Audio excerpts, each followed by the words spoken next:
Hello guys, welcome to Fiction Quest. So in this video, we will see, what if Harry found the diary Horcrux at age 8 and Tom Riddle raised him to be the next Dark Lord. If you enjoy these kinds of stories, don't forget to show us some love by hitting the like button and subscribing to the channel. Your support means the world to us. Now, let's start the story. Chapter 1, The Boy in the Cupboard. The spider had been building its web for 3 days.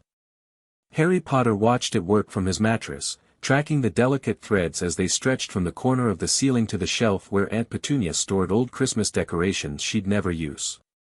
The spider was patient. Methodical. It didn't seem to mind that its home was a cupboard under the stairs, or that the only light came from the thin gap beneath the door, or that sometimes the whole structure shook when Dudley thundered down for breakfast. The spider just kept building. Harry supposed there was a lesson in that, though he wasn't sure what it was. Keep working even when everything shakes. Make something beautiful in an ugly place. Or maybe just, spiders don't know any better, and neither do you. He was 8 years old. He'd lived in this cupboard for as long as he could remember. The smell of bacon drifted through the gap under the door, the good bacon, the thick-cut kind that Aunt Petunia only made on special occasions. Harry's stomach cramped. He pressed his hand against it and breathed slowly, the way he'd taught himself. Hunger was just a feeling. Feelings passed. If you waited long enough, everything passed. 3 sharp knocks on his door. Up. Get up. Now. Harry was already moving before Aunt Petunia finished speaking. He'd learned that lesson early: the faster you responded, the less they had to complain about. He pulled on Dudley's old clothes, a t-shirt that hung to his knees, trousers held up with a bit of rope, and pushed open the cupboard door. The kitchen was warm and bright, filled with the sounds and smells of a proper breakfast. Uncle Vernon sat at the head of the table, his massive frame squeezed into a chair that creaked ominously whenever he shifted. Dudley was already eating, his plate piled high with eggs and bacon and sausages, his piggy eyes fixed on the portable television that sat on the counter. Nobody looked at Harry as he entered. That was normal. That was preferred, actually. Being noticed meant being yelled at, or hit, or given extra chores. Invisibility was safety. "There's a list on the counter," Aunt Petunia said without turning from the stove. "I want everything done before lunch. And don't you dare track dirt through my house." Harry picked up the list. It was written in Aunt Petunia's precise, cramped handwriting: clean gutters, weed garden, all of it, wash windows, inside and out, scrub bathroom tiles, organize attic, polish silver, 6 tasks. 8 hours until lunch, if he was lucky enough to get lunch. Harry did the math automatically. It was impossible. She knew it was impossible. That was the point. Yes, Aunt Petunia. He didn't get breakfast. He never did on days with long lists. That was part of the system too, part of the elaborate architecture of cruelty that the Dursleys had constructed around him. Keep him hungry, keep him tired, keep him too focused on survival to cause any of the strangeness that made them hate him. Harry took the list and walked out the back door into the grey morning light. The garden stretched before him, immaculate on the surface but riddled with weeds if you knew where to look. Harry knew where to look. He'd been weeding this garden since he was 5, since his hands were too small to properly grip the trowel and his knees ached from kneeling on the hard ground. He knew every plant, every stone, every hidden root system that would fight back when you tried to pull it free. He started with the gutters. The ladder was heavy, meant for adults, and it wobbled dangerously as he climbed. Harry had fallen twice last summer, once badly enough that he couldn't walk properly for a week. Aunt Petunia had been furious about the bloodstains on her patio stones. As he climbed, Harry let his mind drift the way he always did during chores. He thought about the spider in his cupboard. He thought about the way sunlight looked when it filtered through the gap under his door. He thought about the dreams he sometimes had, strange dreams of flying motorcycles and green light and a woman's voice screaming his name. He thought about the freakish things he could do. That was the word they used. Freak. It was what Aunt Petunia called him when she was angry, what Uncle Vernon muttered when something inexplicable happened. And inexplicable things did happen around Harry. Frequently. Last month, he'd been running from Dudley's gang, Harry hunting, they called it, their favorite game, and he'd somehow ended up on the school roof. He had no memory of climbing. One moment he was cornered in the alley behind the gymnasium, the next he was sitting on the shingles, watching Dudley and his friends stare up at him with their mouths hanging open. Uncle Vernon had nearly killed him for that one. 3 days in the cupboard without food or water, listening to Dudley's birthday party happening above him, the ceiling shaking with footsteps and laughter while Harry counted the spider's web threads and tried not to think about dying. He hadn't died. He never did, no matter how much the Dursleys seemed to want him to. That was freakish too, probably. The gutters were clogged with leaves and something that might have been a dead bird. Harry scooped it all out with his bare hands, grimacing at the smell, and climbed down to move the ladder to the next section. His arms already ached. His stomach had stopped cramping and settled into a dull, persistent emptiness that he'd learned to ignore. He worked through the morning. Gutters, then weeding, then windows. The sun climbed higher and the day grew warm, and Harry sweated through Dudley's massive t-shirt until it clung to his skinny frame. He didn't stop for water. Stopping was suspicious. Stopping got you yelled at. By noon, he'd finished the windows and made a solid start on the garden. His hands were bleeding from the roses, Aunt Petunia's prize roses, the ones she entered in the neighborhood competition every year. They had thorns like needles, and no matter how careful Harry was, they always found his skin. He was contemplating whether to risk a quick drink from the garden hose when the back door opened. Boy! Uncle Vernon stood in the doorway, his face an alarming shade of purple. This was bad. This shade of purple meant someone had done something wrong, and since Harry was the only one who ever did anything wrong in the Dursley household, it meant Harry was about to be punished. Inside. Now. Harry's mind raced through the morning. Had he tracked dirt? Left a streak on the windows? Damaged one of the roses? He couldn't think of anything, but that didn't mean much. The Dursleys could always find something. He followed Uncle Vernon into the house, preparing himself for whatever was coming. His hands curled into fists at his sides, and he felt that familiar tingling sensation that sometimes preceded the freakish things. He forced it down. Using the strangeness only made things worse afterward. Aunt Petunia was waiting in the living room, her face pinched into an expression of such disgust that Harry actually took a step back. And she was holding something. A photograph. "Explain this," she said, her voice shaking. "Explain how this ended up in my rose bed." She thrust the photograph toward him. Harry took it automatically, confused, and looked down at, his breath caught. A woman with red hair and green eyes smiled up at him from the photograph. She was young, maybe 20, and she was standing in front of a cottage with her arm around a man with messy black hair and glasses. They looked happy. They looked in love. They looked like him. "I don't," Harry started. "Don't you lie to me." Aunt Petunia's voice cracked into a shriek. "You went through my things. You stole this from my house and you planted it out there for the neighbors to see." "I didn't," Harry said. "I've never seen this before. I don't even know who, those are your parents." Uncle Vernon roared. "That's your worthless father and your freakish mother, and you will not pretend you don't know." Harry stopped listening. He was staring at the photograph. At the woman with his eyes. At the man with his hair. At the two people who'd given him life and then, what? Died in a car crash while drunk. That was what the Dursleys had always said. That was the only story he'd ever been given. But no one had ever shown him a picture. He hadn't known what they looked like. Hadn't even known their names. "Attic," Aunt Petunia was saying when Harry tuned back in. "Since you're so interested in your family history, you can clean out the attic properly. Every box, every corner.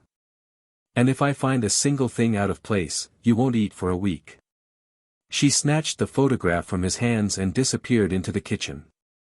Harry heard her footsteps on the stairs, heard a door slam. Disposing of the evidence, probably.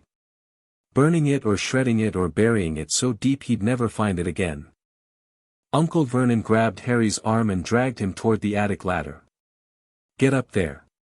And don't come down until you're finished. Harry climbed.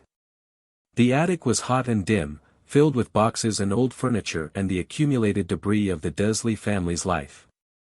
Harry had cleaned it before, but only superficially, moving boxes around, sweeping dust, making it look organized without actually organizing anything. Aunt Petunia didn't like him up here. She didn't like him anywhere in the house, but especially not in the attic, where the old things were stored. Now he understood why. Harry moved through the space slowly, methodically.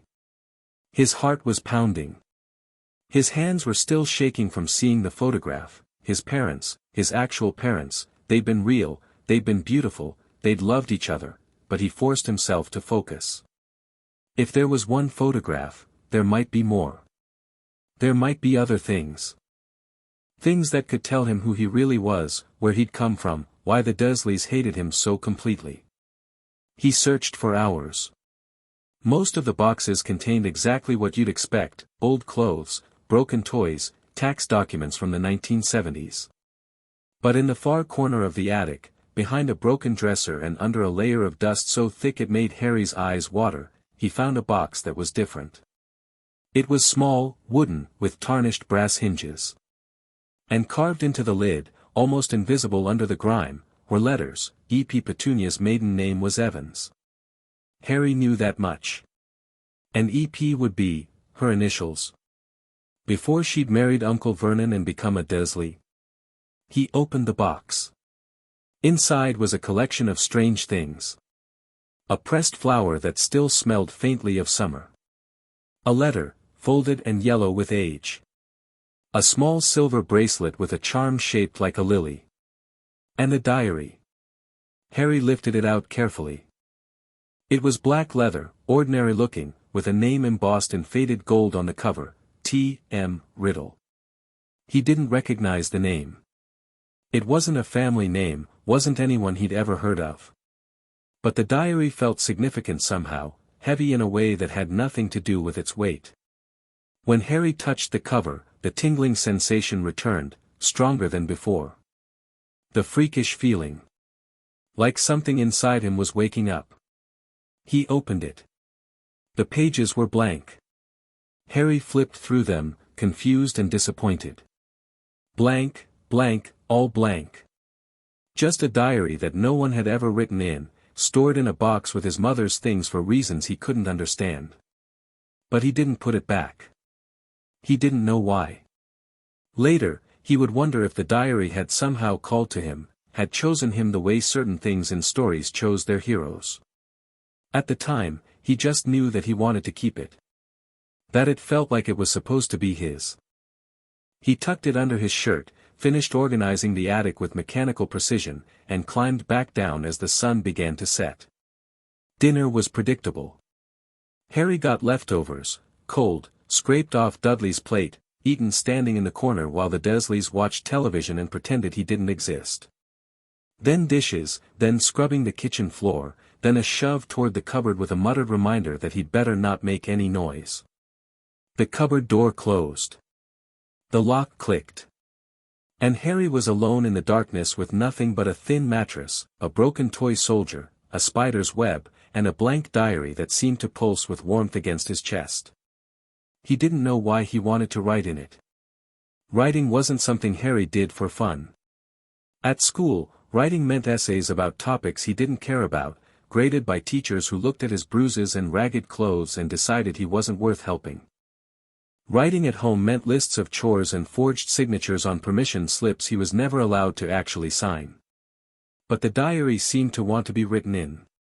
And Harry had never had anything that was truly his before, anything that he'd chosen and taken and kept for himself. He pulled it out and found a stub of pencil in the corner of his cupboard. In the dim light filtering under the door, he opened to the first page and wrote, "My name is Harry Potter." He paused, the pencil hovering over the paper. What did you write in a diary? He'd never had one. Never known anyone who had one. The whole concept was strange, talking to a book, telling it things you wouldn't tell another person. But that was exactly the point, wasn't it? You could tell a book things. A book wouldn't judge you or punish you or lock you in a cupboard without food. A book was safe. Harry wrote, "I found you in the attic today. You belong to someone named T.M. Riddle. I don't know who that is.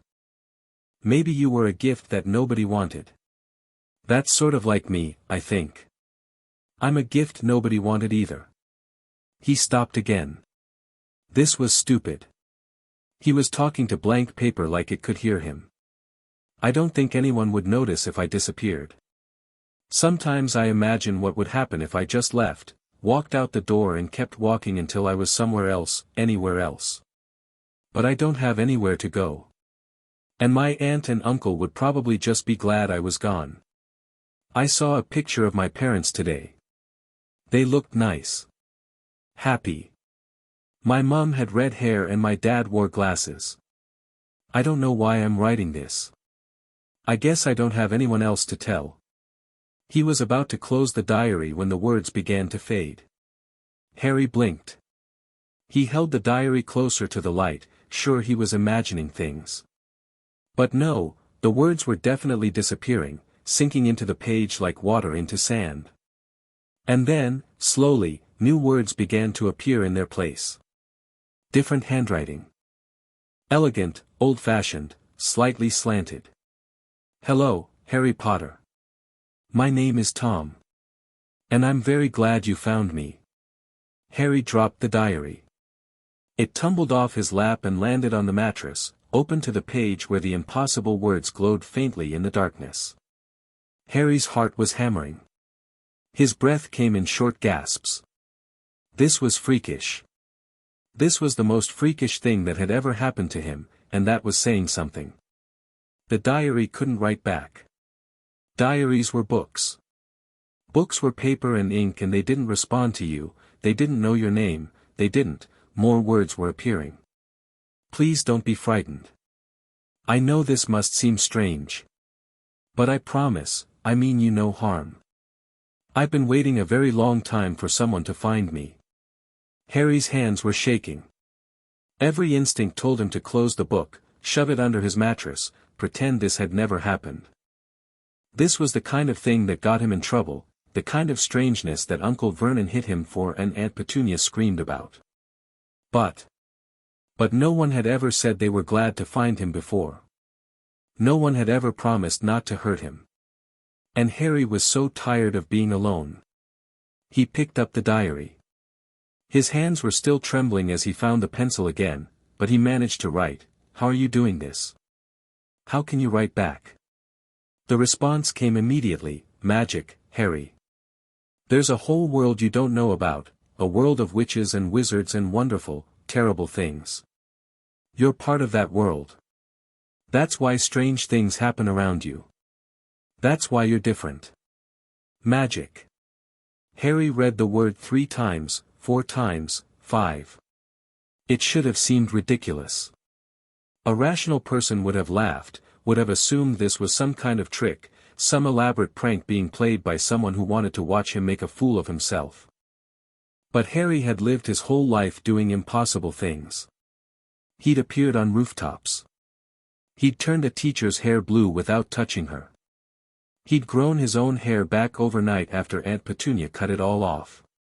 He'd made the glass vanish from a snake exhibit at the zoo. Magic made sense. More sense than anything else ever had. "Are you a wizard?" Harry wrote. "I was.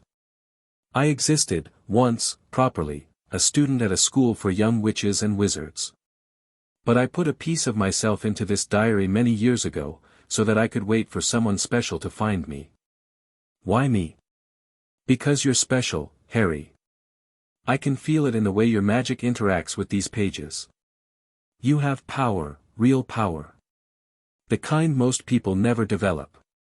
The kind that frightens ordinary people and makes them want to hurt you. Harry's throat tightened. He thought of Uncle Vernon's fists. Aunt Petunia's screaming. Dudley's cruel laughter. The way they called him freak and meant it as the worst insult they could imagine. My aunt and uncle call me a freak, he wrote. They hate the strange things I can do. Of course they do. The words appeared quickly, almost eagerly. They're what we call muggles, people without magic. Muggles fear what they don't understand. Your aunt and uncle are afraid of you, Harry, because deep down they know you're more powerful than they could ever be. Their cruelty is just a way of trying to keep you small. Something warm uncurled in Harry's chest. He'd known, somewhere in the back of his mind, that the Dursleys' hatred wasn't his fault. That he hadn't done anything to deserve the cupboard and the hunger and the bruises. But knowing something and believing it were different things. And here was this voice, this Tom, confirming what Harry had always hoped was true. I don't want to be small, he wrote. Then don't be. I can teach you, Harry. I can help you understand your magic, learn to control it, develop it into something extraordinary. But it has to be our secret. The Muggles, your aunt and uncle, they can never know. If they found out about me, they'd try to take me away from you, destroy me, keep you powerless and afraid forever. Harry nodded automatically, even though Tom couldn't see him. He knew exactly how the Dursleys would react if they found this diary. It would disappear into the trash, or the fire, or some locked cabinet he'd never be able to reach. Just like the photograph of his parents. Just like everything good in his life. I won't tell anyone, he wrote. I promise. Good. I believe you, Harry. I think you and I are going to be very good friends. Harry wrote until the light under the door disappeared entirely and the house fell silent around him.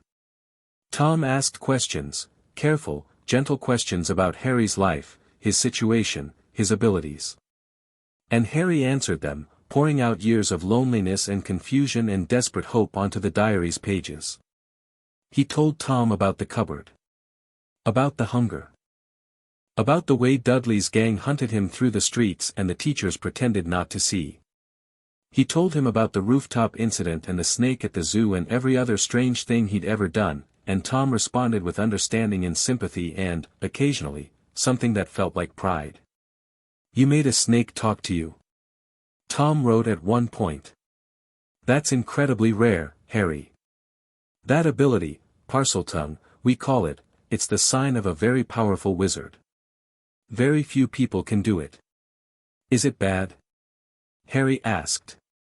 The Dursleys acted like it was bad. The Dursleys are fools who wouldn't know power if it bit them.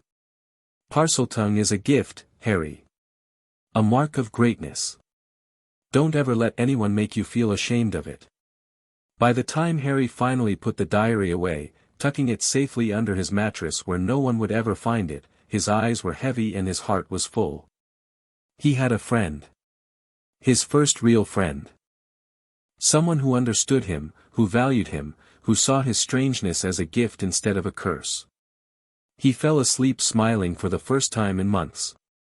And in the darkness of the cupboard, hidden beneath the mattress of a sleeping boy, the diary's pages glowed faintly with satisfaction. The next few weeks transformed Harry's existence. Outwardly, nothing changed. He still woke before dawn to cook breakfast he wouldn't eat. He still scrubbed floors and weeded gardens and suffered through Dudley's casual violence. He still lived in a cupboard, still wore Dudley's cast-offs, still walked through each day with his head down and his voice soft. But inside, everything was different. He had Tom. Every night, after the Dursleys went to sleep and the house fell quiet, Harry pulled out the diary and wrote. They talked about everything, magic and history and philosophy and dreams. Tom was endlessly patient, endlessly interested, endlessly kind. He answered Harry's questions without condescension and asked his own without judgment. Tell me about your day, Tom would write, and Harry would describe the chores and the insults and the small cruelties, and Tom would respond with sympathy and subtle suggestions for how to manage the situation better. Your aunt values her garden above almost everything, Tom observed after Harry described the rose thorns and the bleeding hands. If you want to survive in that house, you need to understand what people value and use it to your advantage.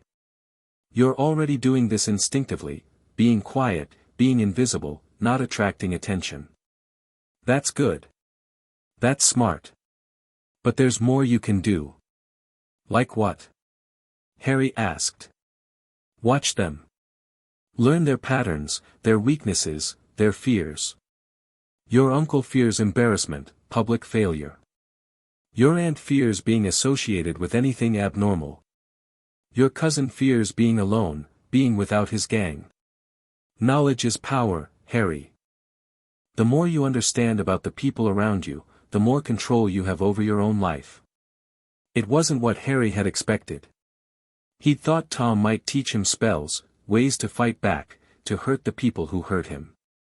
Part of him wanted that, wanted to see fear in Uncle Vernon's eyes for once, wanted to make Dudley run away instead of running himself.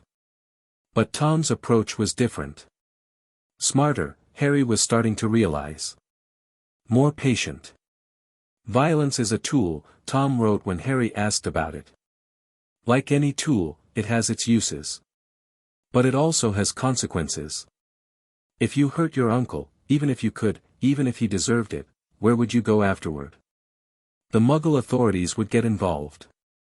You'd be taken away, put in some institution where your magic would be even more dangerous and misunderstood. Better to survive, Harry. Better to learn and grow and wait until you're strong enough that no one can ever threaten you again. So Harry watched. And learned. And waited. He noticed things he'd never paid attention to before. The way Aunt Petunia's mouth tightened when he walked past, not just disgust, but something else. Something almost like guilt. The way Uncle Vernon's rage seemed to spike after difficult days at work, as if Harry was a convenient target for frustrations that had nothing to do with him. The way Dudley watched his father hit Harry with wide eyes and clenched fists, not from concern but from a hunger to join in. Your cousin is being taught to be cruel, Tom wrote. His father is his model. Watch what happens when Vernon is kind to him versus when Vernon is harsh. Dudley mirrors the behavior perfectly. He's a product of his environment, just like you are. But while your environment has made you stronger, more resourceful, his has made him weak and dependent. Harry found this idea strange and fascinating. He'd always thought of Dudley as powerful, bigger, stronger, more loved. But Tom was right. Dudley couldn't do anything for himself. Without his gang, he was lost. Without his parents' indulgence, he had no identity. Harry, on the other hand, had survived. Thrived, even, in the small ways that mattered. You're going to be extraordinary, Tom told him. I can feel it. All you need is time. Time, and Tom's guidance. The magic lesson started slowly.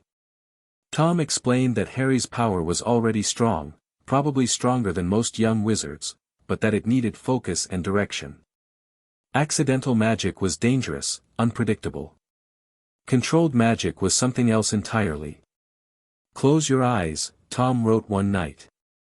Breathe slowly. Feel the air moving in and out of your lungs.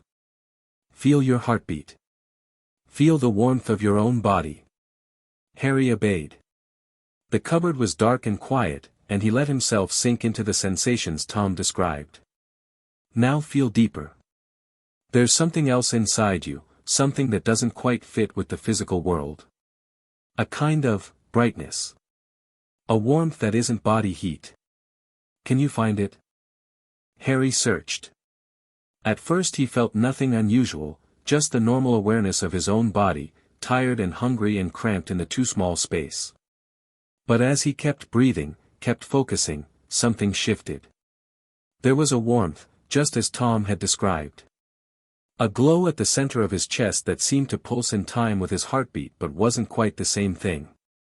I feel it, he wrote, his handwriting shaky with excitement. That's your magic, Tom replied. That's the core of your power. Every witch and wizard has one, though most don't learn to feel it until they're much older. You're remarkable, Harry. Now, I want you to focus on that warmth. Imagine it spreading through your body, flowing into your hands, gathering at your fingertips. Harry followed the instructions. The warmth responded to his attention, moving and shifting according to his will. By the time Tom told him to stop, his fingers were tingling with contained power. Excellent. Now, I want you to think about something you want to move. Something small. A piece of paper, perhaps, or a pencil. Picture it clearly in your mind, then imagine that warmth flowing out of your fingertips and pushing it. Harry looked around the cupboard. His eyes settled on the broken toy soldier, the one toy he'd ever owned, a reject from Dudley's pile that had lost its head years ago. He focused on it, gathered the warmth in his hands, and pushed. The soldier flew across the cupboard and cracked against the wall. Harry clamped both hands over his mouth to stop himself from shouting. His heart was racing. His whole body felt electric, alive in a way it had never been before. I did it, he wrote, his pencil nearly tearing the paper in his excitement. I made it move. Tom, I actually made it move. I told you, Tom replied, and Harry could almost feel the smile in his words. Extraordinary. The summer continued. Harry learned to control his magic in small, careful ways, moving objects, dimming lights, influencing the Dursleys' moods when they seemed on the verge of violence. Tom was a patient teacher, always encouraging, always pushing Harry just a little bit further than he thought he could go. But Tom taught him other things too. History, philosophy, strategy. The nature of power and how to acquire it. The weaknesses of ordinary people and how to exploit them. The Muggles who hurt you are not evil, Tom wrote one evening. They're simply small. They have no vision, no purpose beyond their immediate comforts. They see something they don't understand, you, and they react with fear and violence because that's all they're capable of. When you understand this, you stop hating them. You just see them clearly. And that clarity gives you power over them. Harry thought about this a lot. He'd spent years hating the Dursleys, dreaming of revenge, imagining all the ways he might hurt them if he ever got the chance. But Tom was right. Hatred was exhausting. It gave them power over him, made him react instead of think. When Harry started seeing them clearly, really clearly, he stopped being afraid. It happened gradually. He began noticing things, the way Aunt Petunia's hands shook when he walked past, the way Uncle Vernon avoided meeting his eyes after the worst beatings. They were scared of him. They always had been. All their cruelty was just fear turned outward, a desperate attempt to control something they didn't understand. And once Harry understood that, the fear stopped working. Boy! Uncle Vernon bellowed one Saturday afternoon. Get in here. Harry walked into the living room, where Vernon sat in his massive armchair like a king on a throne. His face was already purple, never a good sign. Dudley was watching from the corner, his piggy eyes gleaming with anticipation. Mrs. Henderson called, Vernon said, his voice thick with barely contained rage. Said her cat was found dead in the garden this morning. Looked like something had frightened it to death. You know anything about that? Harry did, actually.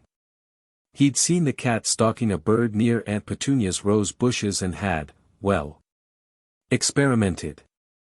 Just a little pulse of magic, just enough to startle it. He hadn't meant for it to die. But he found that he didn't feel as guilty about it as he probably should. No, sir, he said. I've been weeding all morning. Vernon's eyes narrowed.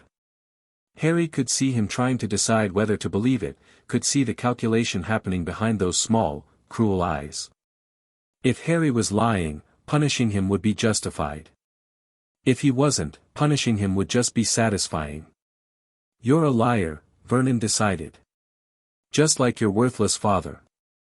Always think you're cleverer than everyone else. He started to rise from the chair, hand already curling into a fist. Harry watched him come. In the past, this was the point where he would flinch, cower, try to make himself small enough that the blow wouldn't land too hard. This time, he just looked at Uncle Vernon. Looked at the fear underneath the rage, the weakness underneath the bulk. And he pushed out a tiny thread of that warm magic, not enough to move anything, just enough to make the air around him feel different. Uncle Vernon stopped mid-stride. What? He blinked, confusion momentarily replacing anger. What are you? I didn't hurt the cat, Uncle Vernon. Harry kept his voice calm, steady. I don't know what happened to it. But I think you should sit back down. The silence stretched. Dudley was staring with his mouth open, looking between his father and his cousin like he was watching a tennis match. Uncle Vernon's face had gone from purple to a strange, mottled gray. And then, slowly, he sat back down. Get out of my sight, he muttered. Both of you. Harry turned and walked back to his chores. His heart was hammering, but not from fear. From something else. Something like triumph. That night, he told Tom everything. You did well, Tom wrote. You didn't use your power to hurt him, that would have been satisfying, but foolish. Instead, you used it to establish yourself as someone not to be trifled with. That's the kind of control that will serve you well in life. He looked scared, Harry wrote back. Really scared. I've never seen him like that before. Because he recognized something in you. Something that told him, on an instinctual level, that you were no longer a safe target. Bullies are cowards, Harry. They prey on what they perceive as weakness. Once they sense strength, they retreat. Harry thought about this. It fit with everything he'd observed about the Dursleys, the way they chose their victims, the way they backed down when confronted by anyone they couldn't easily dominate. What happens now? He asked. Now, Tom replied, we continue your education. There's so much more you need to learn, about magic, about the world you'll be entering, about the people who will try to use you and control you and stand in your way. I'm going to prepare you for all of it, Harry. And when you're ready, you're going to change everything. Harry fell asleep that night with the diary pressed against his chest, its pages warm and faintly glowing. He didn't notice the way the warmth seemed to seep into his skin, didn't feel the tiny tendrils of magic that wound their way through his dreams. He just felt safe. Protected. Loved. For the first time in his life, Harry Potter felt like he belonged to someone. And in the darkness of the cupboard, Tom Riddle smiled. Spring arrived, and with it, a change in the Dursley household. Aunt Petunia had hired a new cleaning service, the previous one had quit after Dudley threw a tantrum and broke 3 of their vacuum cleaners. The new cleaners were more expensive, which meant the Dursleys were more stressed, which meant Harry was even more invisible than usual. But it also meant something else. It meant people coming in and out of the house at unusual hours. It meant boxes being moved, rooms being organized, old things being thrown away or donated. It meant Harry had opportunities. He found them in the strangest places. A book about meditation in the donation pile, Tom said it would help with his magical focus.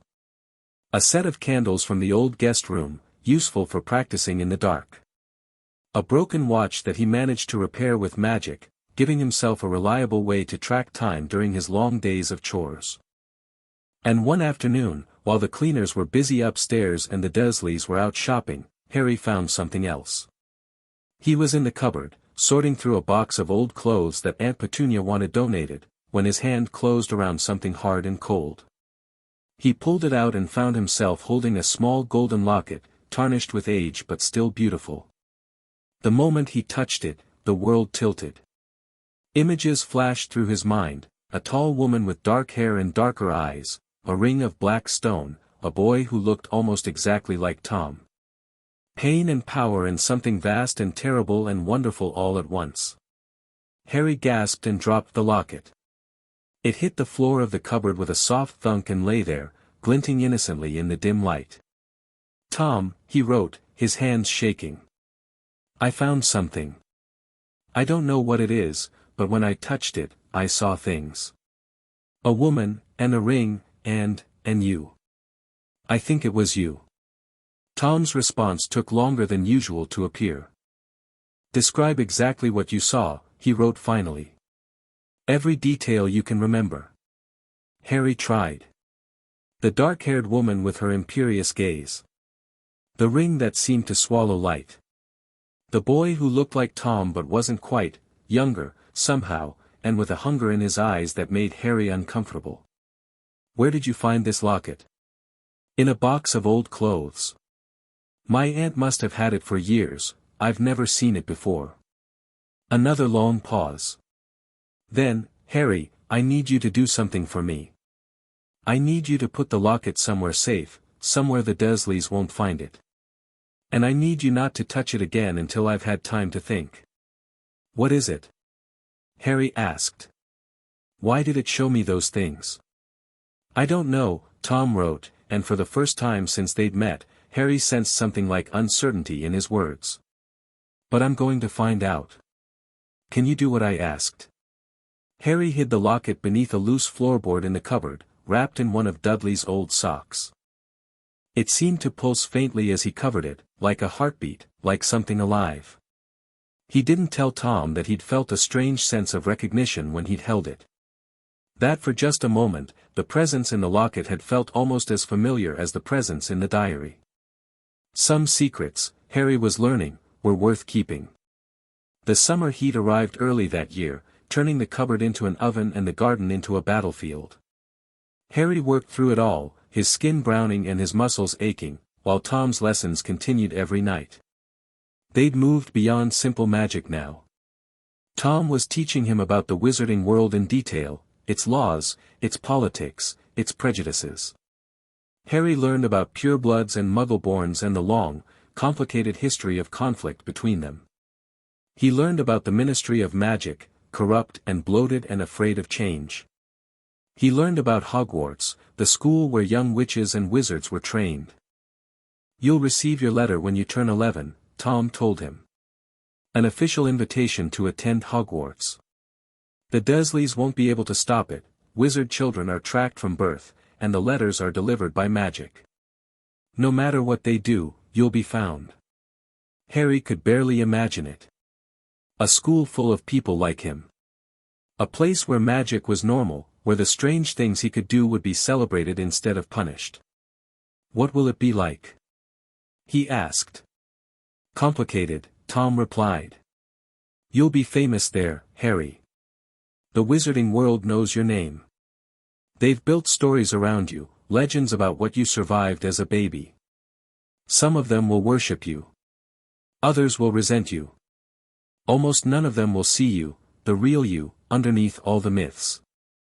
Harry had known, in a vague way, that he was significant to wizards. Tom had told him about the Dark Lord who'd killed his parents, about the curse that had somehow failed, about the night that had made him a symbol. But he hadn't really understood what that meant until now. What should I do? He asked. How should I act? That depends on what you want, Tom wrote. If you want to blend in, be forgotten, live a quiet life, that path is available to you, though it will be difficult. But if you want power, Harry, if you want to change things, to build something greater than the small, fearful world those wizards have created, then you'll need to be strategic. I want power, Harry wrote without hesitation. I'm tired of being small. Then listen carefully, Tom replied. Because what I'm about to teach you is the most important lesson you'll ever learn. Harry listened. Power, Tom wrote, is not about force. It's not about how many people you can hurt or how much fear you can inspire. Real power, the kind that lasts, the kind that changes the world, is about understanding. It's about seeing people clearly, knowing what they want, and using that knowledge to make them believe that what you want and what they want are the same thing. The wizards who will worship you, let them. Let them build you up as a hero, a savior, a symbol of hope. And then, slowly, carefully, shape what that symbol means. The ones who will resent you, don't fight them, not directly. Understand them. Find out what they're afraid of and offer them protection, or find out what they want and offer them opportunity. Turn enemies into allies, rivals into servants. You're talking about manipulation, Harry wrote. I'm talking about leadership, Tom replied. Every great leader in history, Muggle or wizard, has understood these principles. They've built kingdoms on the simple truth that people want to be led by someone who makes them feel powerful. Give them that feeling, and they'll follow you anywhere. Harry thought about the Dursleys. About the way he'd started managing them, using his magic and his understanding to make them leave him alone. It had felt like survival at the time, but maybe it was more than that. Maybe it was practice. When I get to Hogwarts, he wrote, who should I trust? No one, Tom replied immediately. Trust is a luxury, Harry. It makes you vulnerable. But alliances, those are useful. Find people who can help you, who have skills or connections you need. Give them enough to keep them loyal, but never enough that they can threaten you. What about you? Harry asked. Do you trust me? The diary was silent for a long moment. Then, you're different, Harry. You found me when I'd given up hope of ever being found. You listened when I thought no one would ever listen again. I don't trust easily. I learned long ago that trust is a weakness most people exploit. But with you, yes. I trust you. You're the first person in a very long time who's made me feel like I'm not alone. Harry's throat tightened. He pressed his hand against the diary's cover, feeling its warmth seep into his skin. I trust you too, he wrote. You're the only family I've ever had. Then we'll look after each other, Tom replied. No matter what happens, Harry. You and I, we're going to do extraordinary things together. I can feel it.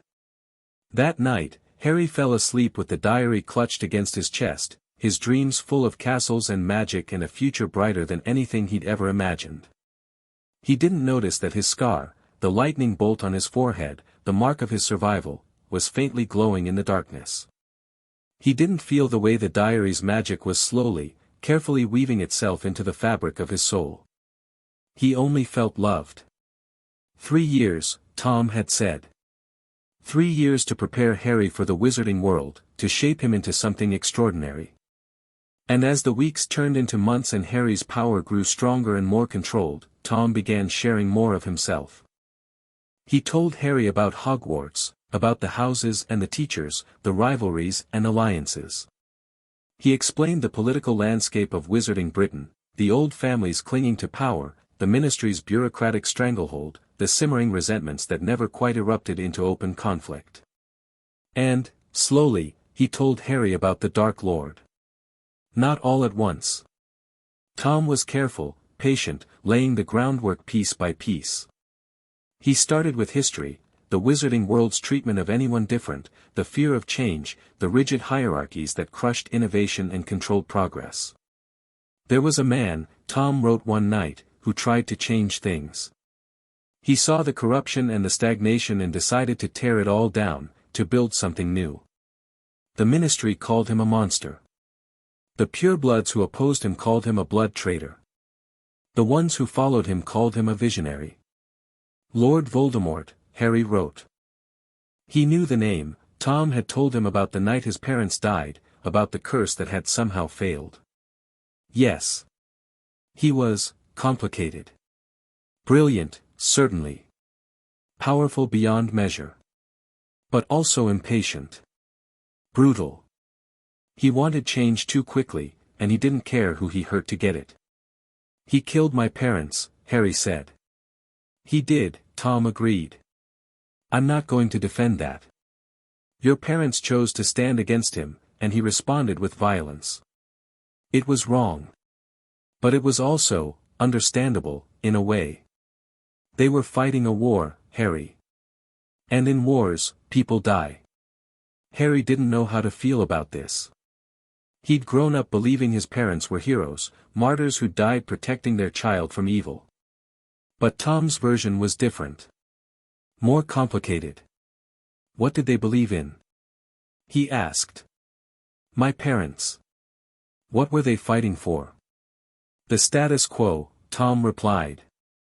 They were good people, Harry, I don't doubt that. But they were fighting to preserve a system that was broken.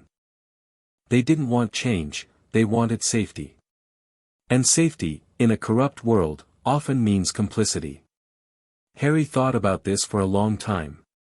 He thought about the Dursleys, about the way they'd treated him, about the ordinary, everyday cruelty of people who just wanted to be comfortable. He thought about the teachers who'd seen his bruises and looked away, the neighbors who'd heard him crying and never knocked on the door. Safety. Complicity. The words echoed in his mind. I don't want to be safe, he wrote. I don't want to be complicit. Then don't be, Tom replied. When you get to Hogwarts, you'll have choices to make. You can follow the path that's expected of you, be the boy who lived, the symbol of light and goodness, the hero who defeated the Dark Lord. Or you can forge your own path. Ask questions. Seek answers. Don't accept the world as it is simply because they tell you it has to be that way. What about you? Harry asked. What do you want? Another long pause. I want to matter, Tom wrote finally. I existed once, Harry, really existed, in the world, with a body and a future and possibilities. But something happened, and now I'm this. A voice in a diary, a fragment of who I used to be. I've spent years, decades, waiting in darkness for someone to find me. And now you have. You want me to help you, Harry said. To bring you back somehow. I want us to help each other, Tom replied. You have power, Harry, more than you know. And I have knowledge, experience, wisdom gathered over a lifetime. Together, we could accomplish things neither of us could manage alone. But only if you want to. I won't force you. I won't manipulate you. This has to be your choice. Harry thought about his cupboard, his chains, his small and ugly life. He thought about the future Tom had described, Hogwarts, magic, a world where he could be somebody. I choose you, he wrote. Whatever it takes. You're my family, Tom. I'm not going to abandon you. The diary's pages warmed beneath his fingers. Then we have work to do, Tom replied. 3 years, Harry. In 3 years, everything changes. And when it does, we're going to be ready. Harry turned 9 on July 31st. The Dursleys didn't acknowledge it. They never did. Dudley got cakes and presents and parties, Harry got an extra portion of chores and a reminder not to make any noise. But that night, alone in his cupboard, Harry celebrated with Tom. Happy birthday, Tom wrote, the words appearing in elegant script across the diary's pages. How does it feel to be 9? The same as 8, Harry replied. Just another year. No, Tom disagreed. Not the same. You're stronger than you were a year ago. More controlled. More aware. You've grown, Harry. Don't diminish that. Harry smiled in the darkness. Tom always knew what to say. Thank you, he wrote. For everything. For finding me. You found me, Tom reminded him. In that attic, in that box. You chose to write in my pages. You chose to listen. I should be thanking you, Harry. You gave me a reason to exist again. They wrote for hours, talking about everything and nothing. Tom told stories about Hogwarts, the moving staircases and talking portraits, the feasts and the classes and the centuries of accumulated magic. Harry told Tom about his dreams for the future, the kind of wizard he wanted to be. I don't want to be like them, he said. The Dursleys. Small and scared and cruel. You won't be, Tom promised. You're going to be extraordinary, Harry. I've seen it in you from the very beginning. The power, the potential, it's all there, just waiting to be unleashed. When? Harry asked. When will I be ready? Soon, Tom replied. 2 more years until Hogwarts. 2 more years of preparation. By the time you walk through those doors, you'll be more than they expect. More than they can handle. And then, finally, the real work begins. Harry fell asleep that night with Tom's words echoing in his mind. 2 more years. He could wait. He'd been waiting his whole life. And when the time came, he was going to make it count. In the cupboard under the stairs, a diary glowed faintly in the darkness. Its pages were full now, full of conversations and lessons and secrets shared between a lonely boy and the voice that had saved him. The magic binding them together had deepened over the past year, strengthening with every word they exchanged. Every night Harry spent pouring his heart out onto the enchanted pages. Tom Riddle, the fragment of him that lived in the diary, had not planned for this. He had created the Horcrux as insurance, a way to cheat death if something went wrong. The diary was meant to possess someone, drain them, use their life force to restore himself to physical form. But Harry Potter was different. The boy had magic unlike anything Tom had encountered, raw and vast and somehow familiar. There was something in him, some resonance that the diary recognized. Something that felt like home. And more than that, there was the boy himself. His hunger for knowledge, his quick mind, his desperate need for connection. Harry wasn't just a tool to be used, he was a partner to be cultivated. Tom had never had a partner before. Had never wanted one. Had always believed that power was a solitary pursuit, that trust was weakness, that love was a manipulation tactic rather than a genuine emotion. But when Harry wrote "You're my family, Tom. I'm not going to abandon you," something had shifted. For the first time in decades, Tom Riddle felt something other than ambition. He felt care. Genuine care for this broken, brilliant child who had somehow found him in the darkness. It was inconvenient. Potentially dangerous. But also, in a way he couldn't quite explain, necessary. "I'm going to take care of you, Harry," he thought as the boy slept above him. "I'm going to make you everything you're meant to be. And in return, you're going to give me back my life." It was a transaction. A deal. Perfectly logical, perfectly strategic. And if there was something else underneath the logic, something that looked almost like love, well. Tom Riddle had always been good at lying to himself. The spider in Harry's cupboard had finished its web. It hung in the corner, delicate and perfect, catching the thin light that filtered under the door. Harry watched it sometimes, between conversations with Tom, and thought about patience and persistence and the strange beauty of things built in darkness. He was going to be like that spider. He was going to build something beautiful, something strong, something that would catch the world by surprise. 2 more years. And then everything would change. Harry closed his eyes, the diary warm against his chest, and let himself dream of castles and magic and a future where he would never, ever be small again. Above him, the Dursleys slept in their comfortable beds, unaware that their world had already begun to shift. Unaware that the boy in the cupboard was no longer their victim. He was becoming something else entirely. "I wish I had a family," he had written, that first night. "Perhaps, in time, you will," Tom had replied. And now, finally, Harry understood what that meant. Chapter 1 and Chapter 2, Lessons in the Dark. 6 months had passed since Harry found the diary, and the boy who emerged from the cupboard each morning was not the same child who had crawled into it each night. The changes were subtle enough that the Dursleys didn't notice, or perhaps they noticed and chose not to examine too closely. Harry was quieter now, more watchful. He moved through the house like a shadow, completing his chores with mechanical efficiency, never speaking unless spoken to, never drawing attention unless absolutely necessary. But his eyes had changed. Vernon Dursley felt it sometimes, late at night when he got up for a glass of water and caught his nephew watching him from the cupboard door's gap. Those green eyes that had always reminded him uncomfortably of Lily Evans, of magic and strangeness and everything he tried to beat out of the boy, now held something new. Something that made Vernon's skin prickle and his hands curl into fists even when there was nothing to hit. He didn't like it. Didn't like it one bit. But he also, for reasons he couldn't quite articulate, stopped hitting the boy quite so often.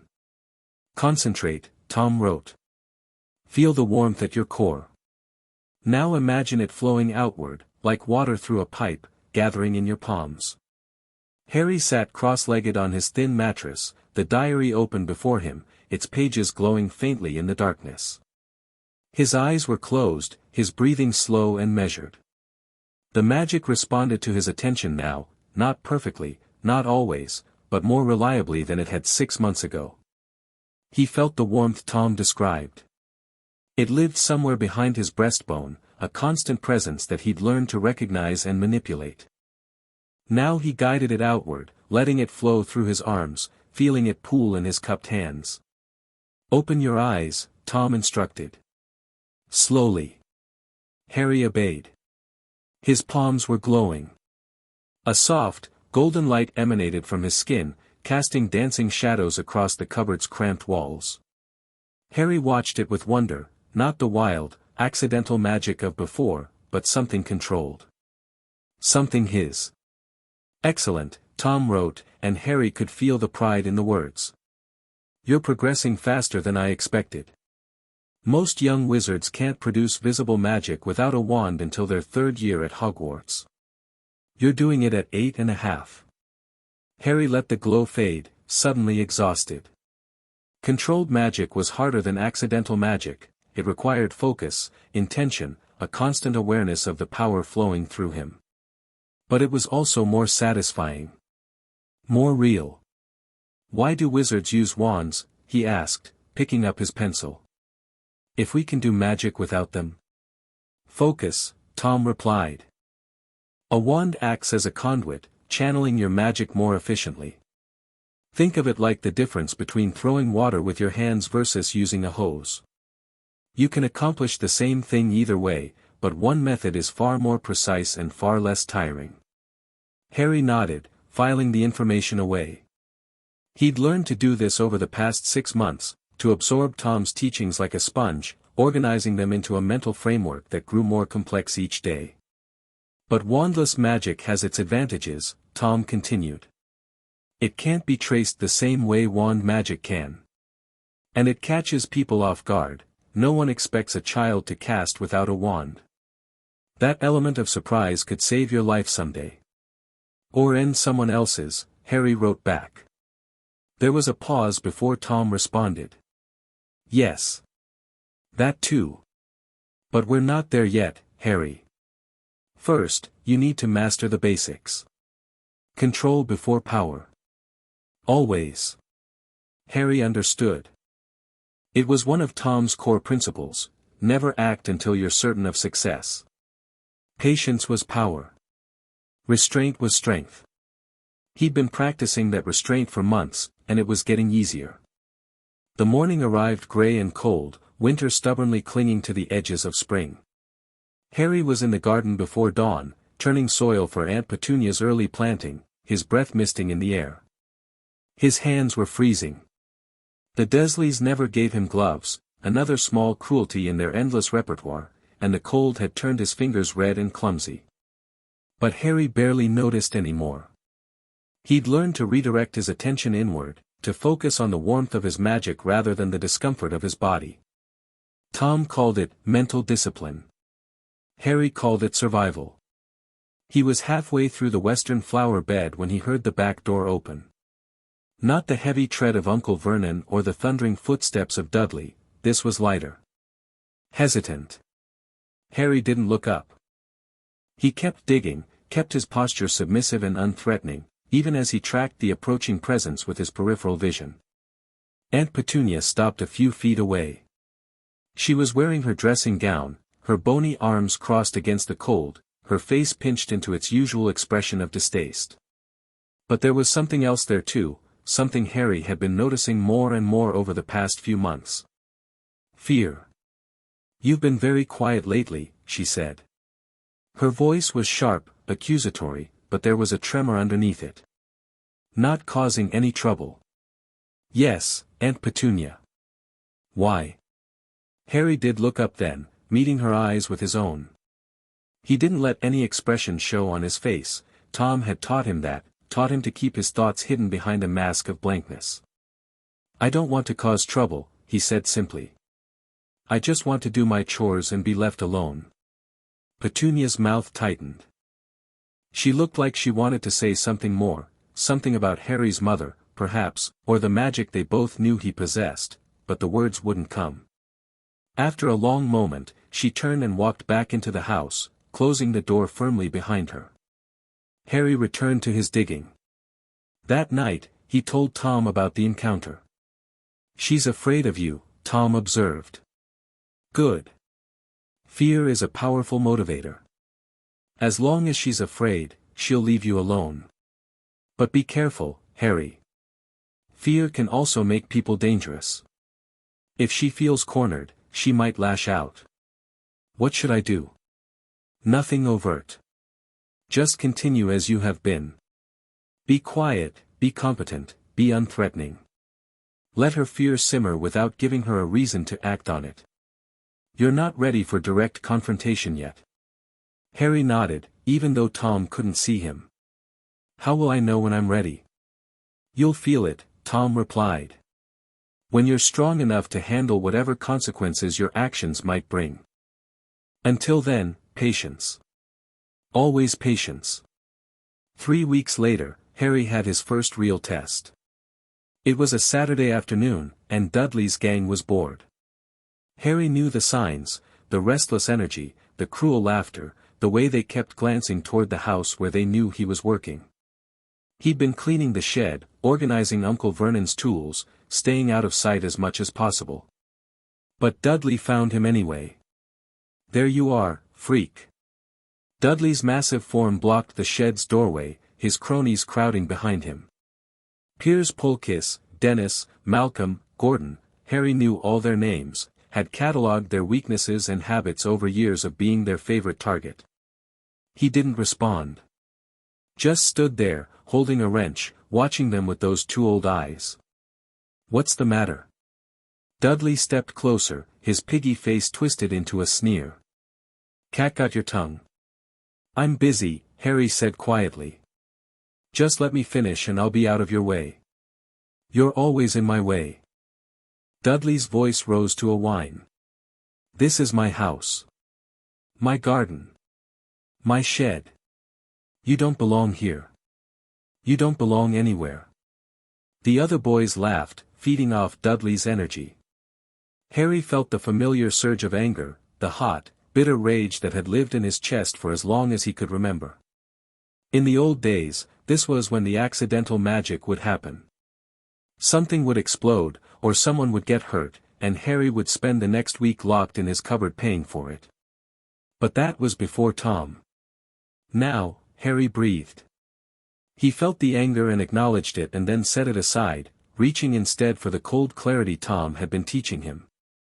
He looked at Dudley, really looked, and saw the fear underneath the bravado. Saw the way his cousin's eyes kept flickering to Harry's hands, checking for signs of the freakishness that had always terrified him. "You're right," Harry said softly. "This is your house. Your garden. Your shed. I'm just the help. So why don't you let me finish helping, and then you won't have to look at me anymore." Dudley blinked. This wasn't how the script usually went. Harry was supposed to cower, or run, or do something that justified what came next. He wasn't supposed to be calm. He wasn't supposed to make sense. "Don't try to be clever with me." Dudley's hands clenched into fists. "I'll show you what happens to freaks who think they're clever." He lunged forward. Harry didn't move. Didn't flinch. Just stood there, wrench in hand, as Dudley's meaty fist swung toward his face. The punch landed. Harry's head snapped back, pain exploding across his cheekbone. He staggered but didn't fall, didn't drop the wrench, didn't make a sound. And then he looked at Dudley again. There was blood on Harry's face now, trickling from a cut where Dudley's ring had caught his skin. But his expression hadn't changed. Those green eyes were still calm, still watchful, still terrifyingly empty. "Feel better?" Harry asked. Dudley's face went pale. The other boys had gone quiet, the laughter dying in their throats. They were all looking at Harry now, at the blood on his face, at the wrench in his hand, at the absolute stillness of his posture. Something was wrong. Something was different. The freak wasn't acting like a freak was supposed to act. "Let's go," Piers muttered, tugging at Dudley's sleeve. "This is boring anyway." Dudley didn't argue. He backed away slowly, never taking his eyes off Harry, and then turned and fled with his gang at his heels. Harry watched them go. When they were out of sight, he sat down heavily on a crate, his whole body trembling. The calm had been an act, or not entirely an act, but not entirely real either. He'd been terrified. He'd wanted to scream, to run, to blast Dudley across the garden with all the accidental magic he'd been suppressing for months. But he hadn't. He'd controlled himself. And it had worked. That night, he described the encounter to Tom. "You did well," Tom wrote, and Harry could feel the genuine approval in the words. "That took courage, real courage, not the reckless kind. You looked your fear in the face and didn't let it control you." "But I wanted to hurt him," Harry admitted. "I wanted to make him pay for every time he's ever touched me. I almost did. I could feel the magic building. And you stopped yourself. That's the hardest part, Harry. Anyone can learn to cast spells. Very few people can learn to choose when not to. You showed restraint in a moment of genuine threat. That's not weakness, it's wisdom." It didn't feel like wisdom. It felt like letting him win. Did it? Tom's words appeared slowly, thoughtfully. "Think about what actually happened. You took his punch without flinching. You looked him in the eye and asked if he felt better. You showed him, and his friends, that his violence means nothing to you. Who won that exchange, really?" Harry thought about it. Dudley had hit him. Had drawn blood. But Dudley had also run away, and his gang had gone quiet, and tomorrow at school the whispers would start. Harry Potter took a punch to the face and didn't even blink. Harry Potter looked at Dudley Dursley like he was nothing. "I see," Harry wrote finally.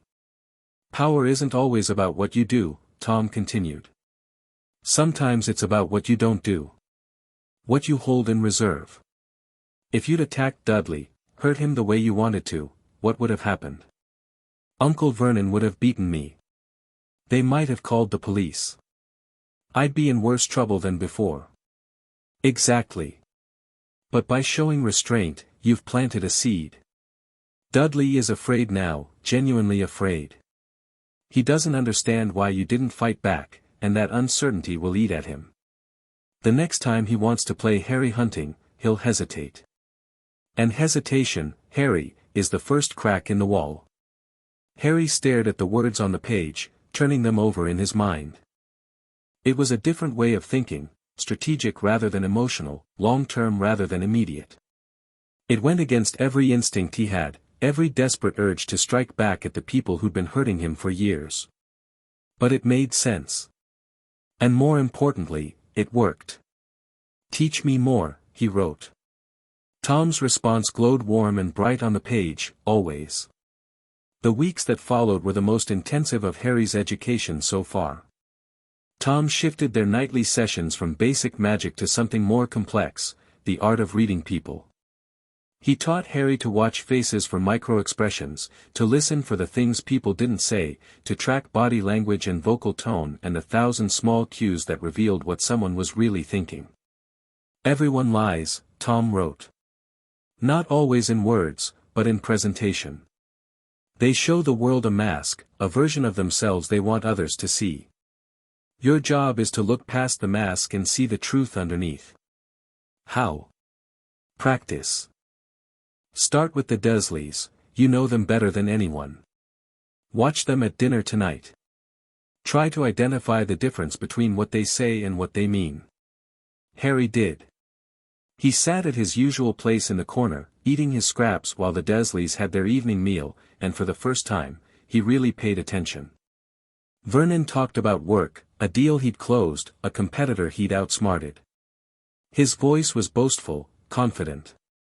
But his hands kept fidgeting with his napkin, and his eyes flickered to Petunia every few sentences, checking her reaction. He wasn't confident at all, Harry realized. He was performing. Trying to impress his wife, maybe, or reassure himself that he was the success he claimed to be. Petunia, meanwhile, nodded and smiled at all the right moments, but her smile never reached her eyes. She kept glancing toward the kitchen, toward the garden, toward anywhere but the table. She was bored, Harry realized. Bored and unhappy and trapped in a life she'd never wanted, a life she'd ended up in because of Harry's mother. Because Lily had been magical and Petunia hadn't, and that old jealousy still burned. Dudley was the easiest to read. He shoveled food into his mouth with single-minded focus, barely listening to his parents, lost in his own world of immediate gratification. There was no mask there, no complexity. Dudley was exactly what he appeared to be, a small, cruel child who'd never been denied anything. That night, Harry reported his observations to Tom. "Excellent analysis," Tom replied. "You've identified the core truth of the Dursley household. Vernon is insecure, Petunia is resentful, and Dudley is empty. These are the levers you can pull if you ever need to manipulate them." "I don't want to manipulate them," Harry wrote. "I just want them to leave me alone." Those aren't mutually exclusive. Manipulation doesn't have to be malicious, it can simply mean understanding what people want and helping them get it. Vernon wants to feel successful. Petunia wants to feel normal. Dudley wants to feel powerful. If you can make them feel those things without threatening yourself, they'll have no reason to bother you. Harry considered this. It was strange, thinking about the Dursleys as people with wants and needs rather than just sources of suffering. But Tom was right, it did give him power. Knowledge he could use. "What about when I get to Hogwarts?" he asked. "Will everyone be like this? Wearing masks, hiding what they really want?" "Yes," Tom replied simply. "The wizarding world is no different from the Muggle one in that respect. People are people, Harry. They want power, safety, recognition, love.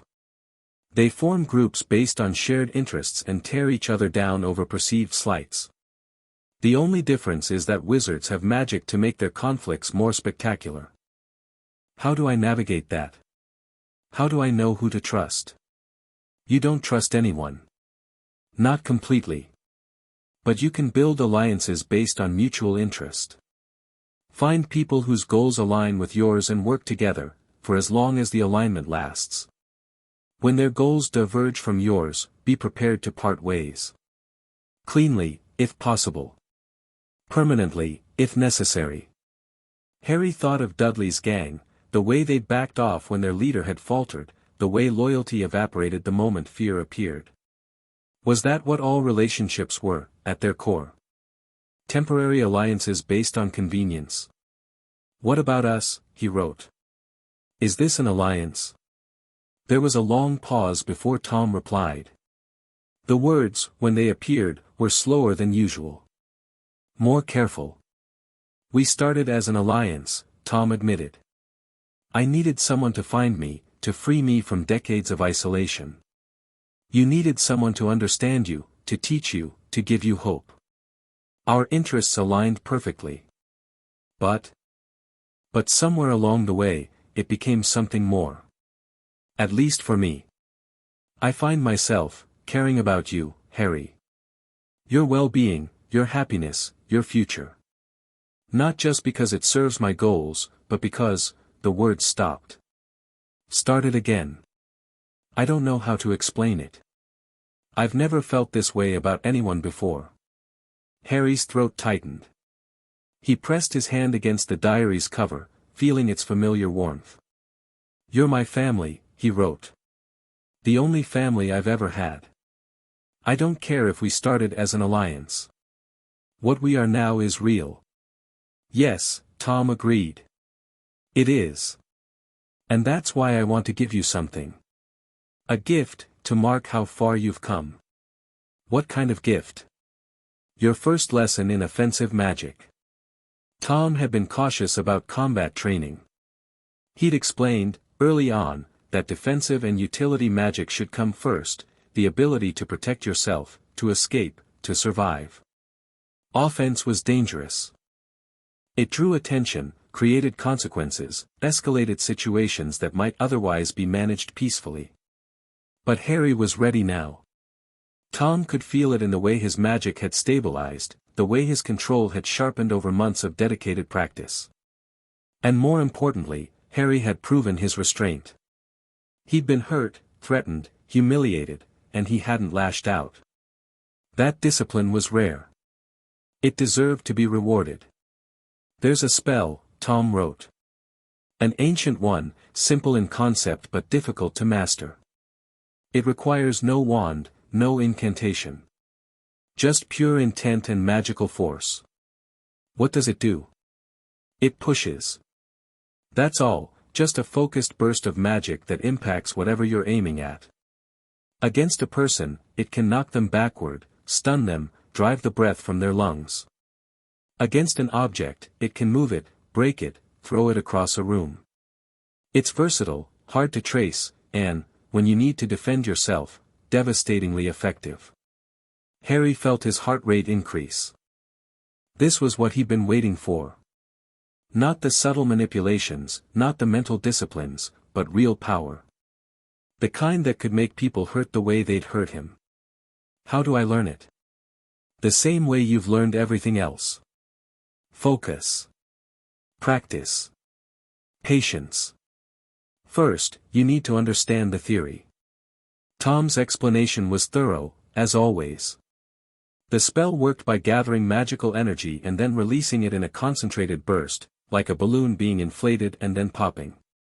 The key was the release, too slow and the magic dissipated harmlessly, too fast and it became wild and uncontrolled. The perfect pulse was smooth and decisive, a single moment of pure intention. Try it now, Tom instructed. Aim at the wall. Nothing that will make noise, just feel the magic moving through you, gathering in your palm, and then push. Harry obeyed. He closed his eyes, felt for the warmth at his core, and began to gather it. The energy responded to his will, flowing through his arms and collecting in his right hand. He could feel it building, growing, pressing against his skin like water behind a dam. When the pressure became almost unbearable, he opened his eyes, aimed at the cupboard wall, and pushed. The air rippled. It wasn't visible, not exactly, but Harry could feel something leave his hand, a wave of force that crossed the tiny space and impacted the wall with a soft thump. Not enough to break anything, not enough to make noise, but undeniably real. He'd done it. His first offensive spell. Very good, Tom wrote, and Harry could feel the pride radiating from the words. That was a weak pulse, barely enough to bruise, but the technique was clean. With practice, you'll be able to scale the force up or down depending on the situation. A light push to create distance. A heavy one to incapacitate. An extreme one to kill. Harry finished. If necessary. But that's not for a long time, Harry. Killing changes you. It should never be done lightly, never be the first option. I want you to have the ability, but I hope you'll never need to use it. Harry nodded slowly. The idea of killing was abstract to him, he couldn't imagine actually ending someone's life, no matter how much they'd hurt him. But the ability to do it? That was different. That was security. That was the knowledge that he would never, ever be completely helpless again. Thank you, he wrote. For trusting me with this. You've earned it, Tom replied. Now rest. Tomorrow we'll practice again, and the day after, and every day until this becomes as natural as breathing. You're going to be extraordinary, Harry. I've never been more certain of anything.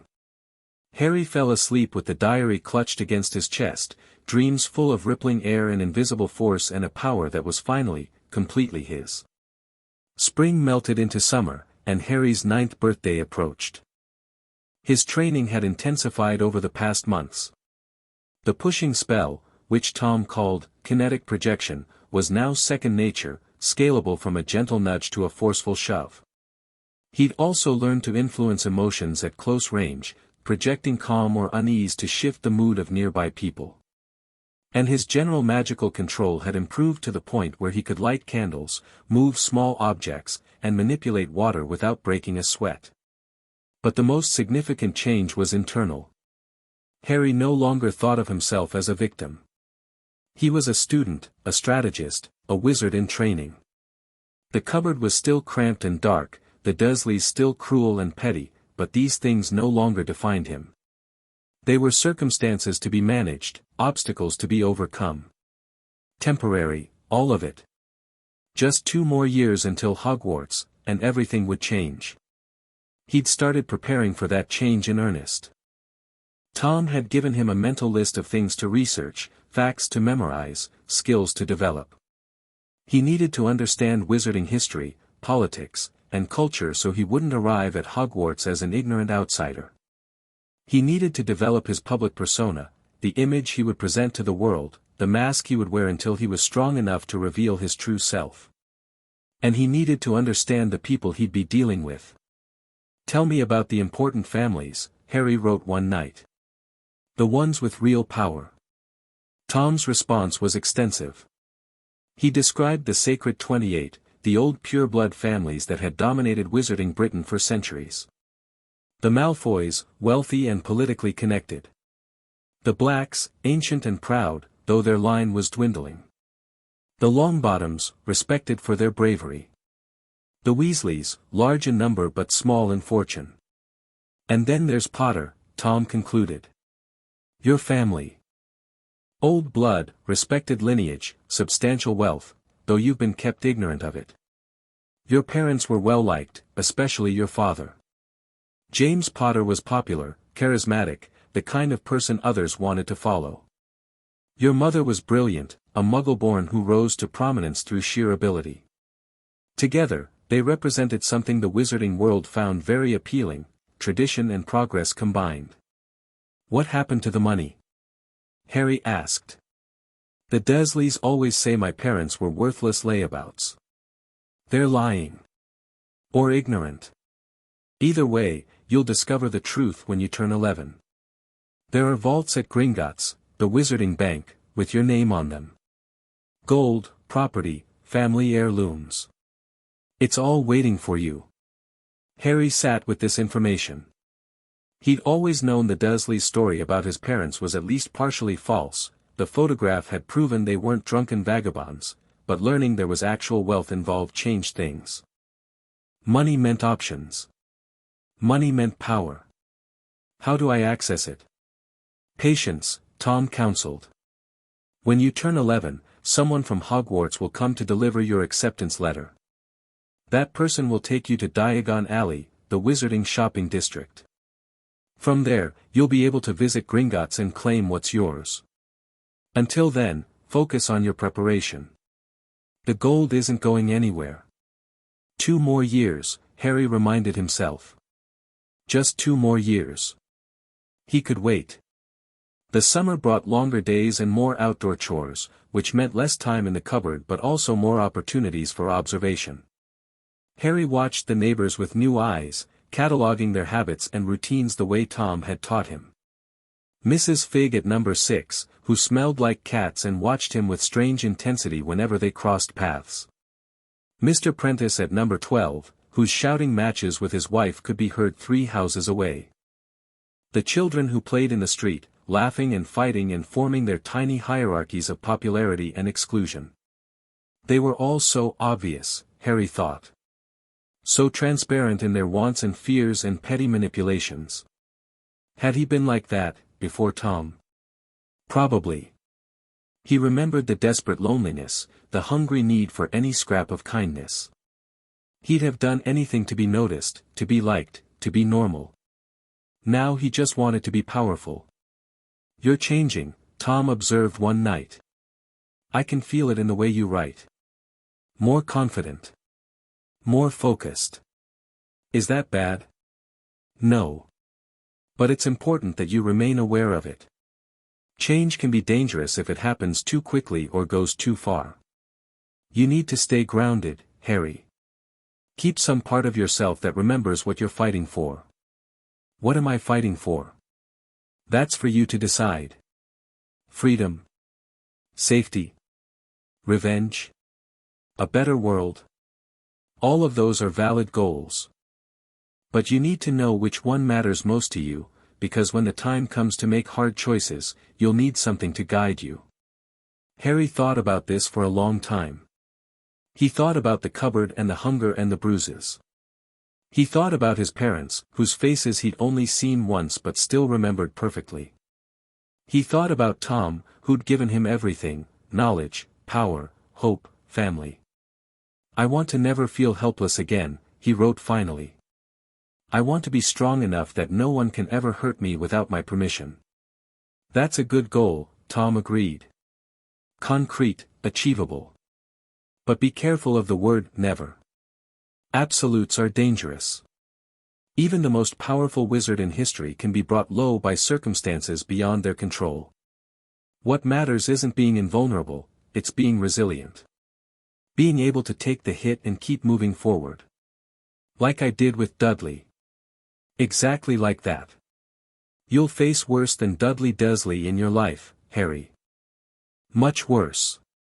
But if you can face them with the same calm, the same control, the same willingness to absorb the blow and wait for your moment, you'll survive. And eventually, you'll triumph. Harry nodded, though Tom couldn't see him. The diary was warm against his palms, its pages glowing faintly in the darkness. He felt safe here, in this tiny space that had once been his prison. Safe and strong and ready for whatever came next. 2 more years, he said aloud. The words echoed in the cupboard silence, a promise and a threat and a prayer all at once. 2 more years. July arrived hot and relentless, baking the suburbs of Little Whinging into a shimmering haze. The Dursleys fled to the garden, where Aunt Petunia had set up a paddling pool for Dudley, and Harry was left alone in the house for hours at a time. He used the freedom wisely. Tom had given him a list of exercises, physical and magical, and Harry worked through them with methodical dedication. Push-ups in the cupboard, stretches in the garden when no one was watching, magical drills that pushed the boundaries of his growing abilities. By the time his birthday came around, he could hold a sustained kinetic projection for nearly 30 seconds. He could influence emotions from across a room, not just at close range. He could sense magical signatures, faintly, like hearing a radio through a wall, which Tom said was rare and valuable. You're approaching a threshold, Tom wrote on the night of July 30th, most wizards don't reach this level of ambient magical control until their late teens. You're doing it at 9. What does that mean? It means you're special. I've suspected it since we first connected, but now I'm certain. There's something about you, Harry, something beyond normal wizarding potential. Whether it's innate talent, unique circumstances, or something else entirely. I don't know. But whatever it is, it's making you powerful faster than it should be possible. Harry felt a strange mix of pride and unease. He'd always been special, in the worst way, the freak, the burden, the unwanted orphan. Being special in a good way was unfamiliar territory. Is that dangerous? Potentially. Power attracts attention, and attention can be deadly. But it's also an opportunity. If you can master your abilities while you're young, you'll have advantages that most wizards can only dream of. The key is balance. Push yourself, but not too hard. Grow, but don't overreach. And always, always keep your true strength hidden until the moment comes to reveal it. When will that moment come? I don't know, Tom admitted. But you'll recognize it when it arrives. Trust your instincts, Harry. They've served you well so far. Harry turned 9 the next day. No one mentioned it. No one cared. But alone in his cupboard, writing in the diary that had become his lifeline, he celebrated the only way that mattered. Thank you, he wrote. For everything you've given me. You've earned every bit of it, Tom replied. Happy birthday, Harry. This is just the beginning. The stray cat incident happened 2 weeks after Harry's birthday. It was a grey tabby, one of Mrs. Fig's endless brood, and it had taken to hunting birds in the Dursleys' garden. Aunt Petunia hated it with an irrational passion, the way it stalked through her flower beds, the dead offerings it left on the porch, the general air of feline contempt it radiated whenever she tried to shoo it away. That animal is a menace, she declared at dinner one night. Vernon, you need to do something about it. Vernon grunted noncommittally. He was tired after work, more interested in his pork chops than in neighborhood cat drama. But Dudley perked up immediately. I'll take care of it, he said, a cruel smile spreading across his pudgy face. Me and the boys. We know how to deal with pests. Harry, listening from his corner, felt his stomach tighten. He knew what dealing with pests meant to Dudley and his gang. They'd done it before, to other animals, and the results had never been pretty. He didn't particularly care about the cat. It was just an animal, no more significant than any other. But something about Dudley's eagerness bothered him, the casual pleasure he took in causing pain, the way he treated cruelty as entertainment. It reminded Harry too much of himself. Of the rage he'd been suppressing for years, the violent urges that still surfaced when he was angry or afraid. Was that what he would become if he let himself go? A Dudley, hurting things because he could? No, Harry said quietly. Everyone looked at him. The Dursleys rarely acknowledged Harry's existence, let alone his opinions. His speaking up was so unusual that it took them a moment to process. What did you say? Dudley demanded. I said no. Leave the cat alone. Dudley's face reddened. You don't get to tell me what to do, freak. This is my house, it's a cat, Harry interrupted. His voice was calm, controlled, exactly the way Tom had taught him. It's not hurting anyone. If you want to impress your friends, find a different way. Who do you think you are?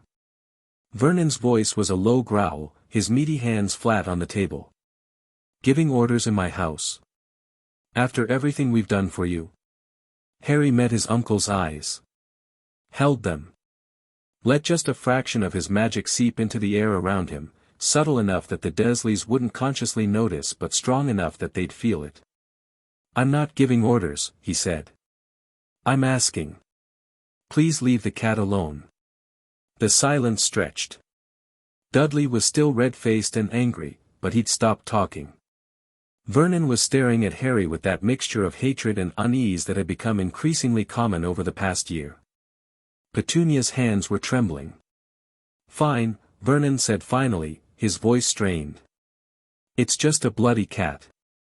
Not worth the fuss. Dudley opened his mouth to protest, but a sharp look from his father silenced him. The meal resumed in uncomfortable silence, and Harry finished his scraps and retreated to the cupboard without another word. That night, he told Tom what had happened. Interesting, Tom wrote. Why did you intervene? You said yourself you don't care about the animal. I don't know, Harry admitted. It just felt wrong. Letting Dudley hurt something just because he could. I've been on the other end of that. I know what it feels like. Empathy, Tom said. That's what you're describing. The ability to understand and share the feelings of another creature. It's considered a weakness in some circles, a distraction from more important goals. But it can also be a strength. How? Empathy gives you insight. If you can understand how something feels, you can predict how it will react.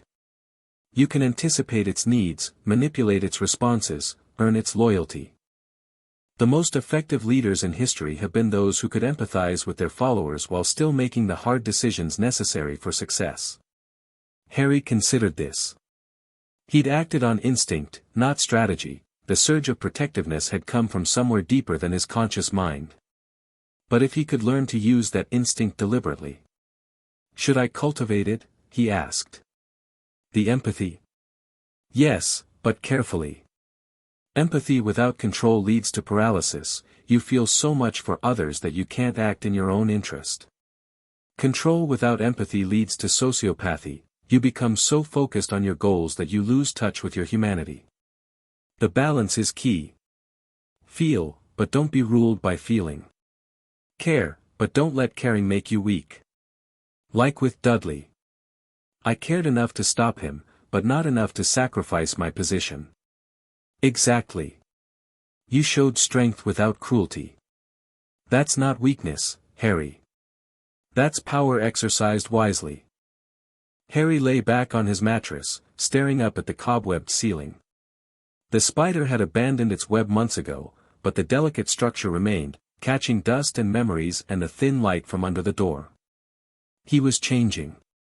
He could feel it happening, the slow transformation from victim to something else entirely. But what was he becoming? A hero? A villain? Something in between. Tom, he wrote, what kind of person am I? The response came slowly, as if Tom was choosing his words with unusual care. You're the kind of person who protects cats from bullies and asks questions about their own nature. That tells me you're thoughtful, principled, and self-aware. Whether that makes you good or evil. Tom paused. Those words don't mean as much as people think. What matters is what you do with your principles. Who you protect. What you build. What you're willing to sacrifice and for whom. And what am I willing to sacrifice?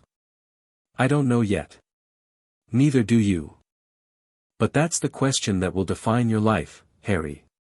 When the moment comes, when you have to choose between what you want and what's right, the answer will tell you who you really are.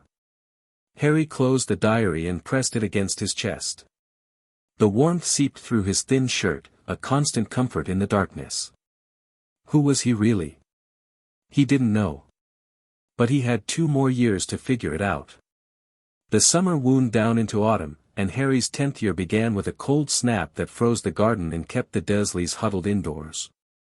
He was busier than ever, more chores, longer hours, less food, but the work no longer bothered him.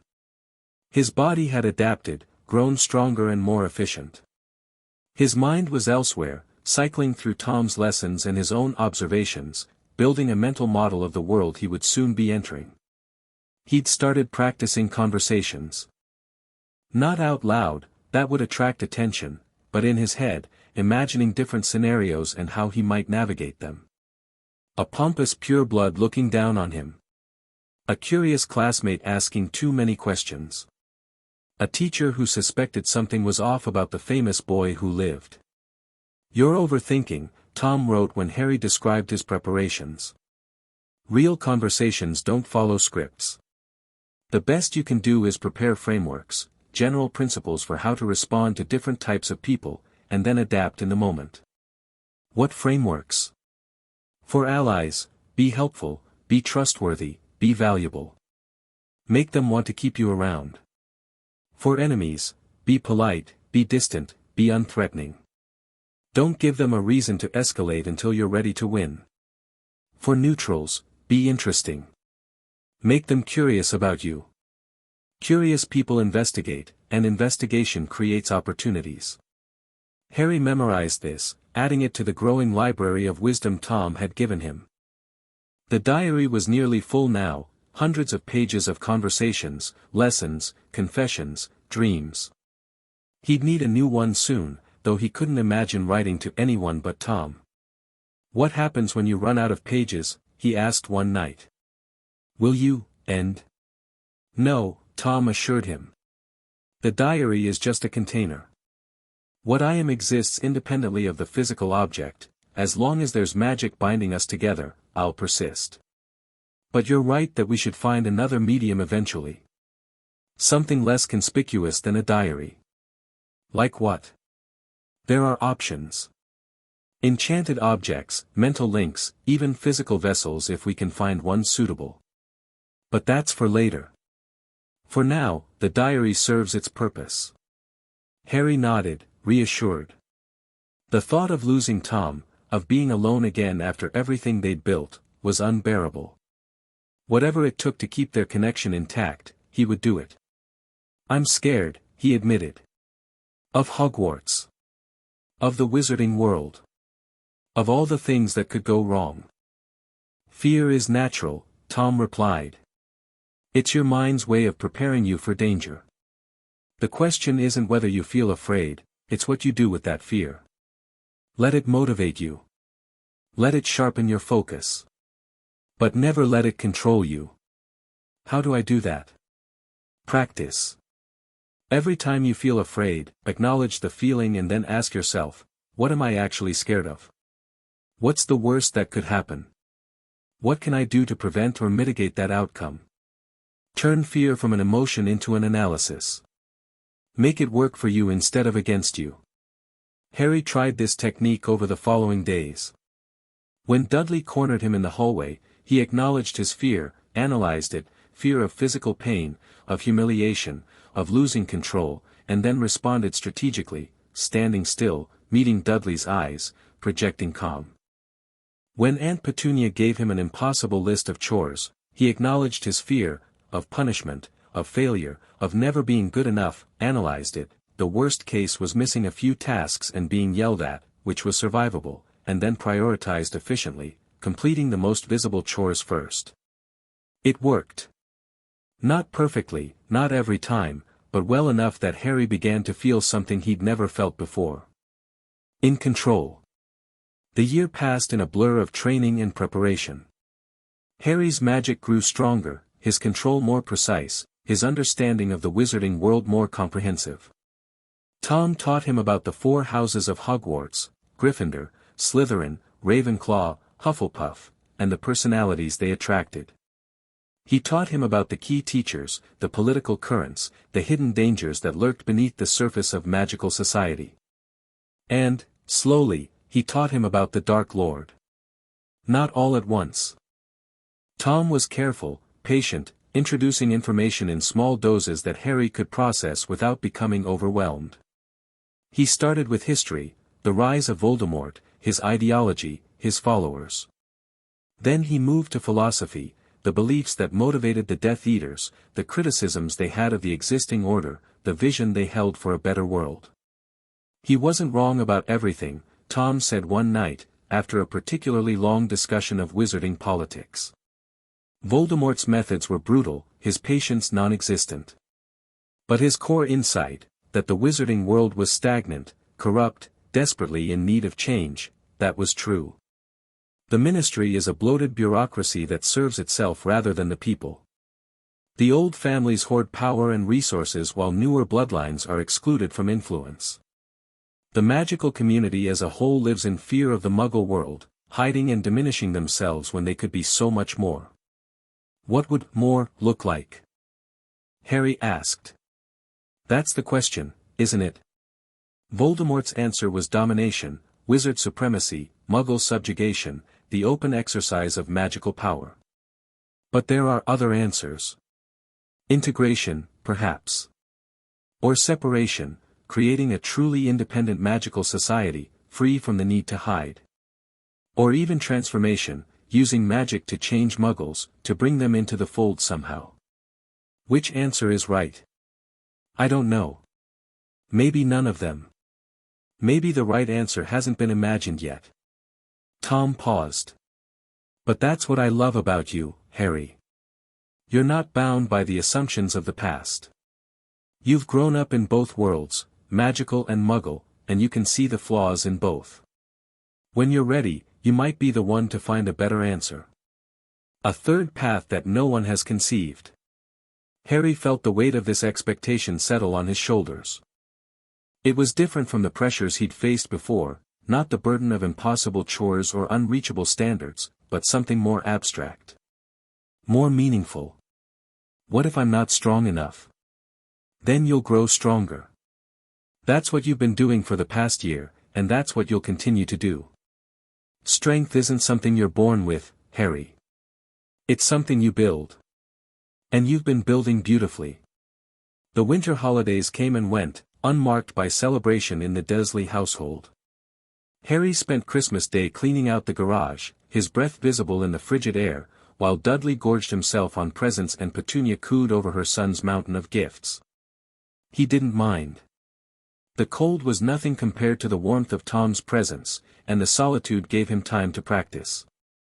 By the time the new year arrived, Harry could sustain a kinetic shield, a wall of compressed force that could deflect physical attacks, for nearly a minute.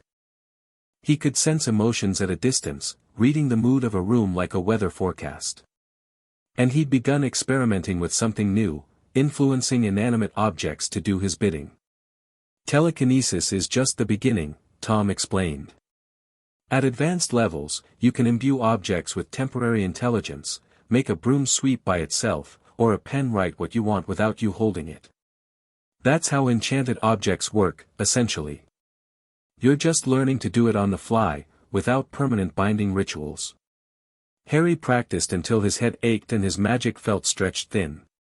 He practiced even when the Dursleys were awake, using tiny, undetectable applications of power to make his chores easier. A mop that cleaned just slightly more efficiently. A dust rag that seemed to find dirt by itself. Small things, invisible things, but proof that his abilities were growing. He was ready. Or as ready as he could be, with 2 more years still to wait. Spring arrived early, painting the garden in pastel colors and filling the air with the scent of blooming flowers. Harry was outside, pruning Aunt Petunia's rose bushes, when he heard the commotion from the alley behind the house. He recognized the voices immediately. Dudley and his gang, loud and cruel and up to something they shouldn't be. Harry considered ignoring them. What Dudley did was Dudley's business, but something made him pause. A high-pitched sound, barely audible over the boys' laughter. An animal in pain. Harry set down his pruning shears and walked toward the alley. He found them gathered in a circle, blocking his view of whatever was in the center. Piers had a stick. Malcolm was holding something, a cage, Harry realized, the wire kind used to catch small animals. And Dudley was standing with his arms crossed, watching his minions work with evident satisfaction. "Stupid thing tried to bite me," Dudley was saying. "Teach it a lesson, Piers." The stick swung down. The sound of impact was followed by another high-pitched cry. Harry felt something cold settle in his chest. "Stop." The boys turned. Dudley's face went through its usual transformation at the sight of Harry, contempt, confusion, and that underlying flicker of fear. "Bugger off, freak. This isn't your business." Harry didn't respond. He just walked forward, steady and unhurried, until he could see what was in the cage. It was a cat. Not Mrs. Figg's grey tabby, this one was smaller, orange and white, barely more than a kitten. It was pressed against the far corner of the cage, trembling, blood matting the fur around its ear where Piers' stick had landed. "I said bugger off."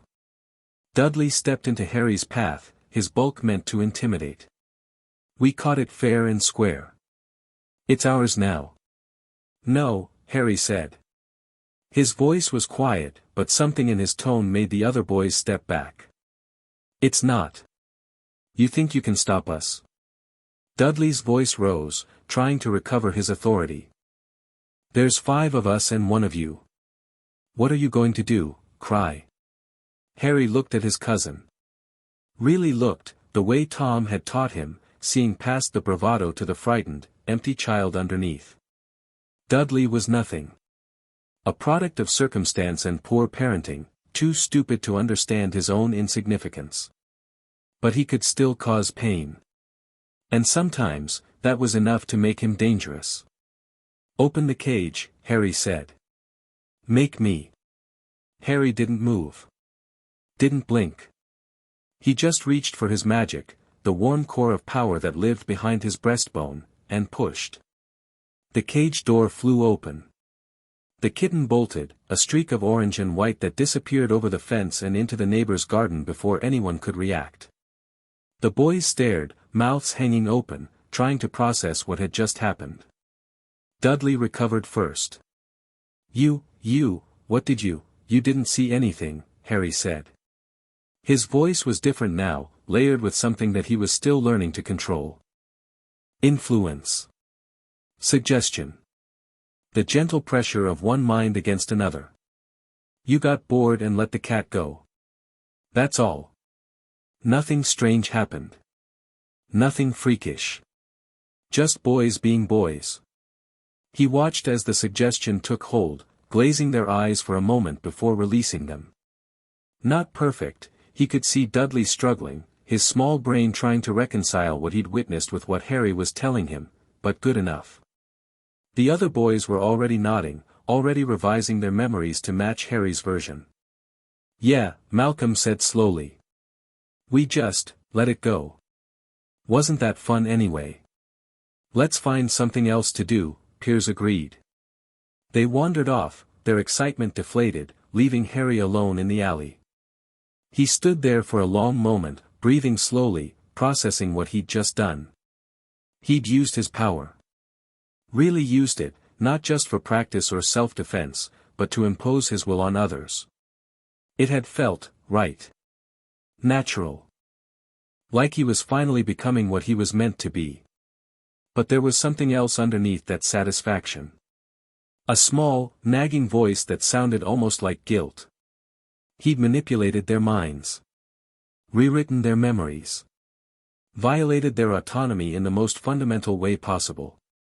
And he'd done it easily, almost casually, because they were weak and he was strong.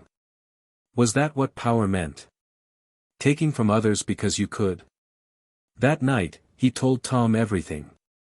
You're troubled, Tom observed. Why?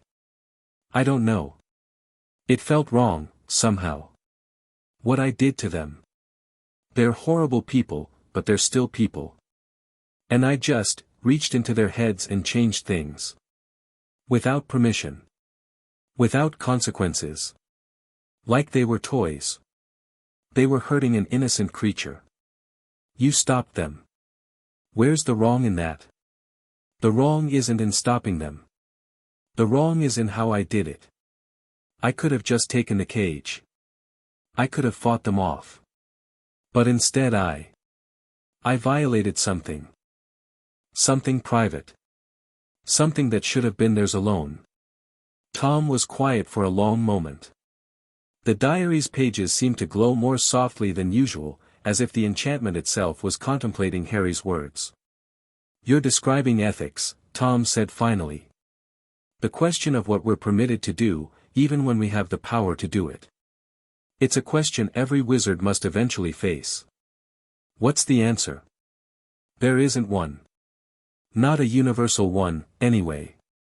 Different people draw the line in different places. Some believe that power comes with no obligations, that the strong have the right to do as they please. Others believe that power creates responsibility, that those who can do more should be held to higher standards.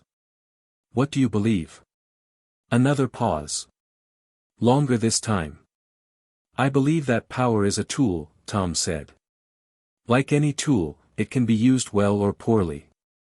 The question isn't whether you have the right to use it, you do, simply by virtue of possessing it.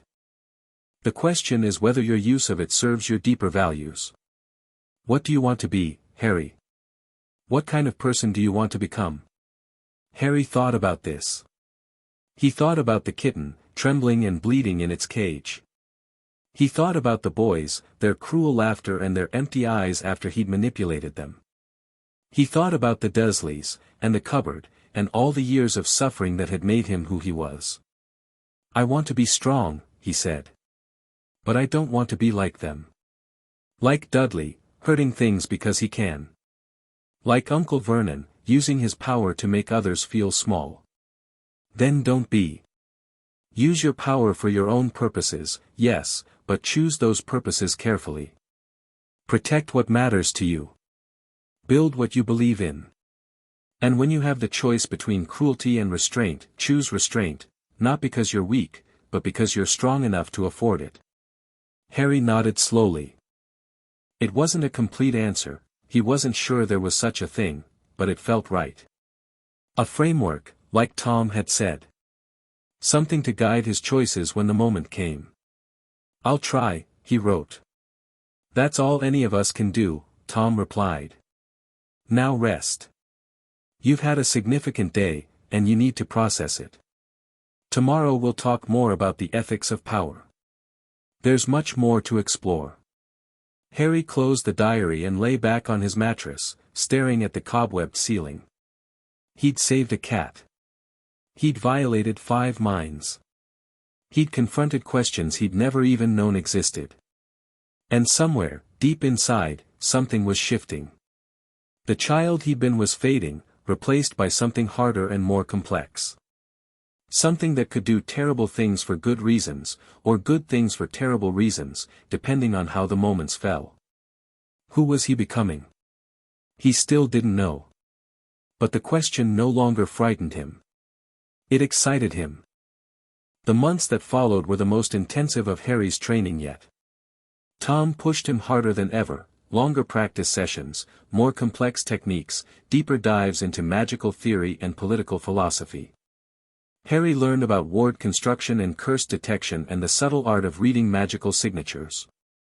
He learned about the different branches of magic, transfiguration, charms, potions, dark arts, and how they interconnected. And he learned about himself. The incident with Dudley's gang had opened something in Harry, a capacity for self-reflection that he hadn't known he possessed. He started questioning everything, his motives, his methods, his assumptions about right and wrong. Tom encouraged this, guiding their conversations toward ever more sophisticated moral territory. Power without wisdom is dangerous, Tom wrote one night. But wisdom without power is useless.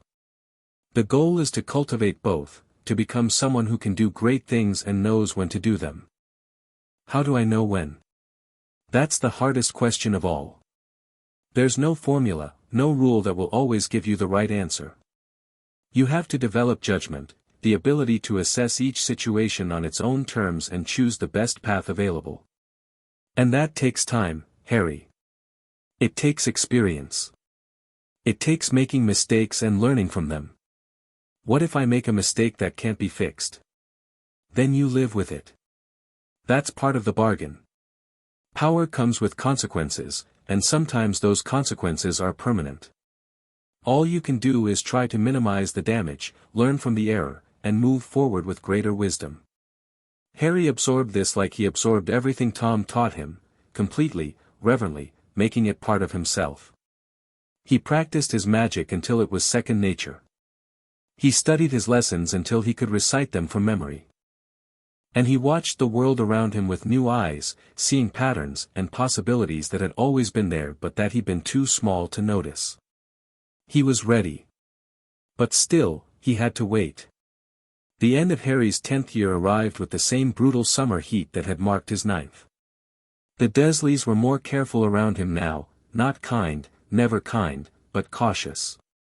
They gave him more space, fewer impossible tasks, smaller portions of their casual cruelty. Harry barely noticed. His mind was elsewhere, focused on the future that was finally within reach. One more year. One more year of preparation, of practice, of building the foundations of who he would become. "We should talk about your arrival at Hogwarts," Tom wrote one evening. "The specifics of how you'll present yourself, who you'll approach, what image you want to project." "I've been thinking about that," Harry replied. "I don't want to be what they expect. The boy who lived, innocent, grateful, awed by magic. That's a trap. They'll try to use me, to shape me into their version of a hero. Smart. So what will you be instead? Quiet. Competent. Unthreatening but not weak. I'll let them underestimate me, just like I let the Dursleys underestimate me. And while they're busy with their assumptions, I'll be watching. Learning. Building alliances with people who matter. And when you're strong enough to stop hiding." Harry smiled in the darkness. "Then they'll see what I really am. Which is whatever I decide to be," Harry wrote. "That's what you've taught me, isn't it? I'm not defined by what they want or what they expect. I'm defined by my choices. And I choose to be powerful. I choose to be free. I choose to never, ever be small again." Tom's response glowed warm and proud on the page. Perfect. You're ready, Harry. More ready than I could have hoped. When you walk through Hogwarts doors, you're going to change everything. We're going to change everything, Harry corrected. Together. Yes, Tom agreed. Together. Harry closed the diary and pressed it against his chest, feeling its familiar warmth seep into his skin. The future stretched before him, vast and full of possibility. All he had to do was reach out and take it. One more year. And then the real adventure would begin. In the darkness of the cupboard under the stairs, a boy slept with a diary clutched against his heart. Above him, the Dursleys dreamed their small dreams of normalcy and comfort. Around him, the ordinary world continued its ordinary routines. But something had shifted in the fabric of possibility, a thread pulled loose from the tapestry of fate. Tom Riddle's diary had found its way to the one person who could truly use it, not a victim to be drained, but a partner to be cultivated. And in the process, something unexpected had happened. The fragment of the Dark Lord's soul had started to care. It was a weakness, Tom knew. A vulnerability that could be exploited if anyone ever discovered it. But as he watched Harry sleep, felt the warm pulse of the boy's magic through their connection, he couldn't bring himself to regret it. Harry Potter was going to be magnificent. And Tom would be there to see it, to guide it, to share in the glory of everything they would accomplish together. The spider in the corner of the cupboard had long since abandoned its web, but the delicate structure remained, a testament to patience and persistence and the strange beauty of things built in darkness. 2 more years had become 1. And then the world would never be the same. Chapter 2 and Chapter 3, The Shape of Hatred. The autumn of Harry's 10th year brought rain that seemed determined to drown little whinging entirely. Grey sheets of water hammered against the windows of number 4 Privet Drive, turning the immaculate garden into a muddy swamp and trapping the Dursleys indoors with their least favorite relative.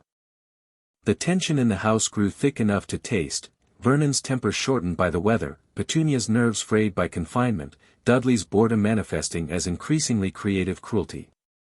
Harry weathered it all with the patient stillness Tom had taught him. He'd learned to make himself small in ways that had nothing to do with size. When Vernon's face purpled with rage, Harry was elsewhere, in the kitchen, in the garden shed, in the cupboard with the door pulled shut. When Dudley prowled the halls looking for entertainment, Harry became invisible, unremarkable, not worth the effort of pursuit. When Petunia's sharp eyes scanned for something to criticize, Harry's work was already done, already perfect, already beyond reproach. It wasn't submission. It was strategy. "You're learning to control your environment," Tom observed one night, his words glowing softly on the diary's pages. "Not through force, but through understanding. That's a rare skill, Harry. Most people spend their entire lives reacting to circumstances rather than shaping them." "It doesn't feel like control," Harry admitted. "It feels like hiding. There's no shame in hiding when you're outmatched. The shame would be in staying hidden forever. You're building strength, gathering resources, preparing for the moment when hiding is no longer necessary. That's not cowardice, it's wisdom." Harry considered this as he lay on his thin mattress, listening to the rain drum against the house.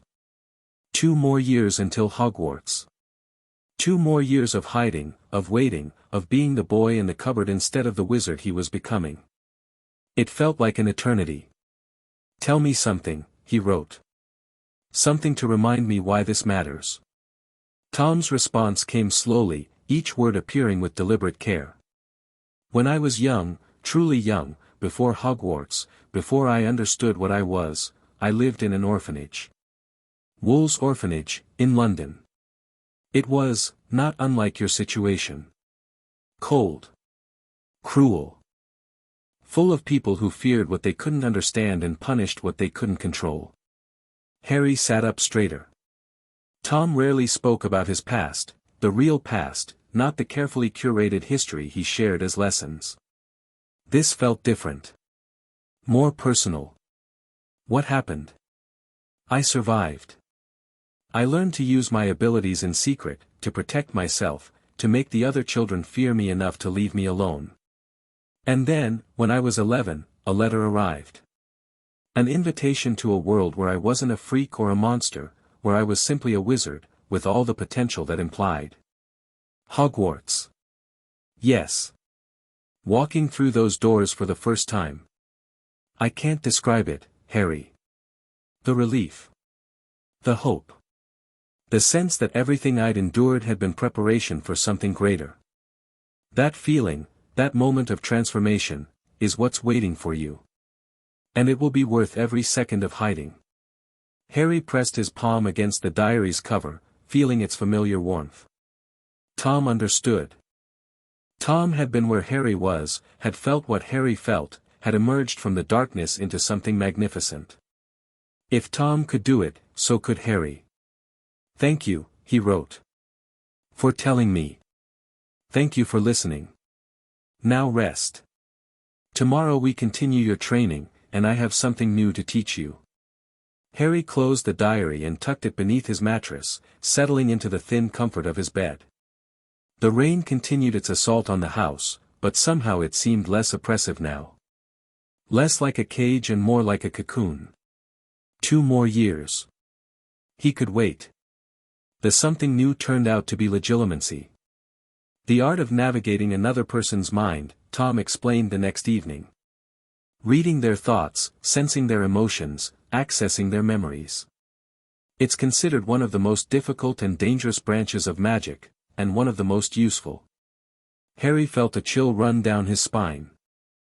He'd already learned to influence emotions, to plant suggestions, to nudge people toward particular conclusions. But actually reading minds? That was something else entirely. Is it invasive? Extremely. A skilled legilimens can strip away every secret, every hidden shame, every buried memory. There's no lie that can withstand a direct mental assault, no privacy that can survive sustained examination. It's the ultimate violation, and the ultimate tool for understanding others. You want me to learn it. I want you to understand it. Whether you choose to use it is your decision. But you need to know it exists, Harry, because others will use it against you. The wizarding world is full of legilimens, some obvious, most hidden. If you can't protect your mind, everything we've built together could be exposed. Harry thought about this. His secrets. Tom's existence. The years of training and preparation that had transformed him from a helpless child into, whatever he was becoming. How do I protect myself? That's called occlumency, the defensive counterpart to legilimency. We'll start there. Once your mental defenses are solid, we can discuss whether to pursue the offensive applications. The training began immediately. Occlumency, Harry discovered, was unlike any magic he'd practiced before. It wasn't about channeling power or projecting force, it was about architecture. Building walls in his mind. Creating compartments where secrets could be hidden. Developing the mental discipline to keep his thoughts ordered even under assault. Imagine your mind as a house, Tom instructed. Right now, it's open, doors unlocked, windows unshuttered, everything visible to anyone who walks by. Your job is to close it up. Lock the doors. Board the windows. Create rooms within rooms, each one protected by its own defenses. What kind of defenses? Whatever works for you. Some people use emotional associations, painful memories that make intruders recoil. Others use misdirection, fake memories designed to deceive. The most skilled occlumens can create entire false mindscapes, convincing illusions that hide the true structure of their thoughts. Harry spent weeks practicing. He learned to quiet his surface thoughts, to present a blank facade to anyone who might be watching. He learned to recognize the subtle sensation of mental intrusion, a pressure behind his eyes, a whisper at the edge of consciousness, and to respond with immediate, instinctive defense. It was exhausting work. Some nights he fell asleep mid-conversation with Tom, his mind too drained to form coherent words. But gradually, his defenses strengthened. The house of his mind grew walls, then locks, then hidden passages that led nowhere.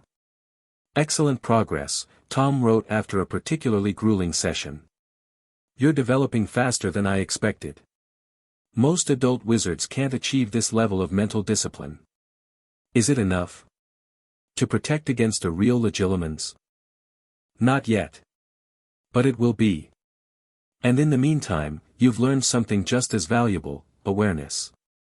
You'll sense when someone tries to read you now. That alone gives you an advantage most people never have." Harry nodded, though Tom couldn't see him. The training had changed something in his perception, made him more aware of the mental energy around him, the subtle currents of thought and emotion that flowed between people. He could feel the Dursleys' hatred now, a constant low hum of resentment and fear. He could sense Dudley's emptiness, the hollow space where a personality should have been. And sometimes, late at night, he could feel something else. A presence at the edge of his awareness, watching from a distance. "Tom," he wrote one evening. "Is there someone else? Someone keeping track of me?"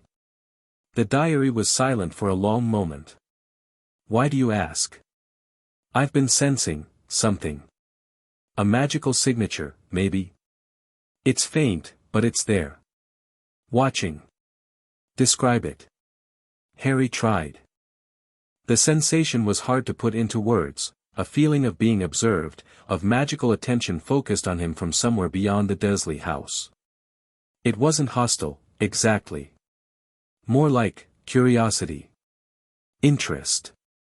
That would be the monitoring charms, Tom wrote finally. Placed by Albus Dumbledore, most likely. Standard practice for high-value magical children, especially those living in Muggle environments. Dumbledore. The Hogwarts headmaster. The same. He's been tracking you since the night your parents died, Harry. Making sure you're alive, making sure you're contained, making sure you'll be properly grateful when he finally deigns to rescue you. There was something cold in Tom's words. Something personal. "You don't like him." "I despise him. Dumbledore is the architect of the modern wizarding world's stagnation. He had power, real power, the kind that could have changed everything, and he used it to maintain the status quo. To protect the corrupt ministry, to coddle the old families, to ensure that nothing ever truly changed. He's supposed to be a hero. The man who defeated Grindelwald. Heroes make the best tyrants. They have the moral authority to do as they please, and the power to crush anyone who objects. Dumbledore has spent decades positioning himself as the conscience of magical Britain, and he's used that position to keep everything exactly as it was. The same inequalities. The same injustices. The same rotting system that produces Dark Lords because it gives them something worth destroying. Harry absorbed this slowly. He'd heard Dumbledore's name before, always spoken with reverence, the greatest wizard of the age, the leader of the light, the keeper of all that was good and pure. But Tom's version was different. More complex. What does he want with me? Control. You're the boy who lived, Harry, a symbol of hope to the wizarding world. Whoever shapes you shapes that symbol. Dumbledore wants to make sure you grow up grateful and obedient, ready to serve his vision of how things should be. And if I don't want to serve?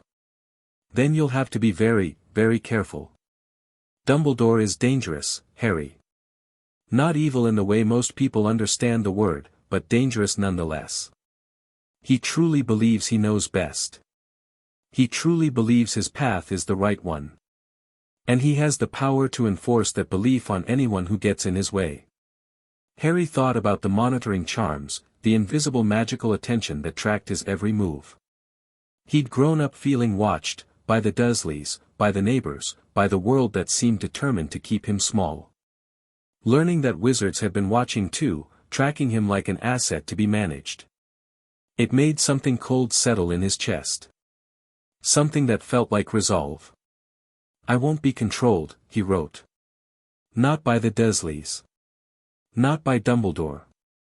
Not by anyone. Good, Tom replied. Hold on to that feeling. It's going to serve you well.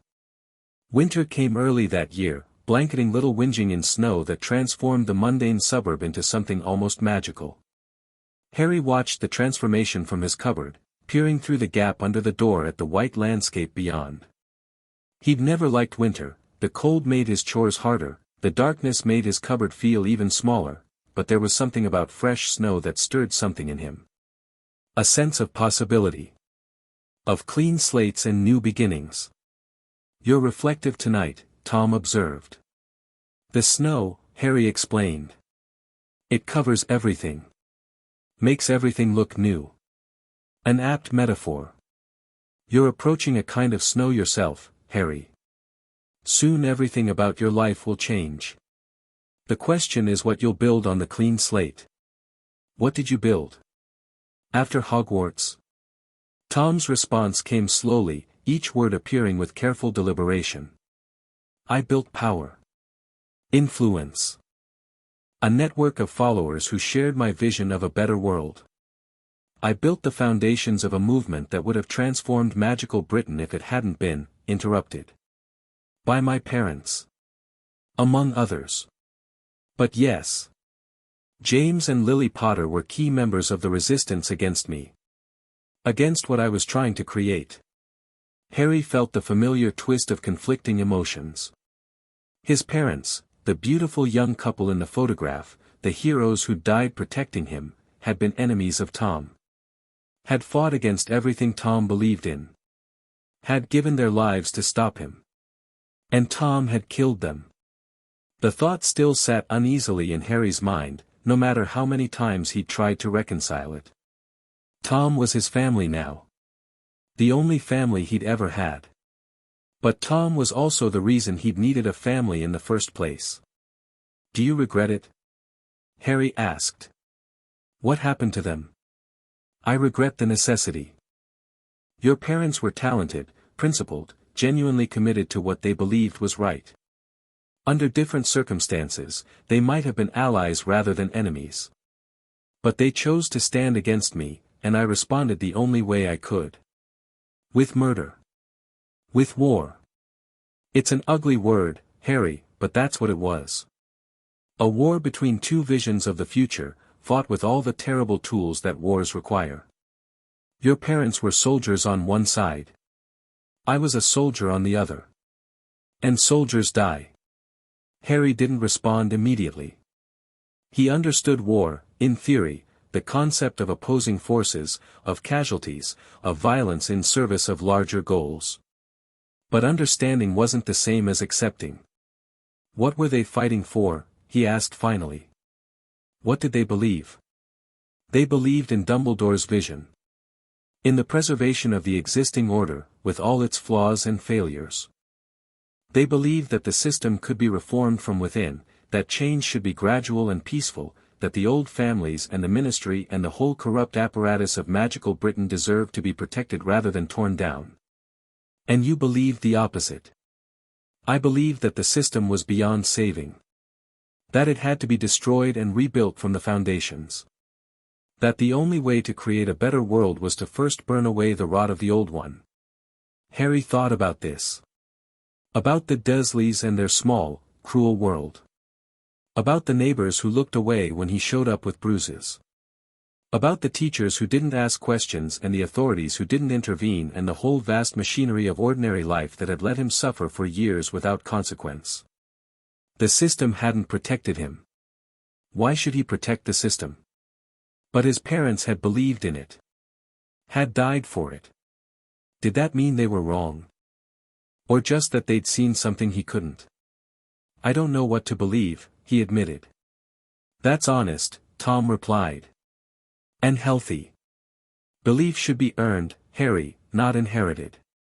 Don't believe what I tell you just because I tell you. Don't believe what Dumbledore will tell you just because he's famous. Examine the evidence. Follow the logic. And make your own decisions about what's true. What if I decide you're wrong? Then I'll argue my case and try to convince you. And if I can't, if you truly believe that my vision is flawed, then I'll respect your conclusions, even if I disagree with them." Harry felt something loosen in his chest. He'd been afraid, somewhere beneath conscious thought, that Tom's love was conditional. That their partnership depended on Harry accepting everything Tom believed. But Tom was giving him permission to think for himself. To disagree. To challenge. That was more than anyone had ever offered him. "Thank you," he wrote. "For what?" "For treating me like I matter. Like my thoughts are worth having." The diary was warm beneath Harry's fingers, warmer than usual. "Your thoughts are the most important thing about you, Harry. More important than your power, your name, your destiny. You are your thoughts. Everything else is just circumstance." Harry closed the diary and held it against his chest, letting its warmth seep through his thin shirt. Outside, the snow continued to fall, covering the ugly world in a blanket of white. He was going to build something on that clean slate. He didn't know what yet, didn't know what shape his beliefs would ultimately take. But whatever he built, it would be his. And that was enough. The spring thaw brought new challenges. Dudley's gang had reorganized over the winter, adding new members and developing new tactics. They'd stopped targeting Harry directly. The incident with the cat had left a lasting impression, but they'd found other victims. Smaller children, isolated stragglers, anyone too weak to fight back. Harry watched this with detached interest. He had no obligation to intervene. The children being bullied weren't his concern, and drawing attention to himself would be strategically foolish. But something about watching it happen bothered him anyway. "You're troubled again," Tom observed one evening. "The same issue as before?" "Similar. Dudley's gang is hurting people. Kids who can't defend themselves. And I'm just watching. As you should. You're not responsible for every injustice in the world, Harry. Your first obligation is to yourself, to your survival, your growth, your future. Diverting resources to protect strangers would be wasteful. I know. Logically, I know that. But it feels wrong." "Yes." Tom was quiet for a moment. When his words appeared, they were thoughtful. Measured. "This is the tension at the heart of power, Harry. The more capable you become, the more injustice you're able to see, and the more you're faced with choices about when to act. You could spend your entire life fighting small battles against small cruelties, and never accomplish anything larger. Or you could focus your energy on bigger goals, accept that some suffering is inevitable, and work toward changes that will matter on a larger scale. Is that what you did? When you were building your movement?" "It's what I tried to do. I wasn't always successful. There were times when I acted impulsively, when I let anger or pride drive me to decisions that cost me dearly. The Dark Lord that the world remembers, the monster who killed indiscriminately, that wasn't what I set out to become. It was what I became when I lost sight of my larger purpose." This was new. Tom rarely spoke critically of his past self, of the Voldemort that existed outside the diary. Harry leaned closer, curious. "What happened?" "I became impatient. The change I wanted wasn't coming fast enough, and I started taking shortcuts. Using fear instead of persuasion. Eliminating obstacles instead of converting them. Each choice seemed justified in the moment, but collectively they transformed me into something I never intended to be. Do you regret it?" "I regret the waste. The potential allies I drove away. The moral authority I surrendered. By the end, I'd become exactly what my enemies accused me of being, a tyrant, a murderer, a monster. And that made it easy for them to oppose me. Easy for people like your parents to believe they were fighting for the right side." Harry absorbed this slowly. It was the most self-critical Tom had ever been, the closest he'd come to admitting that his methods had been wrong. "What would you do differently? If you could start over?" "I would be more patient. More strategic. I would build coalitions instead of cults, persuade instead of terrorize. I would remember that lasting change requires legitimacy, that you can't transform a society through force alone, no matter how powerful you are. Is that what you want me to do? Build coalitions? I want you to learn from my mistakes. To pursue your goals, whatever they turn out to be, with the wisdom I lacked. You have advantages I never had, Harry. You're not driven by rage or wounded pride. You can think clearly, plan carefully, act with precision. Use those advantages. Don't let passion push you toward the same errors that destroyed me. Harry nodded, though Tom couldn't see him. The warning was clear: power without control led to ruin. The same lesson Tom had been teaching him since the beginning, but now illustrated with personal failure. I'll try to remember, he wrote. That's all I ask. Now, let's return to your occlumency practice.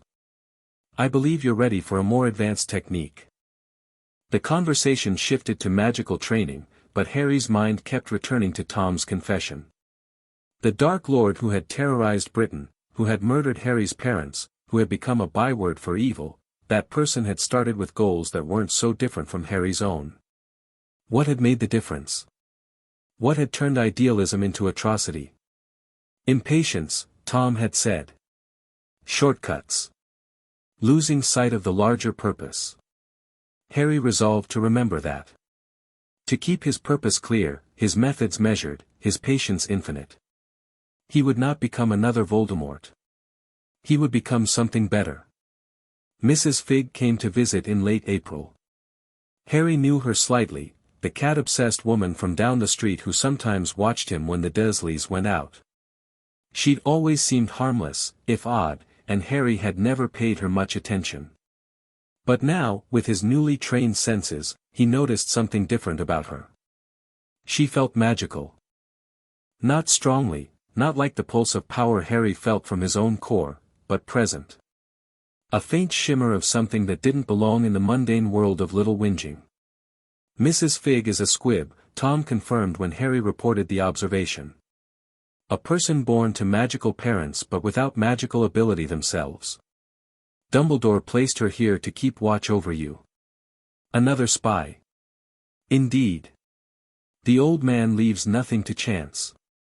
He's had you surrounded since birth, monitored, contained, carefully managed. All to ensure you develop according to his plans. Harry thought about this as he watched Mrs. Figg through the kitchen window. She was speaking with Aunt Petunia, her expression carefully pleasant, her eyes flickering occasionally toward where Harry was working in the garden. Watching. Always watching. What should I do? Nothing obvious. Continue to present yourself as the obedient, downtrodden nephew. Let her report back that everything is proceeding as expected. The more Dumbledore believes he has you figured out, the more surprised he'll be when you reveal your true capabilities. Harry nodded and returned to his weeding, careful to keep his posture submissive and his expression bland. Just another day in the life of the boy who lived, suffering nobly in his cupboard, waiting to be rescued. If only they knew. The summer of Harry's 10th year was the hottest on record. Heat waves shimmered over the pavement, turning the suburb into a furnace that drove everyone indoors. The Dursleys installed a new air conditioning unit and spent most of their time in the climate-controlled living room, leaving Harry to swelter in his cupboard or labor in the brutal sun. He chose the sun. The garden needed constant attention in this weather, watering, weeding, protecting the precious flowers from the scorching heat.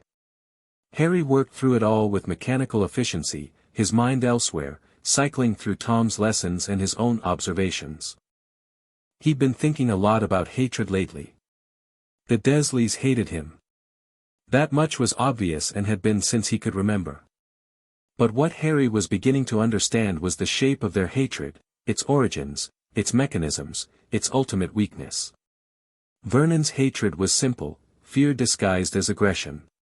He couldn't understand Harry's strangeness, couldn't control it, and so he tried to crush it. Every blow, every insult, every deprivation was an attempt to beat the magic out of Harry, to force him into a shape that Vernon could comprehend. Petunia's hatred was more complex. There was fear there too, but underneath it lay something older. Jealousy. Grief. The ancient wound of being the ordinary sister, the one left behind while Lily flew off into a world of wonders. Petunia didn't just hate Harry, she hated everything he represented. The magic she'd been denied. The sister she'd lost. The unfairness of a universe that had given Lily so much and Petunia so little. And Dudley. Dudley didn't really hate Harry at all. He was simply empty, a vessel filled with whatever emotions his parents poured into him. He hurt Harry because that was what he'd been taught to do, because cruelty was the only language his limited mind had learned to speak. Understanding this didn't make the hatred hurt less. But it made it feel smaller. Less overwhelming. More manageable. "You're seeing them clearly now," Tom observed when Harry shared his analysis. "That's good. But don't let understanding become sympathy. These people have hurt you for years without remorse. They don't deserve your compassion." "I don't feel compassion. I feel pity, maybe. They're so limited. So trapped in their small lives. Pity is acceptable, as long as it doesn't become weakness. The moment you start making excuses for them, the moment you let their limitations excuse their cruelty, that's when pity becomes dangerous." Harry nodded. He had no intention of making excuses. The Dursleys were what they were, and they would face the consequences of their choices eventually. But for now, understanding them gave him power over them, the power to predict their behavior, to navigate their moods, to survive in their house until something better came along. One more year. He could wait. The letter arrived 3 weeks before Harry's 11th birthday. He was in the garden when the owl swooped down, a magnificent tawny creature that landed on the fence post and regarded him with intelligent amber eyes. In its beak was an envelope, thick parchment, sealed with a crest that Harry recognized from Tom's descriptions. Hogwarts. Harry's heart hammered as he reached for the envelope. This was it. The moment he'd been waiting for, the door to the world that had always been meant to be his. But before his fingers could close around the parchment, a meaty hand snatched it away. "What's this then?" Vernon had emerged from the house, his face already purpling with suspicion. He examined the envelope, his small eyes narrowing as they took in the unfamiliar seal, the elegant calligraphy spelling out Harry's name. "Mr. H. Potter, the cupboard under the stairs, number 4 Privet Drive, Little Whinging, Surrey." Vernon's voice dripped with contempt. "Thinks he's clever, does he? Sending himself letters." "I didn't." "Quiet." Vernon tore the envelope in half, then quarters, then eighths. He stuffed the fragments into his pocket and grabbed Harry's arm, his grip bruising. "I've had it with your strangeness, boy. Whatever this is, it stops now. Do you understand?" Harry met his uncle's eyes. For a moment, he considered using his power, a pulse of force to knock Vernon backward, a touch of influence to make him forget what he'd seen. It would be easy. Almost trivially easy. But Tom's voice echoed in his mind, patience. Strategy. The long game. "Yes, Uncle Vernon," he said quietly. Vernon grunted and released him, stalking back into the house. The owl watched this exchange with what looked like disapproval, then spread its wings and flew away, presumably to report its failed delivery. Harry returned to his weeding, outwardly calm, inwardly seething. They would send more letters. Tom had explained how persistent Hogwarts was about retrieving its students. But every letter Vernon destroyed was another delay, another obstacle between Harry and his future. He was tired of obstacles. That night, he told Tom everything. "Expected," Tom said. "The Dursleys have been denying your heritage for a decade. They won't give up easily. But Hogwarts won't give up either. The letters will increase in frequency and intensity until someone is sent to deliver the invitation in person." "How long?" "Days, perhaps weeks. It depends on how stubborn your relatives are and how creative Hogwarts becomes. The important thing is to be ready when the moment comes." "Ready for what?" "For your introduction to the wizarding world. Whoever they send, and it will probably be someone significant, given your status, will expect to find a frightened, ignorant child. Give them what they expect. Be awed, be grateful, be overwhelmed. And underneath it all, watch. Learn. Catalog everything they reveal about themselves and their expectations. Harry nodded. The game was about to begin in earnest. He was ready. The letters came in waves. First one a day, then 3, then a dozen. They arrived by owl, by sparrow, by unlikely postal coincidences that saw them stuffed into milk bottles and hidden inside egg cartons. Vernon destroyed them all, his paranoia growing with each new delivery, his behavior becoming increasingly erratic. He boarded up the mail slot. Nailed the letterbox shut. Forbade anyone from leaving the house unaccompanied. But the letters kept coming. On the 5th day, Harry woke to find the kitchen filled with owls. Hundreds of them, perched on every surface, their amber eyes fixed on the door to his cupboard.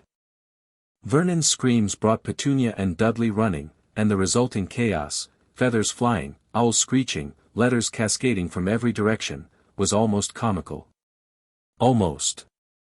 "We're leaving," Vernon announced that evening, his face a color that Harry had never seen before. "Packing the car. Going somewhere they'll never find us."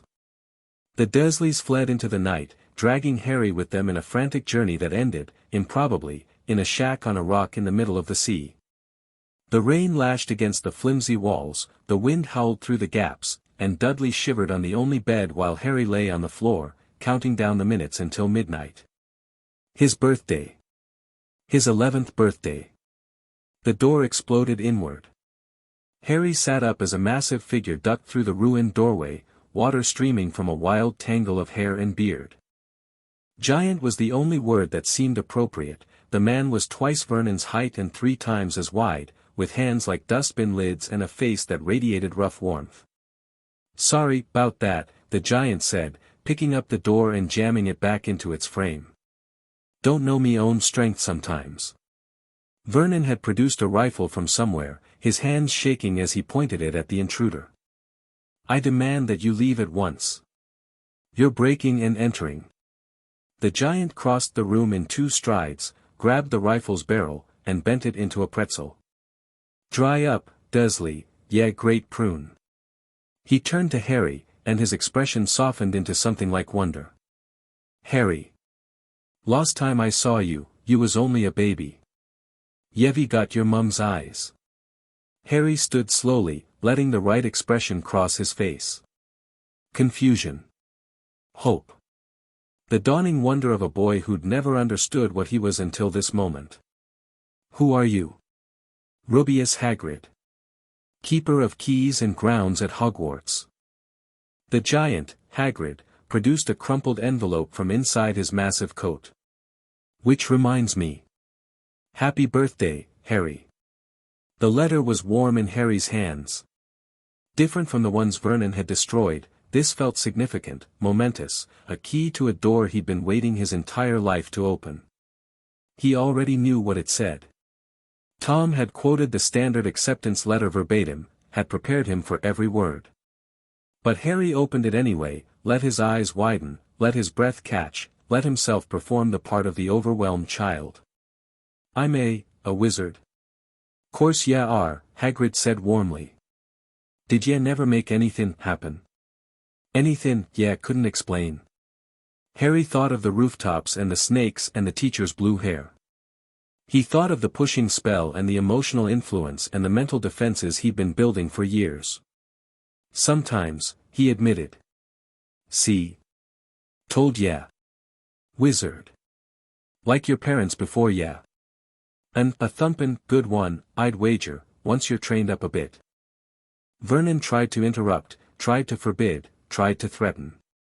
Hagrid shut him down with casual ease, revealing truths the Dursleys had hidden for a decade, the real story of James and Lily's death, the Dark Lord who had killed them, the boy who lived who had somehow survived. Harry listened to it all with appropriate shock, appropriate grief, appropriate wonder. Inside, he was cataloging. Analyzing. Seeing exactly what Tom had predicted, a man of simple loyalties, warm heart, careless tongue. Someone who could be useful. Someone who could be managed. "Ye'll be shoppin' for your school things tomorrow," Hagrid announced. "Diagon Alley. The best wizard shopping in the world. Get ya all sorted out." Harry nodded eagerly. "I can't wait." As Hagrid settled in for the night, pulling out a massive umbrella that sparked suspiciously when he tapped it, Harry lay on the floor and pretended to sleep. His mind was racing, sorting through the evening's revelations, preparing for what came next. The first act was over. The door to the wizarding world stood open before him. Time for the second act to begin. Diagon Alley was everything Tom had described and more. Harry walked through the crowded streets in a daze that was only partially performed, his senses overwhelmed by the sheer density of magic around him. Every shop window sparkled with enchantments. Every person who passed radiated some degree of power. The air itself seemed alive, humming with potential that he'd never felt in the mundane world. "All right, there, Harry?" Hagrid asked, guiding him through the crowd with gentle pressure. "Can be a bit much, first time." "It's incredible," Harry said honestly. "I never imagined." "Wait till ya see Hogwarts. Makes this look like a joke, it does." Their first stop was Gringotts, the Wizarding Bank.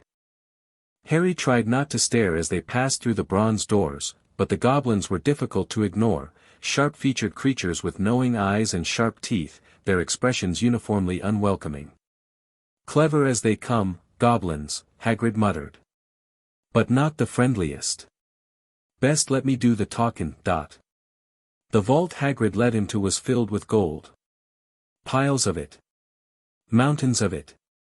More money than Harry had ever imagined existing, all of it his by right of inheritance. "Left to ya by your parents," Hagrid explained, looking slightly uncomfortable at the display of wealth. "Didn't know." "Yeah, well, the Dursleys wouldn't have told ya, would they?" Harry scooped coins into a bag, trying to calculate the value and giving up almost immediately. It didn't matter. Whatever the total, it was enough. Enough to buy whatever he needed. Enough to fund whatever he planned. Enough to be free. The shopping that followed was efficient: robes at Madame Malkin's, books at Flourish and Blot's, potion supplies at the apothecary.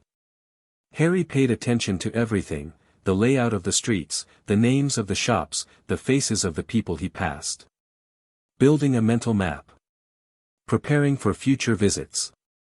But the real moment came at Ollivander's. The wand shop was dusty and dim, packed floor to ceiling with narrow boxes that seemed to hum with contained power.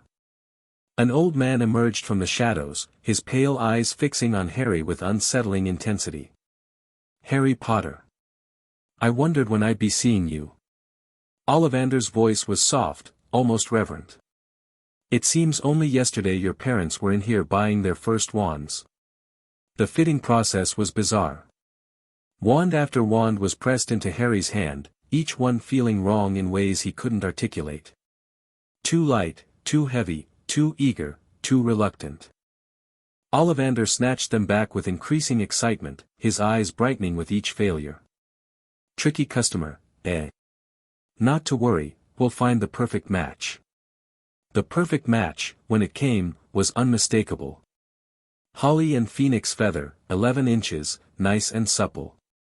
The moment Harry's fingers closed around the handle, warmth flooded through him, the same warmth he felt from his magical core, but amplified, focused, channeled through the wand like water through a dam. Red and gold sparks erupted from the tip. "Curious," Ollivander murmured, his eyes locked on Harry's face. "Very curious." "What's curious?" "I remember every wand I've ever sold, Mr. Potter. Every single one. The phoenix whose tail feather is in your wand gave another feather, just one other. It is very curious that you should be destined for this wand when its brother gave you that scar." The shop seemed to grow colder. Harry felt the smile freeze on his face as he processed what Ollivander was saying. His wand was the brother of Voldemort's. The wand chooses the wizard, Mr. Potter. It's not always clear why. But I think we must expect great things from you. After all, he who must not be named did great things. Terrible, yes. But great.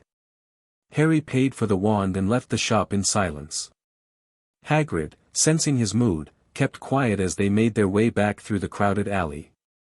Great things. Terrible things. Brother Wands. That night, safe in his cupboard with the Dursleys cowed into temporary submission by Hagrid's threats, Harry told Tom everything. Brother Wands, Tom repeated, and Harry could feel the significance in the words. Phoenix feather cores, both from the same bird. Do you understand what that means? That we're connected. Voldemort and me. More than connected. The wands recognize each other as kin. In certain circumstances, they can't be used against each other, they'll lock, refuse to fight, create effects neither caster intends. Is that dangerous? Potentially. But also potentially useful. It means any direct confrontation with the Dark Lord, should one occur, will be complicated by factors neither of you can fully control. Harry thought about this. He'd known, intellectually, that his survival as a baby had created some kind of connection with Voldemort. But the Brother Wands made it physical. Tangible. A reminder that his fate and the Dark Lord's were intertwined in ways he didn't fully understand. What does it mean for us? He asked. For our plans. It means we proceed carefully. The connections between you and Voldemort, the wands, the scar, whatever magic saved your life, are variables we don't fully understand yet.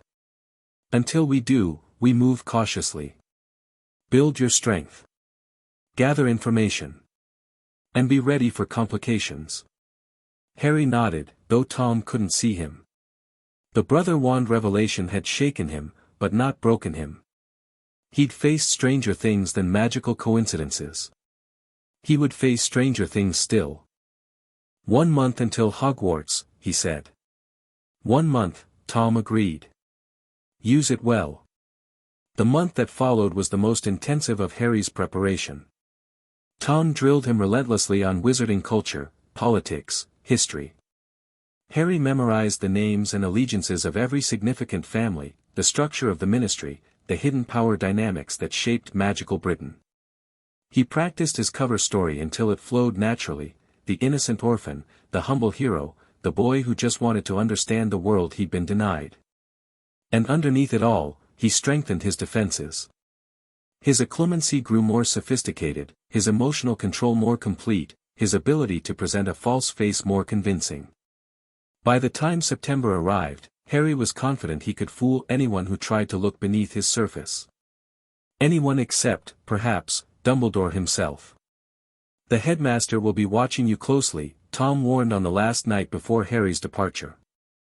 He's waited 11 years for this moment, the return of his precious symbol. He'll want to assess you, to understand you, to begin shaping you according to his plans. What should I do?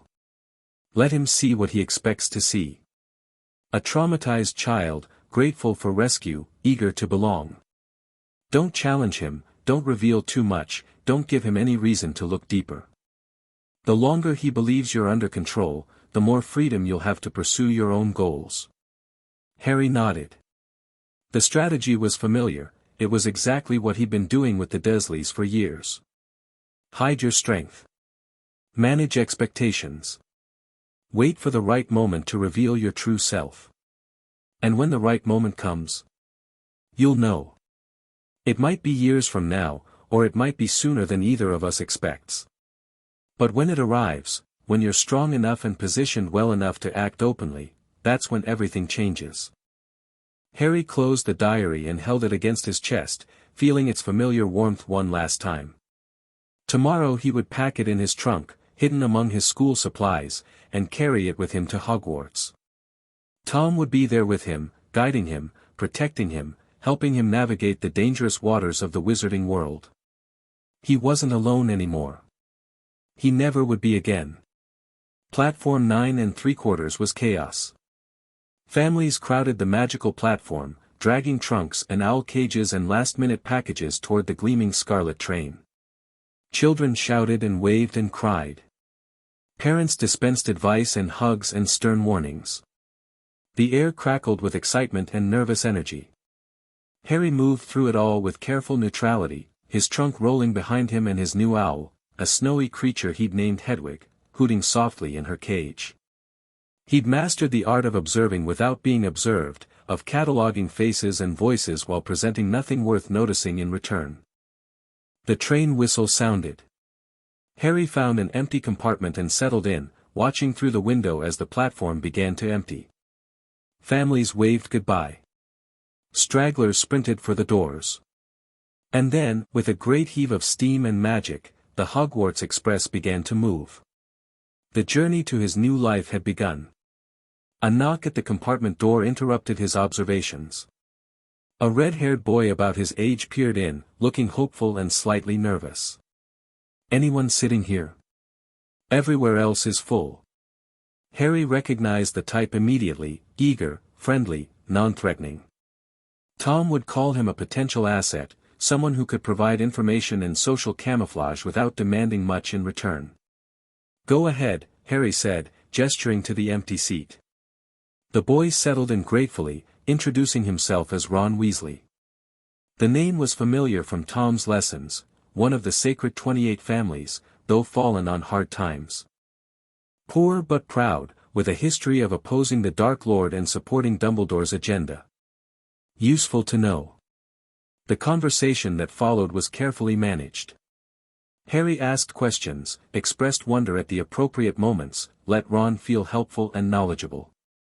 In return, he gathered intelligence, the basics of Hogwarts houses, the names of teachers to watch, the social dynamics that shaped student life. Another knock. A bushy-haired girl appeared, looking stressed.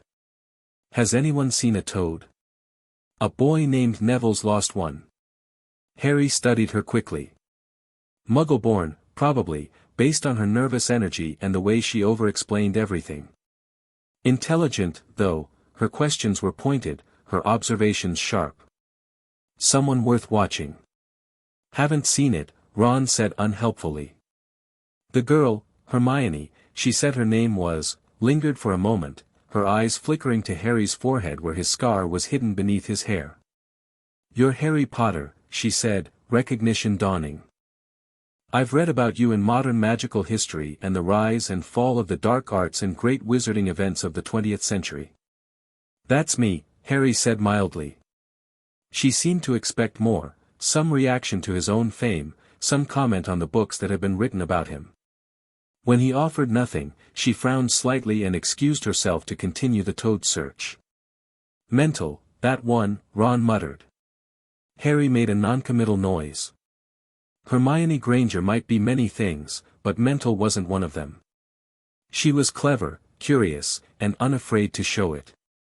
That made her either an ally or a threat, depending on how things developed. The train rolled on through the countryside, carrying Harry toward his destiny. He watched the landscape change, felt the thrum of magic grow stronger as they approached Hogwarts, and let himself feel something he rarely permitted. Hope. Hogwarts rose from the darkness like something out of a dream. Towers and turrets, windows glowing with warm light, a massive structure of stone and magic that seemed to grow from the very rock on which it sat. Harry stared from the small boat that carried him across the lake, genuinely awed despite all his preparation. Tom had described it. Had painted pictures in words of the castle he'd once called home. But nothing could have prepared Harry for the reality, the sheer presence of the place, the weight of centuries of accumulated power, the sense that this building was alive in some fundamental way. "Beautiful, isn't it?" said a voice beside him. Harry turned. The speaker was a pale boy with white blonde hair and a pointed face that radiated privileged confidence. Draco Malfoy. Harry recognized him from their brief encounter at Madame Malkin's, and from Tom's extensive briefings on the major pureblood families. "It is," Harry agreed. Draco studied him with open curiosity. "You're Harry Potter. Everyone's talking about you." "So I've noticed." "I'm Draco Malfoy." The name was offered like a gift, as if Harry should be honored to receive it. My father told me to find you. He thinks we could be useful to each other. Tom's voice echoed in Harry's memory. Find people whose goals align with yours and work together, for as long as the alignment lasts. Maybe we could, Harry said carefully. I'm still figuring out how things work here. It helps to have friends who understand the system. Draco's smile was sharp and satisfied. I think you'll find I understand it very well. When you're sorted, you'll want Slytherin. By the way, all the best families are. Look for me. We'll talk. The boats reached the shore. Harry climbed out with the other first years, his mind already working through the implications of Draco's approach. The Malfoys were powerful, connected, deeply embedded in the old pureblood networks. An alliance with them would open doors that might otherwise take years to access. But the Malfoys had also been Death Eaters. Servants of Voldemort. Enemies of everything Harry's parents had died for. Did that matter? Harry wasn't sure anymore. The clear lines between good and evil that the wizarding world believed in seemed less clear from where he stood. Tom had served the Dark Lord too, and Tom was the closest thing to family Harry had ever known. Maybe the lines had never been as clear as people pretended. The great doors of Hogwarts swung open, and Harry stepped inside. The Sorting Hat was older than Hogwarts itself. It sat on a stool in the center of the Great Hall, ancient and patched and radiating a presence that made Harry's newly trained senses tingle. This was no ordinary enchanted object, this was something powerful, something that saw through masks and pretenses to the truth beneath. This was going to be a problem. Potter, Harry. The whispers erupted before he'd taken 2 steps. Harry ignored them, walking toward the stool with measured calm, and sat down as Professor McGonagall lowered the hat onto his head. Darkness. Then a voice, speaking directly into his mind. Well, well. What do we have here? Harry felt the hat's consciousness brush against his mental defenses, not attacking, exactly, but probing. Testing. He let it in just far enough to seem cooperative, keeping his deepest secrets locked away behind walls that had taken years to build. Interesting, the hat mused. Very interesting. You've been trained. Properly trained, despite having no access to magical education. Someone's been teaching you. Harry said nothing. Secrets within secrets. Walls within walls. You're more protected than most adult wizards, Mr. Potter. One might wonder why an 11-year-old needs such elaborate defenses. I've had a difficult life, Harry thought carefully. I learned to protect myself. Indeed you did. And what should I make of what lies beneath those protections? I can't see everything, your defenses are too strong, but I see enough. Ambition. Intelligence. A hunger for power that would make any Slytherin proud. Is that where you'll put me? Slytherin. It would be the obvious choice. You have all the qualities Salazar valued, cunning, determination, a willingness to do what others won't. You would thrive there. Harry felt the hat's presence shift, examining other aspects of his mind. But there's more to you than ambition. Courage, certainly, you've faced down things that would break most children. Loyalty, though carefully rationed. And something else, a capacity for love that you try very hard to hide. Love isn't useful. No. I disagree. But that's a conversation for another time. The question before us is where you belong. Slytherin would make you powerful. But Gryffindor would make me something else. Would give you options. The boy who lived in Slytherin would be watched, suspected, constantly analyzed for signs of darkness. The boy who lived in Gryffindor would be celebrated, trusted, given access to circles that Slytherin would never open. Harry considered this. Tom had predicted the hat would see through his surface persona, had prepared him for exactly this conversation. The question was which placement better served his long-term goals. Slytherin was the obvious choice. The House of Ambition, of cunning, of pure-blood tradition. Harry would find allies there, people who shared his views on power and its proper use. But Gryffindor offered something different. Dumbledore's house. The house of heroes and symbols. If Harry was sorted there, the headmaster would see him as a success, a vindication of his careful management. The surveillance would relax. The opportunities would multiply. Gryffindor, Harry thought. Put me in Gryffindor. The hat was silent for a long moment.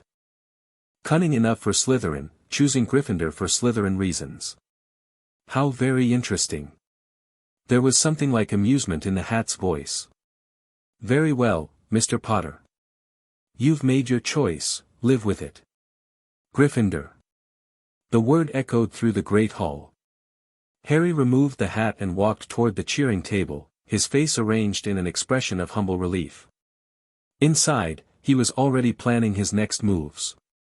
The Gryffindor common room was warm and crowded, filled with excited first-years and older students who wanted to meet the famous Harry Potter. He endured the attention with appropriate grace, answering questions, accepting congratulations, letting himself be absorbed into the social fabric of his new house. But as soon as he could escape, he retreated to his dormitory and pulled out the diary.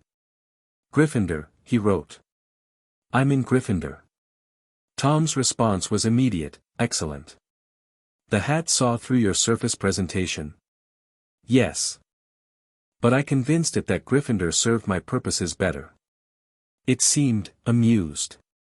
The Sorting Hat has seen 1,000 years of students. Very little surprises it anymore. The important thing is that you're positioned well. Dumbledore will be pleased, which means he'll be less suspicious. Use that to your advantage. Harry settled back on his bed, the diary warm against his chest. Around him, his new roommates were chattering about the sorting, the feast, the excitement of finally being at Hogwarts. Normal children having normal reactions to a normal milestone. Harry wasn't normal. Had never been, would never be. But that was fine. Normal was overrated. He had a plan. He had an ally. And he had 7 years to build the foundation of everything that would come after.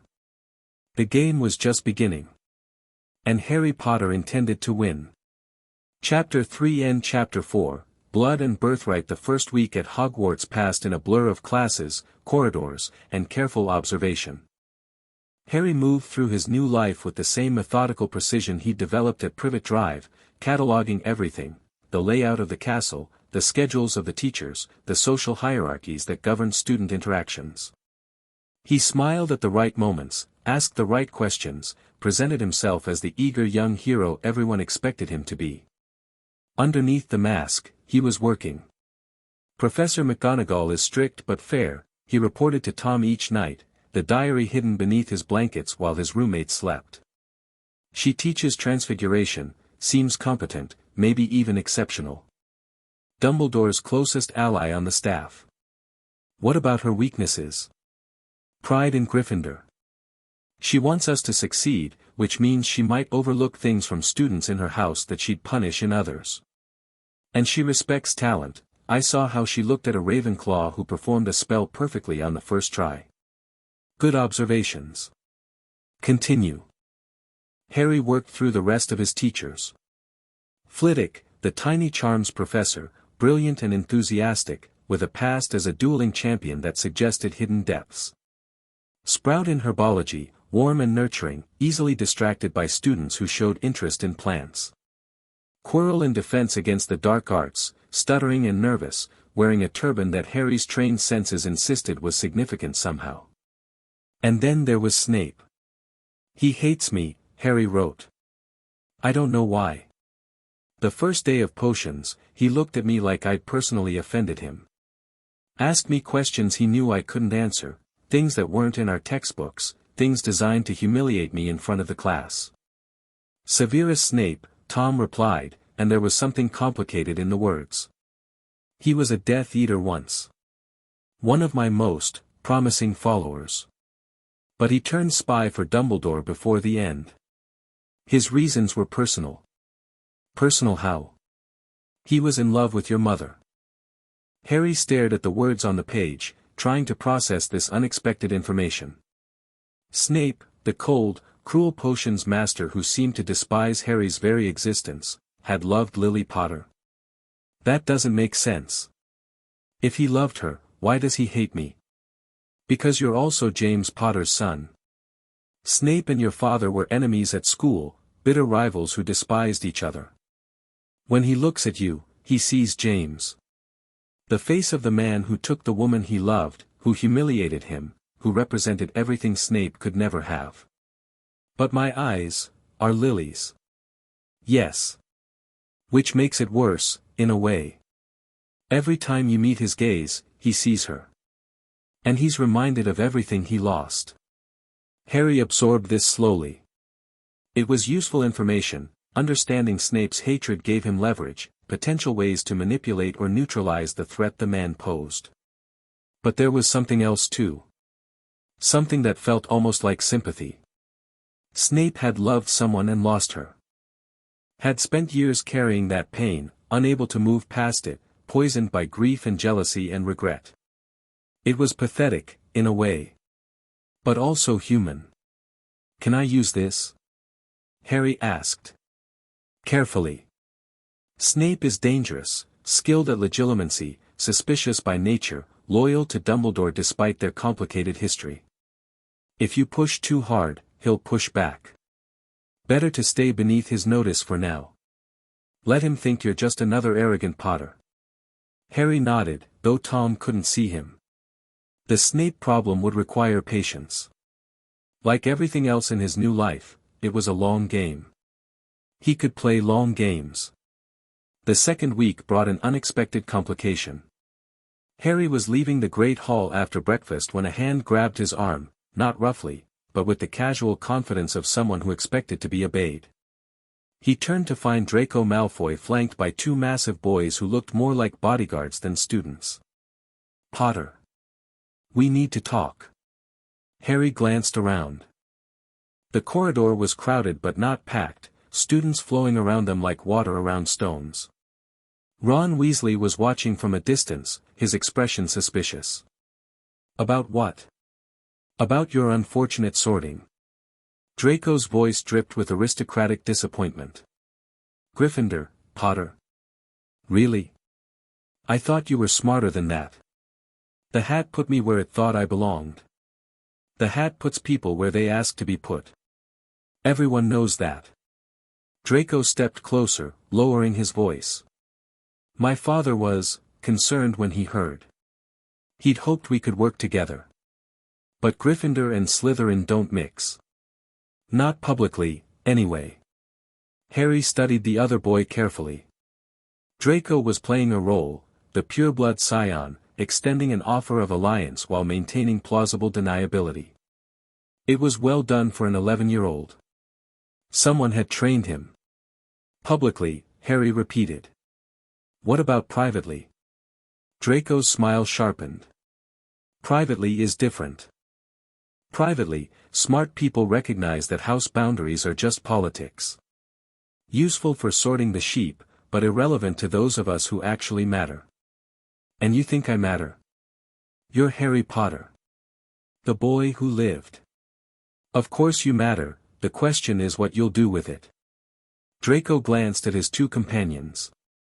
Crabbe and Goyle here aren't much for conversation, but they're useful in other ways. If you ever need assistance, they're available.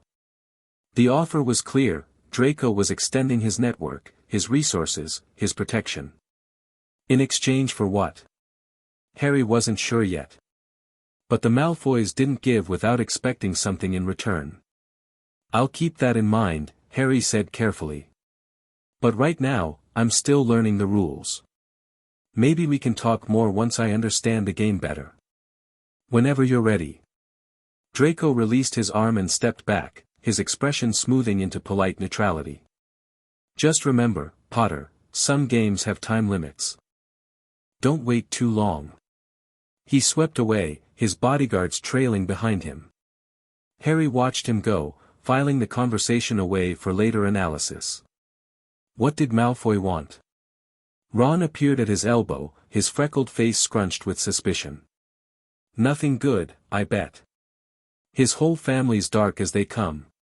Just introducing himself, Harry said mildly. Apparently he thought I'd end up in Slytherin. Thank Merlin you didn't. Can you imagine? Sharing a common room with that lot? Ron shuddered dramatically. Come on, we'll be late for charms. Harry followed, letting Ron's chatter wash over him. The Weasley boy was proving useful in unexpected ways, his family connections, his knowledge of wizarding culture, his willingness to share information without asking for anything in return. A good ally, if limited in vision. But Draco's offer was more interesting. More dangerous. And potentially more valuable. The game was getting complicated. Harry liked complicated. The first flying lesson came in the third week. Harry had been looking forward to it. Tom had spoken of flying with rare enthusiasm, describing the freedom of soaring above the earth, the pure joy of motion unconstrained by gravity. It was one of the few magical experiences that couldn't be replicated through wandless practice. The reality exceeded his expectations. The moment his feet left the ground, something clicked into place. The broom responded to his thoughts as naturally as his own limbs, rising and falling and turning with barely conscious direction. The wind whipped through his hair. The castle shrank beneath him. And for one perfect moment, Harry felt completely free. Potter! Get down here this instant! Madame Hooch's screech cut through his reverie. Harry had apparently climbed higher than first years were permitted, drawn skyward by an instinct he hadn't known he possessed. He descended reluctantly, already planning how to get back up as soon as possible. Natural talent, Madame Hooch muttered as he landed, her expression caught between anger and admiration. Just like your father. But talent without discipline gets people killed, young man. Follow the rules. Yes, Madame Hooch. The lesson continued, but Harry's mind was elsewhere. Flying was freedom. Flying was power. Flying was something he wanted more of, rules or no rules. The opportunity came sooner than expected. Neville Longbottom, the round-faced boy who'd lost his toad on the train, crashed his broom in spectacular fashion, breaking his wrist and earning an escort to the hospital wing. In the chaos that followed, Draco Malfoy snatched something from the grass where Neville had fallen. Look! It's that stupid thing Longbottom's Gran sent him. Draco held up a small glass ball that swirled with red smoke. A remembrall. Maybe I should leave it somewhere for him to find, like a tree. Or a rooftop. Give it here, Malfoy. Ron's face had gone red with outrage. That's not yours. Make me, Weasley. Draco mounted his broom and shot skyward, the remembrall clutched in his fist. Harry watched him go, calculating. This was a test. Draco was watching to see how Harry would respond, whether he'd back down or rise to the challenge. Tom's voice echoed in his memory, sometimes it's about what you don't do. But sometimes action was required. Sometimes you had to show strength to maintain respect. Harry grabbed his broom and followed. The chase that followed was exhilarating, Draco weaving between towers, Harry pursuing with single-minded focus. They were evenly matched in raw ability, but Harry had something Draco lacked, the cold clarity of a mind trained for combat. He anticipated Draco's moves before they happened. Cut off escape routes. Forced the other boy into increasingly desperate maneuvers. And when Draco finally threw the remembrall in frustration, Harry dove after it with predatory precision. The catch was perfect. 50 feet up, at speed, his fingers closing around the glass sphere as the ground rushed toward him. He pulled up at the last possible moment, landing soft as a cat, the remembrall warm in his palm. The watching students erupted in cheers. Harry Potter. Professor McGonagall was striding across the lawn, her face thunderous. Harry's heart sank. He'd broken the rules blatantly, in front of witnesses, in a way that couldn't be ignored or explained away. But instead of punishment, McGonagall's expression shifted into something that looked almost like hunger. Come with me. She led him through the castle to a classroom where a fifth-year boy was working alone. Oliver Wood, she introduced him. Captain of the Gryffindor Quidditch team. I found you a seeker, McGonagall said. Wood's eyes went wide. Harry felt his own surprise, and a growing understanding. His rule-breaking hadn't been punished because it had revealed something valuable. Talent. Useful talent that could win games and bring glory to Gryffindor. But first years aren't allowed, Wood started. I'll speak with the headmaster. Special circumstances. McGonagall's eyes gleamed with competitive fire. We haven't won the cup in 7 years, Wood. With Potter on the team, that changes. Harry let himself be swept up in the excitement, accepting congratulations and explanations about positions and practice schedules. But underneath his performed enthusiasm, his mind was working. He'd broken the rules and been rewarded. Because he was Harry Potter. Because he was talented.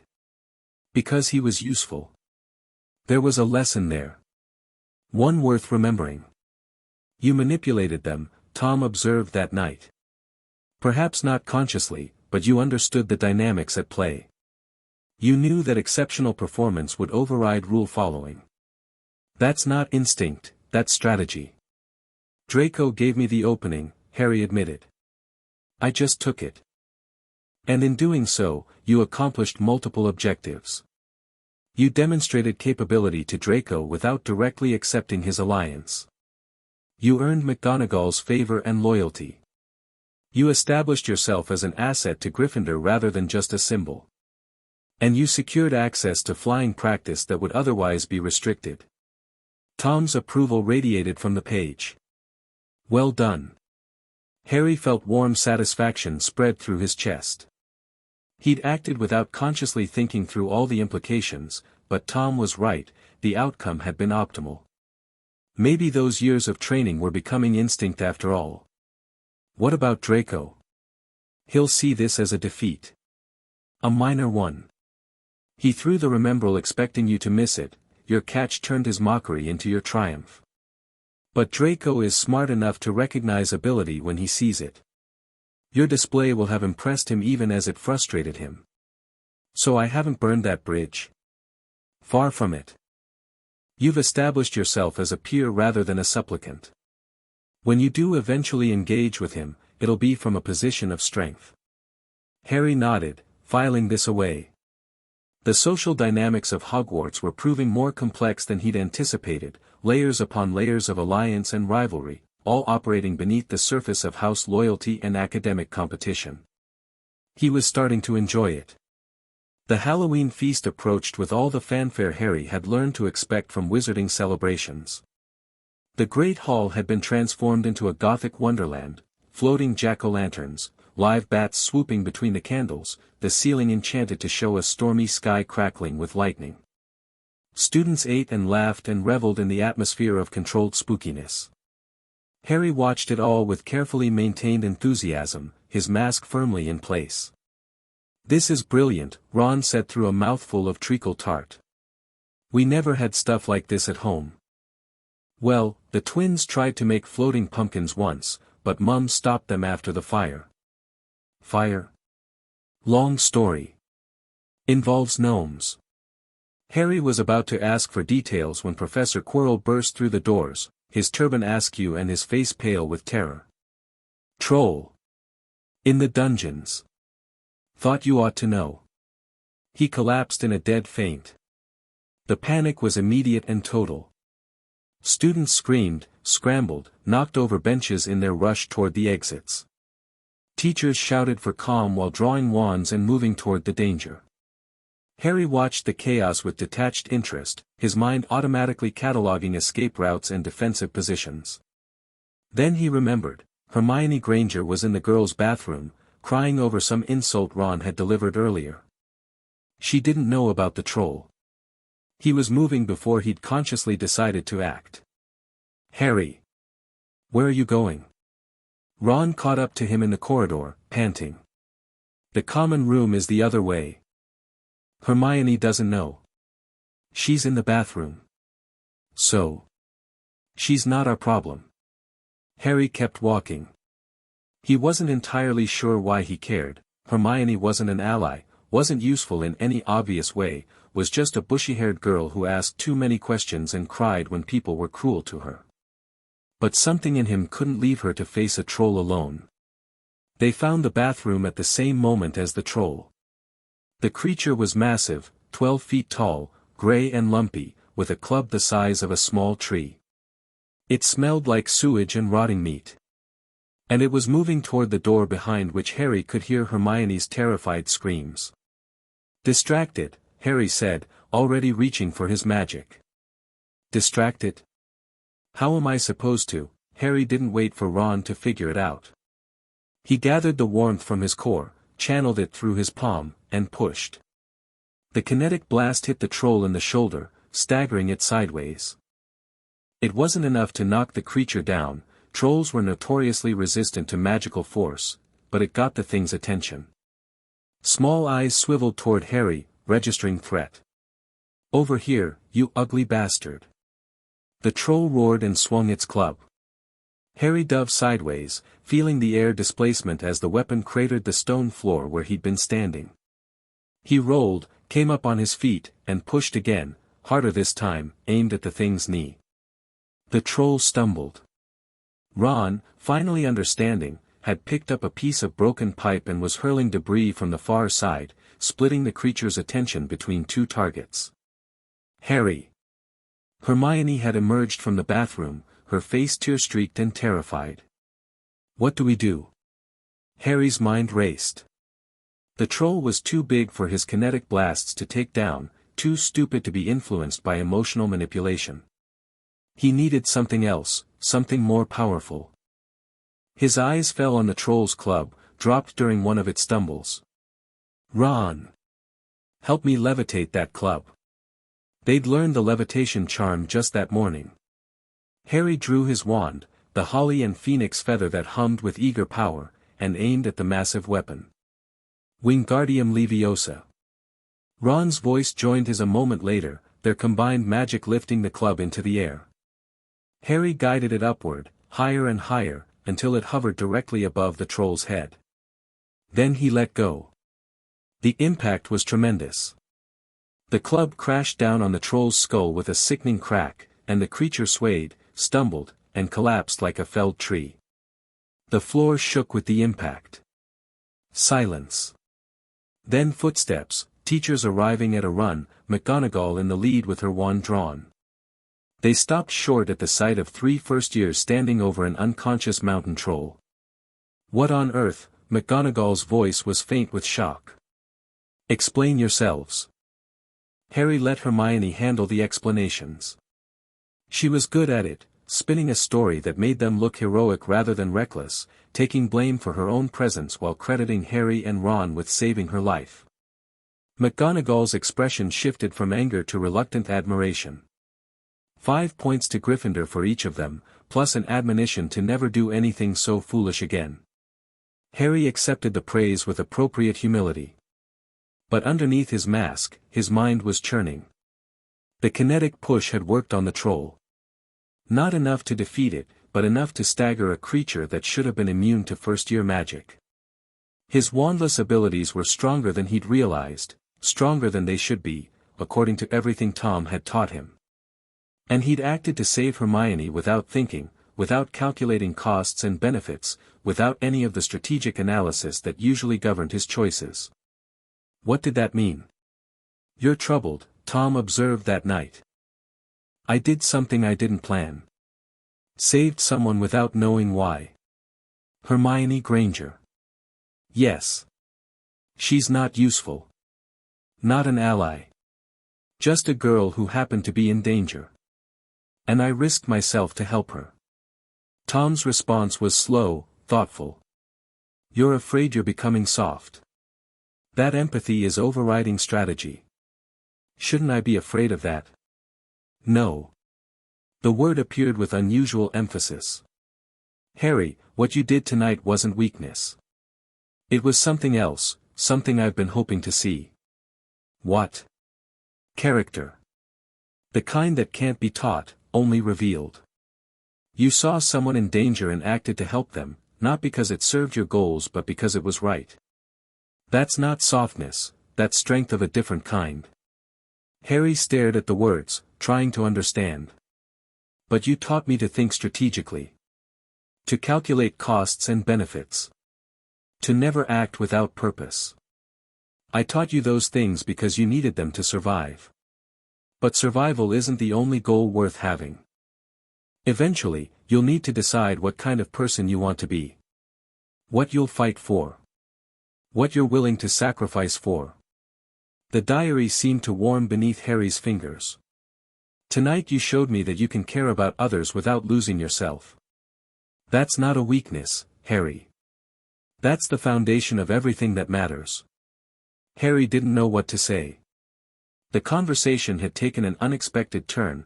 Tom was usually so focused on power and strategy, so dismissive of sentiment and soft emotions. This felt different. More personal. I don't understand. You will. Someday. For now, just know that I'm proud of you. Not for defeating the troll, though that was impressive, but for why you fought it. You could have walked away. You could have let someone else handle it. Instead, you chose to risk yourself for a girl you barely know. Was that stupid? It was human. And that's something I can never be, no matter how much I might wish otherwise. But you're alive, Harry. Really alive, with all the messy emotions and irrational impulses that implies. Don't lose that. Whatever else happens, don't lose that. Harry closed the diary and lay back on his bed, staring at the canopy overhead. His roommates were asleep, their snores a gentle counterpoint to the thoughts swirling through his mind. Tom was proud of him. Not for being cunning or powerful or strategic, but for being human. It was the strangest compliment he'd ever received. And somehow, the most meaningful. The weeks after Halloween brought changes Harry hadn't anticipated. Hermione Granger became a permanent fixture in his life. She'd latched onto him and Ron with the desperate gratitude of someone who'd never had real friends before, and Harry found he didn't mind as much as he'd expected. She was useful, certainly. Her academic brilliance made studying easier, her encyclopedic knowledge of magical theory filled gaps in Harry's education. But it was more than that. She was genuine in a way that most people weren't. When she said something, she meant it. When she made a promise, she kept it. It was refreshing. And troubling. You're forming attachments, Tom observed one evening. Genuine ones, not just strategic alliances. Is that a problem? Not necessarily. Attachments can be strengths, people fight harder for those they care about. But they're also vulnerabilities. Enemies can use your connections against you, exploit the people you love to control your behavior. So I should push them away? No. Just be aware of the risks. Protect the people who matter to you, but don't let that protection become a cage. Balance, Harry. Always balance. Harry thought about this as he walked to the common room, where Hermione was waiting with their potions homework. Balance. The word kept coming up in Tom's teachings, balance between power and restraint, between strategy and spontaneity, between isolation and connection. Maybe that's what growing up meant. Learning to walk the line between opposing forces, never falling too far in either direction. He was starting to think he might be able to do it. The Christmas holidays emptied Hogwarts of most students, but Harry stayed behind. Returning to the Dursleys was unthinkable, not after everything he'd experienced, not after the freedom and power and belonging he'd found in the wizarding world. Besides, the castle at Christmas was beautiful. Quiet in a way that soothed his overcrowded mind. Ron stayed too, his family visiting a brother in Romania. The two of them had the Gryffindor Tower almost to themselves, free to explore and experiment without the usual crowds. On Christmas morning, Harry woke to something he'd never expected, presents. A wooden flute from Hagrid, roughly carved but surprisingly musical. A box of chocolate frogs from Hermione, with a note promising to see him when term resumed. A lumpy package from Mrs. Weasley containing a hand-knitted sweater and homemade fudge. And something else. A package with no card, containing silvery fabric that flowed like water and shimmered with impossible colors. That's an invisibility cloak. Ron's eyes were dinner plate wide. I've heard of those, they're really rare, really valuable. Who sent it? Harry examined the package more closely. A note fluttered out, written in narrow, looping script he didn't recognize. Your father left this in my possession before he died. It is time it was returned to you. Use it well. No signature. No return address. But Harry had a strong suspicion about the sender. Dumbledore, he murmured. What? Nothing. Just thinking. Harry ran the cloak through his fingers, marveling at the texture. Invisibility. Complete, perfect invisibility. The applications were obvious and numerous. But why now? Why return this particular artifact at this particular moment? There's something he wants me to do, Harry told Tom later that night, the cloak draped across his lap. Something he wants me to find or discover. The cloak is a tool, a way to guide me toward whatever he's planning. Dumbledore rarely acts without purpose, Tom agreed. The question is whether to follow his guidance or resist it. What would you suggest? Follow it. For now. See where it leads, what he wants you to discover. Knowledge is always valuable, even when it comes from manipulative sources. Just be aware that whatever you find will be what he wants you to find.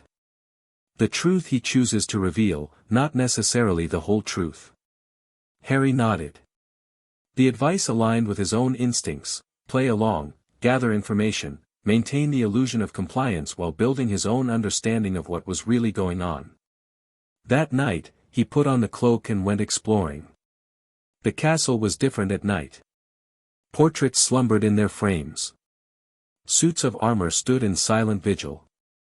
The corridors stretched into darkness, lit only by the silver glow of moonlight through tall windows. Harry moved through it all like a ghost, invisible and silent, reveling in the freedom the cloak provided. He'd been invisible before, had learned to be overlooked, to avoid notice, to fade into the background, but this was different. This was absolute. He found the mirror of Eriste almost by accident. It stood in an unused classroom, taller than a man, its ornate frame carved with symbols Harry didn't recognize. But it was the mirror's surface that drew his attention, not reflecting the room around it, but showing something else entirely. Harry stepped closer. His reflection smiled back at him, but there were others too. A woman with red hair and green eyes. A man with messy black hair and glasses. More figures behind them, generations of faces that shared his features, his coloring, his blood. His family. The family he'd never had. And standing beside his reflection, one hand resting on his shoulder with casual affection. Tom. Not the diary. Not words on a page. A living, breathing person with dark hair and handsome features and eyes that sparkled with intelligence and warmth. Tom as he might have been, as he might still be, if Harry found a way to restore him. Harry stood frozen, transfixed by the vision. Everything he wanted. Everyone he'd lost. Together, happy, whole. Back again, Harry. He spun. Dumbledore was standing in the doorway, his long silver beard gleaming in the moonlight, his eyes twinkling with that knowing light that Harry was learning to distrust. Professor, no need to explain. Many people have found their way to this room, drawn by the mirror's power. Dumbledore moved closer, his steps unhurried. It shows us nothing more or less than the deepest, most desperate desire of our hearts. You, who have never known your family, see them standing around you. Harry said nothing. The mirror showed more than his family, it showed Tom. But Dumbledore couldn't see that. Couldn't know what it meant. This mirror is dangerous, Harry. It gives us neither knowledge nor truth. Men have wasted away before it, entranced by what they have seen, or been driven mad not knowing if what it shows is real or even possible. Dumbledore's eyes met Harry's, suddenly serious. I'm going to move it tomorrow. I trust you not to go looking for it again. What do you see? Harry asked impulsively. When you look in the mirror. Dumbledore smiled, but there was sadness in it. I see myself holding a pair of thick, woolen socks. One can never have too many socks. It was a lie. Harry's trained senses caught it immediately, the slight hesitation, the carefully casual delivery, the way Dumbledore's eyes flickered away for just a moment. Whatever Dumbledore saw in the mirror, it wasn't socks. But Harry didn't push. The old wizard was testing him, probing for reactions, trying to understand what Harry Potter wanted and feared and dreamed. Revealing too much would be dangerous. Good night, Professor. Good night, Harry. Harry walked back to Gryffindor Tower with the cloak wrapped around him, his mind racing. The mirror had shown him something significant, not just his parents, but Tom restored to life. That was his deepest desire. That was what he wanted more than anything. And Dumbledore had seen him looking at it. Had noticed something in Harry's reaction, some tell that revealed more than Harry had intended. The game was getting more complicated. He suspects something, Harry reported to Tom that night. I don't know what, maybe just that I'm not the innocent orphan he expected. But he's watching more closely now. Expected. Your encounter with the mirror was likely staged. Dumbledore wanted to observe how you'd react to such a powerful magical artifact. What concerns me is what you saw. Harry hesitated. The mirror's vision had been intensely personal, a window into desires he hadn't known he had. My parents, he said. Standing with me. And. He swallowed. You. Real and alive and with us. Tom was silent for a long moment. You want to restore me? Of course I do. You're my family, the only family I've ever really had. I'd do anything to give you back your life. Harry. The words appeared slowly, carefully. I don't know if that's possible. What I am now, this fragment, this echo, it may be all that remains. The magic that created me wasn't designed for restoration. It was designed for survival. For insurance against death. But you're alive. You think, you feel, you care. That has to mean something. It means I'm more than a simple magical construct. But whether I can become more than this, a full person, with a body and a future, I don't know. The diary warmed beneath Harry's fingers. And even if it's possible, the process might be dangerous. To you, to me, to everything we've built together. I don't care about danger. I know. That's what worries me. Harry stared at the words on the page, frustration and determination warring in his chest.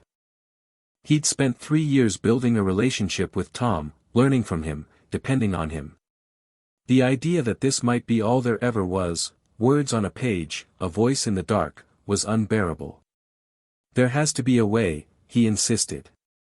Perhaps. But not now. Not yet. You're still too young, too untrained, too vulnerable. If Dumbledore suspects what I am, what you're carrying, he'd destroy me without hesitation. Our first priority has to be keeping both of us safe. And then we'll explore the possibilities. I promise you, Harry, if there's a way to give me back my life, I want to find it as badly as you do. But we have to be patient. We have to be smart. Harry closed his eyes, forcing himself to breathe. Tom was right, he was always right. Rushing in without a plan was how you got killed. Okay, he said finally. We wait. But I'm not giving up on this. I wouldn't expect you to.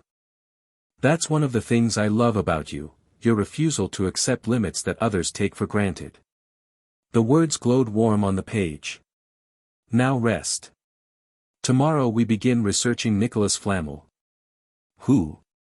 Someone Dumbledore mentioned to Hagrid. Someone connected to whatever's hidden on the third-floor corridor. I think it's time we started investigating. Harry smiled despite everything. The game was still in play. And he had never been more determined to win. The weeks that followed were consumed by research. Hermione threw herself into the Flammel investigation with characteristic intensity, scouring the library for any mention of the name. Ron contributed occasional insights between chess matches and Quidditch discussions. And Harry coordinated it all, guiding their efforts toward the answers he and Tom were seeking. Nicholas Flamel, they finally discovered, was an alchemist. The only known maker of the Philosopher's Stone, a legendary artifact that could produce the elixir of life and transform any metal into pure gold. Immortality, Harry breathed when he reported the finding to Tom. That's what Dumbledore's hiding. The stone that makes you live forever. And what Voldemort is trying to steal, Tom added grimly. The thing on the back of Quirrell's head, I've suspected for weeks, but now I'm certain. That's the Dark Lord's shade, what remains of him after the night your parents died. He's possessing Quirrell, using him to get close to the stone. Harry felt cold despite the fire crackling in the common room. Voldemort. Here at Hogwarts. Hunting for the same artifact that could give him back his power. What should I do? Nothing, yet. Watch. Wait. See how this plays out. If Voldemort gets the stone, it could be catastrophic, but so could drawing attention to yourself by interfering. We need more information before we act. And if he's about to succeed? If I don't have time to wait? Then you'll have to make a choice. Protect the stone and risk exposing yourself, or let Voldemort win and deal with the consequences later. Tom's words were heavy with significance. That choice is yours, Harry. I can advise, but I can't make it for you. Harry nodded slowly.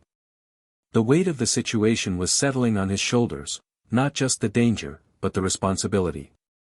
Whatever happened next would affect not just him but everyone he cared about. He wasn't a child anymore. He hadn't been for years. But this was the first time it really mattered. The night everything changed began like any other. Harry was alone in the common room, working through Transfiguration homework while the fire died to embers. Ron and Hermione had gone to bed hours ago.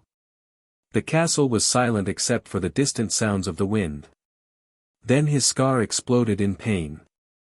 It was like nothing he'd ever felt, white-hot agony that lanced through his skull and drove him to his knees. Images flickered through his mind, too fast to process, a dark forest, a hooded figure, a flash of silver light. And underneath it all, a voice. Cold. Hungry. Terrifyingly familiar. I know you can hear me, boy. I know what you carry. We are connected, you and I, bound by blood and magic and death. You cannot hide from me forever. Harry gripped the arms of his chair, fighting to control the pain, to think through the agony. Voldemort. That was Voldemort in his head, speaking directly into his mind through whatever connection the failed killing curse had created. The stone will be mine. And when I have it, when I'm restored to power, I'll come for you. Not to kill you, Harry Potter. To claim you. You're mine by right of blood and magic. My heir. My vessel. My weapon. The voice faded. The pain receded, leaving Harry gasping and shaking and drenched in cold sweat. Harry. Ron's concerned voice drifted down from the dormitory stairs. I heard something, are you okay? Fine, Harry managed. Just a nightmare. Go back to sleep. He sat in the darkness for a long time after Ron retreated, processing what had just happened.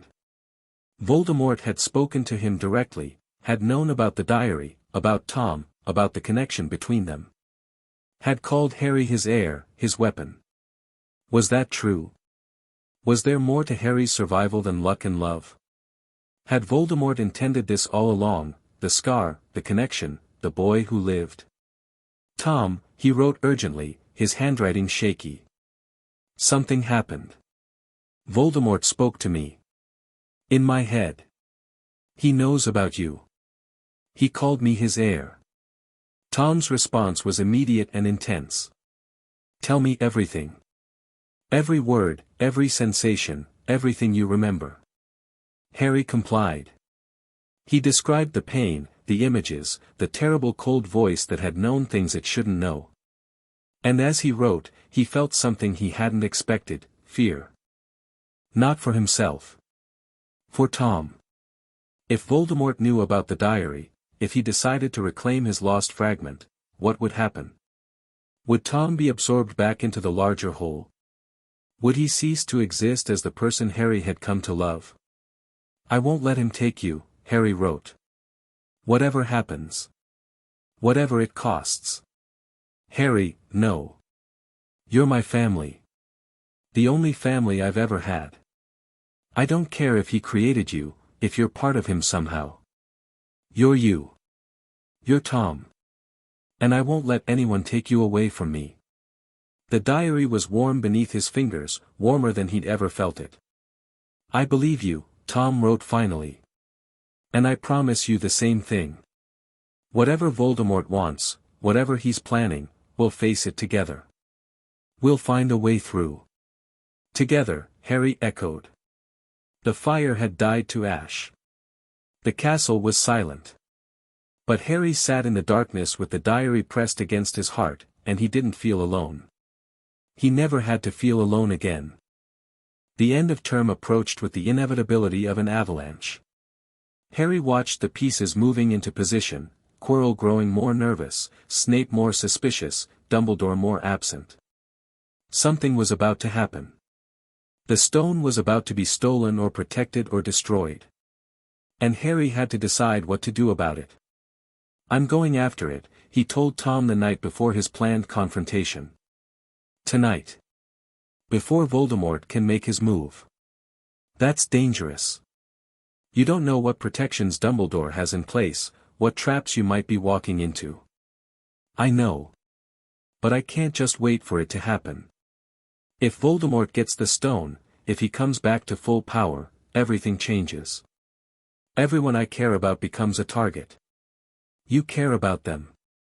Hermione, Ron, even some of the teachers. When did that happen? Harry smiled despite the tension. I'm not sure.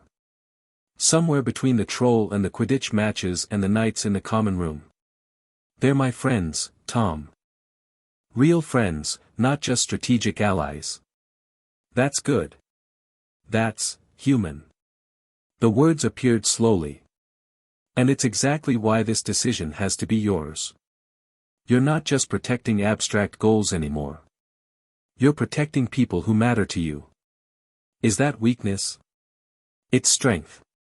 The strongest kind, the kind that comes from having something worth fighting for. Tom's words glowed with unusual intensity. Go, Harry. Do what you have to do. And know that whatever happens, I'm proud of you. Harry closed the diary and tucked it into his robes. Then he stood, squared his shoulders, and went to find Hermione and Ron. It was time to play the hero. The obstacles protecting the stone were impressive. They fought past Fluffy, the three-headed dog, lulled to sleep by a magical harp. They escaped the devil's snare that tried to strangle them. They caught a flying key from a swarm of enchanted wings. They played a giant chess game that left Ron injured and unconscious. And then Harry was alone, walking through fire, entering the final chamber to face whatever waited within. Quirrell was there. And the thing on the back of his head. Harry Potter, Voldemort's voice rasped through Quirrell's mouth. We meet again. The confrontation that followed was nothing like Harry had expected. Quirrell tried to grab him, to seize the stone that had somehow ended up in Harry's pocket. But the moment they touched, Quirrell screamed, his flesh blistering, smoking, burning where it contacted Harry's skin. What is this magic? Voldemort's shade was writhing, confused. Seize him. Kill him. But Quirrell couldn't. Every touch burned him further. And Harry, acting on instinct, grabbed the professor's face with both hands and held on. The screaming seemed to go on forever. When it finally stopped, Quirrell was ash and Voldemort was gone, fled into the darkness in whatever formless state remained to him. Harry stood alone in the chamber, the stone heavy in his pocket, his hands still warm from the impossible fire they'd somehow contained. He didn't understand what had happened. Didn't understand why his touch had burned Voldemort's servant, why the magic that had saved him as a baby was apparently still working. But he knew one thing, he was alive. He was alive, and Voldemort was gone, and the stone was safe. The hero had won. The hospital wing was quiet when Harry woke. Dumbledore was there, sitting beside his bed with an expression that mixed relief, concern, and something that might have been pride. He answered Harry's questions patiently, explaining about the stone, about Quirrell, about the love protection that Lily Potter had given her son. Your mother died to save you. If there is one thing Voldemort cannot understand, it is love.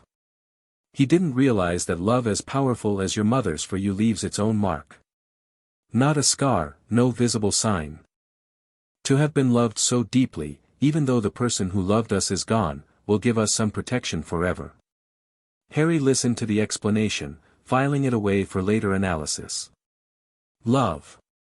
His mother's love. That was what had protected him, not luck, not special power, but the sacrifice of a woman who'd chosen death rather than let her son be killed. It was beautiful, in a terrible way. But it was also incomplete. Dumbledore was telling him some of the truth, but not all of it. Harry's scar had burned when Voldemort spoke to him. The connection between them went deeper than a mother's protection. There were secrets here. Secrets that Dumbledore wasn't sharing. Harry would find them. Eventually. The end-of-year feast was a celebration. Gryffindor won the House Cup, thanks to last-minute points awarded for Harry, Ron, Hermione, and Neville's various acts of heroism. The Great Hall erupted in red and gold, and Harry let himself enjoy the moment, the cheering, the congratulations, the sense of belonging to something larger than himself. But underneath the celebration, his mind was already turning to the future. He'd survived his first year. Made friends, learned magic, confronted Voldemort and won. The foundation was solid. But it was only a foundation. The real work was just beginning. On the train ride home, Harry sat with Ron and Hermione, talking about summer plans and second-year classes and all the normal things that normal students discussed. He laughed at the right moments, contributed to the conversation, played his role perfectly. And in his pocket, the diary waited. You did well, Tom wrote that night, after Harry was back in the Dursley house and safely locked in his cupboard. Better than I could have hoped. You faced Voldemort, the real Voldemort, and you survived. I didn't defeat him, Harry corrected. He's still out there. Still hunting for a way back to power. Yes. But now you know what he's capable of. What he wants. And you've proven that you can stand against him when it matters. The diary's pages glowed warm in the darkness. This is just the beginning, Harry. There's so much more to come. So much more for you to learn and do and become. Harry smiled, pressing his hand against the diary's cover. I know, he said. And I'm ready. Outside his cupboard, the mundane world continued its mundane routines. But Harry Potter was no longer part of that world, not really. He belonged to something else now, something larger and darker and more wonderful than anything the Dursleys could imagine. The first year was over. The real story was just beginning. Chapter 4 and Chapter 5, before the letter. The summer after Harry's first year at Hogwarts was unlike any that had come before. The Dursleys had changed. Not in any visible way. Vernon was still bloated with self-importance, Petunia still pinched with resentment, Dudley still cruel in his casual, unthinking manner. But underneath the familiar surface, something had shifted. They were afraid now. Genuinely, deeply afraid of the boy who'd returned from his magical school with knowledge they couldn't understand and power they couldn't control. Harry exploited this ruthlessly. "I'll be needing my own room," he announced on the second day back, standing in the kitchen with his arms crossed. "Dudley's second bedroom. The one you've been using for storage." Vernon's face purpled. "Now see here, I have friends now. Wizard friends. They'll be writing to me all summer. Sending owls." Harry let the word hang in the air, watching the Dursleys flinch. If those owls have to come to the cupboard, they might get confused. Might start causing problems. But if I have a proper room, with a proper window. The room was his by dinner. It wasn't much, still cramped, still sparse, still filled with Dudley's broken toys and discarded possessions. But it had a window. A desk. Space to work and practice and plan without being folded into that tiny cupboard like a piece of unwanted luggage. "Well played," Tom observed that night, his words glowing softly on the diary's pages. "You've established dominance without overt conflict. The Dursleys now understand that resistance is more trouble than compliance." It felt good, Harry admitted. After all those years of hiding, of being small, finally being able to make demands and have them met. That feeling is power. Not the magical kind, but the social kind. The ability to shape your environment through will and strategy rather than force. Tom's approval radiated from the page. "This is what I've been training you for, Harry. This is what you'll need when you return to Hogwarts." Harry nodded, though Tom couldn't see him. The first year had been about survival, learning the rules, establishing himself, staying beneath Dumbledore's notice while gathering information and allies. The second year would be different. The second year would be about taking control. The letters started arriving in the second week of July. Hermione wrote every few days, her correspondence packed with questions about homework assignments and recommended reading and what Harry thought they should focus on in their second year. Ron wrote less frequently but more entertainingly, describing the chaos of the burrow and his family's various misadventures. Harry answered them all with careful attention, maintaining the friendships he'd built while revealing nothing of his real thoughts. The persona he'd constructed, the humble hero, the loyal friend, the eager young wizard, was more important than ever now. It had to be maintained even in private correspondence, even when no one was watching. Because someone was always watching. "Dumbledore will have people monitoring your mail," Tom had warned him. "Not reading it directly, probably, but tracking who you correspond with. What subjects come up. Whether you seem to be developing connections he doesn't approve of. Like Draco Malfoy. Especially like Draco Malfoy. The Malfoys represent everything Dumbledore opposes, old blood, old money, old magic.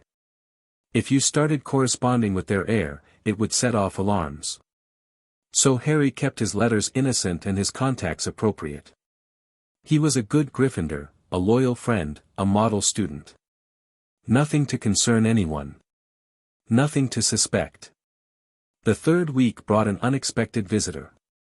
Harry was in his room, practicing wandless magic in the mirror, tiny manipulations of light and shadow that helped him refine his control, when he felt something ping against his occlumency shields.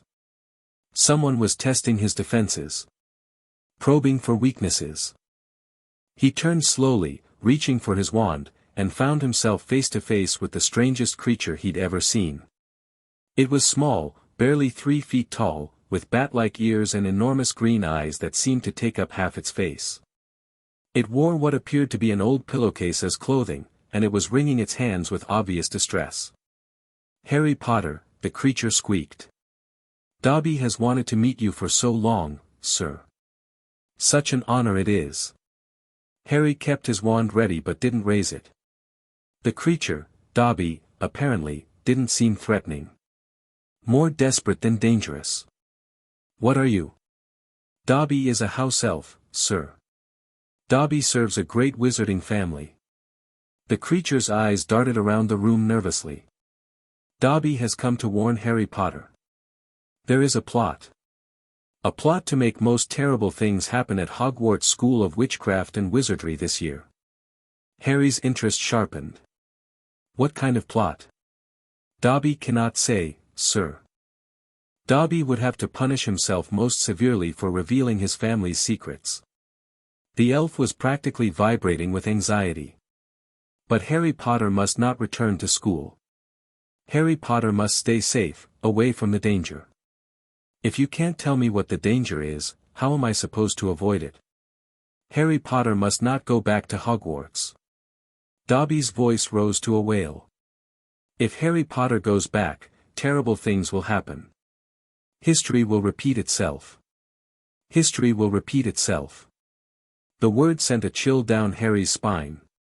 Tom had taught him about the history of Hogwarts, about the Chamber of Secrets, the monster within, the last time it had been opened 50 years ago. If that was what Dobby was warning about. Is this about the Chamber of Secrets? Harry asked softly. Dobby's eyes went wide. His whole body trembled. And then, without warning, he seized the lamp from Harry's desk and began beating himself over the head with it. Bad Dobby. Bad Dobby. Dobby almost said too much. Harry grabbed the lamp before the elf could do serious damage. Stop. Stop, you're hurting yourself. Dobby is used to punishments, sir.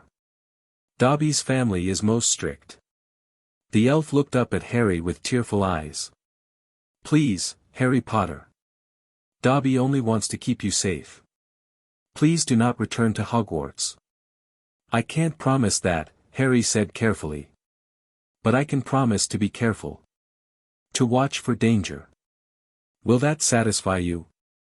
Dobby's face crumpled. Harry Potter is too noble. Too brave. He will go back even knowing there is danger, because that is what heroes do. The elf sniffled. Dobby will have to find another way to protect him. Before Harry could respond, Dobby snapped his fingers and vanished. Harry stood in the sudden silence, his mind racing. The Chamber of Secrets. A plot at Hogwarts. A house elf from a great wizarding family, who knew what was coming and was desperate to prevent it. Tom, he wrote urgently, pulling out the diary. Something's happened. A house elf just visited me. He warned me about a plot at Hogwarts, something about history repeating itself. I think he was talking about the Chamber of Secrets. Tom's response was immediate and intense. Describe him. Everything you remember. Appearance, demeanor, exact words. Harry complied, recounting the conversation in detail. When he mentioned the elf's name, Dobby, Tom's next words appeared more slowly than usual. Dobby. That name is familiar. The Malfoys have a house elf called Dobby. A pause. If this is the same creature, then the great wizarding family, he serves as Lucius Malfoy's household. And if Dobby knows about a plot involving the chamber, then Malfoy is behind it. Possibly. Or Malfoy knows about someone else's plot and his elf overheard something he shouldn't have. The diary seemed to pulse with contained energy. The Chamber of Secrets was my greatest accomplishment at Hogwarts, Harry. Finding it, opening it, using it. If someone is planning to open it again, then they're using your methods. Your legacy. Yes. And that means they're using something of mine to do it. An artifact. A key. Something that connects them to my magic and my knowledge. Harry felt cold certainty settle in his stomach. The diary. There's another diary. No. The diary is unique, I would know if another existed. But there might be other objects. Other vessels I created during my original life, things I don't remember from this fragment's perspective. Horcruxes. The word hung in the air between them. Tom had mentioned the term before, in passing, never explaining fully. But Harry had done his own research in the Hogwarts library, following hints and fragments to their logical conclusion. You know, Tom said finally. It wasn't a question. I suspected. The diary, you called it a container for part of yourself. A piece that could exist independently. That's what a Horcrux is, isn't it? A piece of soul, stored in an object to prevent death. Yes. The word appeared alone, weighted with significance. I created multiple Horcruxes, Harry. The diary was one. But there were others. And if Lucius Malfoy has gotten his hands on one of them, then he's using your soul to open your chamber. Without understanding what he's doing.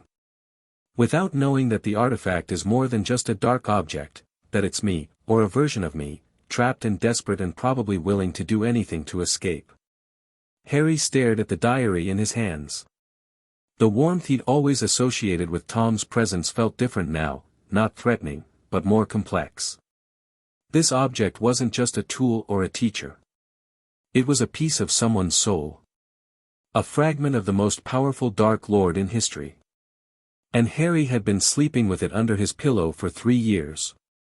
"Are you going to hurt me?" he asked, the words appearing on the page before he'd consciously decided to write them.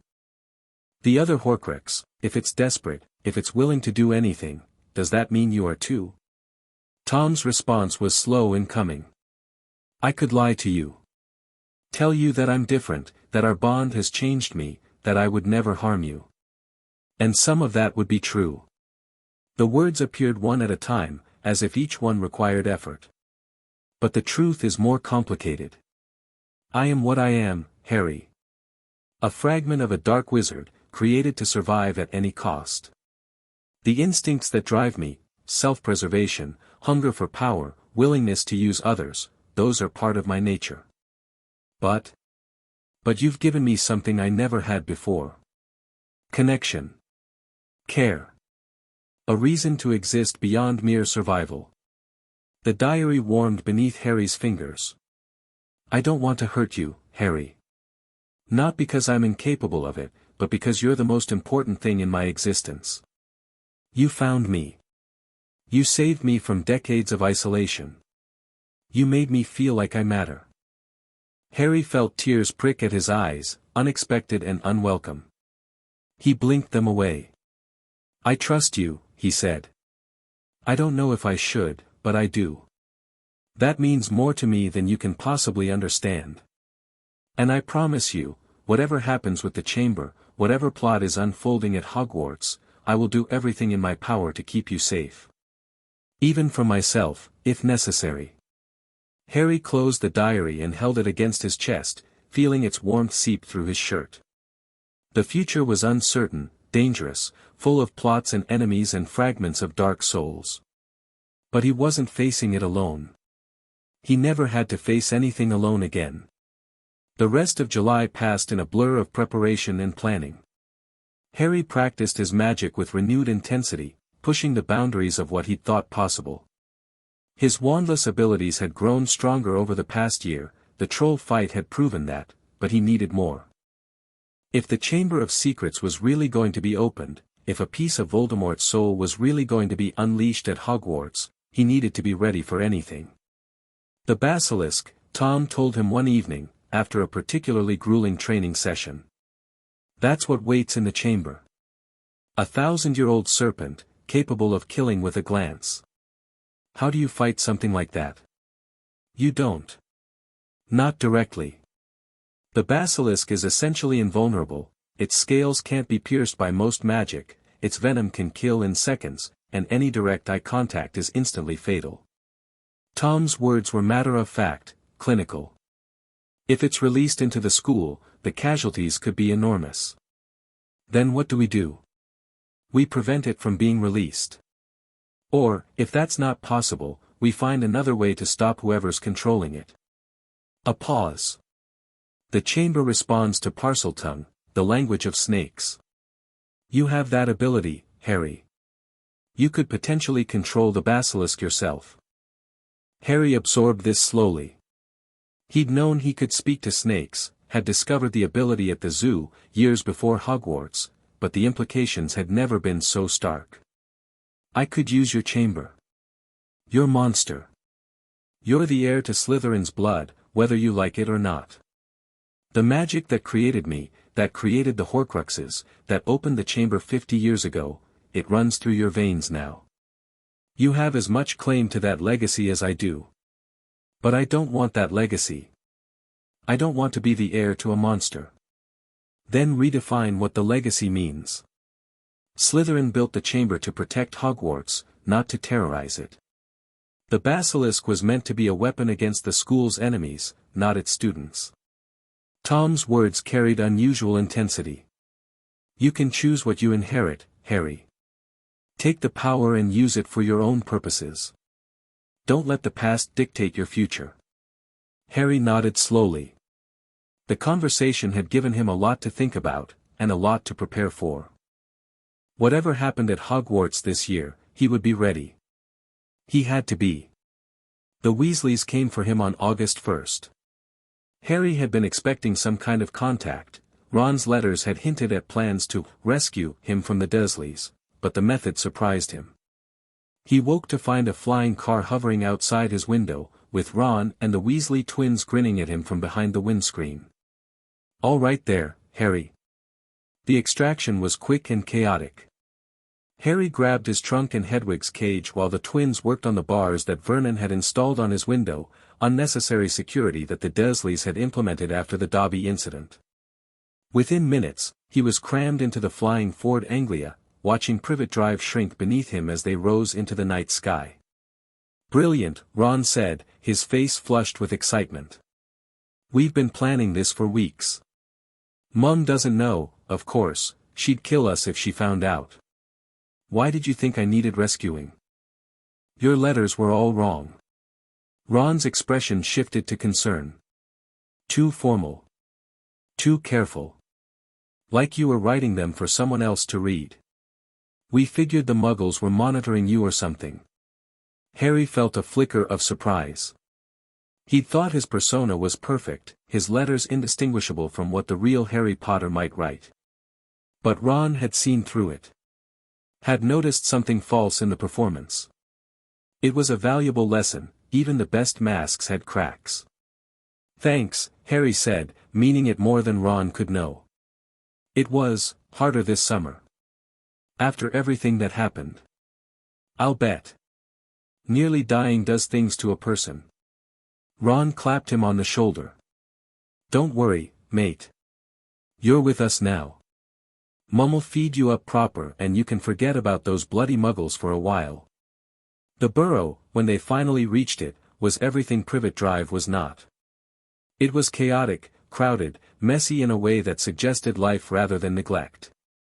Magic crackled through the air, dishes washing themselves, a clock that tracked the locations of family members, a garden full of gnomes that had to be regularly degnomed.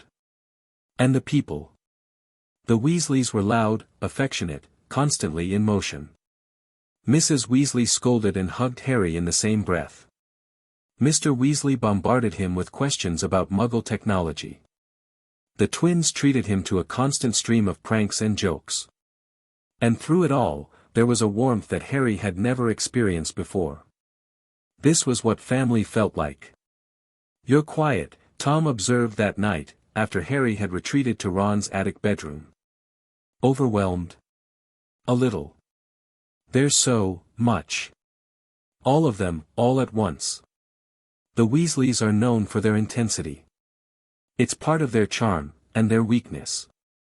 They feel everything so deeply that they often miss what's right in front of them. Is that a bad thing? It's a thing. Neither good nor bad, just different from what you're used to. The diary's pages rustled softly. Enjoy it, Harry. Genuine warmth is rare in this world. Let yourself appreciate it, even if you can't fully share in it. Harry lay back on the camp bed Mrs. Weasley had set up, staring at the ceiling covered in Chudley Cannon's posters. He could hear Ron snoring in the bed across the room, could feel the thrum of magical energy that permeated the house. He wasn't part of this family. Could never be, not really. His secrets and his training and his connection to Tom set him apart from normal people in ways that couldn't be bridged. But he could enjoy the warmth while it lasted. He could let himself pretend. Diagon Alley, a week later, brought the confrontation Harry had been expecting. The Weasleys had arranged to meet Hermione and her parents at Flourish and Blots, where the famous Gilderoy Lockhart was signing copies of his new book. The shop was packed with witches clamoring for the author's attention, creating the kind of chaos that made observation easy. Harry spotted the Malfoys immediately.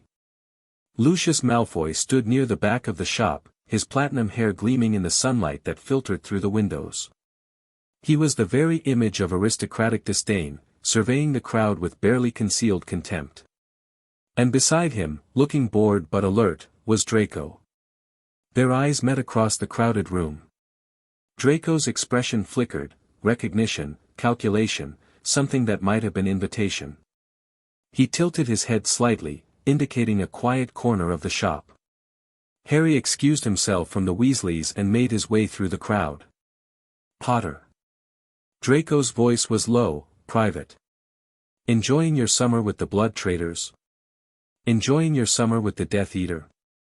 Draco's eyes narrowed, but there was appreciation in them too. "Careful. My father has ears everywhere." "Then maybe we should find somewhere more private to talk." "Maybe we should." Draco glanced toward his father, who was engaged in conversation with another pureblood. "Next week. The Leaky Cauldron, back room. I'll send details by owl." "Looking forward to it." Harry returned to the Weasleys just as everything went sideways. He'd known it would happen eventually, Lucius Malfoy and Arthur Weasley in the same room, old grudges and class resentments bubbling to the surface. The confrontation started with words and escalated to shoves and ended with both men being pulled apart by their respective families. But in the chaos, Harry saw something else. Lucius Malfoy, reaching toward Ginny Weasley's cauldron. Slipping something inside, something small and black and horribly familiar. A diary. Harry's blood ran cold. He couldn't intervene, too many witnesses, too much attention already focused on the Malfoys. But he watched as Ginny's cauldron was gathered up with the rest of the Weasley purchases, watched as the family made their way out of the shop, watched as the trap was set. "Tom," he wrote urgently that night, his hands shaking. "It's another diary. Malfoy planted it in Ginny Weasley's cauldron. She has it now. Describe exactly what you saw." Harry complied, recounting every detail of the encounter. When he finished, Tom's response was slow and deliberate. "It's not a diary. Not like me. If Lucius had another Horcrux, I would sense it. But he does have something, an artifact of dark magic, probably one of my creations that I don't remember making. But if it's not a Horcrux, it's something else. Something dangerous. And now it's in the hands of a vulnerable young witch who has no idea what she's carrying." Tom's words carried an unusual weight. "We need to get it away from her, Harry. Before it can do whatever it's designed to do." "How?" "I can't just steal from a friend's sister. You'll have to find a way. Befriend her. Watch her. Wait for an opportunity. A pause. And be ready. Because whatever that artifact does, it's connected to the chamber. It's connected to me. And when it activates, everything is going to change." Harry stared at the words on the page, his mind racing. The summer that had started so promisingly was suddenly darker than he'd anticipated. Plots within plots, artifacts within artifacts, enemies moving pieces on a board he could barely see. But he wasn't helpless anymore. Wasn't the frightened child who'd first opened Tom's diary 3 years ago. He had power now. Knowledge. Allies who trusted him and enemies who underestimated him. Whatever was coming, he would be ready. He had to be. The last weeks of summer passed quickly. Harry spent his time at the Burrow doing everything expected of him, playing Quidditch, helping with chores, laughing at the twins' pranks. But underneath the performance, he was working. He watched Ginny Weasley. The youngest Weasley was shy around him, almost painfully so. She blushed whenever he looked at her, fled the room if they were left alone together, barely managed to string 2 words together in his presence. Harry found it irritating. He had no patience for schoolgirl crushes, but it also made observation difficult. The diary Lucius had planted was well hidden. Harry caught glimpses of it occasionally, a flash of black leather as Ginny opened her trunk, a corner peeking out from beneath her pillow, but she never let it out of her sight. She was already attached to it, already falling under its influence. Harry knew exactly how that felt. "She writes in it every night," he reported to Tom. "I can feel the magical energy when she does, a pulse, almost like a heartbeat. Whatever that artifact is, it's feeding off her." "Feeding." "Yes, that's exactly what it's doing." Tom's words were grim. "The magic that powers such objects requires life force to function. Ginny's energy, her emotions, her very essence, the artifact is consuming them, growing stronger with each passing day. Will it hurt her? Eventually. If it's designed like my Horcruxes, and I suspect it is, then its ultimate goal is possession. Full control of her body and mind, using her as a vessel to accomplish whatever purpose it was created for." "The chamber." "Yes.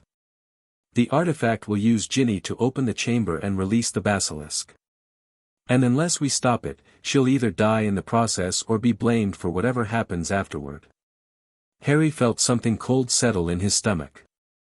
He'd known Ginny was in danger, had known from the moment he saw Lucius plant the diary, but hearing it spelled out so starkly made it real. An innocent girl was going to be destroyed. And Harry was the only one who knew. "I have to tell someone," he said. "Dumbledore, or McGonagall, or, and say what? That you suspect a dark artifact because you felt a pulse of magic? That you watched Lucius Malfoy plant it but didn't intervene? That you know exactly what the artifact does because you've been carrying a similar one for 3 years? Tom's words were sharp. "Any explanation you give will lead to questions you can't answer. And if Dumbledore discovers our connection, he'll destroy you. Without hesitation. I'm a fragment of Voldemort's soul, Harry. The old man would see eliminating me as a moral imperative, regardless of what it would mean for you." Harry closed his eyes, feeling trapped. He couldn't let Ginny be hurt. But he couldn't expose Tom either. The two imperatives were pulling him in opposite directions, and he couldn't see a way to satisfy both. "What do I do?" he asked, hating the plaintiveness in his voice. "How do I save her without losing you?" "You find another way. You watch and wait and look for opportunities. And when the moment comes, when you have a chance to act without exposure, you take it." Tom's warmth radiated from the diary. "I know this is hard. I know it feels impossible. But you're stronger than you realize, Harry. You've survived worse odds than this." "Have I?" "You survived me. A fragment of the darkest wizard in history, trying to influence and shape and use you. And instead of becoming my puppet, you became my partner. My family." The words glowed with unusual intensity. "If you can do that, you can do anything." Harry opened his eyes. The weight of the situation was still crushing, but Tom's words had given him something to hold on to. A reason to believe that this was solvable. He would find a way. He had to. And if he couldn't save everyone, he would save the people who mattered most. September 1st arrived with the chaos Harry had come to expect from wizarding departures. The Weasleys piled into the flying Ford Anglia, legally enchanted this time, though barely, and careened through the sky toward King's Cross. They arrived late, rushed through the station, gathered their trolleys and their owls and their last-minute packages. And then, at the barrier between platforms 9 and 10, everything went wrong. Harry hit the solid wall at full speed. He bounced backward, his trolley scattering, his owl screeching in protest. Ron crashed into him a moment later, having suffered the same fate. They lay in a heap on the station floor, bruised and confused, while Muggle travelers gave them odd looks. "What happened?" Ron groaned. "The barrier, it's sealed."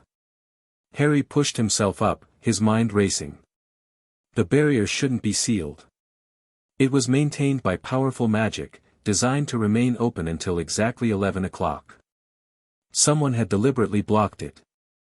Dobby. The house elf had promised to find another way to keep Harry from returning to Hogwarts. The car, Ron said suddenly. Dad's car, it can fly. We could. No. Harry's voice was sharper than he'd intended. Ron, think. If we fly a car to Hogwarts, we'll be seen. By muggles, by ministry wizards, by everyone. We'll be expelled. But we'll miss the train. Then we miss the train. Harry forced himself to breathe, to think. Tom's training kicked in. When circumstances change, adapt. Don't force a broken plan, find a new one. There have to be other ways to reach Hogwarts. Portkeys, flow powder, brooms. Your parents will figure something out. Ron looked unconvinced, but Harry held firm. The temptation to take the car was strong. It would be exciting, dramatic, exactly the sort of thing the Harry Potter everyone expected would do. But it was also stupid. Reckless. The kind of mistake that drew attention and created consequences. He wasn't that person anymore. They found a station guard and borrowed a phone. Mr. Weasley arrived within the hour, sputtering apologies and theories about magical interference. Mrs. Weasley appeared shortly after, having found a fluke connection that could take them directly to Hogsmeade. The journey was undignified. Cramped fireplaces, soot-covered robes, a series of wrong turns that deposited them briefly in a very surprised witch's living room. But they reached the castle eventually, slipping in through a side entrance just as the sorting feast was beginning. Dumbledore's eyes found Harry as he took his seat at the Gryffindor table. There was a question in them, an awareness that something unusual had happened, that Harry had not arrived by the expected route. Harry met the headmaster's gaze with wide-eyed innocence. Just a boy who'd had travel troubles. Nothing more interesting than that. Dumbledore smiled slightly and turned away. Harry let out a breath he hadn't realized he'd been holding. Nice save, Hermione whispered from beside him. Ron told me what happened. I can't believe the barrier was sealed. Someone didn't want us coming back to school. Who would do something like that? Harry glanced toward the staff table, where a nervous man in a turban's place had been taken by a handsome wizard with golden hair and an impossibly white smile. Gilderoy Lockhart, the new defense against the dark arts professor. A man whose books were full of heroic exploits that Harry strongly suspected were entirely fictional. I don't know, he said. But I intend to find out. The second year began with new challenges and familiar dangers. Lockhart was every bit as useless as Harry had expected, a fraud who couldn't cast a proper spell to save his life, coasting on charm and fabricated credentials. His classes were exercises in patience, forcing Harry to sit through dramatic reenactments of adventures that had never happened while learning precisely nothing about actual defense. But there were compensations. The new term brought access to the library's restricted section, thanks to a forged permission slip and some careful confundus work on Madame Pants. Harry spent his nights researching dark artifacts, soul magic, the history of the Chamber of Secrets. Building the knowledge he would need when the moment came to act. And watching Ginny. The changes in her were subtle at first, dark circles under her eyes, a tendency to jump at sudden sounds, a withdrawal from the family that had always surrounded her with love. She was writing in the diary constantly, pouring her heart out to whatever voice answered from its pages. Harry recognized the symptoms. He'd experienced them himself, 3 years ago. The diary wasn't just feeding off Ginny, it was bonding with her. Creating a connection that would be almost impossible to break. She's getting worse, he reported to Tom one October evening. I saw her today in the library, writing in the diary. Her hand was moving so fast, almost like she was taking dictation rather than composing her own thoughts. The artifact is accelerating. It must sense that time is running short. Tom's words were urgent. You need to get that diary away from her, Harry. Before it's too late. How? She never lets it out of her sight. And if I try to take it by force, she'll resist. She's already bonded with whatever's inside. Then you need to break the bond. Give her something else to focus on, a friend, a confidant, someone she trusts more than the artifact. She barely speaks to me. I'm Harry Potter, remember? The boy she's been crushing on for years. She can barely look at me without blushing. Then use that. Let her spend time with you. Let her see you as a person rather than a symbol. If you can become real to her, you might be able to compete with the diary's influence. Harry considered this. It wasn't a bad strategy. Tom was right that Ginny's crush gave him leverage. But it was also manipulative in a way that felt uncomfortable. Using a girl's feelings against her, exploiting her vulnerability to serve his own purposes. Was that who he was becoming? I don't like it, he admitted. You don't have to like it. You just have to decide what you're willing to do to save her. Tom's words were gentle but firm. This is what power means, Harry. Making hard choices when there are no good options. You can save Ginny, or you can preserve your moral comfort. But you probably can't do both. Harry stared at the words on the page, feeling the weight of the decision pressing down on him. Tom was right, this was the reality of having power. The responsibility that came with being able to act when others couldn't. Okay, he said finally. I'll do it. Good. Start tomorrow. Sit with her at meals. Talk to her in the common room. Show her that Harry Potter is just a person, flawed, ordinary, approachable. And then, when the moment is right, you take the diary. By persuasion if possible. By force if necessary. Tom's words glowed with intensity. Whatever it takes to save her, Harry. That's what you signed up for when you decided to be a hero. Harry closed the diary and pressed it against his chest. The coming weeks would be difficult, balancing his coursework, his friendships, his secret mission to save Ginny Weasley from a fate she didn't know was approaching. But he would manage. He always did. And when the moment came, when everything converged and the choice had to be made, he would be ready. He had to be. The first attack came on Halloween. Harry was returning from nearly Headless Nick's death day party, a depressing affair of rotten food and mournful ghosts, when he heard it. A voice, cold and slithering, speaking words that seemed to come from inside the walls themselves. Come to me, let me rip you, let me tear you, let me kill you. He followed the voice through the castle, moving on instinct, his wand drawn and his senses extended. Ron and Hermione trailed behind him, confused by his sudden urgency. They found the writing on the wall near Moaning Myrtle's bathroom. The Chamber of Secrets has been opened. Enemies of the air, beware. Beneath the words, hanging from a torch bracket, was Mrs. Norris, Filch's cat, frozen in a state of rigid terror. Petrified, not dead, but suspended in a kind of living death that would last until someone found a cure. The crowd that gathered was appropriately horrified. Teachers pushed through, students whispered and pointed, Dumbledore examined the cat with inscrutable calm. But Harry wasn't watching the drama unfolding around him. He was watching Ginny. The youngest Weasley stood at the edge of the crowd, her face pale, her hands trembling. She was staring at the writing on the wall with an expression of dawning horror, not the reaction of someone seeing something terrible for the first time, but the reaction of someone recognizing something they'd tried to forget. She knew. On some level, she knew what she'd done.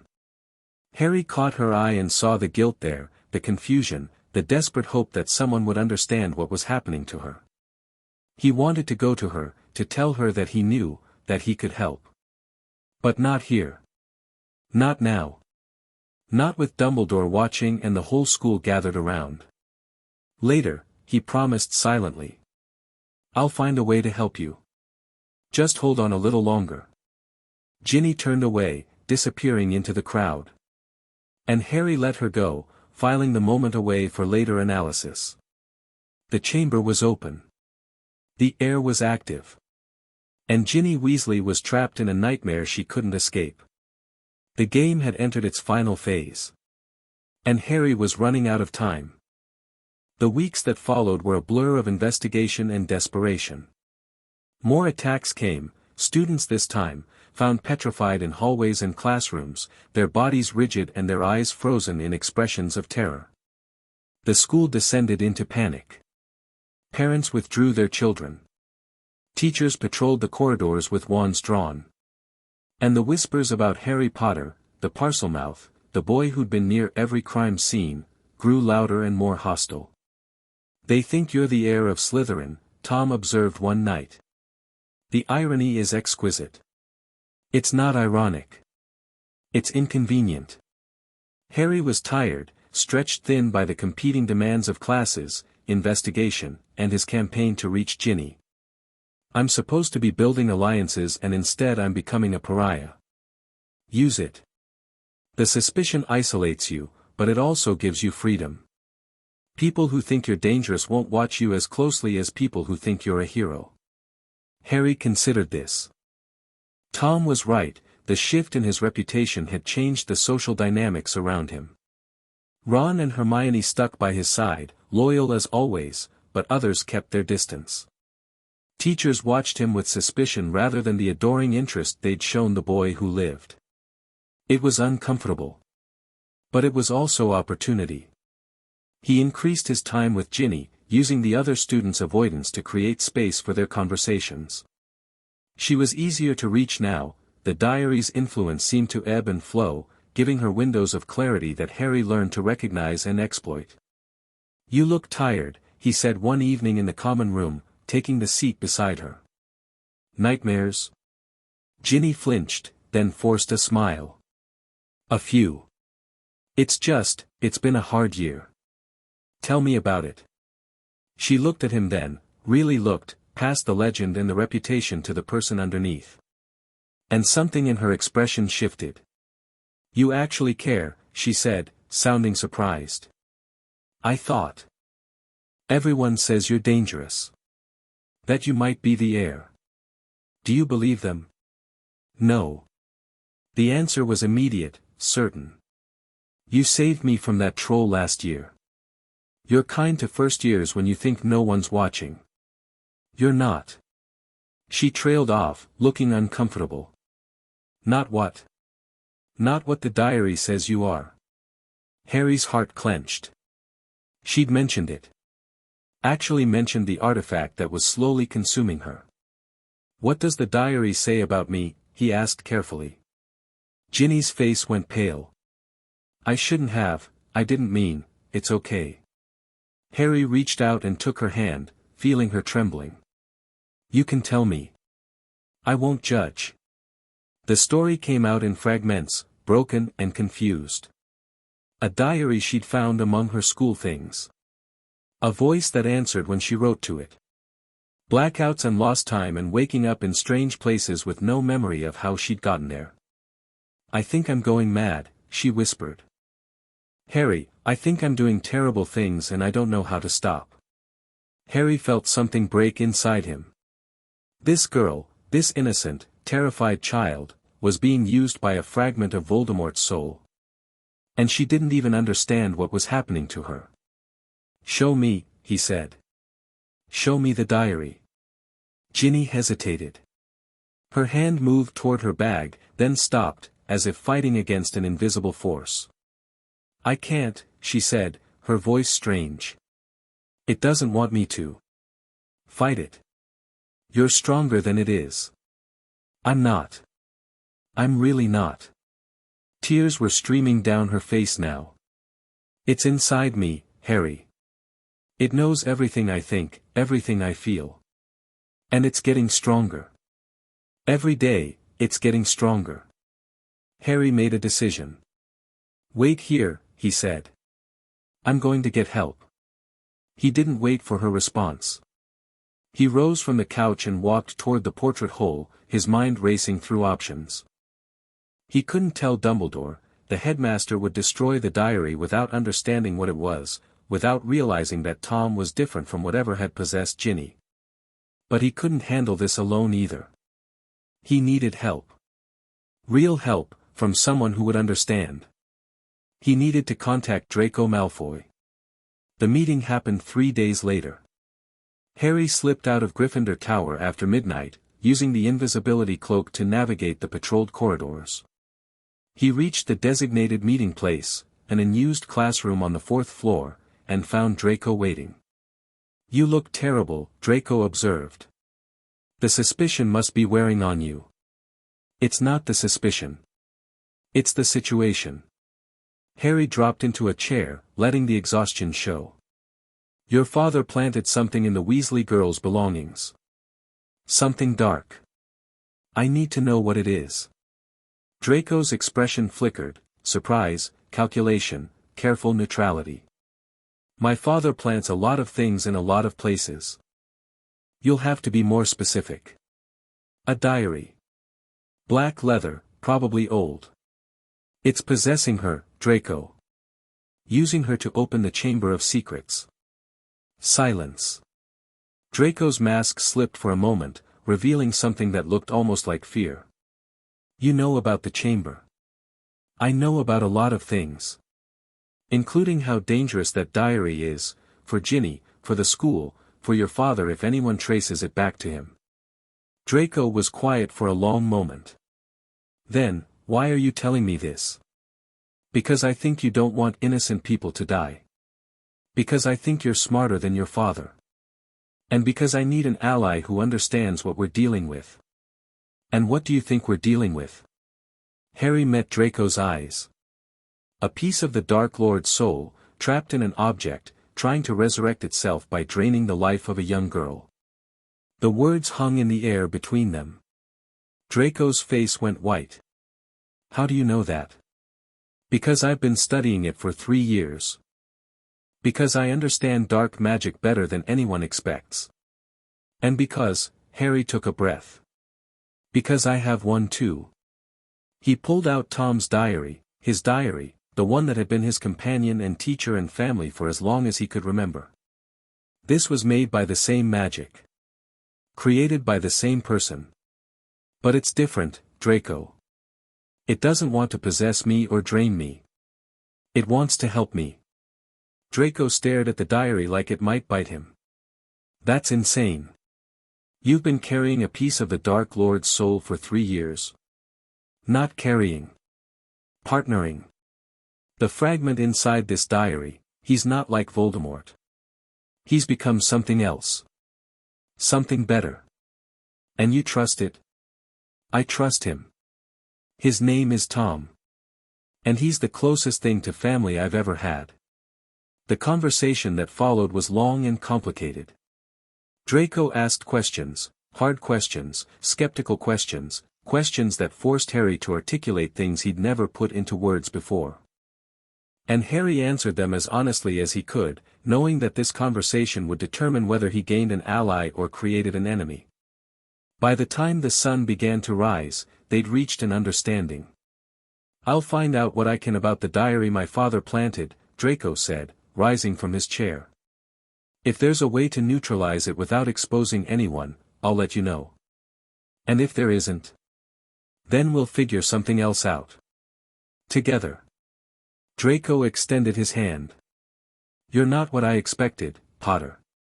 I think this could be the beginning of a very interesting partnership." Harry took his hand. "I was thinking the same thing." They parted ways as the castle began to wake, Draco to his dungeon dormitory, Harry to his tower. The alliance was fragile, untested, built on mutual interest rather than genuine trust. But it was a start. And in the war that was coming, Harry needed every advantage he could get. The final crisis came in early May. Harry was in the library when he felt it, a pulse of dark magic, stronger than anything he'd experienced before. He dropped his books and ran, following the sensation through the castle to its source. Moaning Myrtle's bathroom. The entrance to the Chamber of Secrets. The door was open. And standing before it, her eyes blank and her body rigid, was Ginny Weasley. "Ginny!" Harry reached for her, but she stepped back, her movements jerky and unnatural. "Harry Potter."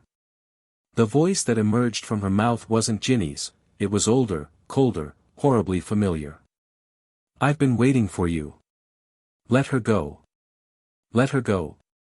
Ginny's face twisted into a smile that didn't belong there. But we're just getting started. She's been such a delightful host, so full of emotions, so desperate for someone to understand her. Did you know she writes about you? Pages and pages about how brave you are, how handsome, how heroic. Harry felt sick. The voice speaking through Ginny was Tom's voice, not his Tom, not the fragment who had become his family, but another version. Darker. Hungrier. You're not like him, Harry said.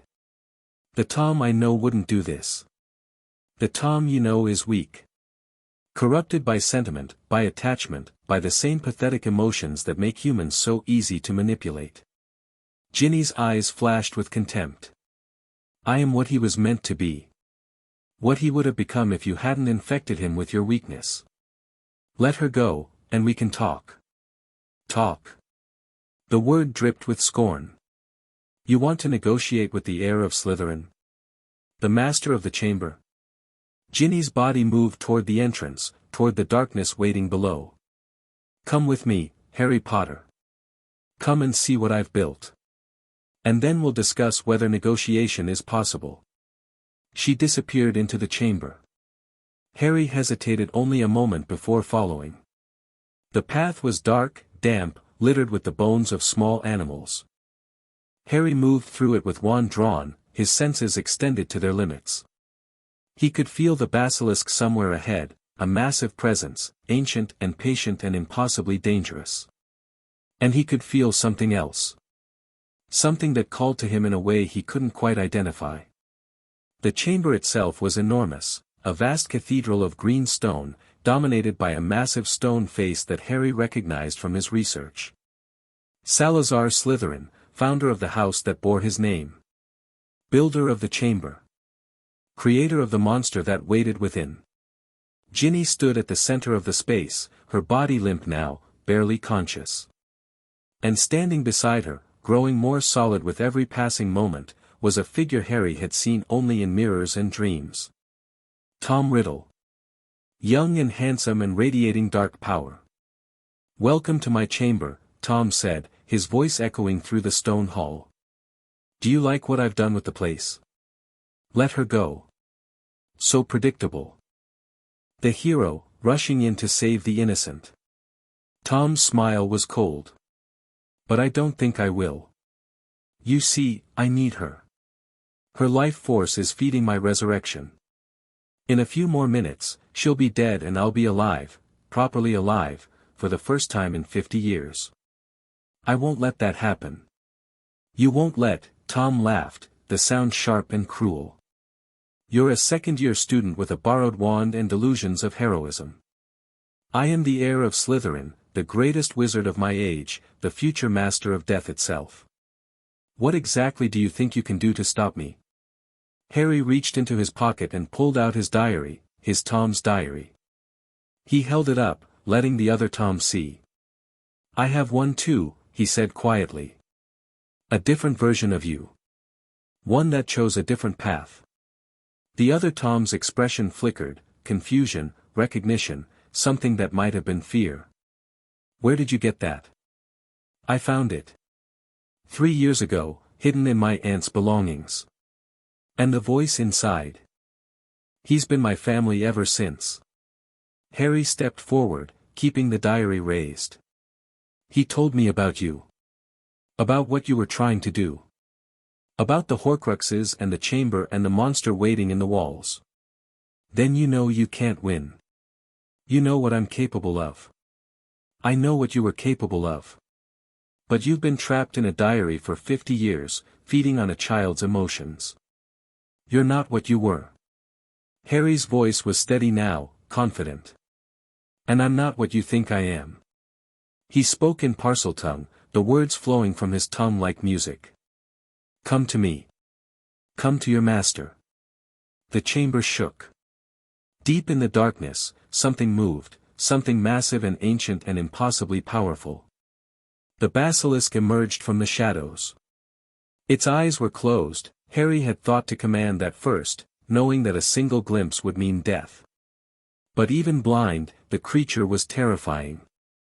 60 feet of scaled muscle, fangs like sabers, a presence that pressed against Harry's mind like a physical weight. No, the other Tom breathed. That's not possible. The basilisk obeys only the air, I am the air. Harry's voice rang through the chamber. As much as you are. The blood of Slytherin flows through me, not through birth, but through the magic you used when you tried to kill me. You made me your heir, Tom. And now your monster obeys me. The basilisk coiled around them both, its head hovering near the other Tom's incorporeal form. Waiting. Patient. Tell me how to destroy you, Harry said. Tell me how to end this without hurting Ginny. You can't. If you destroy me, she dies. Then show me another way. Help me save her, and I'll let you go. Let me go. The other Tom laughed, but there was desperation in it now.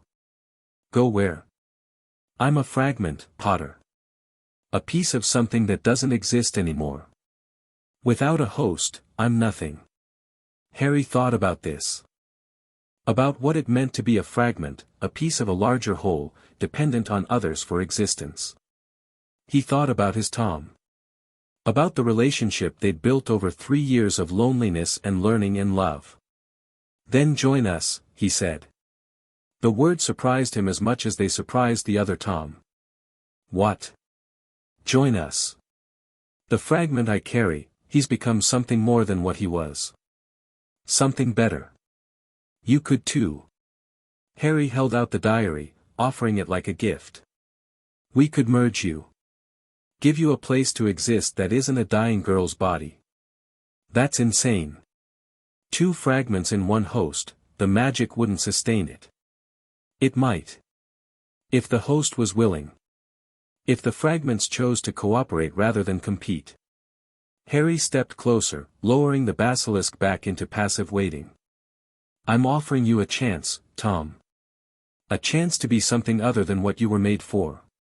Take it or don't, but decide quickly, because Ginny doesn't have much time. The other Tom stared at him. Stared at the diary. Stared at the girl whose life he'd been stealing, whose body he'd been using as a stepping stone to resurrection. And something in his expression shifted. You're serious, he said. You actually think this could work? I think it's worth trying. I think. Harry paused, searching for words. I think even the darkest parts of us deserve a chance to become something better. The silence stretched. The basilisk waited.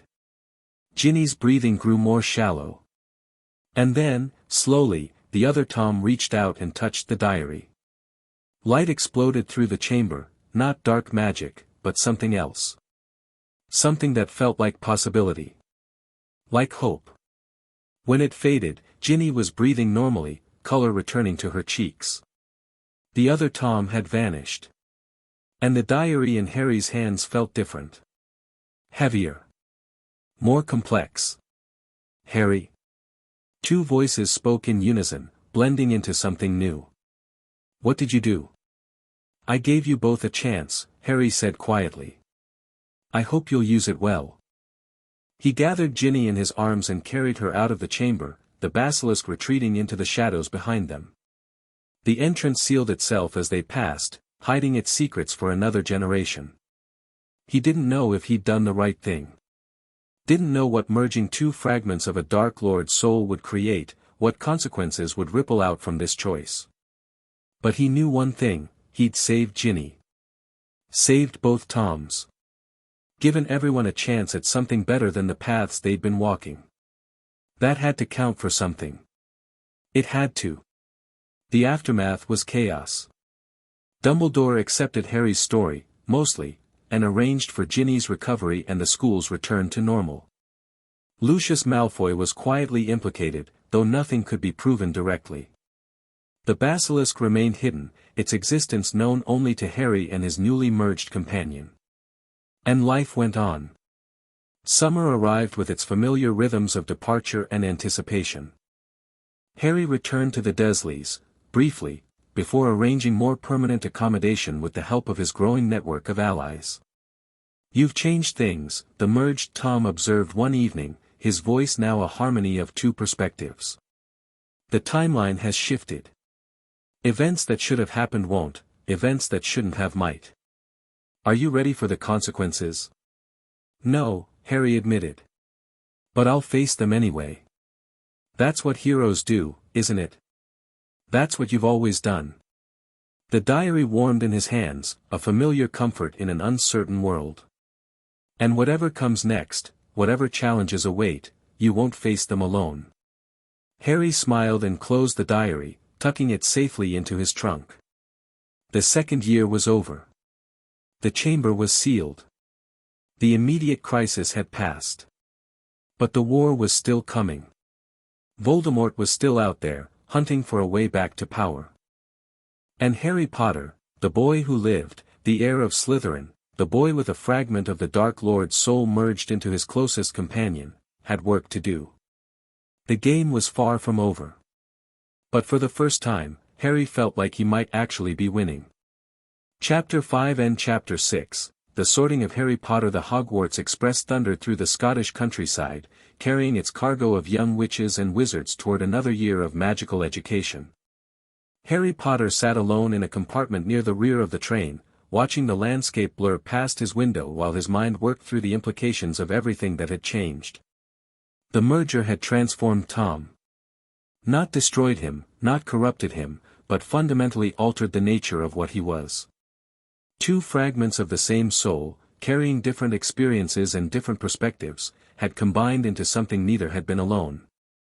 The voice that spoke to Harry now was richer, more complex, carrying harmonics of both the mentor who had raised him and the desperate creature who had tried to drain Ginny Weasley's life. "You're brooding again," Tom observed, his words appearing on the diary's pages with familiar warmth.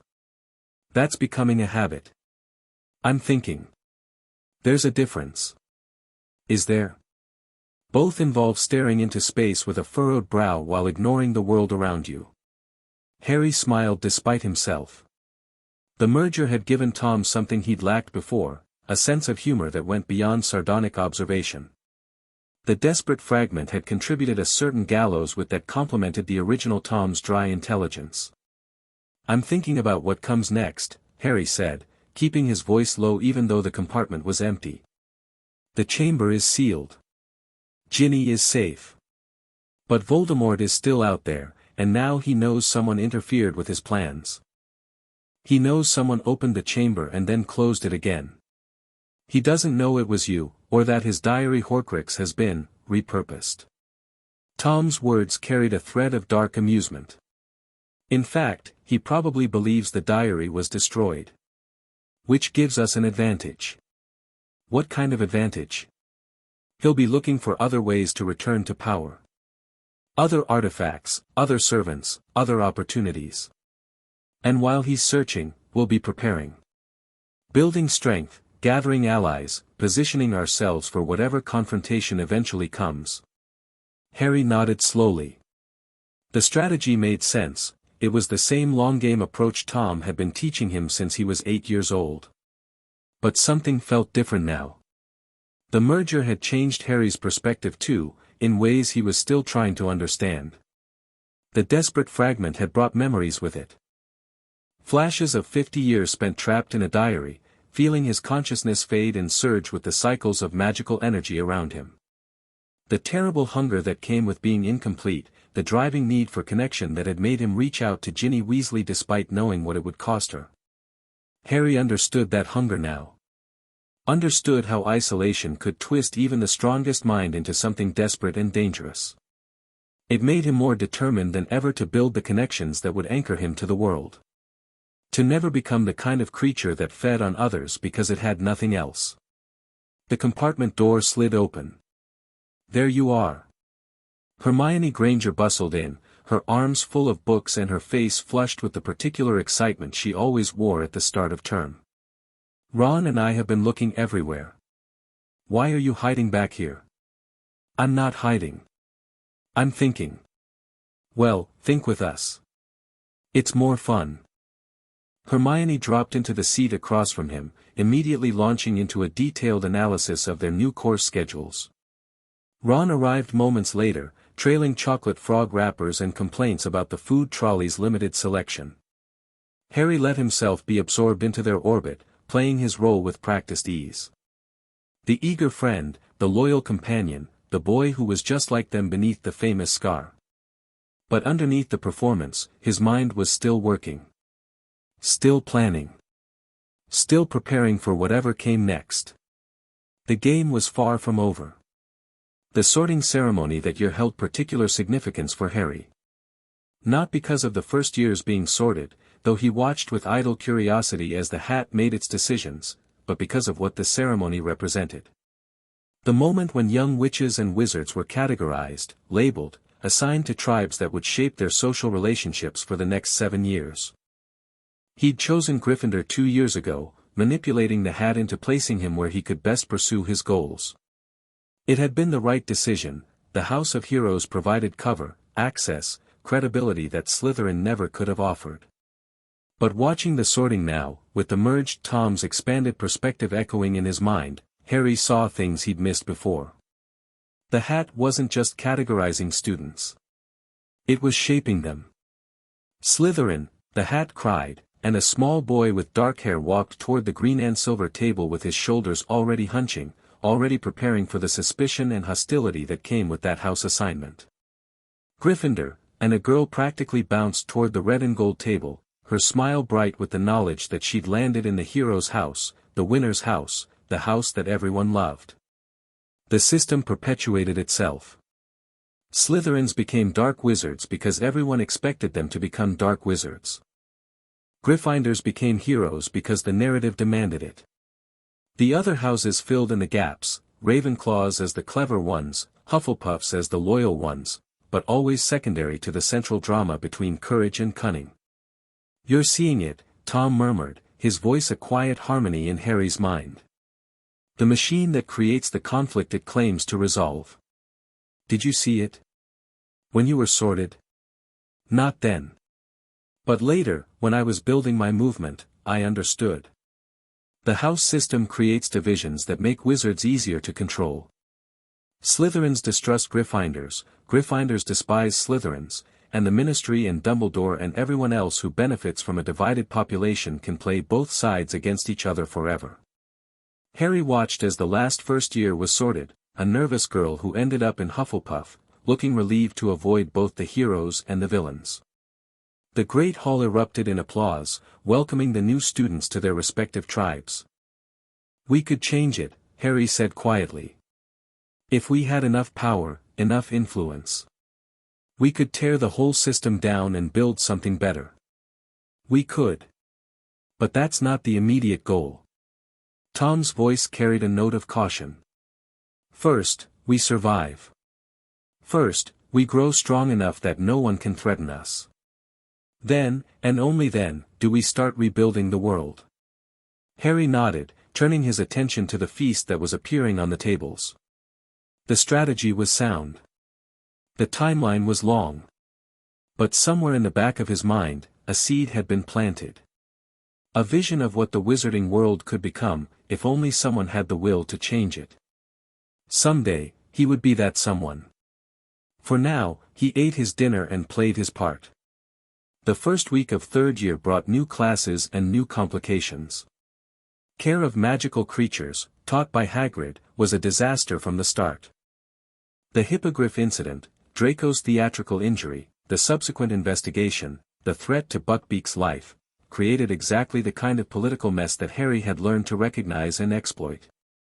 "Malfoy is overplaying his hand," Harry observed to Tom during a quiet evening in the library. "The injury was minor, but he's acting like he nearly died. It's going to backfire.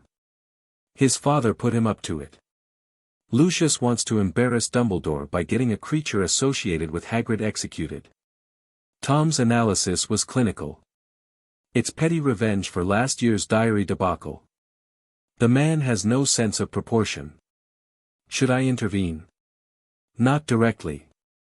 Let events play out, but position yourself to take advantage of the outcome. If Buckbeak is condemned, you might be able to arrange a rescue that earns you Hagrid's eternal loyalty. If the case is dismissed, you can express sympathy to Draco while subtly reminding him that his father's schemes don't always succeed. Harry smiled. This was what he'd missed about Tom's guidance, the chess-like approach to social manipulation, always thinking 3 moves ahead. But the hippogriff situation, dramatic as it was, paled in comparison to the real complication of third year. Sirius Black had escaped from Azkaban. The news had dominated the wizarding world all summer, but Harry hadn't fully understood its significance until he saw the Dementors. They ringed the Hogwarts Express during the journey to school, tall, dark, radiating a cold that went deeper than temperature. Harry felt their presence like a weight on his chest, pressing against his occlumency shields with mindless hunger. And then one of them entered his compartment. The effect was immediate and devastating. Every positive thought drained away, replaced by memories Harry had buried so deeply he'd almost forgotten they existed. His mother screaming. A flash of green light. The cold, dark cupboard where he'd spent so many years of his childhood. He fought back with everything Tom had taught him, building walls of pure will between himself and the Dementor's influence. But it wasn't enough. The creature was too strong, too hungry, too determined to feed on the misery it sensed within him. And then a voice, a real voice, not Tom's, shouted something, and silver light erupted through the compartment. Harry woke up on the floor, surrounded by concerned faces. Professor Lupin, the new defense against the dark arts teacher, was pressing chocolate into his hands, explaining that everything was fine, that the Dementor was gone. But Harry barely heard him. He was too busy processing what he'd felt in those terrible moments. The despair. The isolation. The absolute certainty that nothing would ever be good again. Tom had felt that way once. The desperate fragment, trapped in the diary, had existed in that state for 50 years. And somewhere out there, Sirius Black, the man who had allegedly betrayed Harry's parents to Voldemort, had survived 12 years of Dementor surrounding him every moment of every day. What kind of person emerged from that kind of suffering? Harry intended to find out. The investigation into Sirius Black began immediately. Harry approached it the way Tom had taught him to approach any mystery, systematically, methodically, without preconceptions or assumptions. He gathered information from every available source, public records, overheard conversations, careful questions posed to teachers and students who had lived through the First War against Voldemort. The official story was straightforward. Sirius Black had been James and Lily Potter's closest friend, their secret keeper, the one person who knew where they were hiding. He had betrayed that trust to Voldemort, leading the Dark Lord directly to their home. And when another friend, Peter Pettigrew, had confronted him, Black had killed Pettigrew and 12 Muggles in a single devastating curse. It was a clean narrative. Hero turned traitor, righteousness undone by the corrupting influence of dark magic. The kind of story that fit perfectly into the wizarding world's black and white view of morality. Harry didn't believe a word of it. The timeline doesn't make sense, he explained to Tom one night, poring over old newspaper clippings he'd obtained from the library archives. Black was captured within 24 hours of the Potter murders, but there was no trial. No investigation. He was just shipped off to Azkaban and forgotten. The Ministry was in chaos after Voldemort's fall. Hundreds of Death Eaters to process, thousands of victims to account for. Corners were cut. But this wasn't a corner. This was a complete absence of due process for someone accused of one of the most significant crimes in recent history. Harry tapped the clipping thoughtfully. Either the evidence against Black was so overwhelming that no trial was necessary, or someone wanted him silenced before he could speak in his own defense. You think he's innocent? I think the story we've been told has holes you could fly a hippogriff through. Harry set aside the clipping and pulled out another document, a copy of his parents' will, obtained through careful manipulation of Gringotts bureaucracy. Look at this. James Potter named Sirius Black as my godfather. He trusted Black enough to make him legally responsible for his son. Does that sound like someone who was secretly working for Voldemort? Tom was quiet for a moment, processing the implications. You're suggesting a conspiracy. Someone wanted Black imprisoned, and they used the chaos of Voldemort's fall to make it happen. I'm suggesting we need more information before we draw conclusions. But yes, something about this situation stinks, and I want to know what. The investigation deepened over the following weeks. Harry cultivated sources, traded favors, pieced together fragments of the past that most people had forgotten or chosen to ignore. And slowly, a different picture began to emerge. Peter Pettigrew had been part of his parents' inner circle, along with Sirius Black and Remus Lupin. The four of them, James, Sirius, Remus, and Peter, had been inseparable during their Hogwarts years, bound by friendship and loyalty and a shared sense of mischief. But Pettigrew was the weak link. Fearful, insecure, always seeking protection from those stronger than himself. Exactly the kind of person a manipulative Dark Lord might target for recruitment. If Pettigrew was the real traitor, Harry reasoned, then Black would have been framed. Imprisoned for crimes he didn't commit, his protests ignored because everyone wanted to believe the story they'd been told. And if Black is innocent, Tom added, then Pettigrew might still be alive. Hiding somewhere, protected by the assumption of his death. Exactly. Harry felt a strange excitement building in his chest, the thrill of discovery, of seeing truth emerge from layers of deception. We need to find Pettigrew. If we can prove he's alive, we can prove Black is innocent. And gain a powerful ally in the process. Sirius Black may be broken by Azkaban, but he was once one of the most skilled wizards of his generation. Having him in your debt could be useful. Harry nodded, but his motivation wasn't purely strategic. There was something personal about this investigation, a desire to understand his own history, to connect with the people who had known and loved his parents. Sirius Black had been James Potter's best friend. Had stood beside him at his wedding, had held Harry as an infant, had been prepared to raise him if the worst happened. If Black was innocent, then Harry had family. Real family, not just the memory of parents he'd never known.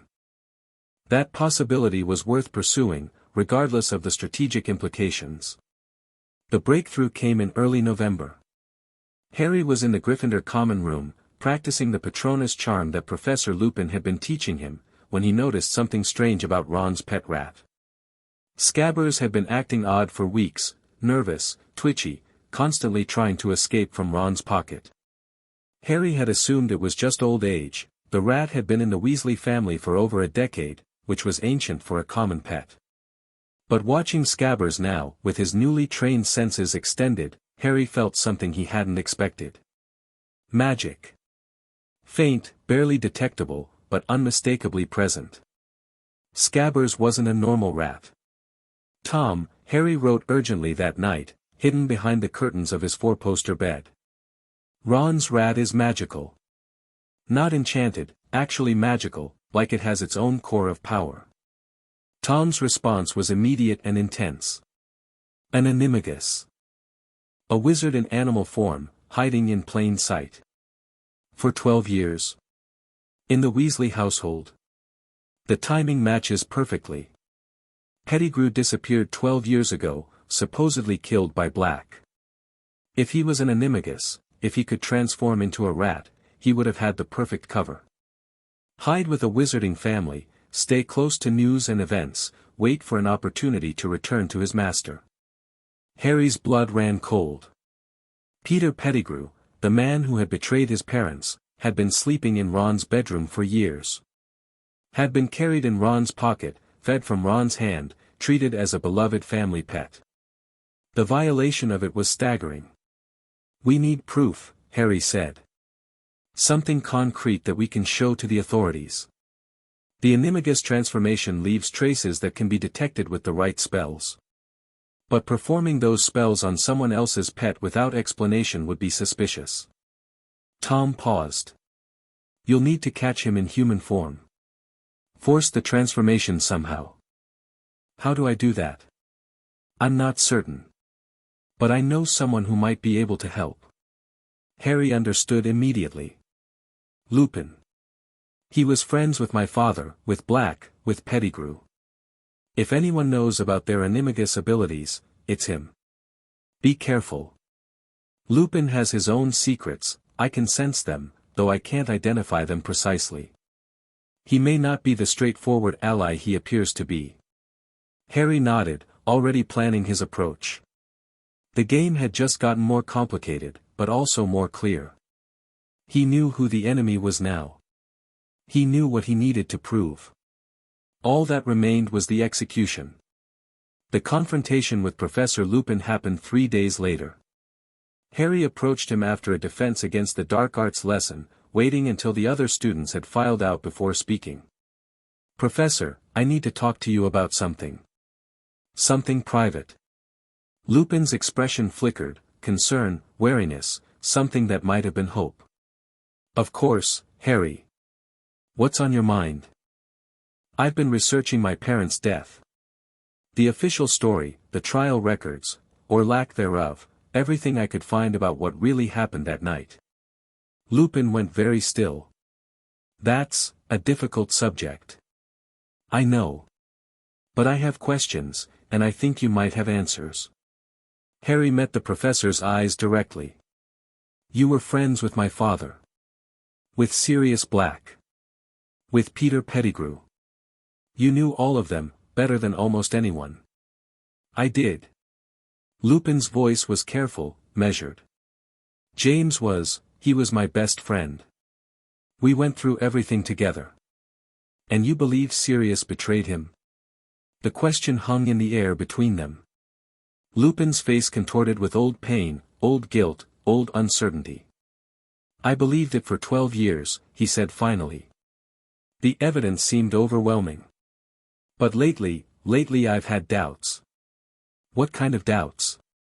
Lupin hesitated, then seemed to make a decision. He moved to the classroom door, cast a locking charm, and turned back to face Harry with an expression of weary resolve. "I'm going to tell you something I've never told anyone. Not Dumbledore, not the Ministry, not anyone who might have done something with the information." He took a breath. "James, Sirius, and Peter were animagi. Unregistered, illegal. They learned to transform during their 5th year at Hogwarts." Harry felt triumph surge through him, but kept his expression neutral. "What animals?" "James was a stag. Sirius is a large black dog. And Peter?" Lupin's voice dropped. "Peter was a rat." "A rat." Harry let the word hang there, waited with implication. "About this big? Gray, with a missing toe?" Lupin's eyes widened. "Harry, how do you, because I've seen that rat. He's been living with the Weasley family for 12 years, pretending to be a pet." Harry pulled out a piece of parchment, the Marauder's map, which he'd acquired through careful investigation and a few well-placed bribes. "And this map, which you helped create, shows his name whenever he's in the castle." He unfolded the map and pointed to a tiny dot labeled Peter Pettigrew, currently located in Gryffindor Tower. Lupin stared at the map like it had risen from the dead. "That's not possible," he whispered. "Peter is dead. I saw the street, the crater, you saw what someone wanted you to see. A street full of dead muggles, a finger left behind, and no body." Harry's voice was cold and precise. "Pettigrew faked his death. He betrayed my parents, killed those muggles himself, and then transformed into a rat and scurried away while Sirius was left holding the blame." The silence that followed was absolute. Then Lupin's face crumpled, 12 years of grief and guilt and suppressed doubt breaking through all at once. "Oh, God," he breathed. "Oh, God. Sirius didn't do it. He's been in Azkaban for 12 years for something he didn't do." "Yes." Harry let the word land, let Lupin feel its full weight. "And now we have a chance to fix it. To catch Pettigrew, expose the truth, and free an innocent man. What do you need me to do?" Harry smiled, not his public smile, the practiced expression of the boy who lived, but something sharper. More genuine. "Help me set a trap." The trap was elegant in its simplicity. They spread rumors that Sirius Black had been spotted near Hogsmeade, that additional security measures would be focused on the village, that Hogwarts itself would be less heavily guarded during the upcoming weekend. Pettigrew, who had survived for 12 years by being cautious and paranoid, would have to choose, stay hidden and risk eventual discovery, or make a run for it while security was distracted. Harry was betting he would run. The night of the trap, Harry, Lupin, and a handful of trusted allies positioned themselves around Gryffindor Tower. Harry had convinced Ron to leave Scabbers in his dormitory, claiming concern about the rat's health. The stage was set. And then, shortly after midnight, the wards Harry had placed around the dormitory triggered. Something was moving. Changing. Growing.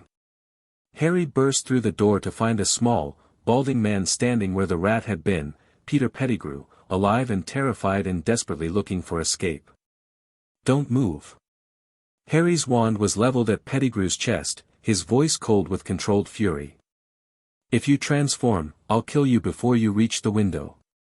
"Harry, Harry Potter," Pettigrew's voice was a whine, his watery eyes darting around the room. "I didn't, it wasn't, you don't understand, I understand perfectly." Lupin had appeared in the doorway, his face a mask of barely contained rage. "Hello, Peter. It's been a while." "Remus. Remus, old friend, you have to listen to me, I don't have to do anything." Lupin's wand joined Harry's, both pointed at the cowering figure. "Except maybe watch you finally face justice for what you did." The door burst open again, and Sirius Black stepped through. He was gaunt, wild-eyed, barely recognizable as the handsome young man from Harry's parents' wedding photos. 12 years of Dementors had carved lines of suffering into his face, had stripped away everything but bone and sinew and desperate, burning rage. But his eyes, when they found Pettigrew, held something more than rage. They held vindication. "Hello, Peter," Sirius said, his voice a ruined rasp. "Miss me?" The confrontation that followed was both cathartic and horrifying. Peter begged, pleaded, tried every manipulation in his arsenal. He claimed he'd been under the Imperius curse, that Voldemort had threatened his family, that he'd had no choice. He groveled at Harry's feet, promising information about the Death Eaters, about the Dark Lord's plans, about hidden treasures and secret weapons. Harry listened to it all with cold detachment. "You betrayed my parents," he said when Peter finally ran out of words. "You led Voldemort to their hiding place. You let them die, and then you let an innocent man rot in Azkaban for your crimes. I had no choice. The Dark Lord, he would have killed me, so you traded their lives for yours."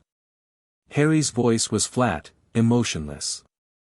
"And then you lived as a rat in the walls of a wizarding family, listening to everything they said, waiting for a chance to return to your master." I was hiding, I was afraid, you were gathering information. Passing it along through channels I haven't yet identified. Preparing for the day when Voldemort would return and you could crawl back to his side." Peter's face went pale. "How do you? It doesn't matter how I know. What matters is what happens next." Harry glanced at Sirius, at Lupin, at the wand still pointed at Pettigrew's chest. "We have two choices. We can kill you here, avenge my parents, and no one ever knows the truth about what really happened. Or—" Peter's voice was barely a whisper. "Or we take you to the Ministry. You stand trial, confess your crimes, and Sirius gets exonerated. It's public, it's messy, and it means you live, at least until the Dementors get their hands on you." Peter looked between his captors, calculating his odds. "The trial. I'll take the trial. I'll confess everything, you'll do more than confess." Harry stepped closer, letting Peter see the cold certainty in his eyes. "You'll name every Death Eater you know. Every spy, every sympathizer, every hidden asset the Dark Lord left behind. You'll give the Ministry everything they need to finish cleaning up the mess from the last war." "I don't, there's so much, I can't remember, then I'll help you remember." Harry's smile was sharp and cruel. I have ways of extracting information that make Veritaserum look gentle. Cooperate fully, and you might survive long enough to see the inside of a cell. Resist, and he left the threat unfinished. Peter understood anyway. I'll cooperate, he said quickly. Everything I know. All of it. Good. Harry stepped back, nodding to Lupin. Bind him. We're going to the ministry tonight. As they prepared to transport their prisoner, Sirius approached Harry with an expression of wondering disbelief. You did this, he said. You figured it out, set the trap, caught him. You're 13 years old. I had help. Harry glanced at the diary hidden in his pocket, feeling Tom's warm approval. And I had motivation. You were my father's best friend. You should have been the one to raise me, not the Dursleys. Sirius's face crumpled. Harry, I'm so sorry. If I'd known, if I'd been free, you couldn't have known. And you're free now, or you will be once we sort this out. Harry met his godfather's eyes with unexpected emotion. That's what matters. For the first time in 12 years, Sirius Black smiled. The trial of Peter Pettigrew was the scandal of the century. It lasted 3 days, dominated every newspaper headline, and resulted in complete upheaval of the Ministry's understanding of the First War against Voldemort. Peter confessed everything: the betrayal of the Potters, the framing of Sirius Black, the network of Death Eaters who had escaped justice through connections and bribes. Names were named. Families were implicated. The careful lies that had sustained the post-war order began to unravel. Sirius was exonerated and released, his record expunged, his family fortune restored. He emerged from the ministry to find Harry waiting, surrounded by the press and the curious and the vindicated supporters who had always believed in his innocence. Thank you, Sirius said, pulling Harry into a hug that drew gasps and cheers from the assembled crowd. I don't know how I can ever repay you. You can start by being the godfather I never had, Harry said quietly, pitching his voice for Sirius's ears alone. I have plans, Sirius. Big plans. I could use someone I trust to help me see them through. Sirius pulled back, searching Harry's face with those intense gray eyes that had seen so much suffering and somehow retained their humanity. Whatever you need, he said. I'm yours. Harry smiled, his real smile, the one he rarely showed anyone.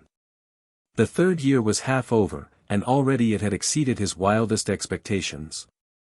He'd exposed a traitor, freed an innocent man, and gained a powerful ally bound to him by gratitude and family loyalty. But the best part was something simpler. Something he hadn't expected to feel. For the first time in his life, Harry had someone who remembered his parents. Someone who could tell him stories about their lives, their personalities, their hopes and dreams. For the first time, he had a connection to the family he'd lost. And that was worth more than all the strategic advantages in the world. The Christmas holidays that year were unlike any Harry had experienced. Sirius insisted on hosting. His ancestral home at Grimmauld Place was technically available, but 12 years of neglect had left it unsuitable for habitation. Instead, he rented a cottage in the Scottish Highlands, a cozy stone building with a roaring fireplace and views of snow-covered mountains. Harry spent 2 weeks there, learning to know the godfather he'd never had. Sirius was damaged, there was no denying it. Azkaban had left scars that went deeper than the physical. He had nightmares every night, screaming fits that shook the cottage walls. He flinched at sudden movements, lost track of conversations mid-sentence, stared at shadows like they might contain dementors. But he was also brave, loyal, funny in a dark way that Harry appreciated. He told stories about James and Lily that made Harry laugh and cry and understand his parents as people rather than legends. He listened to Harry's carefully edited version of his own life story, his face darkening with fury at the Dursleys' treatment. If I'd known, he said repeatedly. If I'd been there, you're here now, Harry always replied. That's what matters. And Tom, watching through their connection, offered his own observations. He's loyal to a fault, perhaps literally. The kind of man who would die for those he loves without hesitation or regret. That's valuable, but also dangerous. His emotions override his judgment. Is that a criticism? An observation. Sirius Black will be a powerful ally, but he'll need careful handling. Don't rely on him for strategic thinking, that's not his strength. Use him for what he's good at: combat, intimidation, unwavering support in moments of crisis. You make him sound like a weapon. Everyone is a weapon, Harry. The question is whether they're aimed at your enemies or at you. Harry accepted this analysis, but privately he felt something more complicated. Sirius wasn't just a strategic asset. He was family. The only living connection to Harry's parents, the person who had known them best. That had value beyond calculation. The rest of third year passed in a blur of classes and training and careful positioning. Harry's public reputation had shifted dramatically after the Pettigrew trial. He was no longer just the boy who lived, the passive symbol of Voldemort's defeat. He was Harry Potter, the young wizard who had solved a 12-year-old mystery and freed an innocent man. The Daily Prophet ran features on his brilliant detective work. Professors praised his mature understanding of justice. Students who had avoided him during the Chamber of Secrets controversy now sought his friendship and approval. It was, Tom observed, a perfect example of how narratives could shift. Last year Harry had been suspected of dark magic, this year he was celebrated as a hero. The same person, the same capabilities, but framed differently by circumstance. Use it, Tom advised. Build on this foundation. Every ally you make now is someone who might stand with you when the real conflicts begin. Harry followed this advice, cultivating relationships with strategic precision. He maintained his core friendships with Ron and Hermione while expanding his network to include students from other houses. He treated professors with careful respect, earning their goodwill through excellent classwork and thoughtful questions. And he continued his private training, pushing the boundaries of what he could do with both wandless magic and conventional spells. By the end of the year, he was arguably the most powerful student in his year, perhaps in the entire school. His occlumency shields were strong enough to deflect casual legilimency. His wandless magic could accomplish feats that most adult wizards couldn't manage with wands.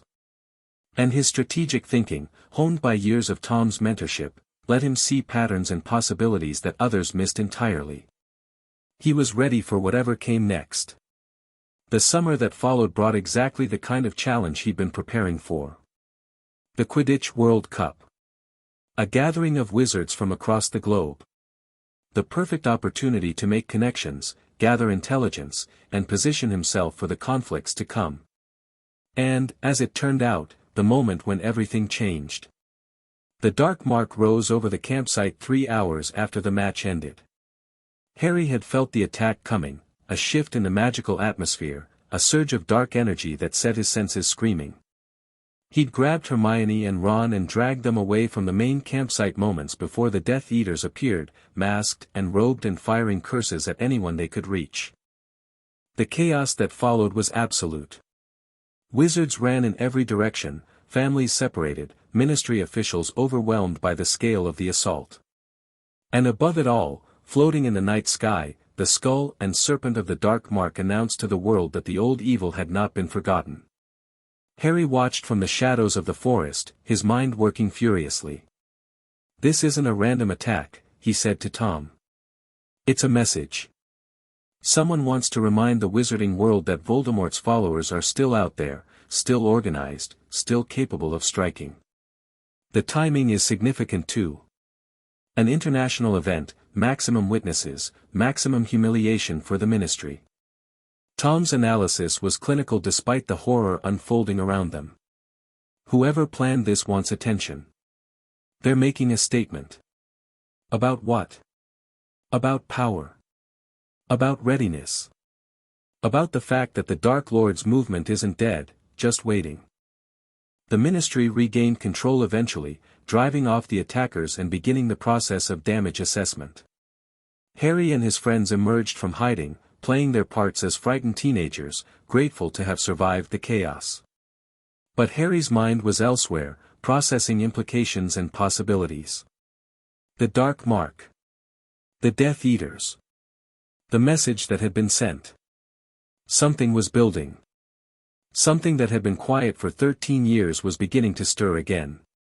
Voldemort's return wasn't just possible, it was inevitable. The only questions were when, and how, and whether Harry would be ready when it happened. "We need to accelerate our timeline," he told Tom that night, safe in his room at the Burrow. "Whatever we've been planning, we need to move faster." Agreed. The Triwizard Tournament is being held at Hogwarts this year. That's an opportunity, a chance to build international connections, to demonstrate your capabilities on a larger stage.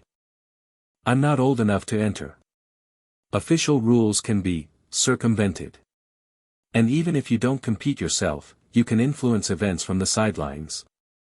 The tournament brings representatives from Beauxbatons and Durmstrang, potential allies, potential sources of information about how the rest of the wizarding world views Britain's current situation." Harry nodded slowly. The summer's events had clarified something he'd been struggling to define.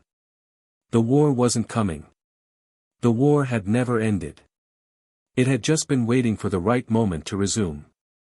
And Harry Potter, the boy who lived, the heir of Slytherin, the boy who carried a fragment of Voldemort's soul as his closest advisor, would be ready. He had to be. There was no other choice. Chapter 6 and Chapter 7, Masks and Mirrors. The Hogwarts Express carried Harry toward his 4th year with the weight of accumulated secrets pressing against his chest. He sat in a compartment with Ron and Hermione, listening to their excited chatter about the Triwizard Tournament, about the foreign students who would be arriving, about the glory and danger that awaited whoever became Hogwarts champion. Their enthusiasm was genuine and uncomplicated, the natural excitement of teenagers anticipating something extraordinary. Harry's anticipation was of a different sort entirely. "You're quiet today," Hermione observed, her sharp eyes catching what others missed. "More than usual, I mean. Is everything all right?" "Just thinking about the summer." Harry let a carefully calibrated amount of worry show on his face. "The attack at the World Cup. What it means. It means the Death Eaters are getting bold again." Ron's expression darkened. "Dad says the Ministry's in chaos. Nobody knows who was under those masks, and they can't prove anything against anyone. That's what worries me." Harry leaned back, watching the countryside blur past the window. "They're organized. They planned that attack, executed it, and vanished before anyone could respond. That takes resources. Coordination. Leadership. You think you know who is behind it?" Hermione's voice dropped to a whisper. "I think someone is. Whether it's Voldemort himself or someone acting in his name, the result is the same." Harry met her eyes with calculated intensity. "The war isn't over. It's just been dormant." The conversation shifted to lighter topics, but Harry could see the seed he'd planted taking root. Ron and Hermione were thinking now, questioning the comfortable assumption that Voldemort's defeat had been permanent. That was exactly where Harry wanted them. The arrival of the Beauxbatons and Durmstrang delegations transformed Hogwarts into something Harry had never seen before. The French students descended from their flying carriage like creatures from a fashion magazine, elegant, composed, radiating the particular confidence that came from continental magical education. Their headmistress, Madame Maxime, was a giantess whose commanding presence drew gasps from the assembled Hogwarts students. But it was the Durmstrang delegation that captured Harry's attention. They emerged from a ship that had risen from the Black Lake like something out of legend, cloaked in furs against cold that hadn't touched them for days. Their headmaster, Igor Karkaroff, was a sharp-featured man whose eyes swept the crowd with barely concealed calculation. And among his students, standing slightly apart from the others, was Victor Crumb. The famous Quidditch player moved with the unconscious grace of a natural athlete, his heavy brow and hooked nose giving him an intensity that transcended mere physical appearance. He was scanning the crowd too, Harry noticed, not with Karkaroff's political awareness, but with something more personal. He's looking for someone, Tom observed through their connection. Someone specific. Any idea who? Not yet. But Crumb is interesting, a Quidditch prodigy who chose to attend Durmstrang, which has a reputation for teaching the dark arts more openly than most schools. Worth cultivating. Harry filed this away as the welcoming feast began. The Great Hall had been expanded to accommodate the visitors, tables rearranged to allow the foreign students to sit among their Hogwarts counterparts. Harry found himself seated near a cluster of Beauxbatons students, their musical French accents creating a pleasant counterpoint to the usual British conversation. One of them, a girl with silver blonde hair and an otherworldly beauty, caught his eye and held it. "You're Harry Potter," she said, her accent rolling the syllables in unfamiliar ways. "The boy who lived. I'm Harry Potter. The rest is just marketing." He offered a slight smile. "And you are?" "Fleur Delacour." She tilted her head, studying him with curiosity. "You are not what I expected." "What did you expect?" "Someone more, impressed with themselves." "The British press makes you sound like a demigod." "The British press would make a sandwich sound like a demigod if it boosted circulation." Harry's smile widened. "I prefer to let people form their own impressions."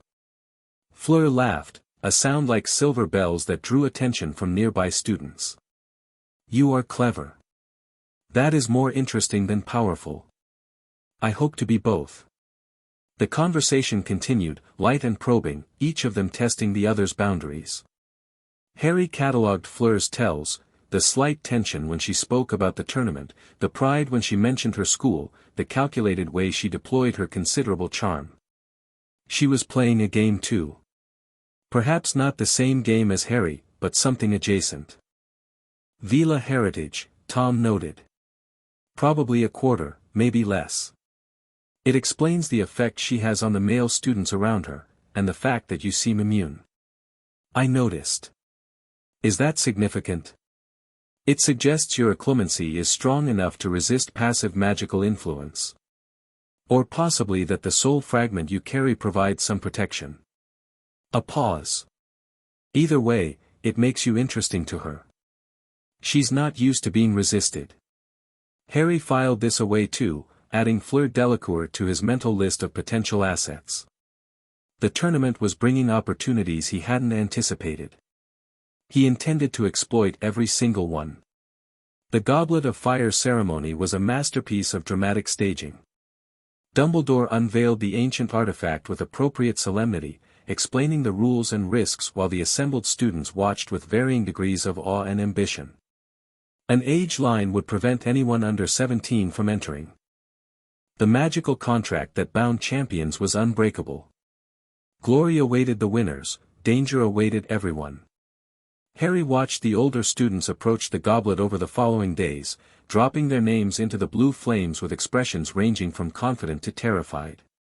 He saw Victor Crumb enter without fanfare, saw Fleur Delacour approach with her head held high, saw Cedric Diggory, Hogwarts' own golden boy, deposit his name with quiet dignity. "You're not seriously considering entering?" Ron asked during one of their library sessions. "The age line would blast you across the room." "I'm not entering."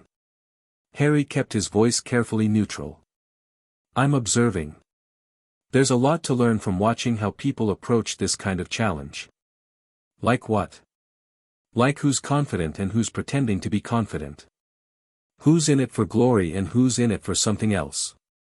Harry glanced toward the Slytherin table, where Draco Malfoy was holding court with his usual entourage. "And who's not entering at all, despite being old enough to try." Hermione followed his gaze. "You think that's significant?" "I think Draco Malfoy has never passed up an opportunity for glory in his life. The fact that he's sitting this out suggests either his father told him to stay clear, or he knows something about the tournament that makes entering unwise. Or he's just scared. Draco Malfoy is many things. Scared isn't one of them." Harry returned his attention to his transfiguration notes. "Something's happening with this tournament. Something beyond the obvious. I can feel it." Hermione and Ron exchanged worried glances, but they didn't argue. They'd learned to trust Harry's instincts, even when they couldn't understand his reasoning. The selection ceremony took place on Halloween, a date that Harry had learned to associate with significant events in his life. The Great Hall was packed, tension crackling through the air as Dumbledore dimmed the lights and the goblet's flames turned red. 3 names emerged, each one drawing cheers from their respective schools. Victor Krum for Durmstrang. Fleur Delacour for Beauxbatons. Cedric Diggory for Hogwarts. The celebrations began, the noise building toward a crescendo of school spirit, and then the goblet's flames turned red again. Harry felt the shift in magical energy before anyone else reacted. Something was happening that shouldn't be possible. The artifact was producing a 4th name, spitting out a piece of parchment that Dumbledore caught with an expression of dawning horror. Harry Potter. The silence that followed was absolute. Then chaos erupted. The small chamber off the Great Hall was crowded with confused champions, outraged headmasters, and ministry officials who couldn't explain what had happened. Harry stood at the center of it all, his face carefully arranged in an expression of shock and bewilderment. "I didn't enter," he said for the 5th time. "I don't know how my name got in the goblet." Clearly someone entered him. Madame Maxime's voice was sharp with indignation. "This is an outrage, a 4th champion. From the host school. It is transparent manipulation. I assure you, madam, Hogwarts had nothing to do with this." Dumbledore's calm was fraying at the edges. "Harry, you did not ask an older student to enter your name for you. No. You did not find some way to circumvent the age line. No. Then how, someone else entered him." The voice belonged to a man Harry didn't recognize, a scarred, weathered figure with a magical eye that swiveled independently of his natural one. Someone who wanted Potter in this tournament badly enough to confund a powerful magical artifact. Harry studied the newcomer with interest. This had to be Alastor Moody, the retired Auror who had been hired as the new defense against the dark arts professor. His reputation preceded him, paranoid, brilliant, utterly ruthless in pursuit of dark wizards. For what purpose? Karkaroff demanded. What could anyone gain from? That's what we need to figure out. Moody's magical eye fixed on Harry with unsettling intensity. Someone went to considerable trouble to put you in this tournament, Potter. The question is why. The more pressing question is whether the boy must compete. Crouch, the ministry official, looked deeply uncomfortable. The goblet selection creates a binding magical contract. If Potter was entered without his knowledge, the contract doesn't care about knowledge or consent. Moody's voice was grim. He was entered, he was selected, he competes. That's the end of it. The argument continued, but Harry had stopped listening. His mind was racing through possibilities, analyzing who might have had the means and motive to engineer this situation. Voldemort's people, Tom said quietly through their connection. This reeks of Death Eater planning, put you in a dangerous situation, create opportunities for accidents, eliminate the boy who lived while maintaining plausible deniability. But how? The goblet was guarded. The age line was supposedly foolproof. Supposedly. But whoever did this had inside access, someone at Hogwarts, someone trusted enough to approach the goblet without raising suspicion. Tom's presence felt sharp, alert. Watch the new defense professor. He appeared conveniently, and his explanation was suspiciously ready. Harry filed this away, keeping his expression bewildered as the adults argued about what to do with him. Let them think he was confused and frightened. Let them underestimate the mind working behind his wide green eyes. Someone had tried to trap him. He intended to find out who, and make them regret it. The weeks between the selection and the first task were a masterclass in social navigation. Harry found himself at the center of a storm he hadn't created but quickly learned to exploit. Half the school believed he'd somehow cheated his way into the tournament, the other half was convinced he was a victim of dark conspiracy. Both groups wanted to know what he thought, what he planned, what secrets he might be hiding. He gave them nothing. Careful deflection, modest confusion, the appearance of a boy overwhelmed by circumstances beyond his control. The mask was perfect, so perfect that even Tom sometimes wondered if Harry was truly as lost as he appeared.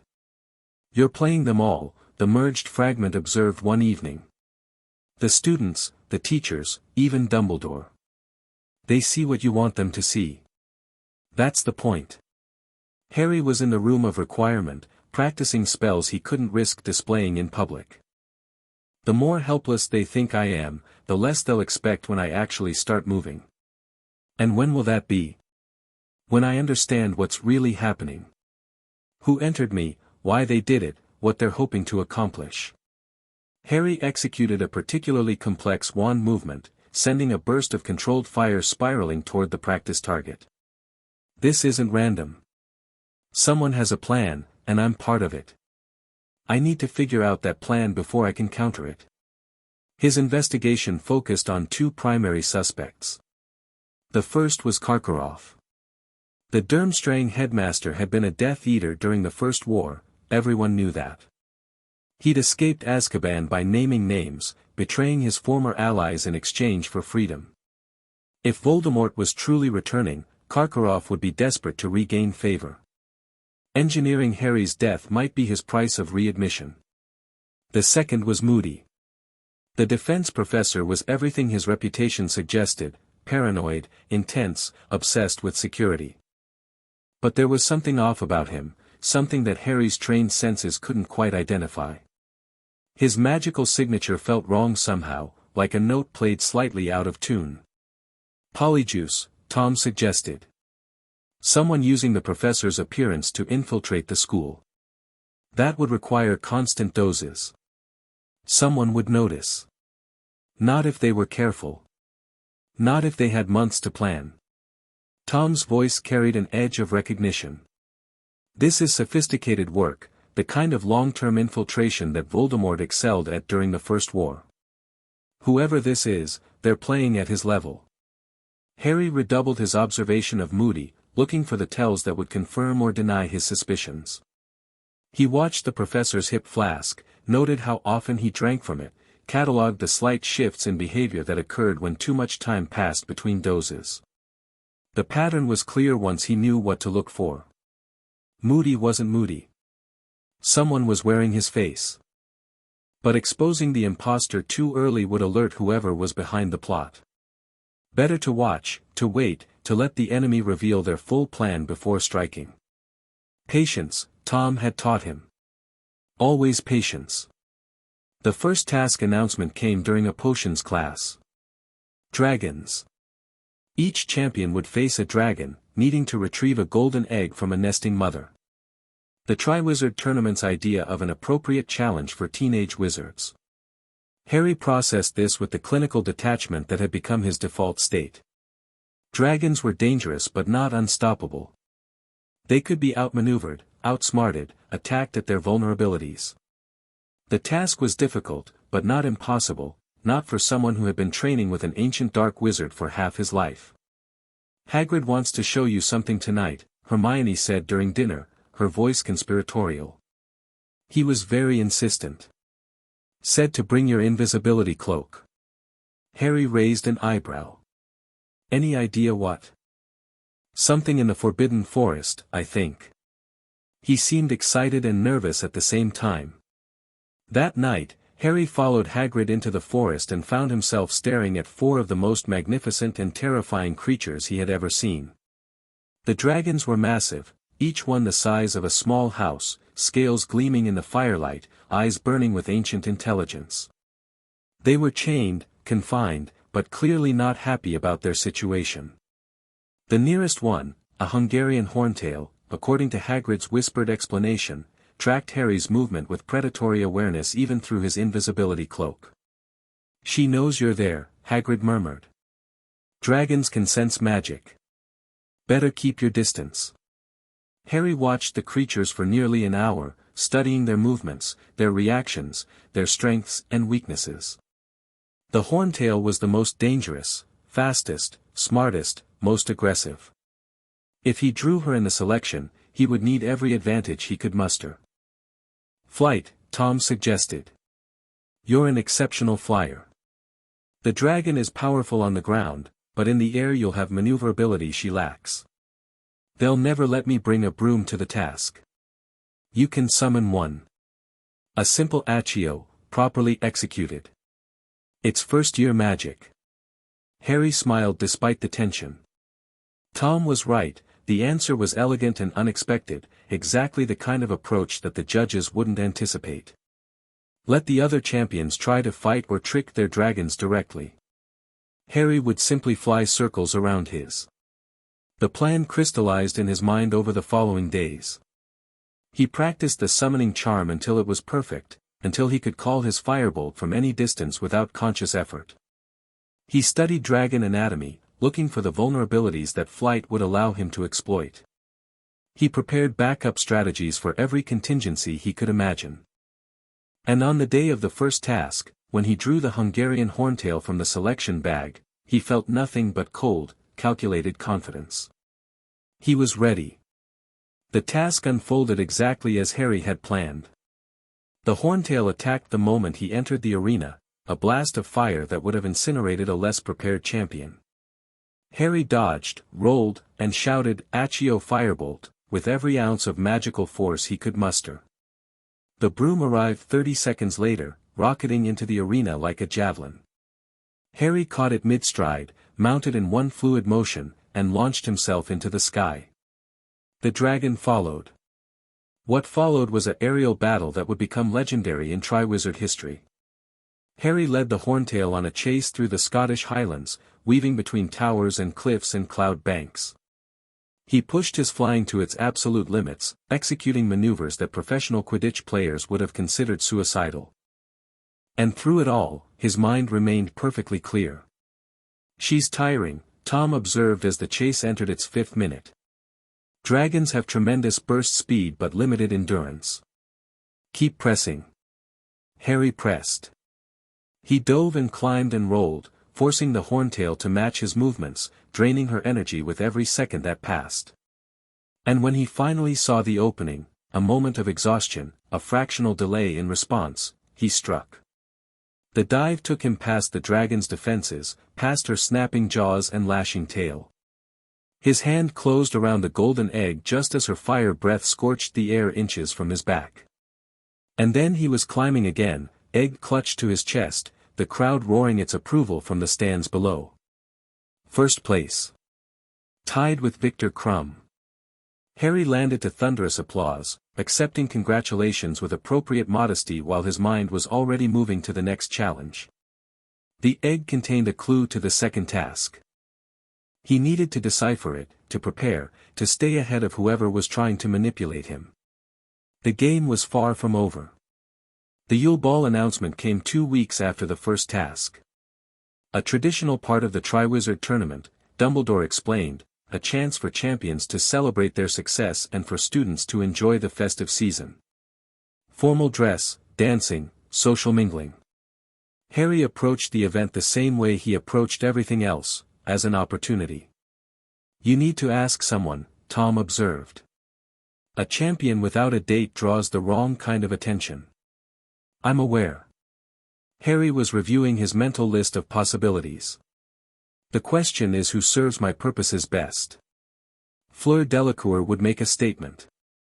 An alliance between champions, plus her Vila heritage would complicate the social dynamics in interesting ways. She's too obvious.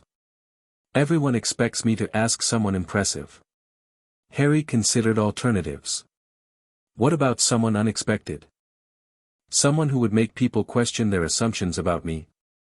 The answer came to him during a potions class, watching Hermione argue with Ron about something trivial. She was brilliant, loyal, and completely outside the circles of pure-blood politics that dominated wizarding society. Taking her to the ball would signal that Harry Potter didn't care about blood status or social expectations.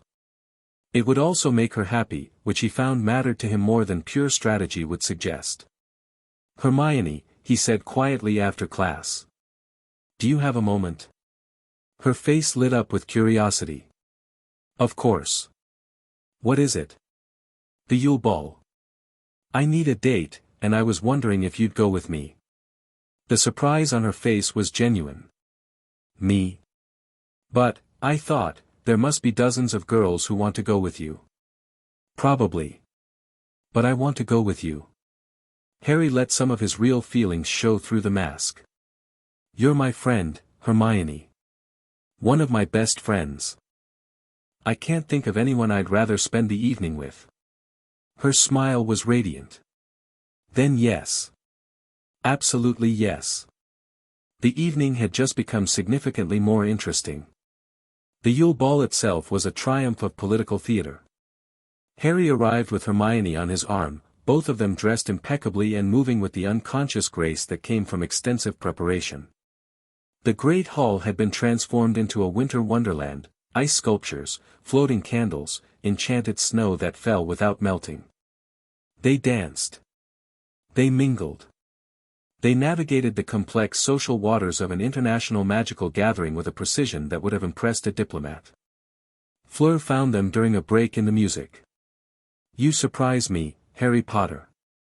Her eyes traveled over Hermione with something that might have been approval.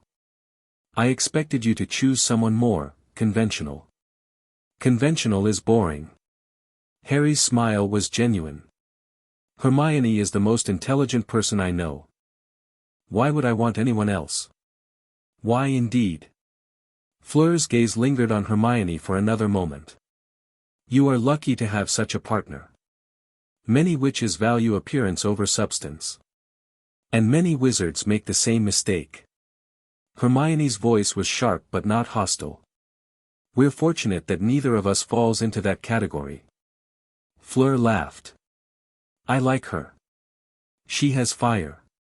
The conversation continued, threading through topics political and personal.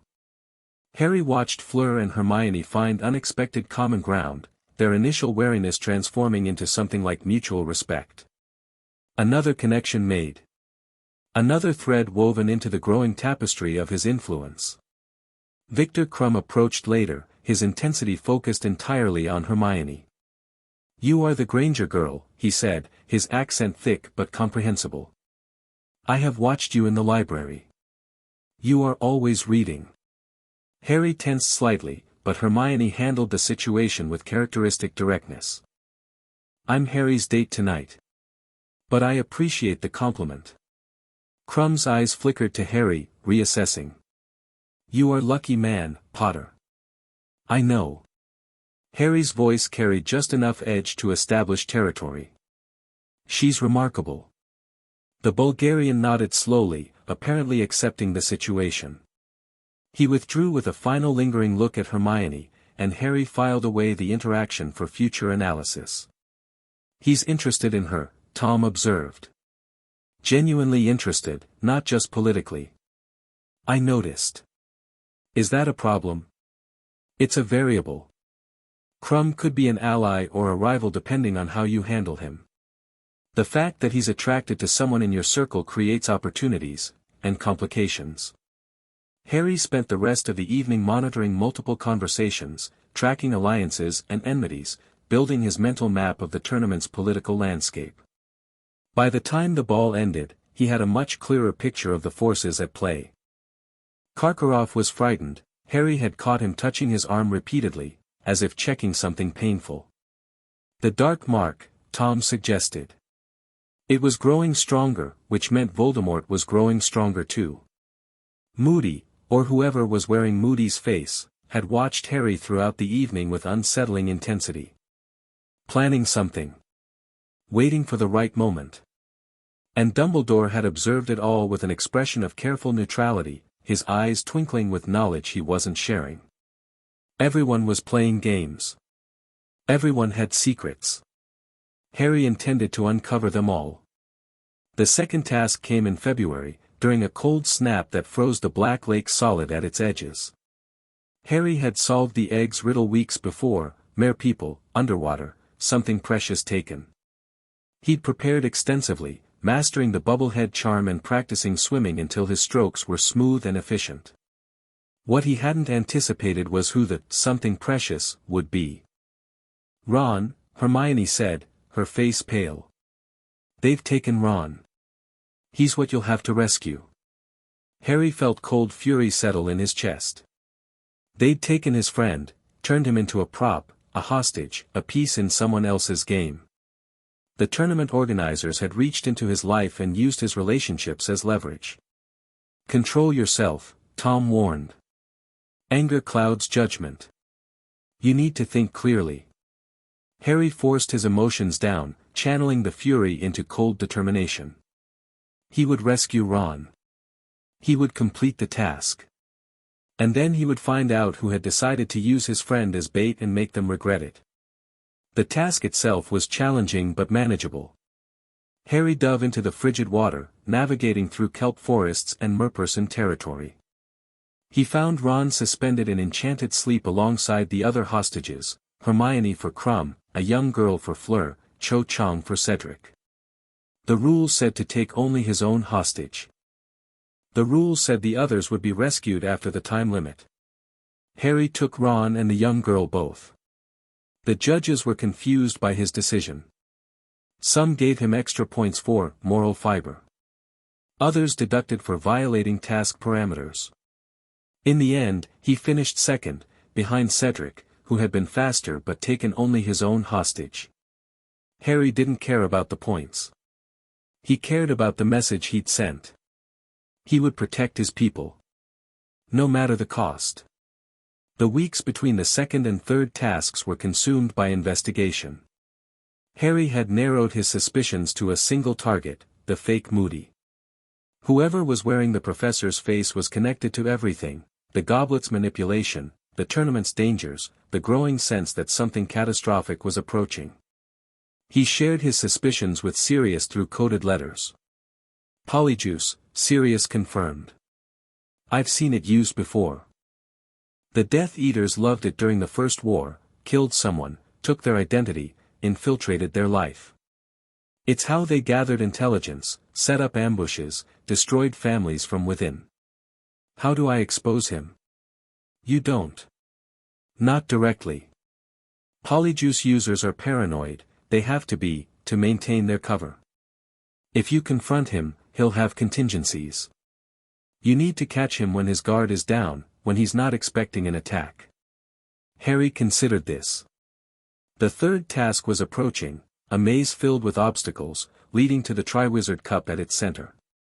If someone wanted to harm him, the maze would be the perfect opportunity.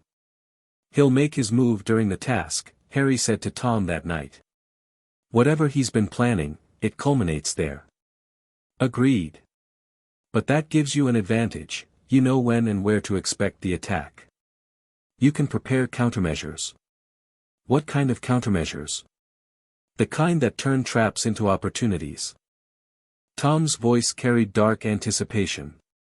"You've been reacting since the tournament began. It's time to start acting." Harry spent the remaining weeks in intensive preparation. He studied every spell that might be useful in a maze environment.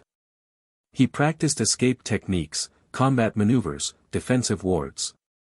He built contingency plans for every scenario he could imagine, and some that seemed impossible. And through it all, he watched Moody. Catalogued his habits. Identified his weaknesses. When the moment came, Harry would be ready. The third task began at sunset on a warm June evening. Harry entered the maze with his wand drawn and his senses extended to their limits.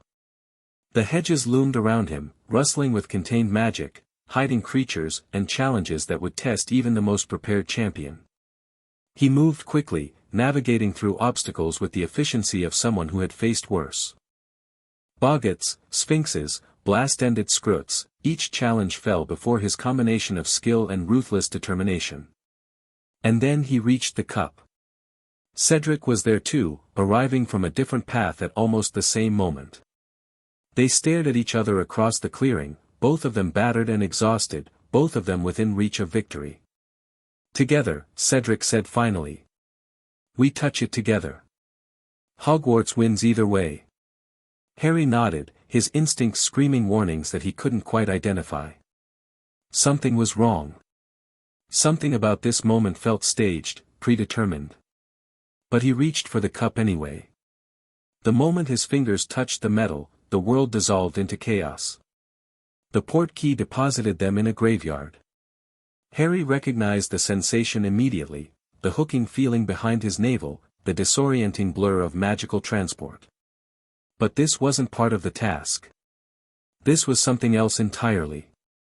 "Wands out," he hissed to Cedric. "We've been, kill the spare." The voice came from the darkness, cold and commanding. A flash of green light erupted before Harry could react, and Cedric Diggory crumpled to the ground with lifeless eyes. Harry didn't freeze. Didn't panic. Years of Tom's training kicked in, and he was moving before his conscious mind had processed what happened, rolling behind a tombstone, raising shields, scanning for threats. Peter Pettigrew emerged from the shadows, carrying a bundle that squirmed and hissed with malevolent energy. Behind him, a massive cauldron bubbled with dark potential. The boy who lived. Pettigrew's voice was a whine of terrified anticipation. "My master has waited so long for this moment." Harry's mind raced through options. He was outnumbered, trapped in unknown territory, with Voldemort's servant preparing some kind of ritual. Fighting directly would be suicide. He needed to escape, to regroup, don't even think about running. The voice from the bundle was barely human, high, cold, dripping with power. "You're bound here, Harry Potter. The same magic that transported you prevents any escape. You're mine now." The ritual that followed was obscene. Harry watched, held immobile by magical restraints, as Pettigrew prepared the darkest magic he had ever witnessed. Bone from a father's grave. Flesh from a servant's hand, Pettigrew's own, severed with a silver knife and offered with whimpering devotion. And blood from an enemy, taken from Harry's arm against his will. The cauldron blazed. The night itself seemed to scream. And Lord Voldemort rose from the flames. He was terrible in a way that transcended description, tall, skeletal, with red eyes that burned with intelligence and malice. His pale skin gleamed in the firelight. His lipless mouth curved into a smile of absolute triumph. "Harry Potter," Voldemort said, his voice carrying across the graveyard like a physical force. "We meet again." The confrontation that followed would haunt Harry's dreams for years. Voldemort monologued, explaining his plan, his resurrection, his certainty of victory. He summoned his Death Eaters, who appeared in swirls of black smoke, bowing before their risen master with varying degrees of terror and devotion. And then he offered Harry a choice. "You've been carrying something of mine," Voldemort said, his red eyes fixed on Harry with unsettling intensity. "A fragment. A piece of my soul that has grown, attached to you. I can sense it, even now." Harry's blood ran cold. He knew. Voldemort knew about Tom. It should have consumed you. That was its purpose, to feed on your life force, to grow strong, to eventually take control. Voldemort's head tilted with curiosity. "But instead, you've turned it into something else. An ally. A teacher. Almost a friend. He's not yours anymore." Harry's voice was steady despite the terror coursing through him. "He hasn't been for a long time. No. He's become something new, something that shouldn't be possible." Voldemort smiled, and the expression was more disturbing than any threat. "I find that interesting. So I'm going to offer you a choice, Harry Potter." "What choice?" "Join me." The words hung in the air, weighted with terrible significance. "Bring my wayward fragment back into the fold. Together, we could accomplish things that neither of us could manage alone. You have power, real power, shaped by my own techniques. It would be a waste to destroy you when you could be so useful." Harry stared at the Dark Lord, his mind working furiously. This was the moment. The choice that would define everything that came after. He could accept. Play along, infiltrate Voldemort's organization from within, wait for an opportunity to strike. He could refuse. Fight, probably die, become a martyr to a cause he wasn't even sure he believed in. Or he could do something else entirely.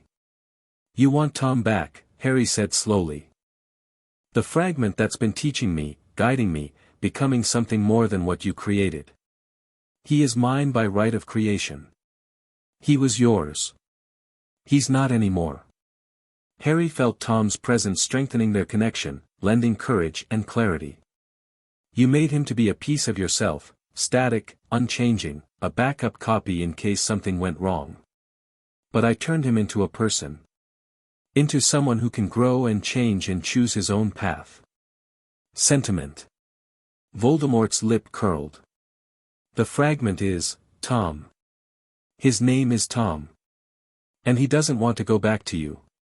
The silence that followed was absolute. Then Voldemort laughed, a cold, terrible sound that echoed through the graveyard. You think you can refuse me? You think you have any power here? He raised his wand, the gesture almost casual. I am Lord Voldemort. I have conquered death itself. And you are a child, standing in my graveyard, surrounded by my servants. Yes. Harry met those red eyes without flinching. But I'm also the child who survived your killing curse. The child who destroyed your diary Horcrux. The child who has been learning your own techniques from a piece of your own soul. He raised his wand, and for the first time in the confrontation, Voldemort's expression flickered with uncertainty. You taught me that power is about understanding, Harry continued. About seeing clearly and acting decisively. Well, I see you clearly, Tom. You're afraid. Not of death, you've spent your whole life running from that, but of something worse. You're afraid of being replaced. Of becoming obsolete. Of discovering that the piece of yourself you stored in that diary has evolved beyond you. Enough. Voldemort's voice was ice. I offered you mercy. You chose death. I chose something else. Harry felt Tom's magic merging with his own, two fragments of power combining into something greater than either alone. I chose to fight. Their wands connected. The battle between Harry and Voldemort defied explanation. Spells collided in midair, producing effects that neither combatant fully understood. Harry's wand, brother to Voldemort's own, sang with strange harmonics as their magic intertwined. And beneath the surface confrontation, something else was happening. Tom was fighting too. The merged fragment in Harry's soul reached out through the connection of the brother wands, touching the source of his creation. For a moment, Voldemort's expression went blank as he faced something unexpected, his own past self, transformed and evolved, now standing in opposition. What are you doing? Voldemort's voice carried genuine shock. That's impossible, nothing is impossible. Harry pressed the attack, channeling every technique Tom had taught him. You should know that better than anyone. The golden cage of light that formed around them was beautiful and terrible.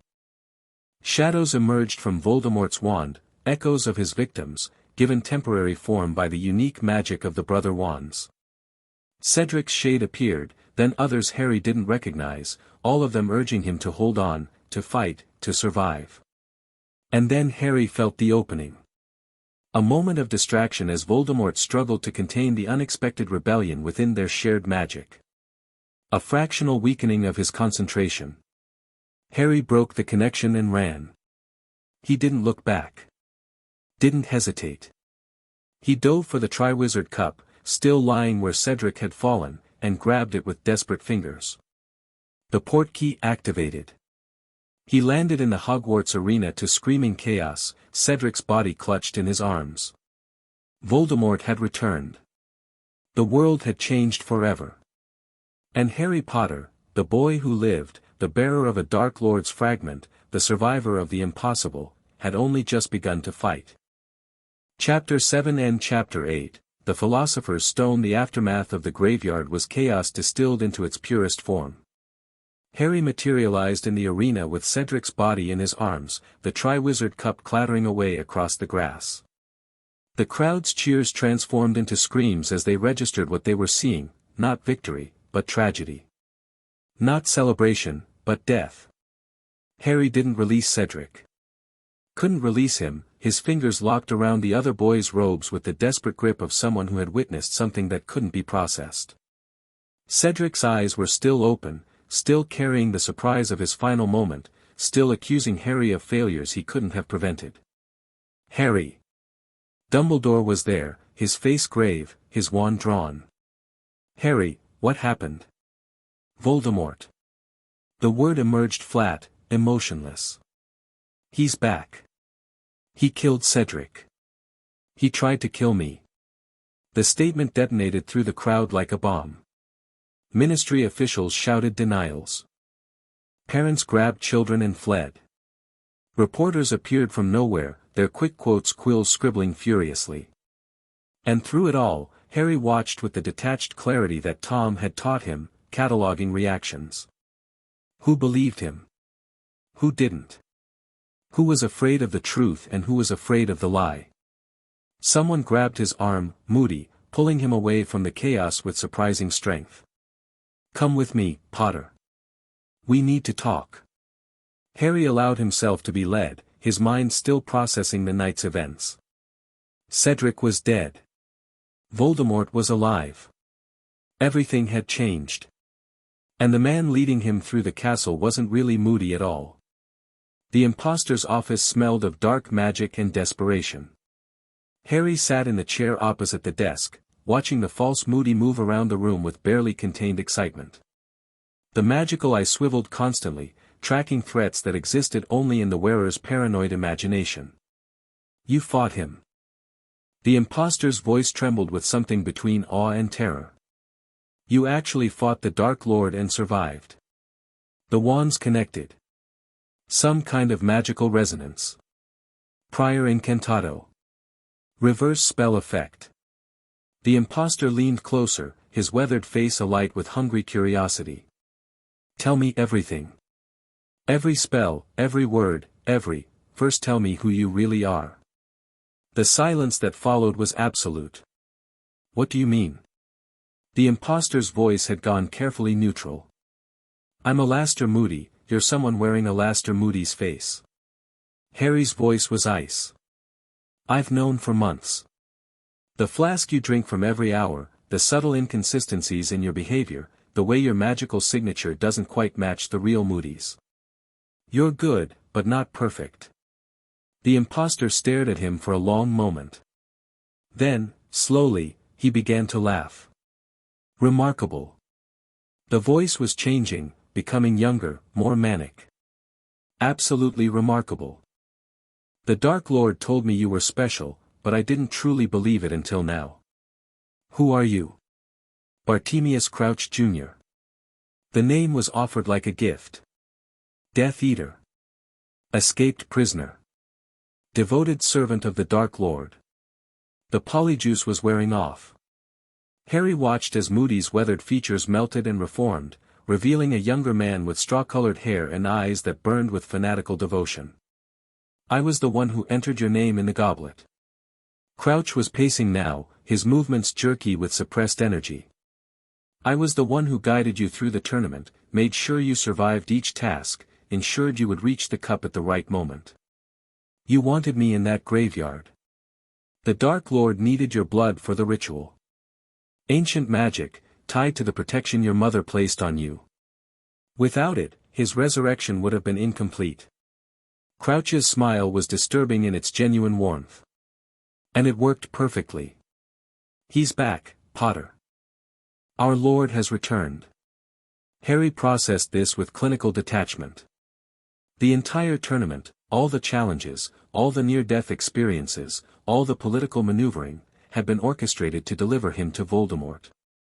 He had been a pawn in someone else's game from the very beginning. The realization should have been humiliating. Instead, it clarified everything. You made a mistake, Harry said quietly. Did I? Crouch's smile widened. The Dark Lord is risen. His enemies will fall. And you, the great Harry Potter, the boy who lived, delivered yourself to him exactly as planned. The mistake wasn't the plan. The plan was elegant. Harry stood, his wand appearing in his hand with smooth efficiency. The mistake was telling me about it while we're alone. Crouch's eyes widened. He reached for his own wand, and Harry hit him with a stunner that had been building since the conversation began. The Death Eater crumpled. Harry stood over his unconscious form, breathing slowly, letting the adrenaline drain away. Then the door burst open. Dumbledore, McGonagall, Snape, the cavalry arriving precisely too late. They took in the scene with expressions ranging from horror to grudging respect. Harry. Dumbledore's voice was carefully controlled. What happened here? This isn't Moody. Harry stepped back from the unconscious man. It's Bartemius Crouch Jr., a Death Eater who escaped Azkaban. He's been impersonating Moody all year, manipulating the tournament to deliver me to Voldemort. The silence that followed was punctuated by the sound of Crouch's features continuing to change as the polyjuice fully wore off. He's been under our noses the entire time, McGonagall breathed. How did we miss it? Because you weren't looking. Harry met Dumbledore's eyes without flinching. Because it was easier to trust appearances than to question them. The headmaster held his gaze for a long moment. Then, slowly, he nodded. Indeed. A lesson we would all do well to remember. The night that followed was consumed by interrogations and revelations.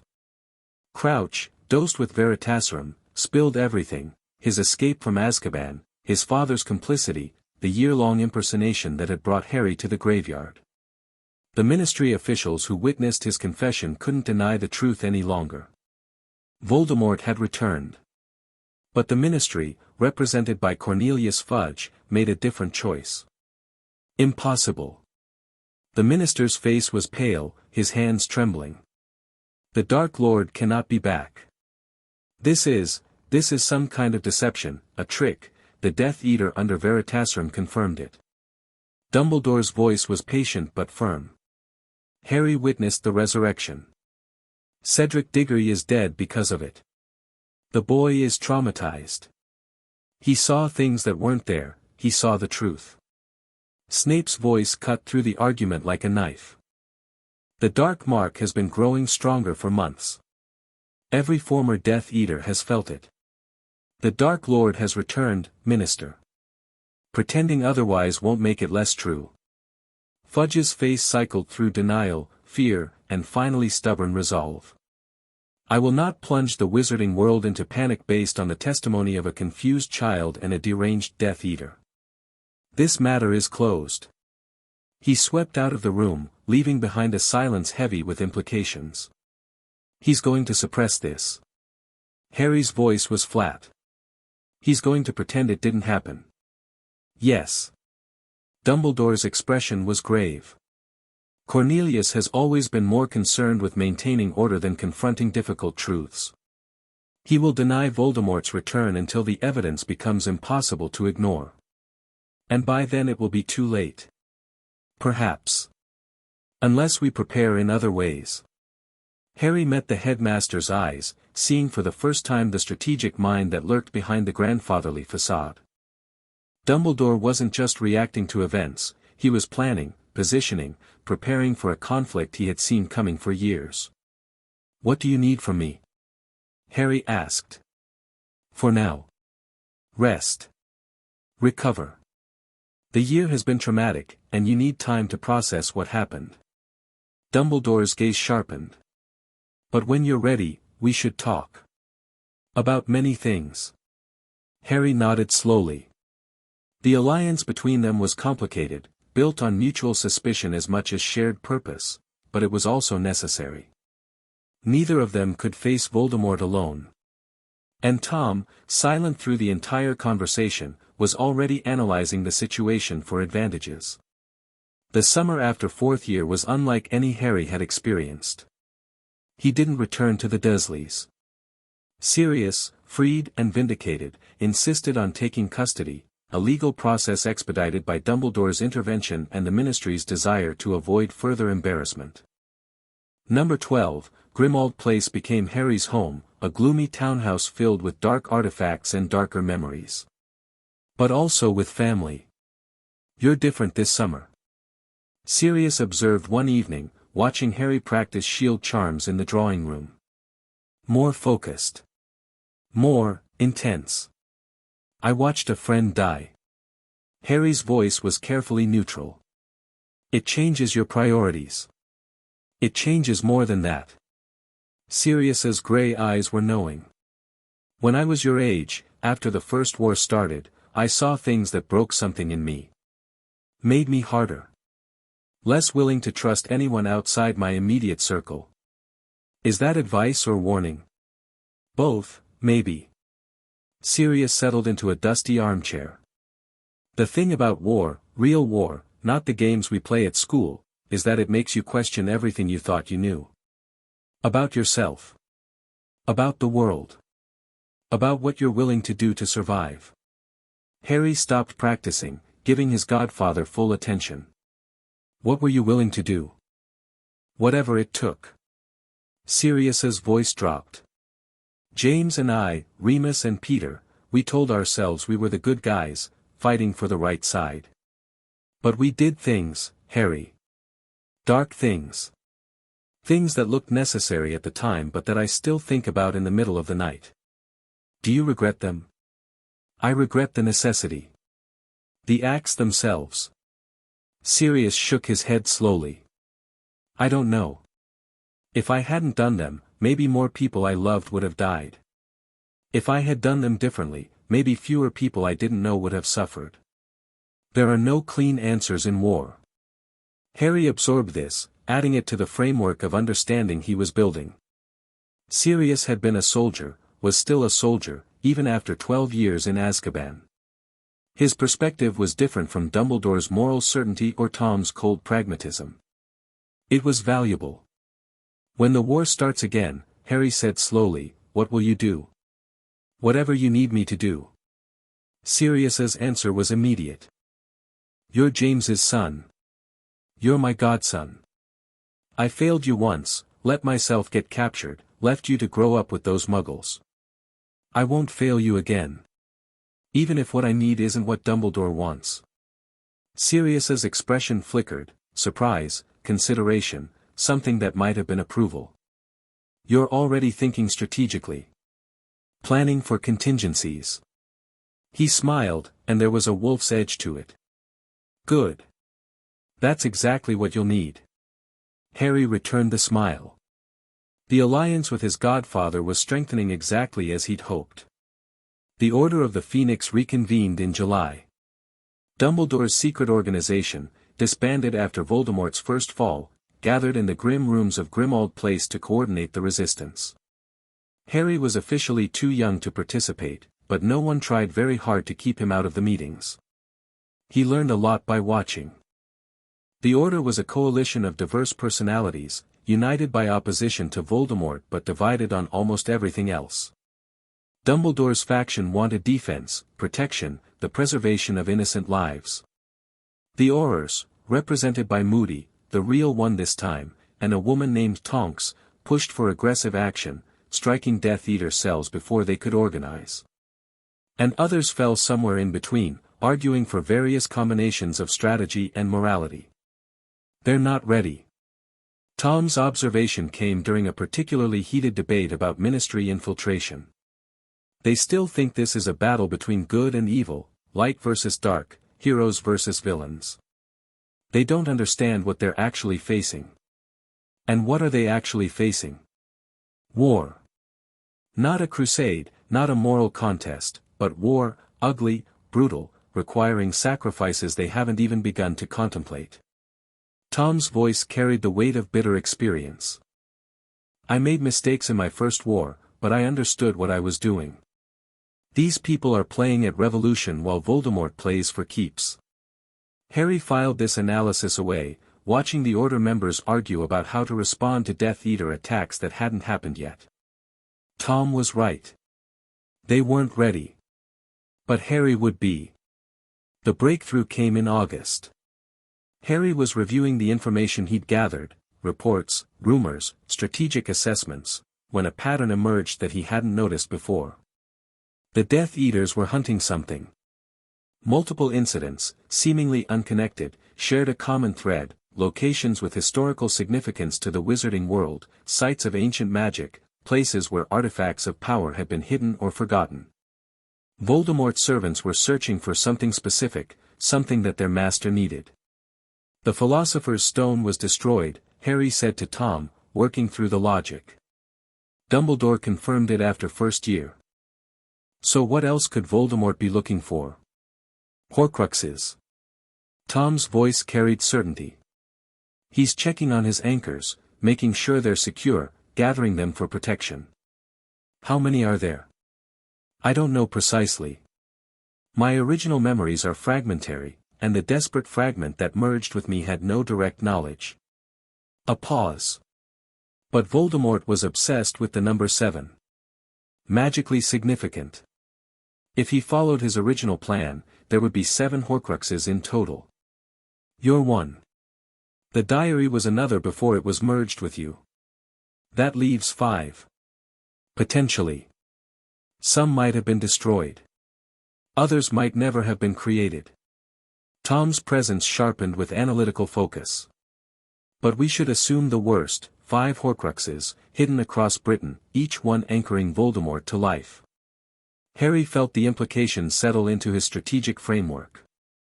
Voldemort couldn't be killed while his Horcruxes existed. Any victory over him would be temporary, a setback rather than a defeat. To truly end the threat, every anchor had to be destroyed. Dumbledore might know more, Harry said slowly. He's been studying Voldemort for decades. If anyone has information about the Horcruxes, he also has information about me. About the fragment you carry. Tom's warning was gentle but firm. Approaching him directly risks exposure. We need to find another way to access his knowledge. Harry considered the problem. Dumbledore was the most likely source of information about Voldemort's immortality, but also the greatest threat to Tom's existence. A direct confrontation would force a choice that Harry wasn't ready to make. There had to be another approach. What if I didn't ask about Horcruxes directly? Harry thought aloud. What if I approached it from a different angle, showing interest in Voldemort's history, his psychological profile, his known magical innovations? That might work. Present yourself as an ally seeking to understand the enemy. Dumbledore would be more forthcoming with context than with specific tactical information. And if he figures out what I'm really looking for, then we adapt. But for now, information is more valuable than secrecy. We can't fight what we don't understand. The decision crystallized in Harry's mind. He would approach Dumbledore carefully, extracting information without revealing his true purposes. It was manipulation, there was no denying that, but it was also necessary. The war had begun. Harry needed every weapon he could get. The conversation with Dumbledore took place on the last day of summer. Harry found the headmaster in the Grimmauld Place library, reviewing old documents with an expression of distant concentration. The room was dark except for a single lamp, casting strange shadows across the shelves of forbidden books. "Sir." Harry kept his voice respectful, curious. "I was hoping we could talk." Dumbledore looked up, his eyes twinkling behind half-moon spectacles. "Of course, Harry. I've been expecting this conversation." "You have? You witnessed Voldemort's resurrection. You heard him speak about his plans, his goals, his certainty of victory." Dumbledore gestured to a nearby chair. "It would be strange if you weren't curious about what makes him so confident." Harry sat, arranging his expression into something between eager and uncertain. "I keep thinking about what he said in the graveyard. About conquering death. About how he couldn't be killed." "Yes." Dumbledore's voice was careful. "He has made certain arrangements to ensure his survival." "What kind of arrangements?" The silence that followed was heavy with consideration. Harry could almost see Dumbledore weighing options, calculating risks, deciding how much to reveal. "You are asking about secrets that have never been shared with another living person." Dumbledore's voice dropped. "Knowledge that, in the wrong hands, could lead to catastrophe." "I'm not the wrong hands." Harry met the headmaster's eyes directly. "I've faced Voldemort twice now. I've seen what he's capable of. If I'm going to survive, if I'm going to help stop him, I need to understand what we're dealing with. And if understanding comes with a burden you're not ready to carry, then I'll learn to carry it. That's what growing up means." Something shifted in Dumbledore's expression, respect, perhaps, or recognition of a kindred strategic mind. "Very well." The headmaster leaned back in his chair. "What do you know about Horcruxes?" Harry kept his expression carefully neutral. "Only what's in the standard dark magic texts. Objects that contain pieces of a soul, created through murder. Incredibly difficult to make, even more difficult to destroy. That's the clinical definition. The reality is..." Dumbledore paused, searching for words. "Imagine tearing yourself apart, Harry. Literally ripping pieces of your own soul free and storing them in physical objects. The process requires murder, not just killing, but murder done with malicious intent, the ultimate violation of another person's existence. And Voldemort has done this? Multiple times. The exact number is unknown, but I believe he has created at least 6 Horcruxes, possibly more." Dumbledore's expression was grave. "As long as even one exists, he cannot truly die. His body can be destroyed, but his soul will persist, waiting for another opportunity to return." Harry felt Tom's presence tightening with intensity. 6 Horcruxes. Plus the diary that had been merged, plus the fragment Harry carried. "How do you destroy them?" he asked. "That is, complicated. Horcruxes are protected by powerful magic, simply breaking the container isn't enough. You need something capable of destroying the soul fragment itself." Dumbledore hesitated. "Basilisk venom is one option. Fiendfire is another, though almost impossible to control. There may be other methods I haven't discovered." "And the locations? Do you know where they're hidden?" "I have theories. Voldemort's obsessions, his history, his vanity, his connection to certain magical traditions, suggest certain possibilities." Dumbledore's eyes met Harry's with sudden intensity. "But that knowledge is dangerous, Harry. The Horcruxes are protected, defended, designed to destroy anyone who approaches without proper preparation.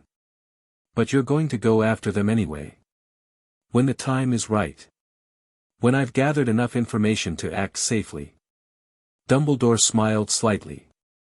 "And perhaps, with allies who can be trusted to understand what's at stake." Harry recognized the invitation, subtle, deniable, but clear. Dumbledore was offering partnership. Not the condescending guidance of a mentor to a student, but the alliance of 2 people who understood the nature of the enemy they faced. "I want to help," Harry said. "When you're ready to act, I want to be there." "I expected nothing less." Dumbledore rose, signaling that the conversation was ending. "But for now, focus on your studies. 5th year brings the OWLS, and there are things you need to learn that can't be taught outside of Hogwarts." "Yes, sir." Harry left the library with his mind racing. 6 Horcruxes, possibly more. Dumbledore was searching for them, planning to destroy them, preparing for a confrontation that might still be years away. And Tom was one of those targets. Eventually, Dumbledore would discover what Harry carried. Would recognize the fragment for what it was. Would insist on its destruction.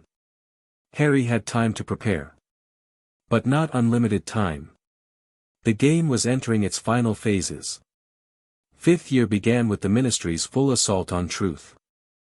Dolores Umbridge arrived at Hogwarts with the title of Defense Against the Dark Arts Professor and a mandate to suppress any mention of Voldemort's return.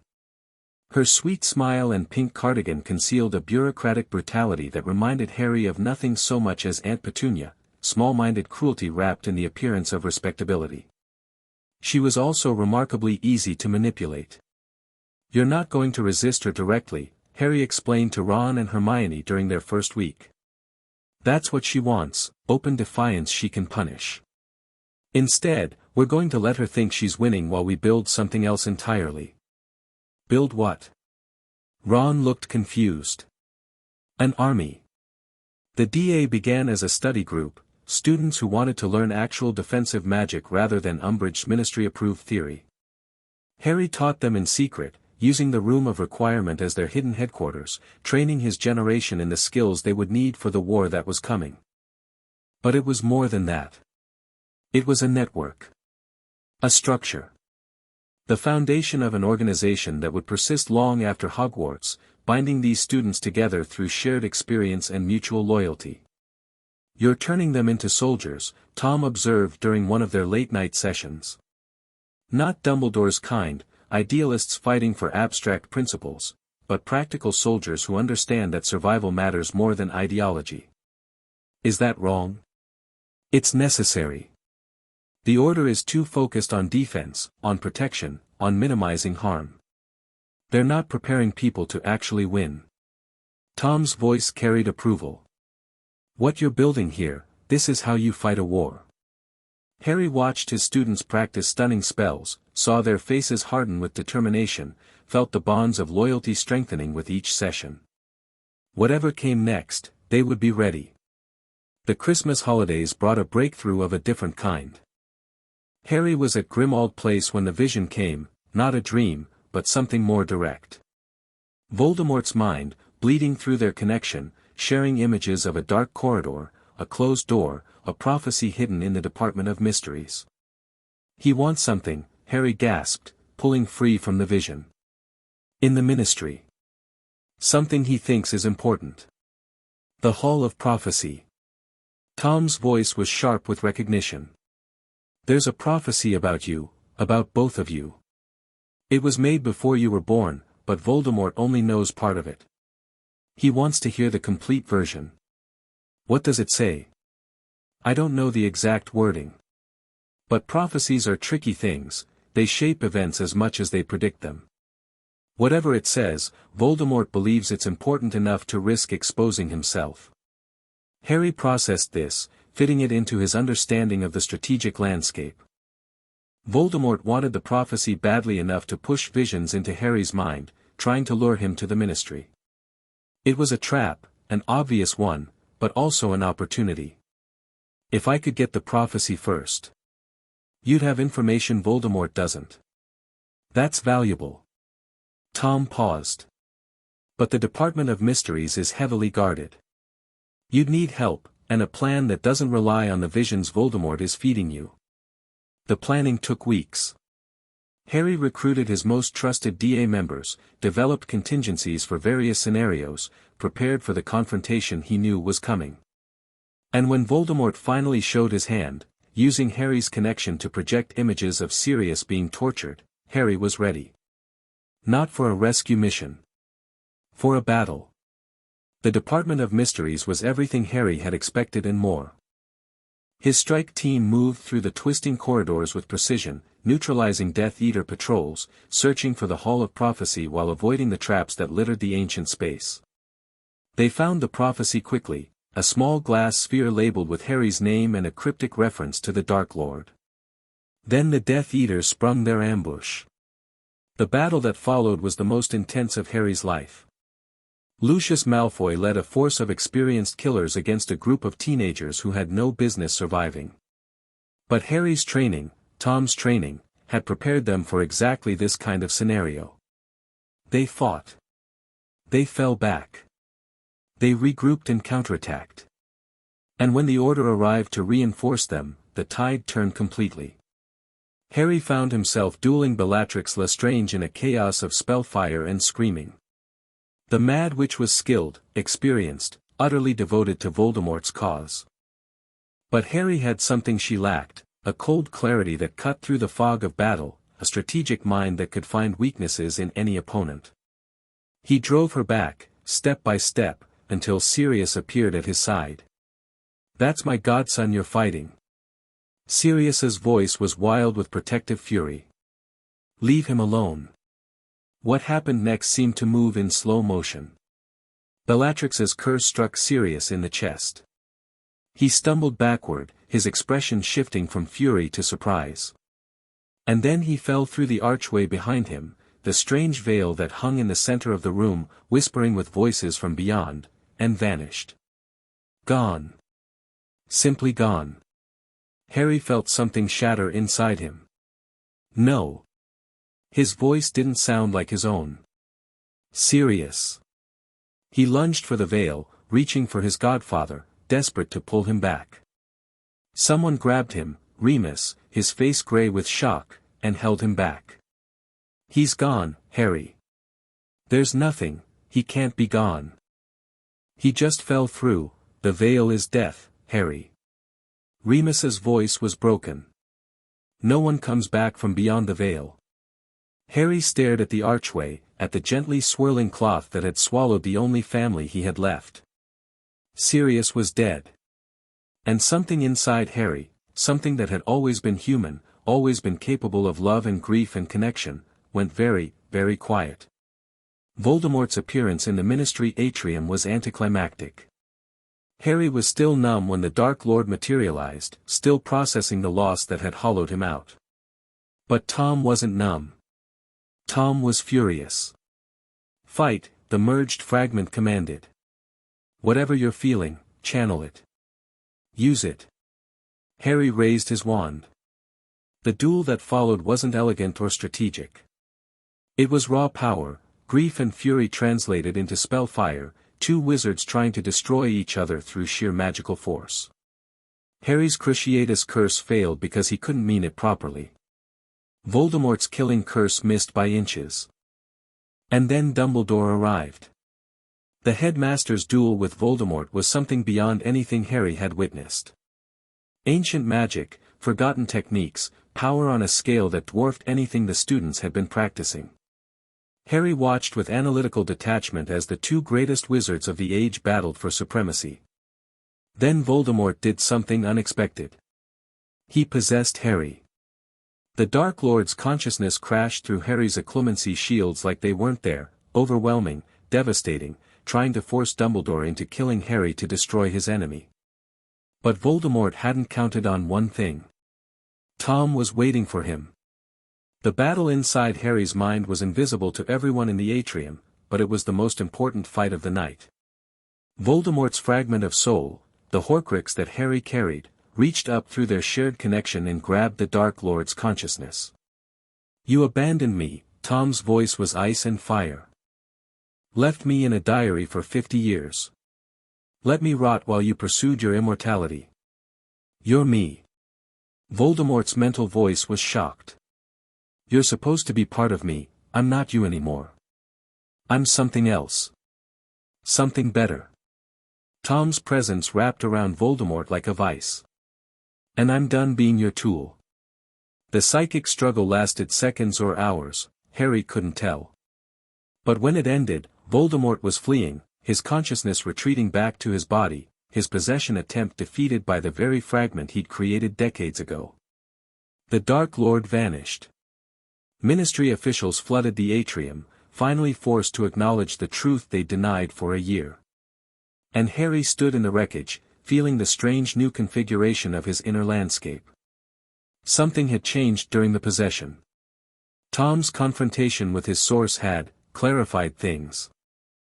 The merged fragment felt more solid now, more distinct, more like a separate person rather than a piece of something else. Are you all right? Harry asked silently. Better than I've been in a long time. Tom's voice carried wonder. I think I'm finally free of him. Completely free. The implications were enormous. But Harry was too tired, too grief-stricken, too overwhelmed to process them now. Sirius was dead. Voldemort was exposed. The war had truly begun.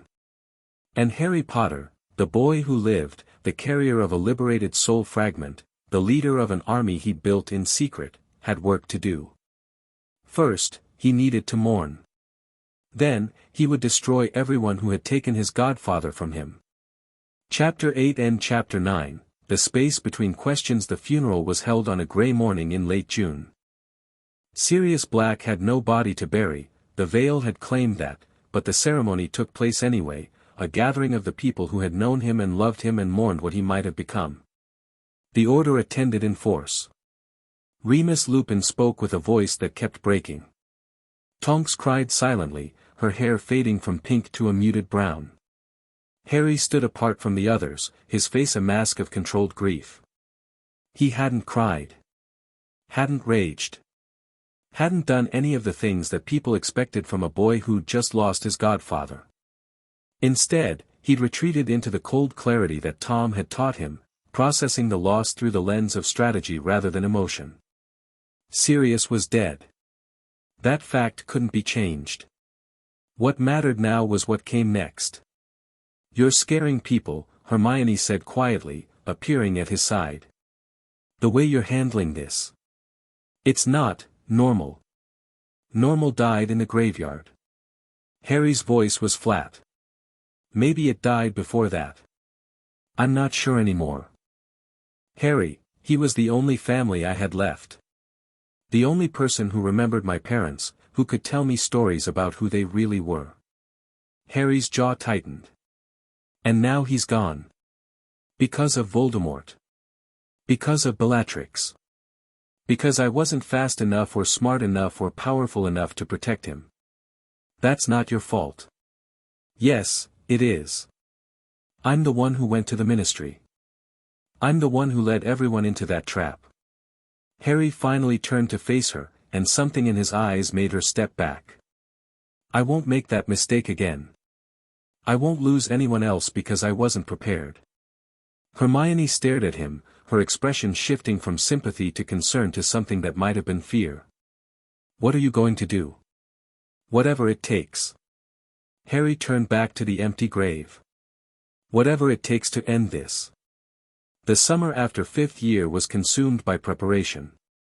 Harry threw himself into training with an intensity that bordered on obsession. He practiced combat magic until his wand arm ached.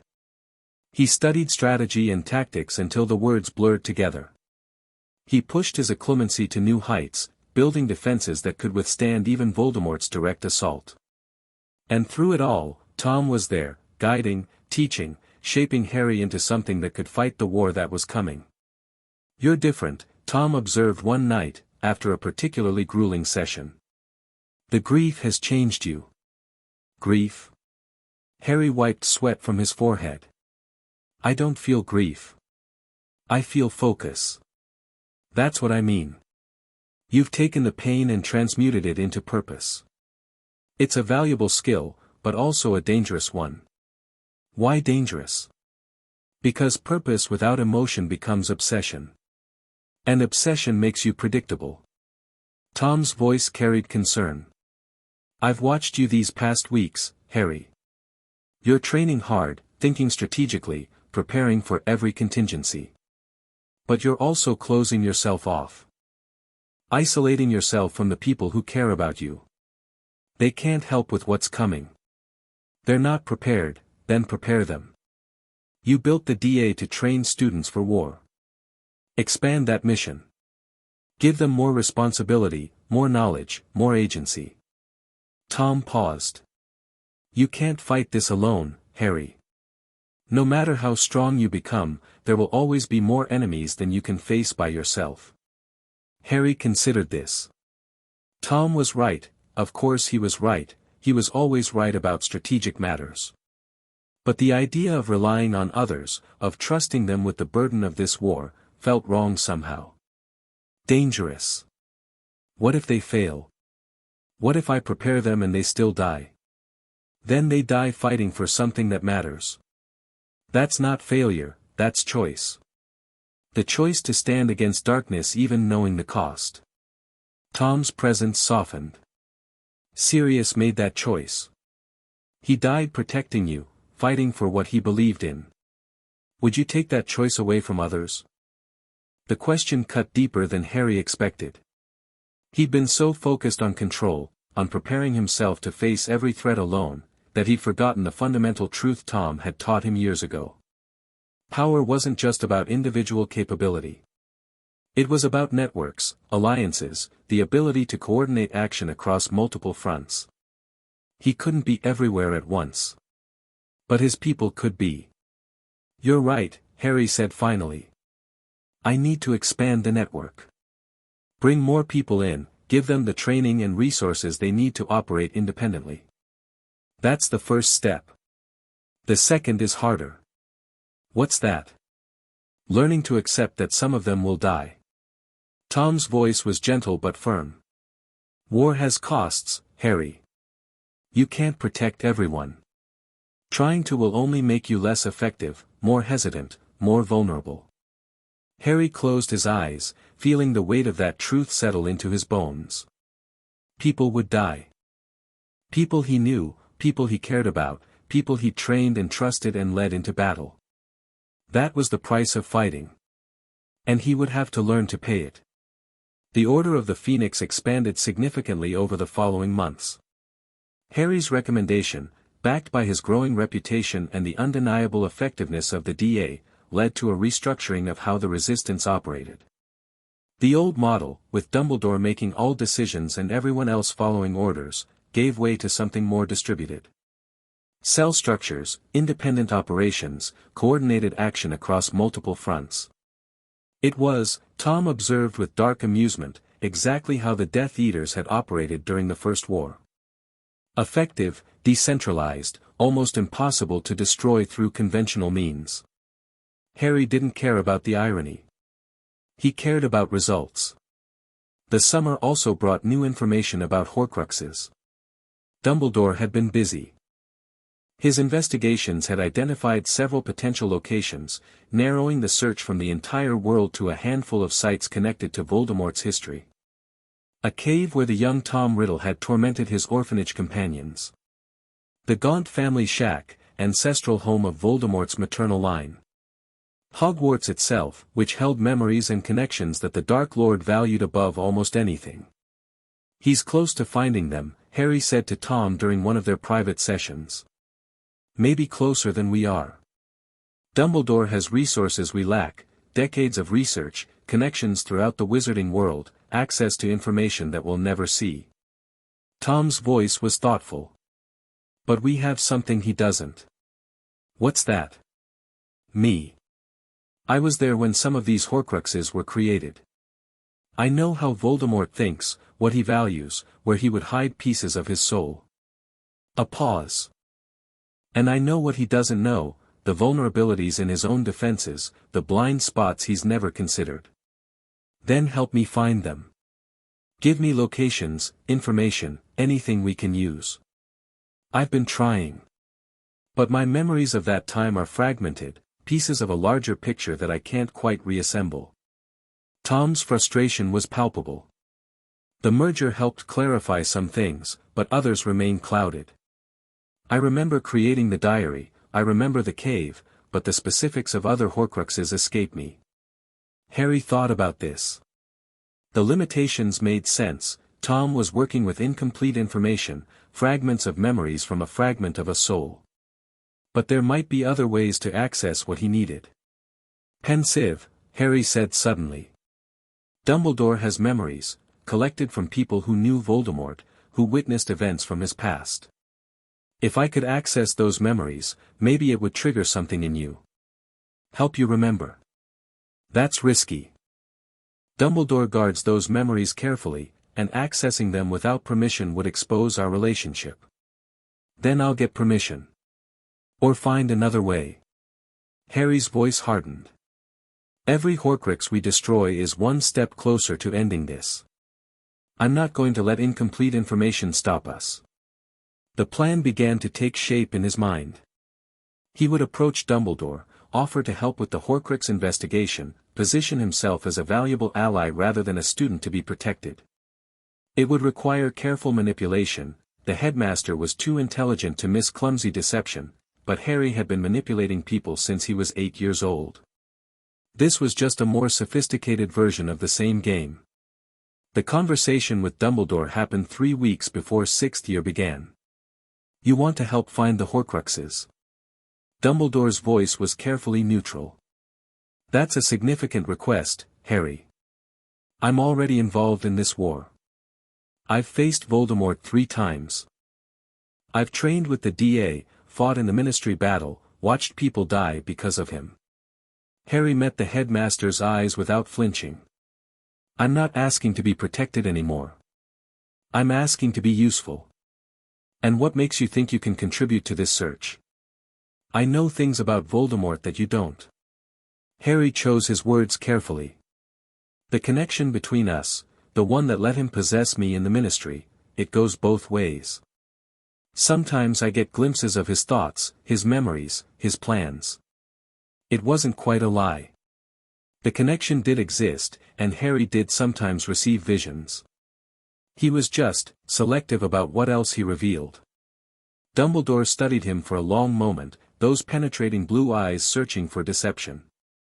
The memories I've collected, the headmaster said finally, are from people who knew Tom Riddle before he became Lord Voldemort.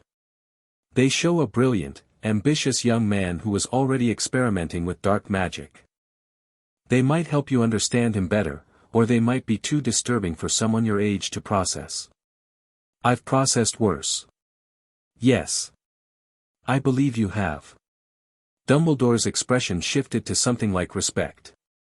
Very well. I'll share what I've gathered, and we'll discuss what it might mean. But I have conditions. What conditions? First, that you share any insights you gain from our sessions. The connection between you and Voldemort is unique, it might reveal patterns I've missed. Agreed. Second, that you don't act on this information alone. Hunting Horcruxes is dangerous work, requiring specific knowledge and preparation. I won't have you getting yourself killed through recklessness. Harry hesitated. This condition was harder to accept, it limited his independence, made him dependent on Dumbledore's timeline and judgment. I'll keep you informed of anything I discover, he said carefully. And I'll consult before taking action on major developments. It wasn't quite agreement.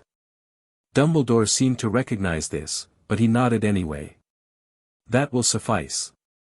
For now. The headmaster rose, moving toward a cabinet where his pensieve was stored. Shall we begin? The memories were everything Harry had hoped for and more. Dumbledore had collected decades of information about Tom Riddle, from orphanage workers who remembered a disturbing child, from Hogwarts professors who had taught a brilliant but troubling student, from the occasional survivor of encounters with the young Dark Lord. And through Tom's presence in Harry's mind, those memories triggered deeper recognitions. The cave.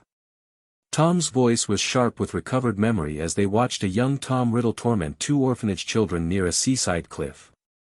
I took them there, Amy and Dennis, their names were. I showed them things in the cave, made them see what I could do. It was the first time I really understood what I was capable of. And later you hid a Horcrux there. The locket. Slytherin's locket, passed down through my mother's family. I turned it into a Horcrux and hid it in the cave, protected by magic that. Tom paused, struggling to access the specific details. A lake. An island. Inferi in the water. And something about a potion, a basin you have to drink to reach the locket. Harry filed this away, adding it to his growing map of Voldemort's secrets. Other memories triggered other recognitions. The gaunt shack appeared in a memory from a ministry official, and Tom remembered hiding a ring there, another family heirloom, this one connected to his father's side. The diadem of Ravenclaw surfaced in a conversation with a ghost, and Tom recalled hiding it at Hogwarts itself, in a room that could become whatever you needed it to be. The Room of Requirement. Where Harry had been training the DA for 2 years. We've been practicing in the same room where a Horcrux is hidden, Harry said, the realization hitting him. All this time, the room shows you what you need. You needed a training space, so that's what it provided. Tom's voice carried something like dark humor. The diadem is there, but it's hidden in a different configuration, a room for hiding things, not for practicing spells. Can I access it? Yes. The diadem responds to those with sufficient magical power. But be careful, Voldemort would have placed protections on it, curses that activate when someone tries to remove it. Harry nodded slowly. This was progress, real, concrete progress toward the goal of destroying Voldemort's immortality. 2 Horcruxes located, with strong leads on others.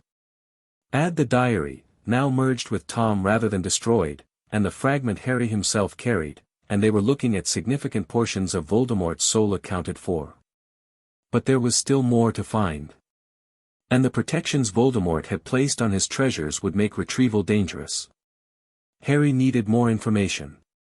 More power. More time. The war was far from over. 6th year began with changes Harry hadn't anticipated. Professor Slughorn had returned to Hogwarts, a rotund, ambitious man who collected talented students the way others collected rare books. He took an immediate interest in Harry, seeing the boy who lived as a valuable addition to his network. Harry played along, recognizing the opportunity. Slughorn had taught Tom Riddle. Had been present when the young Dark Lord was first learning about Horcruxes. He might have information that even Dumbledore had missed. "He's hiding something," Tom observed after their first potions class. "I remember him from when I was a student, charming, manipulative, easily flattered. But there's guilt underneath the surface. Something he did, or allowed to be done, that he's never forgiven himself for. Do you know what? I have suspicions." There was a conversation, late one night in his office. I asked him about Horcruxes, about the theory behind them. He was reluctant to discuss the subject, but eventually he shared what he knew. "And now he's ashamed of having helped you.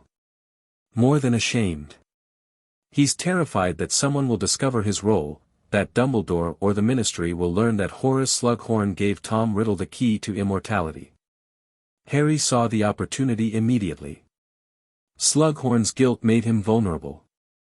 A careful approach, sympathy rather than accusation, understanding rather than judgment, might extract the specific details of that conversation. Details that could reveal exactly what Voldemort had asked about, what he'd been planning, how many Horcruxes he'd intended to create. "I need that memory," Harry said. "The real one, not whatever sanitized version he might offer Dumbledore. Then you'll have to make him trust you. Genuinely trust you, enough to lower his defenses." Tom's voice carried approval. "You're getting better at this, Harry. The manipulation is becoming instinctive." Harry wasn't sure how to feel about that assessment. The ability to manipulate people was useful, necessary even, but it also felt like a step away from something important. Some essential quality of humanity that he was slowly losing. But then he remembered Sirius falling through the veil. Remembered the cost of being unprepared, of relying on hope rather than strategy. He couldn't afford to be human right now. He could only afford to be effective. The breakthrough with Slughorn came in February. Harry had spent months cultivating the relationship, attending the Slug Club meetings, flattering the old professor's vanity, presenting himself as a talented but troubled young man who desperately needed guidance. It was exhausting work, but finally it paid off. They were alone in Slughorn's office, sharing a bottle of mead that had been meant for Dumbledore. The professor was drunk, maudlin, lost in memories of better times. "You remind me of her sometimes," Slughorn said, his eyes unfocused. "Your mother. Lily. She was so talented, so bright. One of my favorites. Tell me about her." "She was brilliant at potions, natural instinct, you know, the kind that can't be taught. And kind. So kind. Not like," he stopped abruptly, his expression clouding. "Not like who?" The silence stretched. Harry waited, sensing that this was the moment, the crack in Slughorn's defenses that might finally open. "Not like another student I had once." Slughorn's voice had dropped to a whisper. "A boy who reminded me of you in some ways. Brilliant, ambitious, determined to prove himself. I thought I was helping him. Guiding him toward greatness. What happened? I made a mistake." Tears were forming in the old professor's eyes. "He asked me something, a question about dark magic, about things that should never be discussed. And I answered him. I gave him information that he used to. Slughorn's voice broke. I didn't know what he would become. How could I have known? Tom Riddle, Harry said softly. You're talking about Tom Riddle. Slughorn flinched as if struck. You know. Dumbledore has memories. Of Riddle's time at Hogwarts, of the things he did before he became Voldemort. Harry leaned forward, projecting sympathy and understanding. But there are gaps. Things that only you can fill in. I can't. If anyone knew what I told him, I'm not here to judge you. I'm here to stop him. Harry's voice hardened slightly. Voldemort killed my parents. Killed my godfather. He's going to kill more people unless someone stops him. And to do that, I need to know everything, including what he asked you about Horcruxes. The word landed like a thunderbolt. Slughorn's face went gray. How do you know about? Because I've been researching him. Studying his methods, his history, his weaknesses. Harry held Slughorn's gaze with unwavering intensity. He made them, Professor. Multiple Horcruxes, hidden across Britain. And I need to find and destroy every single one before he can be killed. Multiple. Slughorn's voice was barely a whisper. He asked about, he said the word 7. I thought he was just being theoretical, 7 Horcruxes. That's his goal. And your memory, the real memory, not the one you've been hiding, might tell us exactly what he planned. The silence that followed was the longest of Harry's life. Then, slowly, Slughorn reached for his wand. He touched it to his temple, drawing out a silver strand of memory, and deposited it in a vial that Harry provided. I never wanted any of this, he said brokenly. I just wanted to teach bright students. To help them achieve their potential. I know. Harry took the vial, feeling its weight, the burden of secrets it contained. And now you can help stop what you accidentally started. He left Slughorn alone with his guilt and his mead, the memory safely secured for later viewing. One more piece of the puzzle. One step closer to the end. The memory confirmed what Tom had suspected. Watching the young Riddle ask Slughorn about Horcruxes was disturbing, not because of the subject matter, but because of how familiar the manipulation felt. The false curiosity, the calculated flattery, the careful approach that drew out information without revealing true intentions. Harry had used those same techniques himself. Was using them still, every day, in his interactions with professors and classmates and order members. The parallel was uncomfortable. You're not him, Tom said quietly, sensing Harry's unease. We share techniques, yes, and some of our goals overlap. But our purposes are different. He wanted power for its own sake, control, domination, the validation of proving himself better than everyone else. You want power to protect people. To prevent what happened to your parents, your godfather, from happening to others. Does the reason matter? If the methods are the same, if the path leads to the same place, the path doesn't lead to the same place. That's the point. Tom's voice carried unusual intensity. I was Voldemort once, or a piece of him, anyway. I remember what it felt like to pursue power without purpose, to build empires of fear because I couldn't imagine any other way to matter. And I remember how empty it was. How the victories never satisfied, how the fear of others never translated into genuine respect. And now? Now I have something different. Something I never expected to find. Tom's presence warmed. I have you, Harry. Someone who found me when I was lost, who gave me a reason to exist beyond mere survival. That connection, that bond, is worth more than all the power Voldemort ever accumulated. Harry felt something shift in his chest.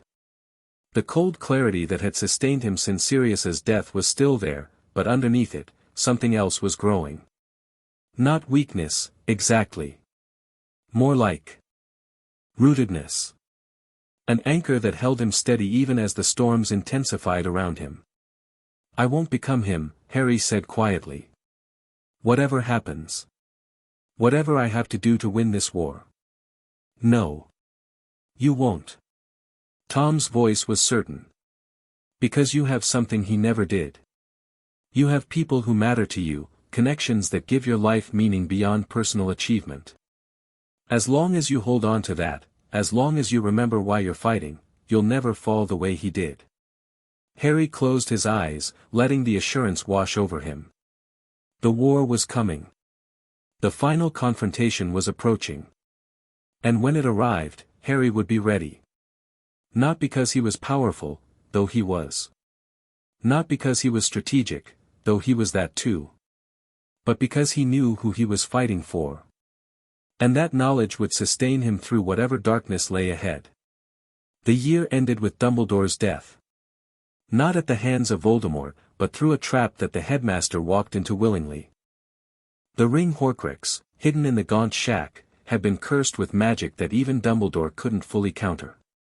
He'd destroyed the Horcrux, but the curse was slowly killing him. Harry learned this in a private conversation, 3 days before Dumbledore left on what would be his final journey. "You're dying," Harry said flatly. "The ring is no longer a threat to anyone but me." Which is, on balance, a reasonable trade. Dumbledore's smile was gentle, accepting. "I've had a long life, Harry. Done things I'm proud of, and things I deeply regret. When the end comes, I'll face it knowing that I've done what I could. But the war isn't over. We need you, you don't need me as much as you think. The framework is in place, the order, the DA, the network of allies you've built. The information about Horcruxes is collected and organized. What remains is execution, not planning." Harry stared at the headmaster, trying to reconcile this calm acceptance with the fierce strategist he'd been working alongside for 2 years. "You planned this," he realized. "You knew the curse would kill you, and you decided to use the time you had left to prepare everyone else. Planning has always been my strength." Dumbledore's eyes twinkled despite the gravity of the conversation. "And I've been planning for my own death for quite some time. The only question was how to make it count." "How does it count?" "By giving you what you need." Dumbledore reached into his desk and withdrew a folder thick with parchments. "Everything I know about the remaining Horcruxes. Locations, defenses, suggested approaches. Everything you'll need to finish what we started." Harry took the folder, feeling its weight, the accumulated knowledge of a lifetime spent fighting the same enemy. "And what about the fragment I carry?" he asked quietly. "Did your planning account for that?" Dumbledore's expression flickered. "I've known about it for some time. Sensed it during our sessions together. A piece of Voldemort's soul, bonded to your own. It's not Voldemort anymore. It's Tom. A different person, evolved beyond what it was created to be. I believe you. I've watched how you interact with it, with him, and I've seen no sign of corruption or control." Dumbledore paused. "But I also know that the Horcrux must eventually be dealt with. Either destroyed, or..." He hesitated. "Or what?" "Or transformed into something permanent. Something that no longer threatens your soul, no longer connects you to Voldemort in ways that can be exploited." Harry felt Tom's interest sharpen. "Is that possible?" "In theory. The magic of Horcruxes is dark, but it's also remarkably flexible. With the right approach, the right combination of will and sacrifice, it might be possible to complete the transformation. Turn the fragment into a fully separate entity, bound to you by choice rather than magic. You've researched this."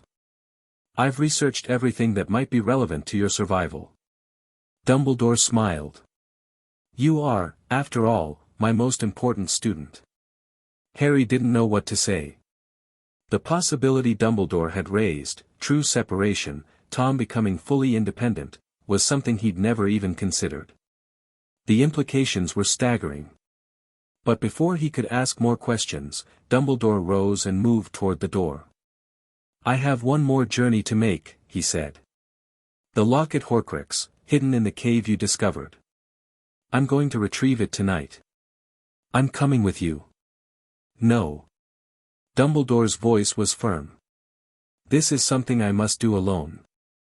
The protections in that cave are designed to test a single person, adding another would only make the task more dangerous. But if you're already dying, then I have nothing to lose. And everything to gain by ensuring that one more Horcrux is destroyed before I go. He left before Harry could argue further.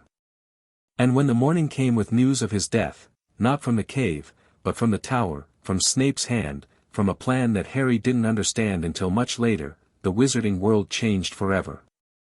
Albus Dumbledore was dead. The leader of the light had fallen. And Harry Potter, carrying secrets and burdens that no one else fully understood, stepped forward to take his place. Chapter 9 and Chapter 10, The chambers ere the weeks after Dumbledore's death were the darkest Harry had ever known. Not because of grief, he'd learned to compartmentalize that long ago, but because of the sheer weight of what now rested on his shoulders. The Order looked to him for leadership. The DA awaited his commands. The entire resistance against Voldemort had pivoted around the assumption that Dumbledore would guide them to victory, and now that assumption lay shattered along with the old wizard's body. Harry stood in the headmaster's office, his office now, by some unspoken consensus, and stared at the portrait that had joined the others on the wall. Dumbledore's painted image smiled at him with the same gentle wisdom it had shown in life. "You knew," Harry said quietly. "You knew Snape was going to kill you. I knew it was a possibility I had arranged for." The portrait's voice carried echoes of the man's characteristic calm. Severus was bound by an unbreakable vow to protect Draco Malfoy. When young Malfoy proved unable to complete his assigned task, Severus had no choice but to act in his place. The assigned task being your murder. The assigned task being my death, which was already assured. The portrait leaned forward slightly. "I was dying, Harry. The curse from the ring was consuming me regardless of any intervention. By arranging my death at Severus's hand, I accomplished several things at once. I maintained his cover as a loyal Death Eater, I prevented Draco's soul from being damaged by murder, and I ensured that my death would serve the cause rather than merely ending my life." Harry absorbed this, fitting the pieces into his understanding of the strategic landscape. It made sense, terrible, cold sense, but it also left questions. Snape's cover. You're saying he's still on our side? Severus has always been on our side. His methods are harsh, his personality abrasive, but his loyalty to your mother's memory, and by extension to you, has never wavered. He hates me. He hates what you represent, James Potter's legacy, the life Lily chose over him, the reminder of everything he lost. But hatred and loyalty are not mutually exclusive. The portrait's eyes twinkled. Trust him, Harry. When the moment comes, he will prove himself. Harry filed this away, adding it to the complex web of relationships and obligations that now defined his world. Snape was an asset, not an enemy. That changed things. But it didn't change the fundamental problem. Voldemort was winning. The summer of 1997 brought the war into the open. Voldemort seized the ministry in a coup that was breathtaking in its efficiency. Key officials were killed or imperieused. The puppet minister, Pius Thickness, declared Harry Potter an enemy of the state. And the Death Eaters, emboldened by their victory, began a systematic campaign of terror against anyone who might oppose them. Harry went underground. The safe houses the Order had prepared became essential now, a network of hidden locations where resistance fighters could gather, plan, and strike.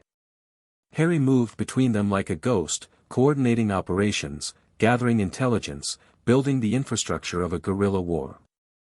You're adapting well, Tom observed during one of their late-night planning sessions. The transition from student to resistance leader hasn't broken you. It's what you trained me for.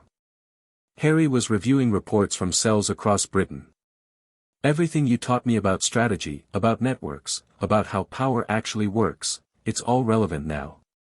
More than relevant. Essential. Tom's presence carried satisfaction. The Order was too dependent on Dumbledore. They thought in terms of defense, protection, minimizing harm. You're teaching them to think in terms of victory. Victory requires offense. Exactly. Voldemort expects you to hide, to protect your people, to react to his moves. Instead, you're taking the initiative. Attacking his supply lines, disrupting his communications, making it impossible for him to consolidate his hold on the country. Harry nodded, but his mind was already moving to the next problem. The guerrilla campaign was working. They'd inflicted significant damage on Voldemort's organization over the past months, but it wasn't enough. As long as the Horcruxes existed, Voldemort couldn't truly be defeated. We need to accelerate the Horcrux hunt, Harry said. Dumbledore's notes give us locations for most of them, but actually retrieving and destroying them is taking too long. The protections are formidable. Each Horcrux is defended by magic that Voldemort spent decades perfecting. I know. But we can't afford to be cautious anymore. Every day we wait is another day he gets stronger, another day his control over the country deepens. Tom was silent for a moment, considering. There might be a way to accelerate things. Something I've been reluctant to suggest because of the risks involved. Tell me. The Chamber of Secrets. It contains more than just the basilisk. There are artifacts there, tools that Salazar Slytherin created for his heirs. Some of them might help us breach the defenses on other Horcruxes. Harry felt a chill run down his spine. The chamber. He'd been there twice now, once to confront the diary's fragment, once to bind the basilisk to his will. But he'd never fully explored the space, never investigated what other secrets it might contain. What kind of tools? I'm not certain. My memories of the chamber are fragmentary, and Voldemort kept many of its secrets even from himself. Tom paused. But Slytherin was a genius, one of the greatest magical minds in history. Whatever he left behind would be worth the risk of retrieval. Harry made his decision. We go tonight. The chamber is the one place Voldemort won't expect us to be, and if there's anything there that can help us, it's worth investigating. Tom's agreement was tinged with something that might have been anticipation. I've wanted to return to the chamber for a long time. To understand what I created there, and what I might have missed. The entrance to the chamber was exactly as Harry remembered it. The bathroom was abandoned, moaning Myrtle absent for once, the sink with its serpent engraving waiting in silent darkness. Harry spoke the password in Parseltongue, the hissing syllables that had once marked him as suspect, and watched as the sink descended into the floor, revealing the pipe that led to the depths. He slid down without hesitation. The chamber hadn't changed in the years since his last visit. The same massive serpent statues lined the walkway.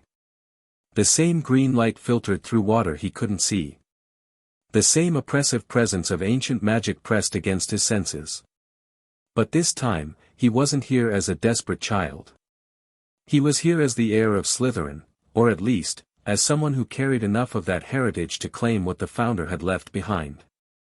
The basilisk? He asked Tom silently. Still here. I can feel it in the deeper chambers, sleeping. It recognizes you as master now, it won't attack unless commanded.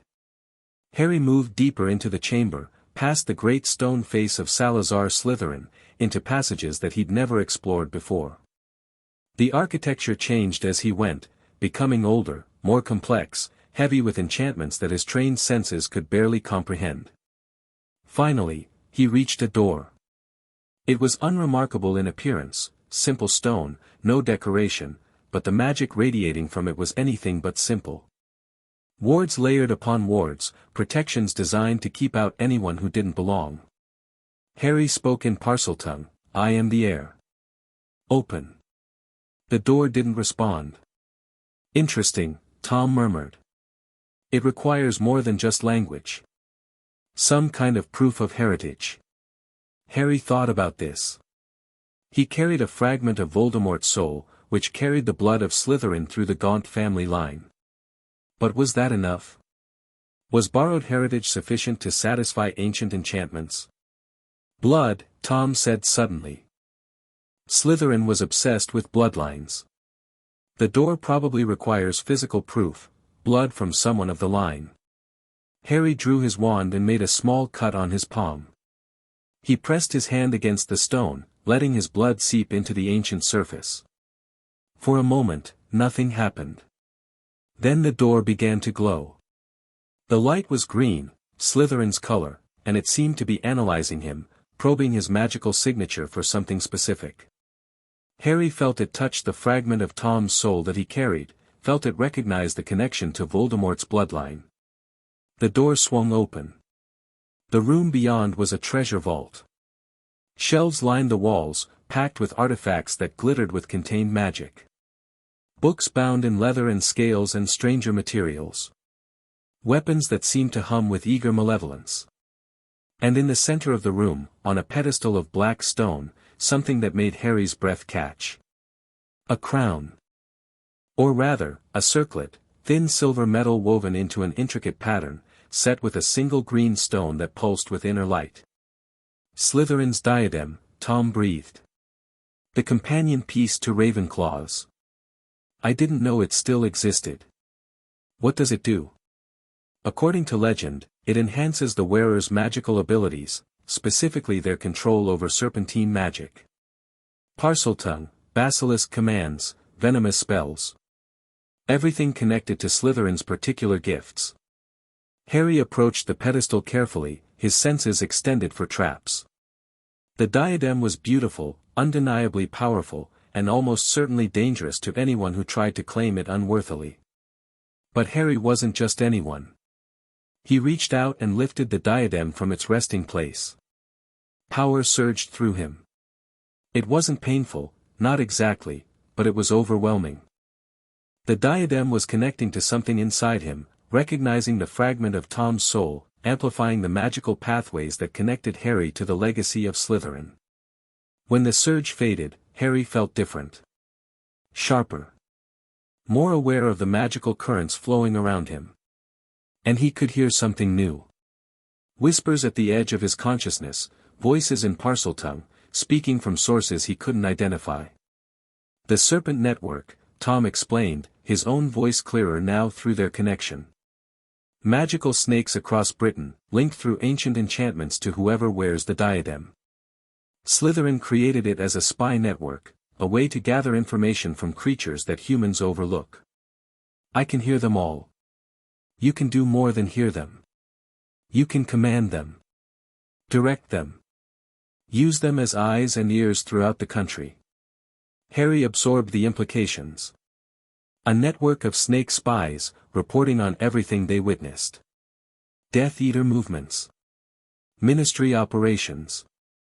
Voldemort's own activities, observed by creatures that no one would think to ward against. This was the edge he'd been looking for. The other artifacts in the vault proved equally valuable. A grimoire containing spells that had been lost for centuries, dark magic, yes, but also healing techniques and protective wards that could strengthen the Resistance's defenses. A ring that allowed the wearer to see through any serpent's eyes, not just hear their reports. A vial of basilisk venom, preserved for 1,000 years, still potent enough to destroy Horcruxes on contact. Harry gathered everything useful, storing it in an expanded bag that could hold far more than its size suggested. When he finally emerged from the chamber, hours later, he carried weapons that could change the course of the war. We need to test these, he said to Tom as he made his way back through Hogwarts' empty corridors. Confirm that they work as expected before relying on them in combat. Agreed. The diadem especially, its full capabilities may take time to master. But the Serpent Network is already active. I can feel the reports coming in, the awareness of snakes across the country. Harry paused, processing a particularly urgent whisper. There's a Death Eater convoy moving through Yorkshire. Supplies for the occupation force in Leeds. That's actionable intelligence. It's more than actionable. It's exactly the kind of information we've been struggling to get. Harry felt a smile spread across his face, the first genuine smile in weeks. We can hit them before they know we're coming. Disrupt their supply lines, take their resources, show them that nowhere is safe. Then let's begin. Harry sent word to the nearest resistance cell, providing coordinates and tactical information that would ensure their raid succeeded. It was the first of many such operations, a new phase of the war, enabled by the ancient magic of Slytherin's legacy. The Chamber's heir had claimed his inheritance. And Voldemort's days were numbered. The Horcrux hunt accelerated dramatically over the following months. With the Serpent Network providing intelligence, Harry could track Voldemort's movements and avoid his forces while systematically targeting the remaining soul anchors. The locket was retrieved from its hiding place in Grimmauld Place. Creature had taken it years ago, mistaking it for a family heirloom, and destroyed with basilisk venom from the chamber. The cup was harder. Hidden in the Lestrange vault at Gringotts, it required an elaborate infiltration that tested every skill Harry had developed over the years. But with the goblin Griphook's reluctant assistance and a carefully planned distraction, they breached the vault and escaped with the Horcrux before the alarms fully triggered. That left the diadem of Ravenclaw, still hidden in the Room of Requirement, and the Snake Nagini, who never left Voldemort's side. And Harry himself. The fragment he carried, the sole piece that had become Tom, still needed to be addressed. "We're running out of Horcruxes," Harry said during a strategy session with his inner circle. "Once the diadem is destroyed, only Nagini remains, and whatever's inside me." Hermione's face was grave. "Have you figured out how to deal with your situation?" Dumbledore suggested it might be possible to complete Tom's transformation. Turn the fragment into a fully separate entity, no longer bound to Voldemort's soul. "Is that what you want?" Ron asked. "I mean, having part of you-know-who in your head, Tom isn't Voldemort." "Not anymore." Harry's voice was firm. "He's been my teacher, my advisor, my family for almost a decade. I won't destroy him unless there's no other choice." The others exchanged uncertain glances, but they didn't argue. They'd learned to trust Harry's judgment, even when it led to places they didn't fully understand. "The separation ritual," Hermione said slowly. "If it works, what happens to Tom afterward? Does he just exist as a disembodied consciousness?" According to Dumbledore's research, he would need a vessel. Something to anchor his existence in the physical world. Another Horcrux? No. Something different. Harry hesitated, aware of how strange this would sound. A body. Either his original one, restored through magic, or a new one, created specifically to house his consciousness. The silence that followed was profound. "You're talking about resurrection," Hermione breathed. "Bringing someone back from the dead." "Not exactly. Tom was never fully dead, he's been preserved in the diary, then in me, this whole time. The ritual wouldn't be resurrection so much as completion. Giving him a physical form to match the consciousness that already exists. Is that even possible? Voldemort did something similar. The ritual in the graveyard restored his body from the remains of his father, the flesh of his servant, and my blood." Harry's voice hardened. "If he can do it, so can we. We just need to understand the magic well enough to modify it for our purposes." Ron looked deeply uncomfortable. "Mate, I trust you. You know I do. But this sounds dangerous. Dark magic, resurrection rituals, soul manipulation. What if something goes wrong? Then I deal with it. But I won't abandon Tom after everything he's done for me." Harry met his friend's eyes with unwavering intensity.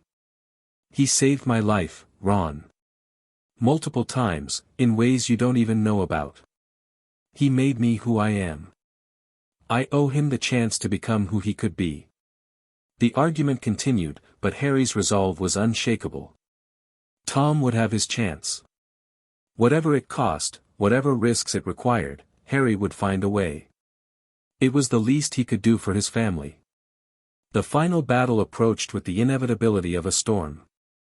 Harry had gathered his forces, the Order, the DA, the countless resistance fighters who had answered his call over the past year. They were camped in the Forest of Dean, preparing for the assault that would end the war one way or another. Voldemort's forces were massed at Hogwarts. The Dark Lord had claimed the castle as his headquarters, desecrating the school that had once been his home with the presence of his followers and the terror of his regime. But that was about to change. The Serpent Network confirms Nagini's location, Harry announced during the final briefing. She's with Voldemort in the Great Hall, never more than a few feet from his side. To destroy her, we'll need to get close enough that Voldemort himself can intervene. That's a suicide mission, someone protested. No one can get that close to him and survive. I can. Harry's voice was calm, certain. He wants to face me. He's been hunting me for 17 years, obsessed with the prophecy that connects us. If I challenge him directly, he'll accept, his pride won't let him do otherwise. And while they're dueling, someone gets to the snake. Exactly. Neville, you have the sword of Gryffindor. The blade is impregnated with basilisk venom, one strike will destroy the Horcrux. Neville Longbottom nodded, his jaw set with determination. He'd changed over the years, transformed from a nervous boy into a warrior who had led resistance operations with skill and courage. If anyone could reach Nagini, it was him. What about the fragment you carry? Hermione asked quietly. If Nagini is destroyed, that leaves only. I know. Harry took a deep breath. The separation ritual has to happen before I face Voldemort. Either it works and Tom becomes independent, or you die, Ron finished bluntly. Because you're a Horcrux too, and destroying all the Horcruxes means destroying you. That's the risk. Harry looked around at the people who had followed him, trusted him, fought beside him through everything. But I won't sacrifice Tom if there's any chance of saving him. He deserves that chance. You deserve to live too, Harry. I know. And I intend to. But not at the cost of everything I care about. The briefing ended with final assignments and whispered farewells. Harry retreated to his tent for the preparation that might determine whether he lived or died. The separation ritual awaited. The ritual was complex beyond anything Harry had attempted before. He'd spent weeks studying Dumbledore's notes, cross-referencing with Tom's fragmented memories, piecing together the magical theory that might make this possible. The core concept was sound: soul fragments could be separated from their hosts through an act of supreme will, combined with specific magical catalysts. The catalysts were ready: Phoenix tears, obtained from Fawkes before Dumbledore's death, basilisk venom, collected from the chamber, and Harry's own blood, carrying the connection to both Voldemort's line and his mother's protection. All that remained was the will. Are you sure about this? Tom asked, his voice quieter than Harry had ever heard it. The risk is enormous. If the ritual fails, we might both be destroyed. I'm sure. Harry was arranging the ritual components in precise patterns. You've been part of me for almost a decade. You've shaped everything I've become. I'm not going to let you fade away when there's a chance to give you something more. Harry. Don't. Harry looked up from his preparations. Don't thank me, don't argue, don't try to talk me out of this. Just, be ready. When the ritual begins, I need you to push toward independence.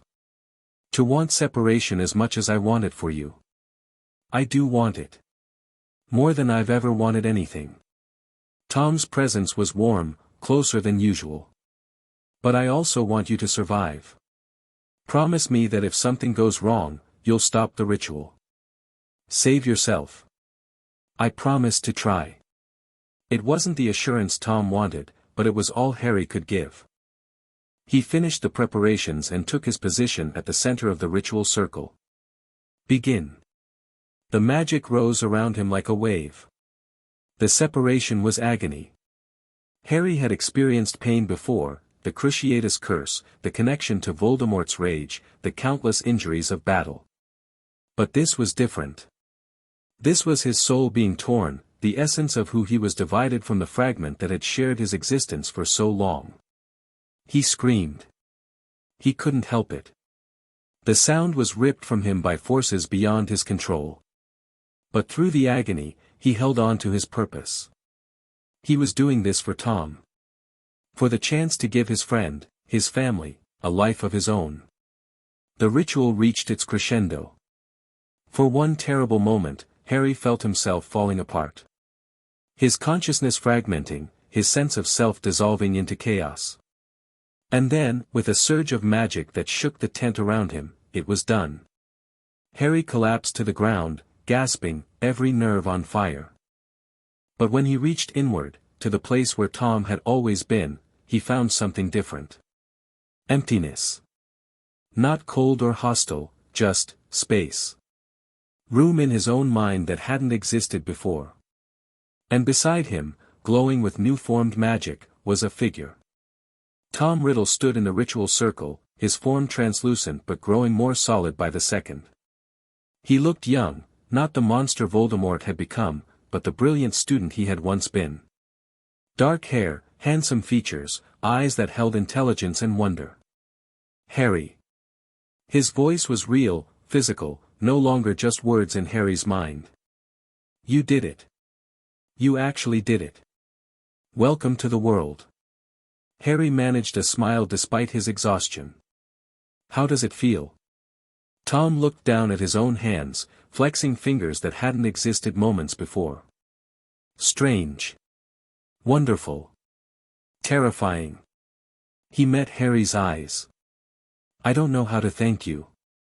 You can start by helping me win this war. Harry pushed himself to his feet, swaying slightly. Voldemort's waiting. And now that you're separate from me, he can't use you to track my location anymore. He never knew about me specifically. But he sensed the connection, the piece of his soul that I used to be. Tom's expression hardened. He won't sense anything now. I'm different. Changed by the years with you, by the merger, by the separation. I don't think I'm part of him anymore. Good. Harry reached out and clasped Tom's newly solid shoulder. Then let's go finish what we started. They left the tent together, stepping into a night that would decide the fate of the wizarding world. The final battle had begun. Chapter 10 and Chapter 11, the first betrayal. The Battle of Hogwarts began at midnight. Harry's forces approached the castle through multiple routes, the main road, the forest paths, the underground passages that connected Hogsmeade to the school. They moved in coordinated waves, timed to strike simultaneously and overwhelm the Death Eater defenses. Tom walked beside Harry, still adjusting to his newly physical form. The body the ritual had created was stable but imperfect, he tired more easily than he should, and his magic felt slightly muted compared to what Harry remembered. But he was real, present, fighting alongside Harry for the first time in their decade-long partnership. The wards are down, Tom reported, his senses extending toward the castle. Voldemort lowered them to allow his reinforcements in. He's confident that his forces can hold against any assault. He's wrong. Harry's voice was cold with certainty. He doesn't know what we've built. What we've become. The first clash came at the main gates. Death Eaters poured out to meet the attacking force, casting killing curses and torture spells with the casual brutality of those who'd never faced serious opposition. But Harry's people weren't unprepared students or frightened civilians. They were soldiers, trained in the tactics of magical warfare, hardened by a year of guerrilla fighting. The Death Eaters died in droves. Harry moved through the battle like a force of nature, his magic enhanced by Slytherin's diadem, his awareness expanded by the serpent network. He knew where every enemy was, could predict their movements before they made them, could strike with precision that bordered on precognition. Tom fought at his side, his newly restored magic growing stronger with each spell he cast. Whatever imperfections the ritual had left were fading, replaced by the formidable power that had once made him the most feared wizard in Britain. They were unstoppable. Within an hour, the outer defenses had fallen. Harry's forces pushed into the castle itself, clearing corridors and classrooms, driving the Death Eaters back toward the great hall where Voldemort waited. Nagini, Harry said during a brief pause in the fighting. Neville, are you in position? Ready when you are. Neville's voice came through the charmed coin that linked their communication network. Just get me an opening. You'll have it. Wait for my signal. Harry gathered his inner circle, Ron, Hermione, Tom, and a handful of the most skilled DA members, and prepared for the final push. The Great Hall awaited. Voldemort stood before the high table, Nagini coiled at his feet. He'd transformed the hall into a throne room, the house tables pushed aside to create space for his seat of power. Death Eaters lined the walls, wands ready, faces hidden behind silver masks. The air crackled with dark magic and barely contained violence. Harry Potter. Voldemort's voice carried across the silent hall. You've finally come to face me. I admit, I expected you sooner. I've been busy.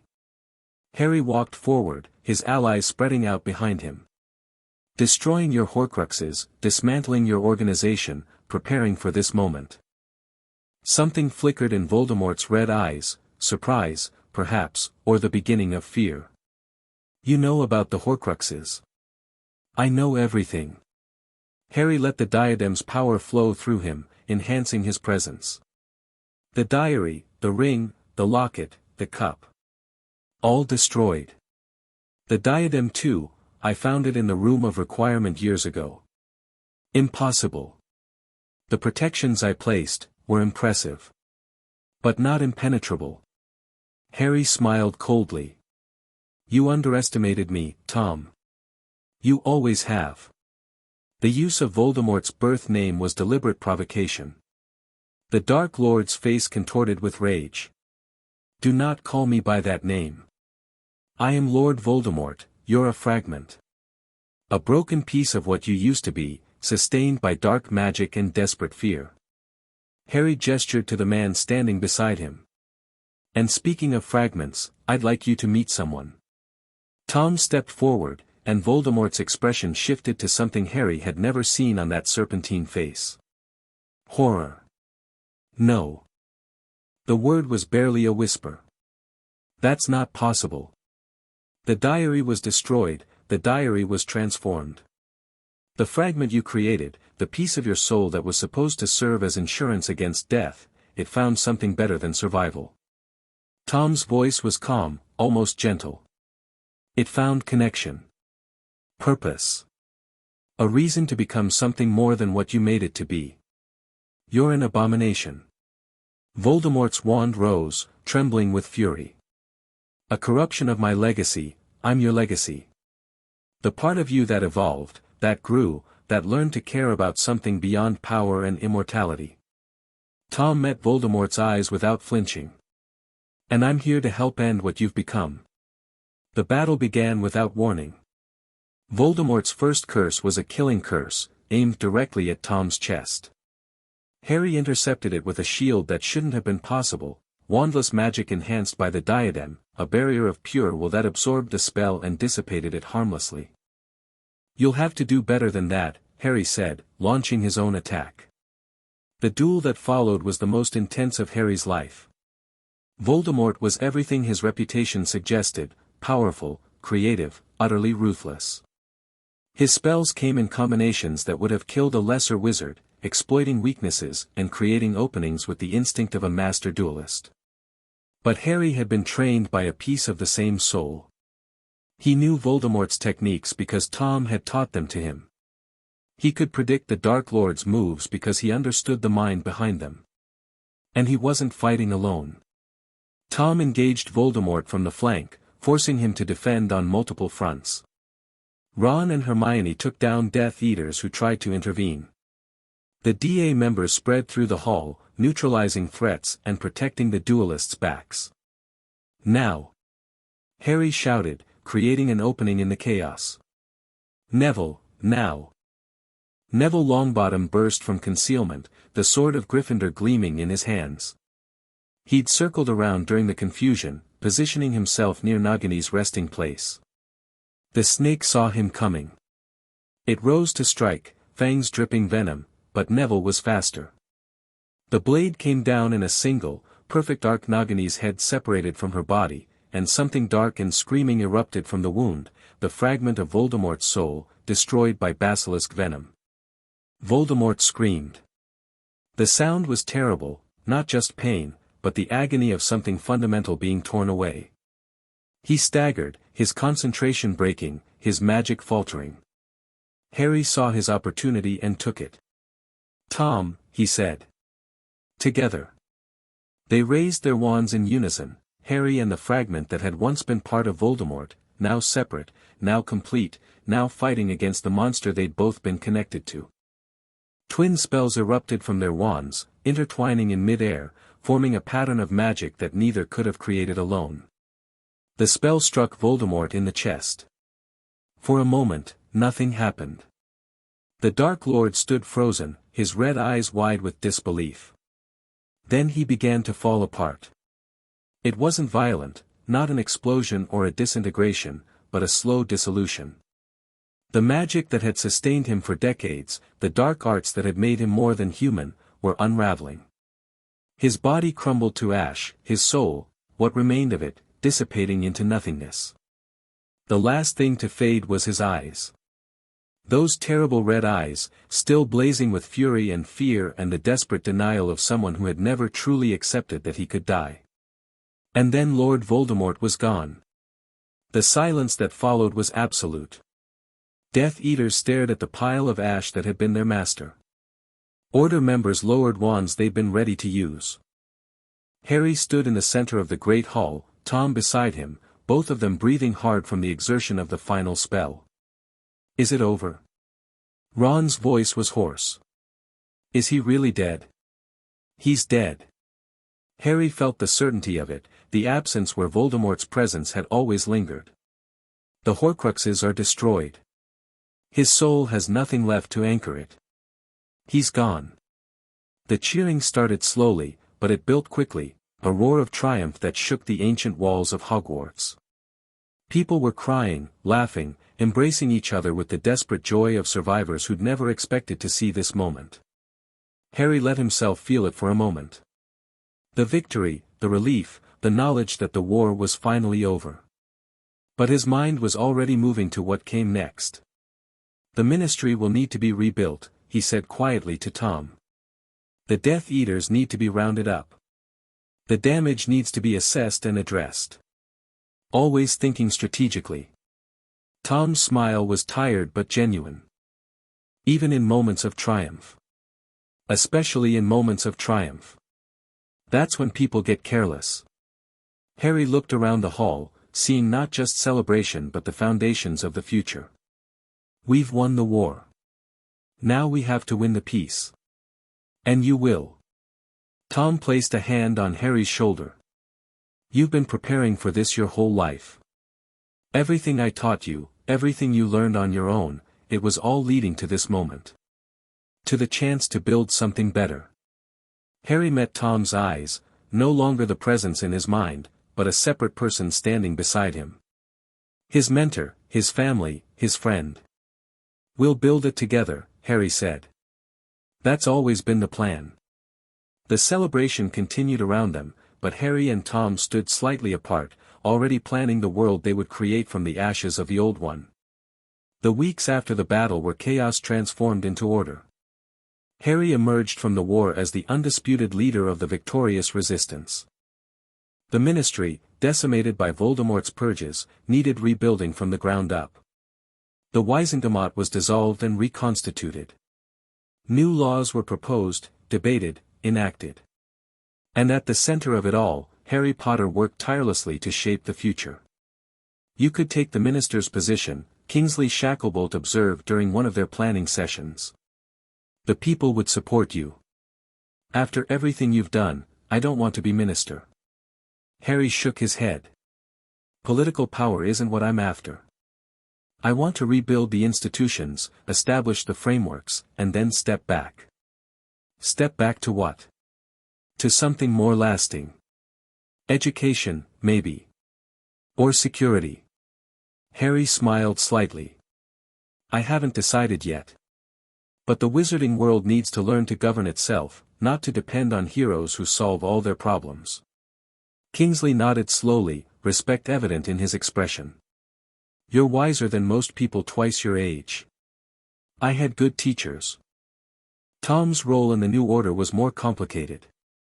His existence was a secret known only to Harry's inner circle, the revelation that a piece of Voldemort's soul had survived, evolved, and fought against its source would create too much confusion to be useful.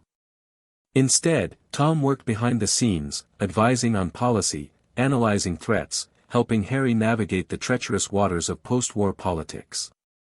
It's strange, Tom admitted during one of their late-night conversations.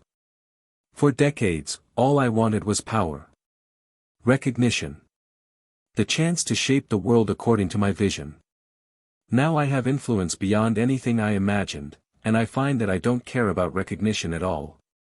What do you care about? This. Tom gestured between them. The partnership we've built. The work we're doing. The chance to create something meaningful without destroying everything else in the process. Harry understood. The evolution Tom had undergone, from lonely diary fragment to mentor to independent person, had changed more than just his relationship to Voldemort. It had changed his fundamental understanding of what mattered. Power wasn't the goal anymore. Connection was. The trials of the Death Eaters dominated the news for months. Harry testified at several of them, providing evidence and context that helped the Wizengamot distinguish between true believers and those who had been coerced. His goal wasn't vengeance. Tom had taught him long ago that revenge was wasteful, but justice tempered by pragmatism. Some Death Eaters went to Azkaban. Others, those who could demonstrate genuine coercion or who offered valuable cooperation, received lighter sentences. The Dementors were removed from the prison entirely, replaced by human guards and wards that punished without driving people insane. You're reforming the system, Hermione observed with approval. Not just defeating the bad guys, but changing the structures that created them. That was always the plan. Harry was reviewing proposals for the new Auror training program. Voldemort was a symptom, not the disease. If we don't address the underlying problems, the corruption, the prejudice, the institutional failures, someone like him will rise again. And the Horcrux research? The knowledge of how to split souls, create immortality anchors. Destroyed. Or rather, classified at the highest level and sealed away. Harry's expression hardened. Some knowledge is too dangerous to leave lying around. The fewer people who understand how Voldemort achieved what he did, the less likely someone will try to replicate it. That seems authoritarian. It is. Harry met her eyes without flinching. I'm not pretending otherwise. But I've seen what happens when dark magic proliferates without controls. Sometimes protecting people means protecting them from themselves. Hermione didn't argue. She'd learned, over the years, that Harry's pragmatism came from hard experience rather than callousness. He wasn't interested in power for its own sake, but he was willing to use power to prevent catastrophe. It was a fine line. But Harry walked it carefully. The anniversary of the Battle of Hogwarts was marked with ceremony and reflection. Harry stood before the memorial that had been erected in the castle grounds, a simple stone wall inscribed with the names of everyone who had died fighting Voldemort. He traced familiar names with his fingers: Fred Weasley, Remus Lupin, Nymphadora Tonks. Dozens of others, people who had given everything so that the living could build something better. Do you regret it? Tom asked, standing beside him. Any of it? I regret the deaths. The suffering. The years of hiding and fighting and fear. Harry's voice was soft. But the choices I made? No. They were the best choices available, given what I knew at the time. Even the choice to save me.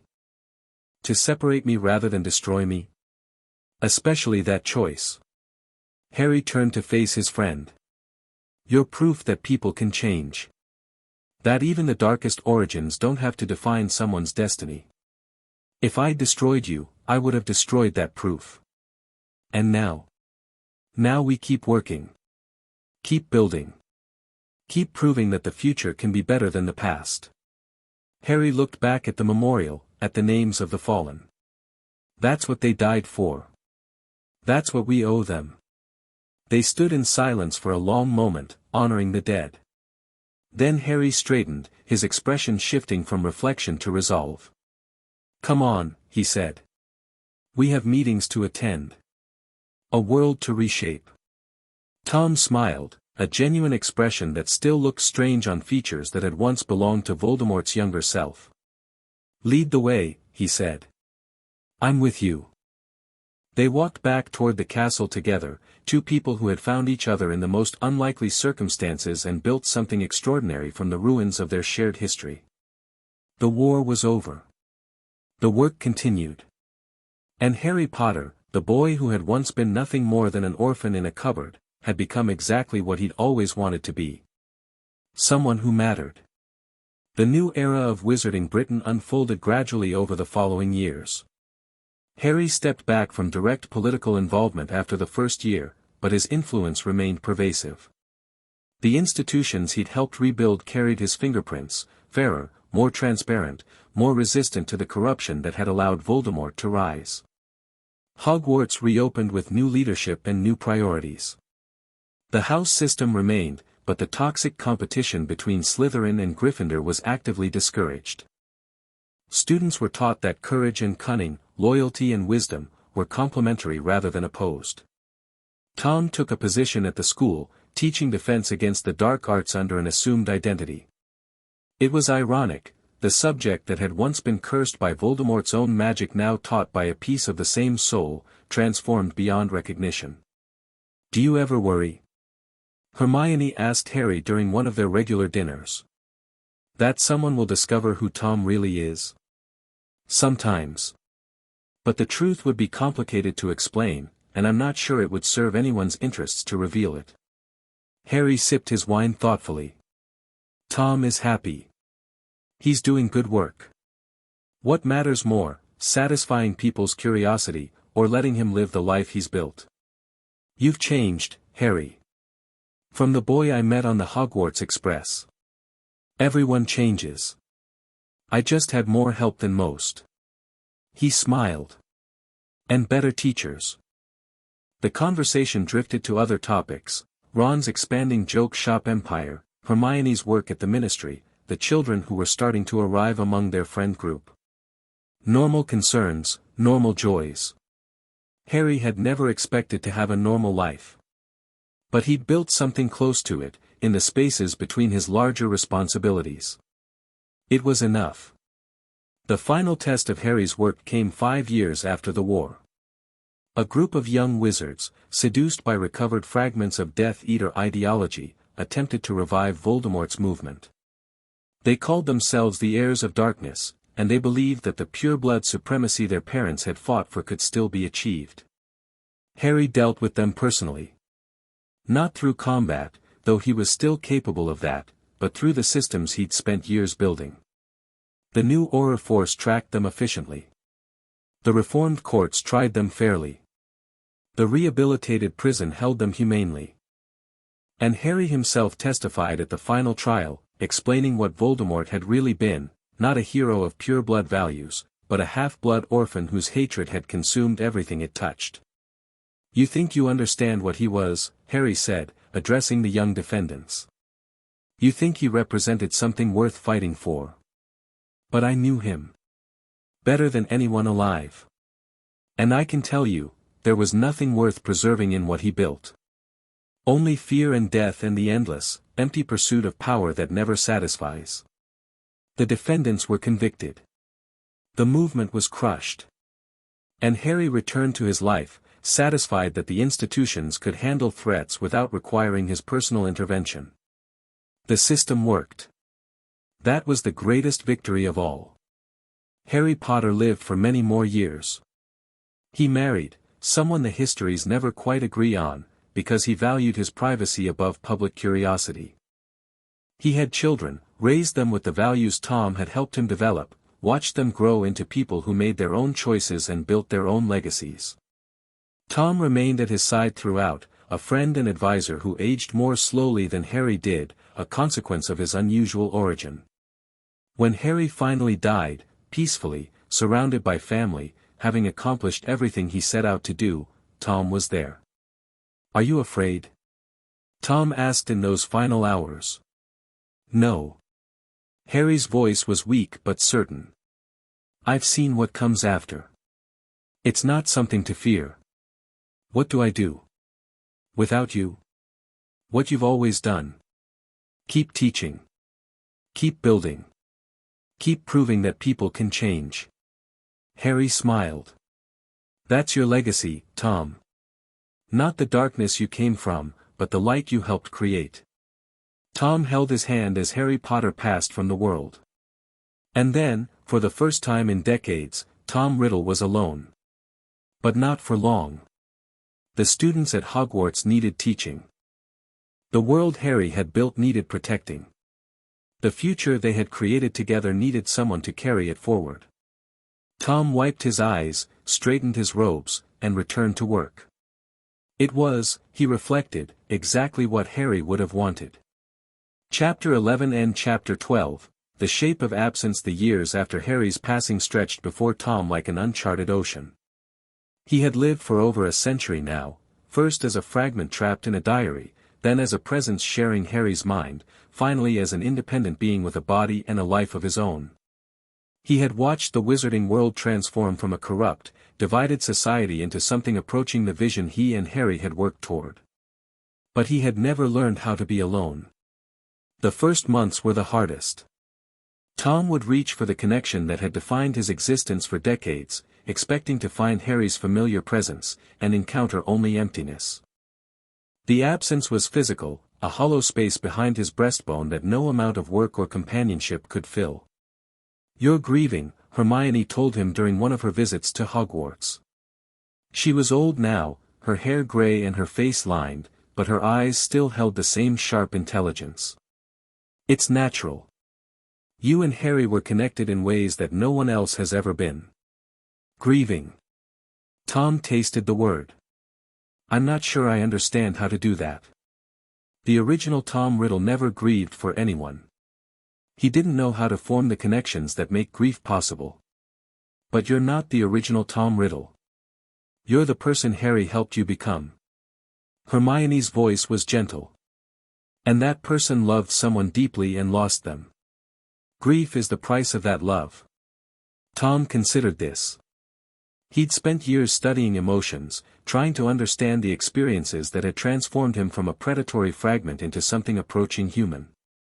But grief remained elusive, too vast, too consuming, too fundamentally incompatible with the cold clarity that had always been his nature. "How do you bear it?" he asked. "The loss of people you loved?" "You don't bear it, not really. You just carry it. Let it become part of you, a weight that shapes how you move through the world." Hermione smiled sadly. "Eventually, the weight becomes familiar. You stop noticing it so much. But it never goes away entirely." Tom nodded slowly. The weight was already there, he could feel it pressing against him with every breath. But perhaps, with time, he could learn to carry it the way Hermione described. For Harry's sake, he had to try. Teaching became Tom's anchor. He threw himself into the work with an intensity that surprised even him. Defense against the dark arts had always been his subject, the area where his expertise was most relevant, where his understanding of darkness could serve the light. But now it took on new significance. Every student he taught was a link to the future. Every lesson he delivered was a contribution to the world Harry had built. Every young witch or wizard who learned to defend themselves against dark magic was proof that Tom's existence had meaning beyond his own survival. "Professor Riddle." A fifth-year student approached him after class one day. "I was wondering if you could help me with something." Tom looked at the girl, earnest, talented, struggling with something she couldn't quite articulate. He saw echoes of himself in her, and echoes of Harry, and echoes of countless other students who had passed through these halls. "Of course. What do you need?" "It's about the Patronus charm. I've been trying for weeks, but I can't produce anything more than mist." She hesitated. Professor Flitwick says it requires a happy memory, but all my happy memories feel contaminated. Like there's something dark underneath them. Tom understood immediately. This girl had grown up during the war, in the shadow of Voldemort's reign. Her happy memories would be intertwined with fear and loss, complicated by the trauma that had marked her generation. The Patronus doesn't require a purely happy memory, Tom said carefully. It requires a memory that connects you to something worth protecting. Something that gives you strength, even if that strength comes from difficult experiences. I don't understand. Tom considered how to explain. This was territory that Harry had navigated better than him, the intersection of emotional truth and magical practice. But Harry wasn't here anymore. Tom had to find his own way. Think of someone you love, he said. Not a perfect moment with them, but the feeling of connection itself. The knowledge that they matter to you, and you to them. That bond, that's what powers the Patronus. Not happiness, but love. The girl's expression shifted. Something was clicking into place. My grandmother, she said slowly. She raised me after my parents died. She was always tired, always worried, but she never stopped taking care of me. Her voice grew stronger. I used to resent her for being so strict. But now I understand, she was scared of losing me too. Focus on that. The love underneath the fear, the connection that survived everything. The girl raised her wand, closed her eyes, and spoke the incantation. Silver light erupted from the tip, forming into a shape that resolved into a small, fierce owl. It circled the classroom once, then faded. I did it. The girl's voice was thick with emotion. Professor, I actually did it. You did. Tom felt something unfamiliar stir in his chest, pride, perhaps, or the echo of joy. Well done. The girl left, and Tom stood alone in the empty classroom, contemplating what had just happened. He'd helped someone. Not through manipulation or strategy, but through genuine understanding. Through sharing wisdom that he'd learned from Harry, passed down like an inheritance from one generation to the next. Maybe this was how grief became bearable. Not by ignoring the loss, but by channeling it into something meaningful. By becoming a conduit for the values of those who were gone. Harry would have approved. The decades passed, and Tom watched the world change around him. The students who had known Harry Potter as a living legend gave way to those who knew him only from history books. The reforms he'd implemented became the assumed norm, taken for granted by generations who had never experienced the corruption they'd replaced. The war against Voldemort faded from living memory into the realm of stories and monuments. Tom remained. His body aged more slowly than a normal wizard's, a consequence of his unusual origin, or perhaps a residual effect of the soul magic that had created him. He looked perhaps 60 while those he'd known in the aftermath of the war were dying of old age. It was isolating in ways he hadn't anticipated. You're becoming a legend yourself, McGonagall told him shortly before her own passing. She was ancient now, well past her 100th birthday, but her mind remained sharp. Professor Riddle, who has taught defense for half a century. Students speak of you the way they used to speak of Dumbledore. I'm not Dumbledore. No. You're something else entirely. McGonagall's eyes studied him with the same intensity they always had. I never asked who you really were, you know. It wasn't my place, and Harry trusted you. But I've always wondered. Tom considered lying. It would have been easy, he'd maintained his cover for decades, and McGonagall would be dead soon regardless. But something in him rebelled against the deception. I was Tom Riddle once, he said quietly. A piece of him, anyway. The fragment he stored in a diary, found by Harry when they were both children. I was supposed to possess him, to use him for my own return. Instead, he changed me. Made me something I never expected to be. McGonagall's expression didn't change. I suspected as much. The resemblance, when you first appeared, it was difficult to miss, if you knew what to look for. And you never said anything? What would have been the point? You'd proven yourself during the war. Whatever you'd been, you'd chosen to become something better. She smiled slightly. That's what Dumbledore always believed in, you know. The power of choice. The possibility of redemption. Do you believe I'm redeemed? I believe you've spent 50 years teaching children to defend themselves against darkness. I believe you loved Harry Potter as much as anyone I've ever known. I believe you've done more good in your second life than most people manage in their first. McGonagall reached out and took his hand. Whatever you were, Tom Riddle, you've become someone worth knowing. She died 3 weeks later.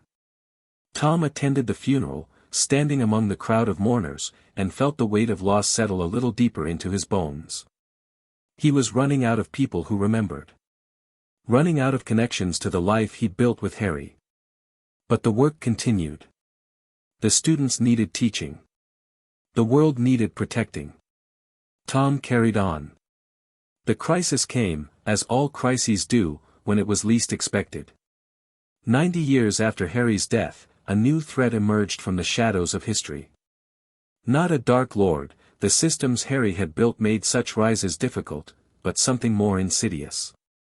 A philosophy, spreading through the wizarding world like a virus, arguing that the reforms of the Potter era had gone too far. That the old ways had been better. That the magical world needed to return to its roots. They called themselves the Restoration, and they attracted followers among those who felt displaced by change. Tom watched the movement grow with the cold analysis that had never left him. He saw the patterns, the grievances being exploited, the fears being stoked, the lies being told with increasing boldness. It was familiar. Too familiar. They're using Voldemort's playbook, he told the current headmistress, a capable witch named Amaranth Moonbrook. Not the violence, not the darkness, but the rhetoric.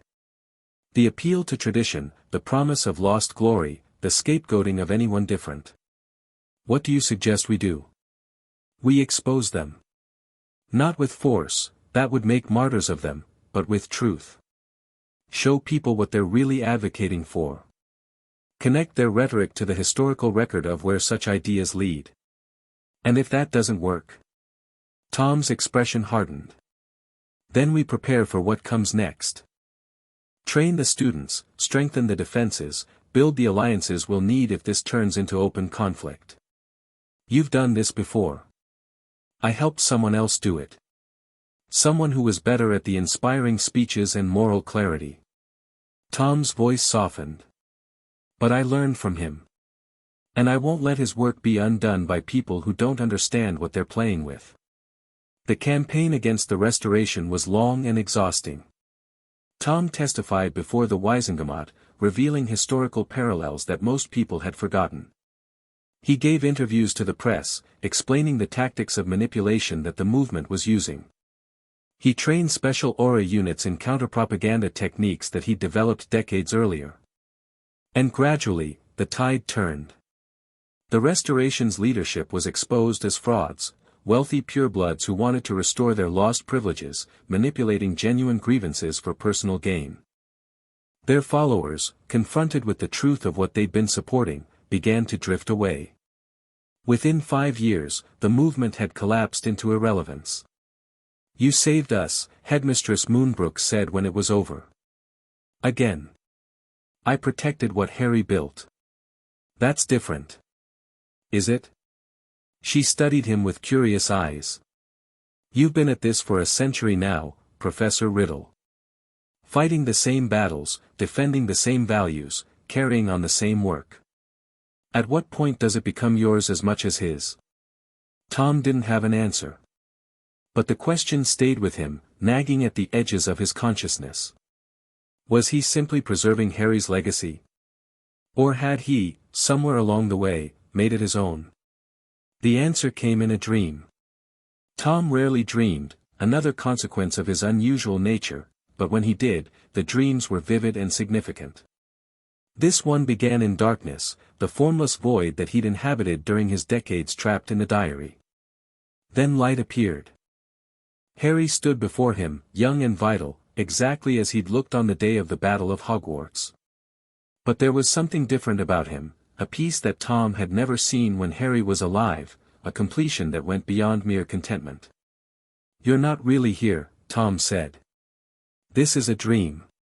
"Does that matter?" Harry smiled. "You've been carrying me with you for over a century now. I'm as real as anything else in your mind. I miss you. Every day, I miss you. I know. And I'm sorry that you've had to carry on alone." Harry's expression shifted to something more serious. "But you haven't been alone, have you? You've built connections, formed relationships, created bonds that give your life meaning. It's not the same. No. It's different. But different isn't lesser." Harry stepped closer, his presence warm and familiar. "You asked yourself once whether my work had become yours. The answer is yes, but not in the way you think." "What do you mean?" "When you teach students to defend themselves, you're not just preserving my legacy. You're adding to it. When you fight against movements that threaten what we built, you're not just protecting my work. You're doing your work." Harry's eyes held Tom's with infinite compassion. "You've become the person you always could have been. The person I saw in you from the very beginning. A person who started as a piece of the darkest wizard in history. A person who chose to be more than his origins. That's what matters, Tom. Not where you came from, but who you've become." Harry's form began to fade. "I'm proud of you. I've always been proud of you. Don't go. Please, don't go. I'm not going anywhere. I'm part of you, not the way I used to be, but in the way that everyone we love becomes part of us." Harry's voice grew distant. "Live, Tom. Not for me, but for yourself. You've earned it." Tom woke with tears on his face. The years after the dream were different. Tom still taught, still protected, still carried on the work that had defined his existence. But the weight of it felt lighter now. He stopped seeing himself as merely a custodian of Harry's legacy and started seeing himself as an author of his own story. He took risks he'd avoided before, opening up to colleagues, forming friendships that went beyond professional courtesy, allowing himself to care about people he knew he would eventually lose. "You've changed," observed a young professor who had become something like a friend. "You seem happier." "I've stopped waiting for something that isn't coming back," Tom said. "And started appreciating what I have." "What do you have?" Tom gestured at the castle around them, the students passing in the corridors, the magical world that had become his home. "This. All of this. The chance to make a difference, one student at a time. The privilege of watching young people grow into the people they're meant to be." He smiled. "It took me a long time to understand that this is enough. That it was always enough." The friend nodded, perhaps not fully understanding but accepting the answer anyway. Tom returned to his work with renewed purpose. The final chapter of Tom Riddle's story began on a winter morning, 200 years after his creation. He was old now, not in body, which still appeared perhaps 70, but in spirit. The accumulated weight of 2 centuries pressed against him, slowing his thoughts and dimming the fierce intelligence that had always been his defining characteristic. He knew what was happening. The magic that sustained him was finally fading, the borrowed life that the ritual had granted him running out at last. "You're dying," Hermione's great-great-granddaughter said, having inherited her ancestors' perceptiveness. "Aren't you?" "I've been dying for 200 years, Tom replied. "I've just been doing it very slowly. Is there anything we can do? You can let me go." Tom's voice was gentle. "I've lived far longer than I ever expected, longer than I deserved, perhaps. It's time. But the school needs you. The world needs you. The world needs to learn to manage without me. That's the lesson I should have taught a long time ago."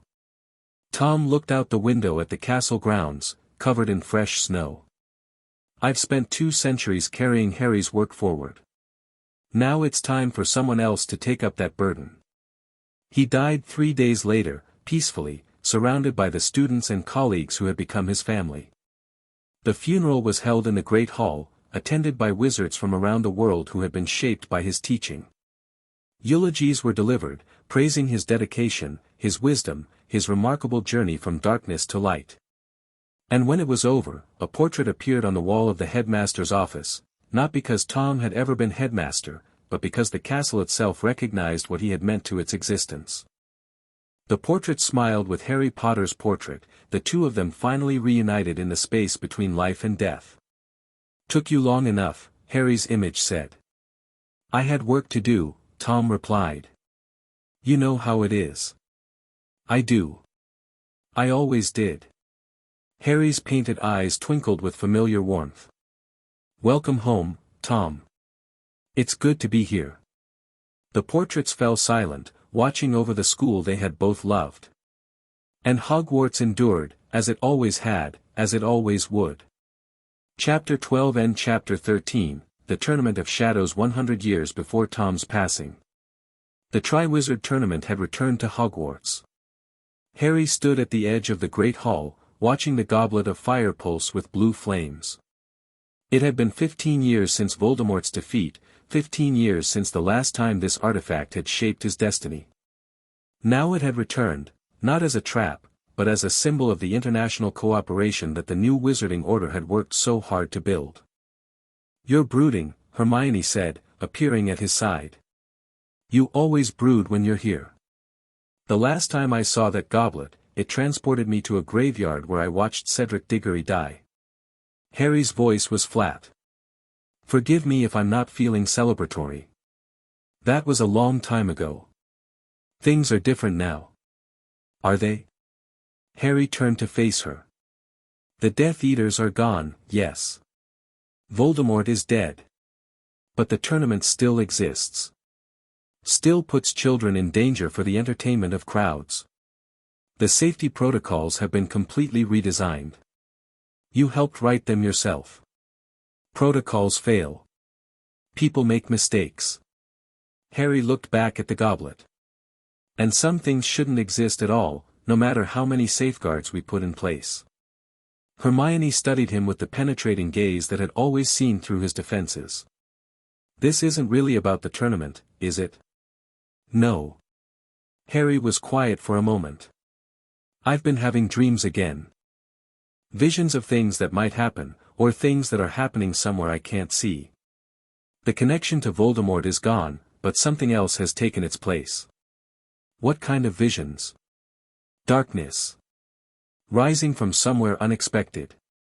Not like Voldemort, not a single Dark Lord with followers and ideology, but something more diffuse. More dangerous." Harry's jaw tightened. "I think there's a new threat coming. And I think this tournament might be connected to it somehow." "Have you told Tom?" "Tom has his own concerns. The separation ritual left him more vulnerable than he admits, his magic isn't what it used to be, and he's been struggling to maintain his physical form." Harry's voice softened. "I don't want to burden him with my paranoid imaginings. They're not paranoid if they turn out to be real. That's what I'm afraid of." The tournament selection was scheduled for the following evening. Harry had been invited as an honored guest, the boy who lived, the conqueror of Voldemort, the architect of peace. He'd accepted because refusing would have raised questions he didn't want to answer. But he'd also come prepared for trouble. The foreign delegations arrived with appropriate ceremony. Beaux batons swept in from France, their students elegant and composed. Durmstrang marched from the north, their ranks disciplined and severe. And from further abroad, a new addition to the tournament, came representatives from the Salem Institute in America and the Wagadu School in Africa. 5 schools. 5 champions. A truly international competition for the first time in the tournament's long history. "This is unprecedented," Tom observed, watching the delegations settle into their assigned areas. His physical form was solid today, though Harry could see the effort it cost him to maintain. The political implications alone are staggering. That's the point. Show the world that the wizarding nations can cooperate, compete peacefully, build relationships that transcend old rivalries. Harry's voice was cynical. It's a good story. I just don't trust stories. You trust evidence. What evidence do you have that something's wrong? Nothing concrete. Just a feeling, the same feeling I had before the graveyard, before the ministry battle, before every disaster that's ever blindsided me. Harry met Tom's eyes. You taught me to trust those feelings. I taught you to analyze them. Feelings without evidence are just noise. Then help me find the evidence. You know more about dark magic than anyone alive. If there's something wrong here, you'll sense it before I do. Tom was quiet for a moment, his attention shifting inward. When he spoke again, his voice was troubled. There's something. A presence I don't recognize, hidden beneath the normal magical signatures. It's faint, I might be imagining it, but it feels wrong. Like a wound in the fabric of reality. Where? I can't pinpoint it. The sensation is too diffuse, too carefully concealed. Tom's expression hardened. But you're right. Something is happening here. Something we need to understand before it's too late. They began their investigation that night. The tournament selection ceremony proceeded without incident. Champions were chosen from each school, a Beauxbatons girl with silver hair and fierce eyes, a Durmstrang boy built like a professional Quidditch player, an American with the easy confidence of someone used to being the best, an African whose quiet intensity reminded Harry of himself at that age, and a Hogwarts student named James Weatherby who had the misfortune of sharing a name with Harry's father. The crowd cheered. The champions accepted their challenges. The international dignitaries made speeches about cooperation and the bright future of magical civilization. And underneath it all, Harry and Tom searched for the source of the wrongness they'd sensed. The American delegation, Tom reported after 3 days of observation. There's something off about their security arrangements. Too many people in positions where they shouldn't be, too many unexplained absences from official functions. You think they're involved? I think they're a cover. Whoever is behind this is using the Salem Institute's presence to mask their own activities. Tom's voice carried frustration. But I can't identify the specific threat. It's like trying to catch smoke. Harry shifted his own investigation toward the Americans. He used the Serpent Network, still active after all these years, still reporting to whoever wore Slytherin's diadem, to gather intelligence from the countless snakes that inhabited the castle and its grounds. What he learned was troubling. The Salem delegation included several individuals who didn't appear in any official records. Their magical signatures were strange, not quite human, not quite anything else Harry could identify. And they had been conducting private meetings in locations that should have been inaccessible to visitors. They're planning something for the first task, Harry concluded after a week of investigation. Whatever they're here to do, it's going to happen when everyone's attention is focused on the champions. What do? We prepare. And we hope we're wrong about how bad this is going to get. The first task was designed to test the champions' courage and quick thinking. Each competitor would face a magical creature, not dragons this time, but something new. Chimeras, bred specifically for the tournament, each one a unique combination of magical beasts that would challenge the champions in unpredictable ways. The crowd gathered in the arena that had been constructed for the event. Harry took a position near the top of the stands, where he could observe both the competition and the spectators. Tom stationed himself near the American delegation, watching for any sign of unusual activity. The first 3 champions completed their tasks successfully. The Beauxbatons girl used transfiguration to confuse her chimera. The Durmstrang boy overpowered his through sheer magical force. The American charmed his into submission with a technique Harry had never seen before. Then the African champion entered the arena. Her chimera was the most dangerous yet, a hybrid of Nundu and Lethifold, combining poison breath with the ability to attack from shadows. She approached it with careful precision, her wand movements suggesting a strategy that, the world exploded. Not literally, but close enough. Reality seemed to tear apart around the arena, revealing something vast and terrible lurking in the space between dimensions. Harry felt the wrongness he'd been sensing all week concentrate into a single point of impossible pressure. Something was coming through. Tom. Harry's voice cut through the chaos. What is that? I don't know. Tom's response was strained. It's not any form of magic I recognize. It's like reality itself is being rewritten. The creature that emerged from the tear was beyond description. It had aspects of every nightmare Harry had ever faced: Voldemort's cold malevolence, the Dementor's hungry despair, the Basilisk's ancient power, but combined into something that defied comprehension. And it was heading directly for the arena. Harry didn't hesitate. He drew his wand and dove from the stands, placing himself between the creature and the crowd. Behind him, he heard screams and the thunder of people fleeing. Ahead, he saw the impossible thing bearing down with the inevitability of a natural disaster. Harry. Tom appeared beside him, his form flickering with the effort of maintaining physicality under pressure. We can't fight this alone. Then we delay it until help arrives. Harry raised his wand, channeling every technique Tom had taught him. Together. Like always. They attacked in unison. The battle lasted 3 hours. Harry and Tom fought the impossible creature with everything they had, supported by Order members and Aurors who arrived as quickly as the message could spread. They threw spells that should have destroyed anything natural, employed tactics that had never failed against any enemy. Nothing worked. The creature absorbed magic like a sponge, growing stronger with every attack. It warped reality around itself, creating zones where the normal laws of physics ceased to apply. And it kept advancing, slowly but inexorably, toward the crowds of people who couldn't escape fast enough. We're losing, Tom gasped, his form nearly transparent now.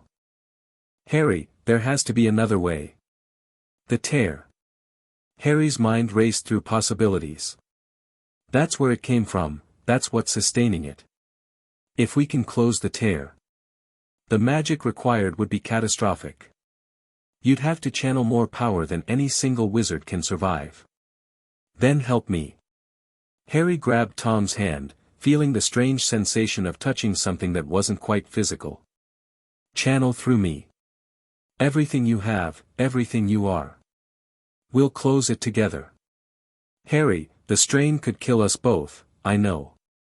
Harry met Tom's eyes with absolute certainty. But if we don't try, everyone dies. Everyone we've worked to protect, everyone we've fought to save. I won't let that happen.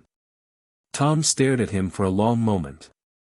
Then, slowly, he nodded. Together, he said. Like always. They joined hands and began to channel. The power that flowed through them was beyond anything Harry had ever experienced. It was Tom's magic and his own, combined and amplified by the bond they'd shared for so many years. It was the love they'd developed, the trust they'd built, the partnership that had transformed them both from what they'd been into what they'd become. It was everything they were, poured into a single purpose. Harry aimed at the tear in reality and released. The explosion of light was visible from 50 miles away. When it faded, the tear was gone. The creature was gone. The wrongness that had lurked beneath the tournament's festivities was gone. And Harry Potter lay unconscious in the center of the ruined arena, barely breathing. Tom knelt beside him, his form more solid than it had been in years. The channeling had somehow stabilized his existence, anchoring him more firmly to the physical world. But his attention was focused entirely on Harry. You impossible, reckless, heroic fool, he whispered. You almost killed yourself. But it worked. Harry's voice was barely audible. The tear is closed. Everyone's safe. You're not safe. You channeled enough power to destroy a small city. Your magical core is damaged, maybe permanently. Worth it. Harry managed a weak smile. Told you we could do it together. Tom felt something he'd rarely experienced in his long existence, the overwhelming urge to cry. He'd spent decades learning to care about another person, building a connection that defied everything he'd been created to be. And now that person had nearly died saving a world that would never fully understand what he'd sacrificed. "I can't lose you," Tom said. "After everything we've been through, everything we've built, I can't do this alone." "You won't have to." Harry's hand found Tom's, squeezing weakly. "I'm not going anywhere. Just need some rest." He passed out. Tom stayed beside him, refusing to move even when healers arrived and began their work. Whatever came next, they would face it together. That was the only truth that mattered. The aftermath of the tournament incident, as it came to be known, reshaped the wizarding world's understanding of reality. The creature that had emerged from the tear was eventually identified as an entity from beyond the normal boundaries of existence, a being that existed in the spaces between dimensions, waiting for opportunities to break through. The Salem Institute's rogue faction had been attempting to summon it, believing they could control its power. They had been wrong. Harry spent 3 months recovering from the channeling. His magical core had been damaged, as Tom had feared, but not destroyed. With time and careful rehabilitation, he regained most of his abilities, though he would never again be the powerhouse he'd been in his youth. "Worth it," he said again when the healers delivered their final assessment. "Every person in that arena would have died if we'd done nothing." "You're too noble for your own good," Tom replied. "Always have been." "You say that like it's a bad thing." "It's a complicated thing. Nobility gets people killed, I've seen it happen more times than I can count. But it also inspires them, gives them something worth fighting for." Tom's expression softened. "You inspired me. Made me want to be something more than what I was created to be. That wasn't nobility. That was stubbornness." "Same thing, sometimes." They laughed together, the first genuine laughter either of them had managed since the battle. It felt like healing, like hope, like the promise that whatever came next, they would face it the same way they'd faced everything else. Together. The tournament was cancelled after the incident. International magical cooperation continued through other means, diplomatic exchanges, academic partnerships, joint research initiatives. The Triwizard Cup was retired to a museum, its history too bloodied for anyone to want to revive the tradition. Harry didn't mourn its passing. Some things shouldn't exist, he told Hermione during one of their regular conversations. The tournament was always about entertainment dressed up as education. Putting children in danger so adults could have something exciting to watch. And now? Now we find better ways to bring people together. Ways that don't require risking lives for sport. Harry looked out the window at the peaceful grounds of Hogwarts. That's what the new world is supposed to be about.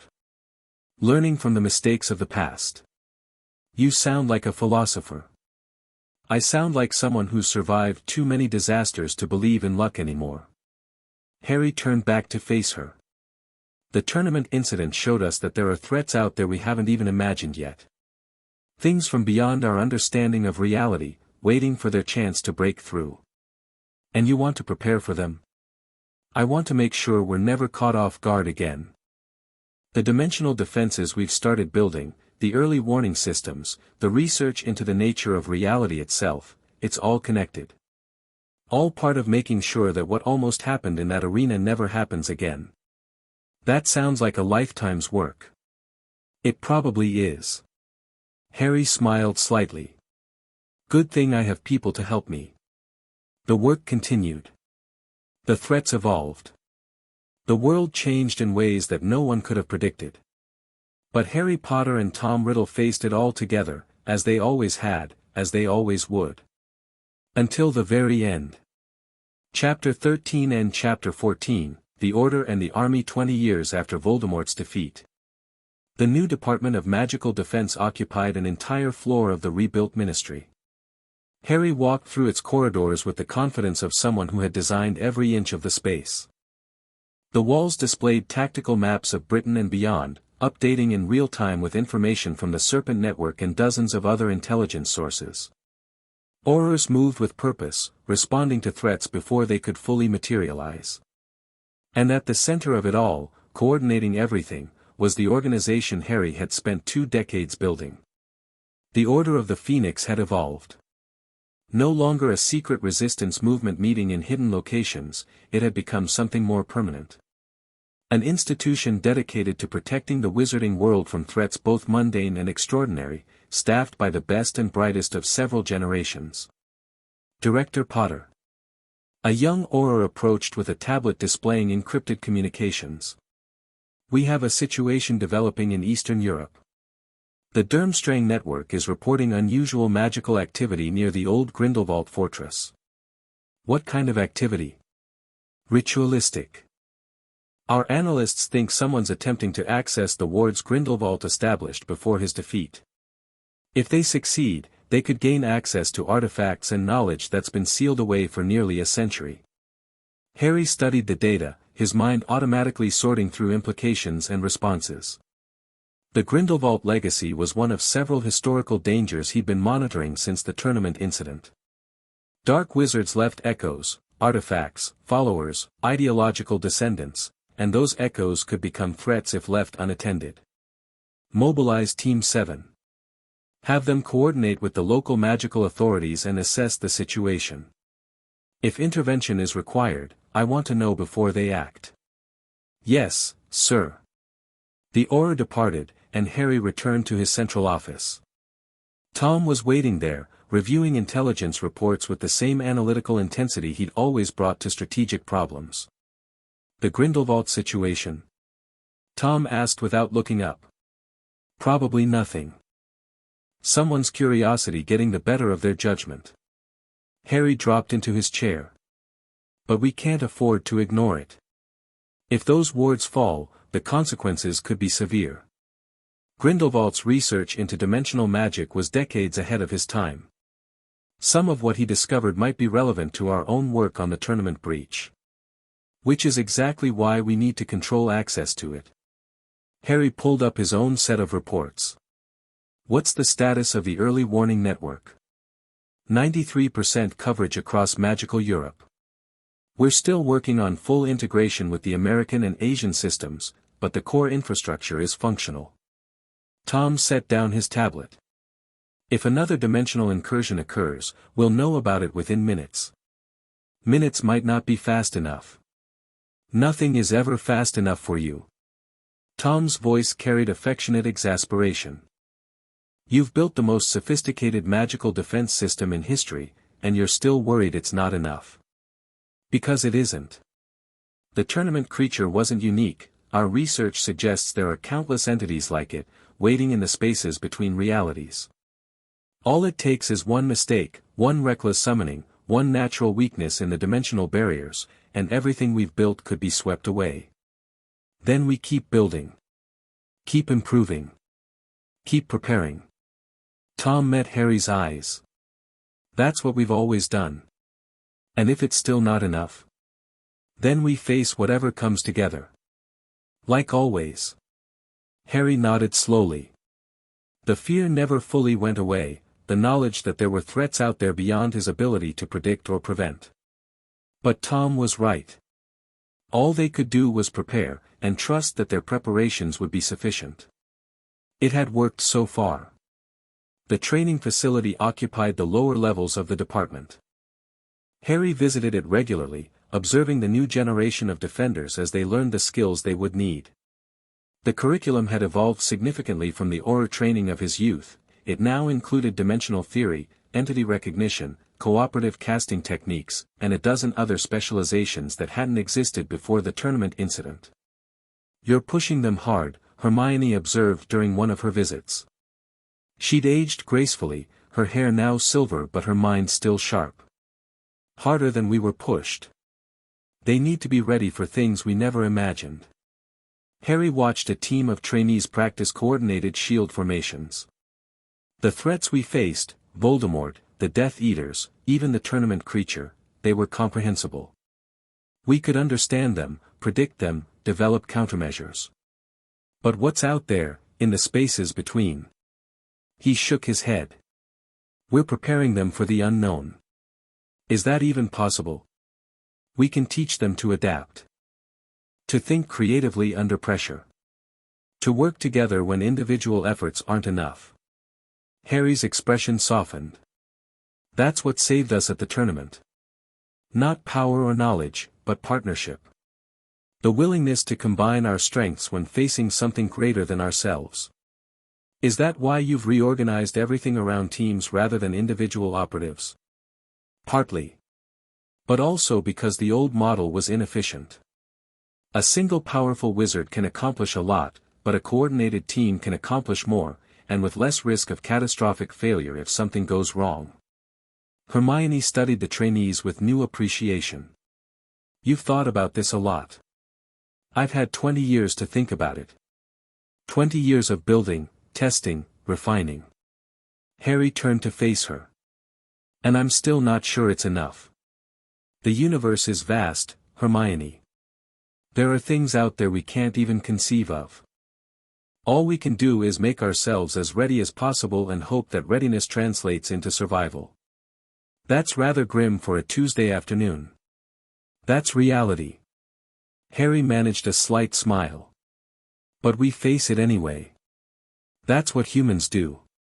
The crisis that would test Harry's systems came without warning. He was in a routine meeting when the alarms began, not the standard alerts that indicated minor threats, but the deep, resonant tones that signaled something catastrophic. Report, Harry commanded, already moving toward the central operations room. Multiple dimensional breaches detected across Northern Europe. The duty officer's voice was steady despite the gravity of the situation. We're counting at least 7 distinct incursion points, all opening simultaneously. That's not possible. Dimensional breaches require enormous energy, coordinated breaches would need. Someone planned this. Tom had appeared beside him, his expression grim. This is an attack, Harry. Someone is deliberately weakening the barriers. Who? How? I don't know. But whoever they are, they've been preparing for a long time. Tom pulled up a map showing the breach locations. Look at the pattern. The incursion points form a geometric shape, a ritual configuration designed to maximize the damage to dimensional stability. Harry studied the map, his tactical mind racing through possibilities. 7 breaches, spread across thousands of miles, each one requiring preparation and resources that should have been impossible to gather without detection. They had inside help, he realized. Someone in one of our partner organizations fed them information about our early warning network. They knew where the gaps were. Which means they might know about our response protocols too. Then we improvise. Harry began issuing orders with the speed and precision of someone who had spent decades preparing for exactly this kind of scenario. Deploy all available teams to the breach sites. Priority is containment. I don't want anything coming through those tiers that we can't identify and neutralize. And the source of the attack? I'm going to find it. Harry's voice hardened. Someone did this deliberately. Someone is trying to destroy everything we've built. And I'm going to make sure they never get the chance to try again. The hunt for the architects of the dimensional attack led Harry across Europe. He moved with a team of his best operatives, following traces of magical signature and fragments of intelligence. The trail led through abandoned ritual sites and hidden safe houses, each one revealing another piece of a conspiracy that had been building for years. They call themselves the Threshold, Tom reported, having accessed information networks that most people didn't know existed. A cult devoted to the entities beyond the dimensional barriers. They believe that humanity's attempts to seal off other realities is an affront to the natural order. They want to let those things in deliberately. They want to merge our reality with whatever lies beyond. They see the dimensional barriers as prisons, and themselves as liberators. Tom's voice carried disgust. They're insane, of course. The entities we've encountered don't want coexistence, they want consumption. But the Threshold's leadership has convinced themselves that they can negotiate, form alliances, become rulers of a new combined existence. How do we stop them? We find their ritual center. The breaches they've created are symptoms, not the disease. Somewhere, they have a location where they're channeling all this energy, coordinating the attack. If we can disrupt that coordination, the individual breaches become manageable. Standard containment protocols can handle them. Exactly. Harry pushed his team harder, following the trail with desperate urgency. Every hour that passed saw the breaches grow stronger, saw more entities beginning to push through from the other side.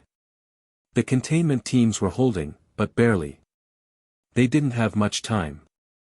The Threshold's ritual center was hidden in the mountains of Romania. It occupied an ancient fortress that had been abandoned for centuries, its walls now reinforced with magical barriers and protected by cultists who were willing to die for their cause. Harry's team approached under cover of darkness, neutralizing outer guards with the silent efficiency of professionals. 53 hostiles inside, the scout reported. Plus the leadership core in the central chamber. They're maintaining the ritual now, constant channeling, no breaks. Then they're vulnerable. Ritual work requires concentration, any disruption will cause backlash. Harry studied the fortress layout.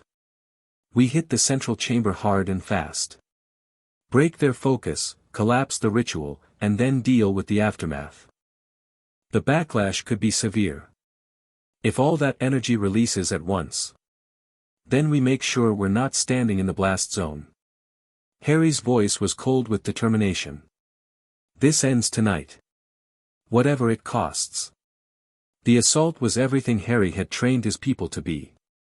They moved through the fortress like ghosts, eliminating resistance before it could fully form. Coordinated spellwork shattered barriers that should have been impenetrable. Team tactics neutralized enemies who individually might have been formidable. And then they reached the central chamber. The Threshold's leadership stood in a circle around a massive ritual configuration, channeling energy into a tear in reality that dwarfed anything Harry had seen since the tournament. Through the tear, he could see something moving, something vast and hungry and utterly alien. Stop the ritual! Harry shouted, launching his attack. The battle was chaos. Cultists fought with the fanaticism of true believers. The ritual configuration pulsed with barely contained energy. And through it all, the tear continued to grow, the entity beyond pushing harder against the weakening barriers. Harry fought his way toward the center, Tom beside him as always. They struck down cultists, disrupted channeling nodes, fought with every technique they developed over decades of preparation. But it wasn't enough. The tear was too large, too stable, too well established. Even with the ritual disrupted, it had achieved critical mass, it would continue to grow until the entity broke through entirely. Harry. Tom's voice was strained. There's only one way to close something this size. No. Harry knew what Tom was suggesting. We found another way before. We can do it again. Before, we had time. We had the element of surprise. We had the advantage of channeling together for the first time. Tom met his eyes with terrible certainty. This tear is too large for combined channeling. It would take more power than both of us have, more than any group of wizards could safely produce. Then what, me? Tom's voice was quiet. My existence isn't natural, Harry. I'm sustained by magical energy that shouldn't exist in this form. If I release it, all of it, it might be enough to seal the tear. Tom, no, I've lived for far longer than I ever expected. I've become something I never imagined I could be. And I've had the privilege of spending decades with the person who made all of that possible. Tom smiled, and there was peace in his expression. Let me do this, Harry. Let me give back some of what you gave me. I can't lose you. Harry's voice broke. After everything, after all we've been through, you won't lose me. I'll always be part of you, part of who you became, part of what we built together. Tom reached out and touched Harry's face. I love you, Harry. I've loved you since you were a lonely child writing in a diary, looking for someone who understood. Thank you for finding me. Thank you for saving me. Thank you for everything." Before Harry could respond, Tom stepped toward the tear. The explosion of light was visible from 100 miles away. When it faded, the tear was gone. The entity beyond had been pushed back, the dimensional barriers restored. The Threshold's leadership lay unconscious or dead, their ritual shattered beyond recovery. And Tom Riddle was gone. Harry knelt in the center of the ruined chamber, staring at the space where his oldest friend had stood. There was nothing left, no body, no echo, no trace of the consciousness that had shared his existence for so long. Just absence. Vast, unbearable absence. "Director Potter?" One of his operatives approached cautiously. "Sir, we need to evacuate. The fortress is unstable." Harry didn't respond. Couldn't respond. The grief was too overwhelming, too absolute. Tom was gone. The partner who had shaped his entire life, the mentor who had taught him everything, the friend who had stood beside him through every trial and triumph, gone. Sacrificed to save a world that would never know what he had given. "Sir, please. We have to go." Harry let himself be guided out of the fortress, moving automatically while his mind remained frozen in the moment of loss. The operatives handled the evacuation, the cleanup, the 1,000 details that followed any major operation. Harry noticed none of it. He was too busy saying goodbye. The memorial service was held at Hogwarts. Only those who had known the truth about Tom attended, Harry's inner circle, the few people who had been trusted with the secret of who Professor Riddle really was. They gathered in a private chamber, speaking words of remembrance for someone the world would never properly understand. "He saved us all," Hermione said, her voice thick with emotion. "Not just tonight, but over decades of quiet work. Teaching students, advising leaders, building the systems that protect us from threats we can barely comprehend. He was my friend," Ron added simply. "I didn't always understand him, still don't, really, but he cared about Harry. Cared about all of us, in his way. That's what matters." Harry listened to the eulogies in silence. The words were true, but they felt inadequate. How could any speech capture what Tom had meant to him? The decades of partnership, the evolution from predatory fragment to genuine person, the love that had grown between them despite everything that should have made it impossible. When it was his turn to speak, Harry stood for a long moment, gathering his thoughts. "Tom Riddle was created to be a weapon," he finally said. "A tool for immortality, a vessel for dark ambition. He was supposed to consume me, use me, discard me when I was no longer useful." He paused, looking at the faces of his friends. "Instead, he became my family. He taught me everything I know about strategy, about magic, about surviving in a world that wanted me dead. He showed me that origins don't determine destiny, that anyone can become more than what they were created to be." His voice broke slightly, but he continued. "He gave up his existence to save a world that never knew he existed. That's not the action of a dark fragment or a weapon. That's the action of a hero, someone who loved something enough to die for it." Harry looked at the small memorial they'd created, a simple stone with Tom's name and the dates of his existence. "I don't know if there's anything after death for someone like Tom. He wasn't born in the normal way, didn't live in the normal way. But if there's any justice in the universe, he's at peace now. Finally free from the struggle that defined his existence." He touched the memorial stone gently. "Goodbye, Tom. Thank you for everything. I'll try to make you proud." The service ended. The friends dispersed. And Harry stood alone in the chamber, grieving for the person who had made him who he was. The world was safer because of Tom's sacrifice. The dimensional barriers were restored, the threshold was destroyed, the immediate threat was neutralized. But Harry felt only loss. And the terrible knowledge that he would have to face whatever came next alone.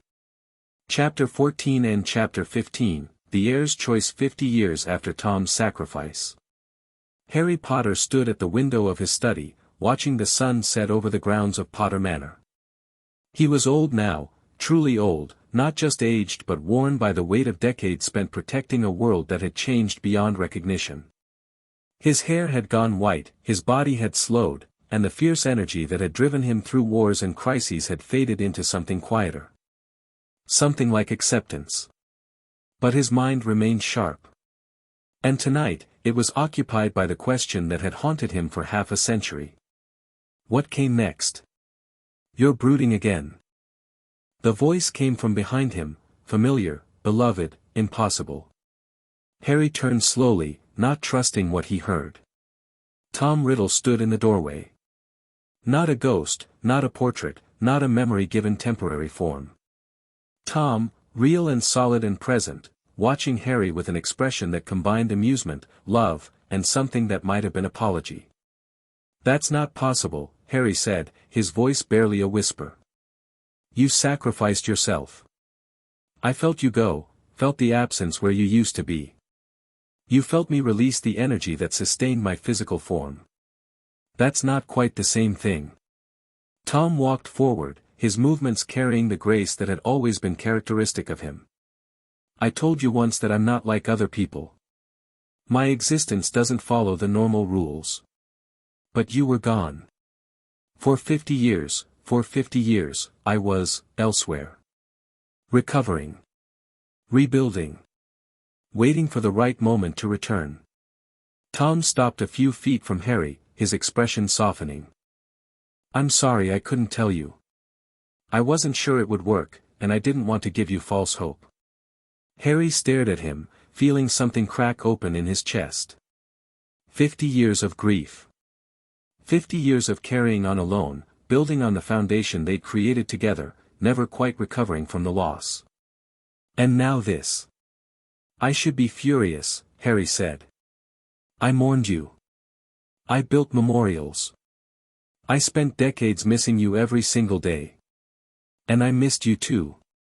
Every moment of those 50 years, I felt your absence like a wound that wouldn't heal. Tom reached out and took Harry's hand. But I'm here now. And we still have time. Time for what? For whatever comes next. Tom's grip tightened. I didn't sacrifice myself just to save the world from one threat. I did it because I knew, that I could find my way back. That the bond between us was strong enough to anchor me, to give me something to return to. You gambled everything on our connection surviving your death. I gambled everything on love. Tom's voice was quiet. It's the one force I never understood as Voldemort. The one power that the original Tom Riddle dismissed as weakness. But you taught me what it really was, the thing that makes existence worthwhile, the anchor that holds us to the world when everything else falls away. Harry felt tears forming in his eyes. He didn't try to stop them. I thought I'd lost you forever, he said. I carried that loss for half a century. I know. And I'm sorry, sorrier than I can express. Tom pulled him into an embrace. But we're together now. Whatever time we have left, whatever challenges remain, we'll face them the way we always have. Together. Always together. They held each other as the sun finished setting, two souls bound by decades of shared experience and the love that had transformed them both. The reunion was impossible, miraculous, beyond anything Harry had dared to hope for. And it changed everything. The world Tom returned to was different from the one he'd left. Harry had continued building during those 50 years, expanding the Department of Magical Defense, strengthening international cooperation, preparing humanity for threats that hadn't yet materialized. The systems they'd designed together had evolved, becoming more sophisticated and more effective with each passing decade. But age had taken its toll. Harry was slower now, more cautious, less able to personally intervene when crises arose. He'd been training successors, preparing the next generation to carry on the work, knowing that his own time was limited. You've done remarkable things, Tom observed after reviewing the state of the world. The Dimensional Defense Network, the early warning systems, the international response protocols, they're better than I imagined they could be. I had good teachers. Harry smiled slightly. And a lot of motivation. Still, building all of this without me. Tom shook his head. I'm impressed. And a little humbled, honestly. You didn't need me as much as I thought you did. I always needed you. I just learned to carry on when I didn't have you. Harry's voice was quiet. That's what you taught me, in a way. How to survive loss without being destroyed by it. I taught you that. By example. Every time you talked about your decades trapped in the diary, every time you described the isolation and despair, you showed me that consciousness can persist through terrible circumstances. That gave me hope during the years you were gone, the belief that somehow, somewhere, you might still exist. Tom was silent for a moment, processing this. I spent 50 years in something like the space between dimensions, he finally said. Not quite alive, not quite dead, but present in a way that defied normal understanding. I could feel the world continuing without me, feel you continuing, building, grieving. I wanted to reach out, to let you know I was still there, but I couldn't find the way. What changed? I grew stronger. Or perhaps the barriers between states of existence grew weaker. The work you've done on dimensional stability has had effects beyond what you intended, it's created pathways that didn't exist before, connections between different levels of reality. Tom's expression was thoughtful. I followed those pathways back. Back to the world. Back to you. And now? Now we figure out what comes next. Tom looked around the study, at the accumulated evidence of Harry's long life. You've built something remarkable, Harry. But you're also tired. I can see it in your eyes, in the way you move. You've been carrying this burden for too long. Someone had to carry it. Yes. But not alone. Not anymore. Tom reached out and took Harry's hand again. Let me help. Let me share the weight again. Whatever time we have left, let's spend it together. Harry felt something shift in his chest, not grief this time, but relief. The weight he'd been carrying for 50 years was finally being shared again. I'd like that, he said. I'd like that very much. The final years of Harry Potter's life were the most peaceful he had ever known. With Tom's return, the burden of leadership was divided again. They worked together to strengthen the institutions Harry had built, to prepare the next generation for the challenges ahead, to tie off loose ends that had accumulated over decades of constant vigilance. And they talked. Endlessly, about everything, the past they'd shared, the future they might not see, the meaning of lives that had begun in such darkness and found their way to something like light. Do you ever regret it? Harry asked one evening, sitting by the fire in Potter Manor. The choices we made. The person you became. Never. Tom's answer was immediate. I regret the pain I caused before I changed, the people Voldemort hurt, the damage the original Tom Riddle did. But the person I've become, the life we've built together. That I would never trade for anything. Even though it meant giving up the power you were created to accumulate. Especially because of that. Tom smiled. Power was always empty, Harry. I pursued it because I didn't know there was anything else, because the original Tom Riddle was so damaged that he couldn't imagine any other way to matter. But you showed me something different. Something better. What? Connection. Purpose. Love. Tom's voice softened. Those are the things that actually make existence worthwhile. Not power over others, but power to build something meaningful. Not fear of death, but acceptance that all things end, and that the ending doesn't negate what came before. Harry nodded slowly.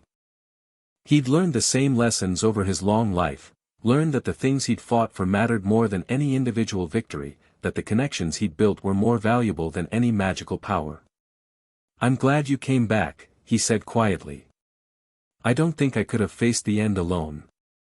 You wouldn't have been alone. You have children, grandchildren, friends who love you. Tom reached out and touched Harry's hand. But I'm glad I could be here too. To see how the story ends. Do you think this is the end of our physical existence? Probably, yes. You're old, Harry. Your body is failing, no matter how much magic we use to slow the process. And my return came with costs that I haven't fully explained. Tom's expression was peaceful. But the end of physical existence isn't the end of everything. We've seen too much to believe that. The spaces between dimensions. The entities beyond the barriers. The fact that you survived death once already. Exactly. Consciousness persists in ways we don't fully understand. Whatever comes after this life, we'll face it together. Tom squeezed Harry's hand. That's enough for me. It's enough for me too. They sat together in comfortable silence, watching the fire burn down to embers. Harry Potter died on a warm summer evening, surrounded by the people he loved. His children were there, all three of them, with their own children and grandchildren. His surviving friends from the old days, Hermione, Neville, Luna, had come to say goodbye. And Tom was there, holding his hand as he had for so many years. The death itself was peaceful. Harry simply closed his eyes, breathed out one final time, and was gone. The grief that followed was real but not devastating. Harry had lived a long and meaningful life. He had accomplished everything he'd set out to accomplish and more. He had loved and been loved in return. There were worse ways for a story to end. The memorial service was held at Hogwarts. Thousands attended, wizards from around the world, come to honor the man who had saved them from Voldemort, who had built the institutions that protected them from dimensional threats, who had shaped the modern magical world more than any other single person. Tom stood at the back of the crowd, watching the ceremonies with an expression that mixed grief and pride. Harry would have been embarrassed by the scale of the tribute. He'd always preferred to work quietly, letting others take the credit for achievements that were really his. But he deserved this. He deserved to be remembered. When the formal ceremonies ended, Tom made his way to the private memorial that had been established in the Hogwarts grounds. It was a simple stone, matching the one that had been created for Tom himself 50 years ago, inscribed with Harry's name and the words he had chosen for his epitaph. He chose love over power, and built a world worth protecting. You did, Tom said quietly, touching the stone. You really did. He stood there for a long time, remembering. Then he turned and walked away. There was still work to do. Tom Riddle lived for another decade after Harry's death. He spent it the way they had always planned, teaching, protecting, preparing the next generation for the challenges ahead. He completed the projects Harry had left unfinished, strengthened the alliances Harry had built, ensured that the world they'd created together would survive them both. And when his own end finally came, he faced it with the same peace Harry had shown. I'm not afraid, he told the students who had gathered around his bedside. I've had 2 lifetimes, more than anyone deserves. And I've spent them becoming something I never imagined I could be. What was that, Professor? One of the students asked. Human. Tom smiled. With all the joy and pain and love that implies. It's the greatest gift I've ever received. He closed his eyes. And Tom Riddle, fragment of the darkest wizard in history, transformed by love into something extraordinary, finally found the peace he had spent so long searching for. Epilogue: The wizarding world endured. The institutions Harry and Tom had built proved resilient, adapting to new challenges and new threats as the centuries passed. The Dimensional Defense Network detected and neutralized incursions before they could become catastrophic. The international magical cooperation they'd fostered prevented the rise of new Dark Lords. The philosophy they'd championed, that love and connection mattered more than power, became the foundation of magical civilization. And in the halls of Hogwarts, 2 portraits hung side by side. One showed a young man with messy black hair and green eyes, smiling with the confidence of someone who had faced death repeatedly and chosen life anyway. The other showed a dark-haired figure with aristocratic features, his expression carrying wisdom bought with centuries of hard experience. Students passing by would sometimes stop and ask who they were. Harry Potter, the teachers would say. The boy who lived. The conqueror of Voldemort. The architect of peace. And Tom Riddle. His partner. His mentor. His friend. The students would nod and move on, never fully understanding the story behind those names. How a lonely orphan had found a voice in a diary. How that voice had become a teacher, then a companion, then something like family. How two people who should have been enemies had instead become the closest of allies, building something that outlasted them both. The portraits watched the students pass, their painted eyes carrying the weight of all they had experienced. And sometimes, when the halls were empty and no one was watching, they would turn to each other and smile. Their story was over. But what they'd built would last forever. The end. Chapter 15. End. Authors note this story began with a simple question: what if Harry Potter had found Tom Riddle's diary years before Ginny Weasley did? The answer took us through 15 chapters and over, exploring themes of identity, transformation, and the power of connection to change even the darkest souls. Harry and Tom's relationship defied the categories that the wizarding world wanted to impose on them: hero and villain, light and dark, good and evil. Instead, they became something more complicated and more meaningful, two people who found in each other something they had been missing, and who built something extraordinary together as a result. Thank you for reading. I hope Harry and Tom's story has moved you, challenged you, and perhaps offered a different perspective on what redemption and love can mean. The choice is always ours. What we become depends on who we choose to love.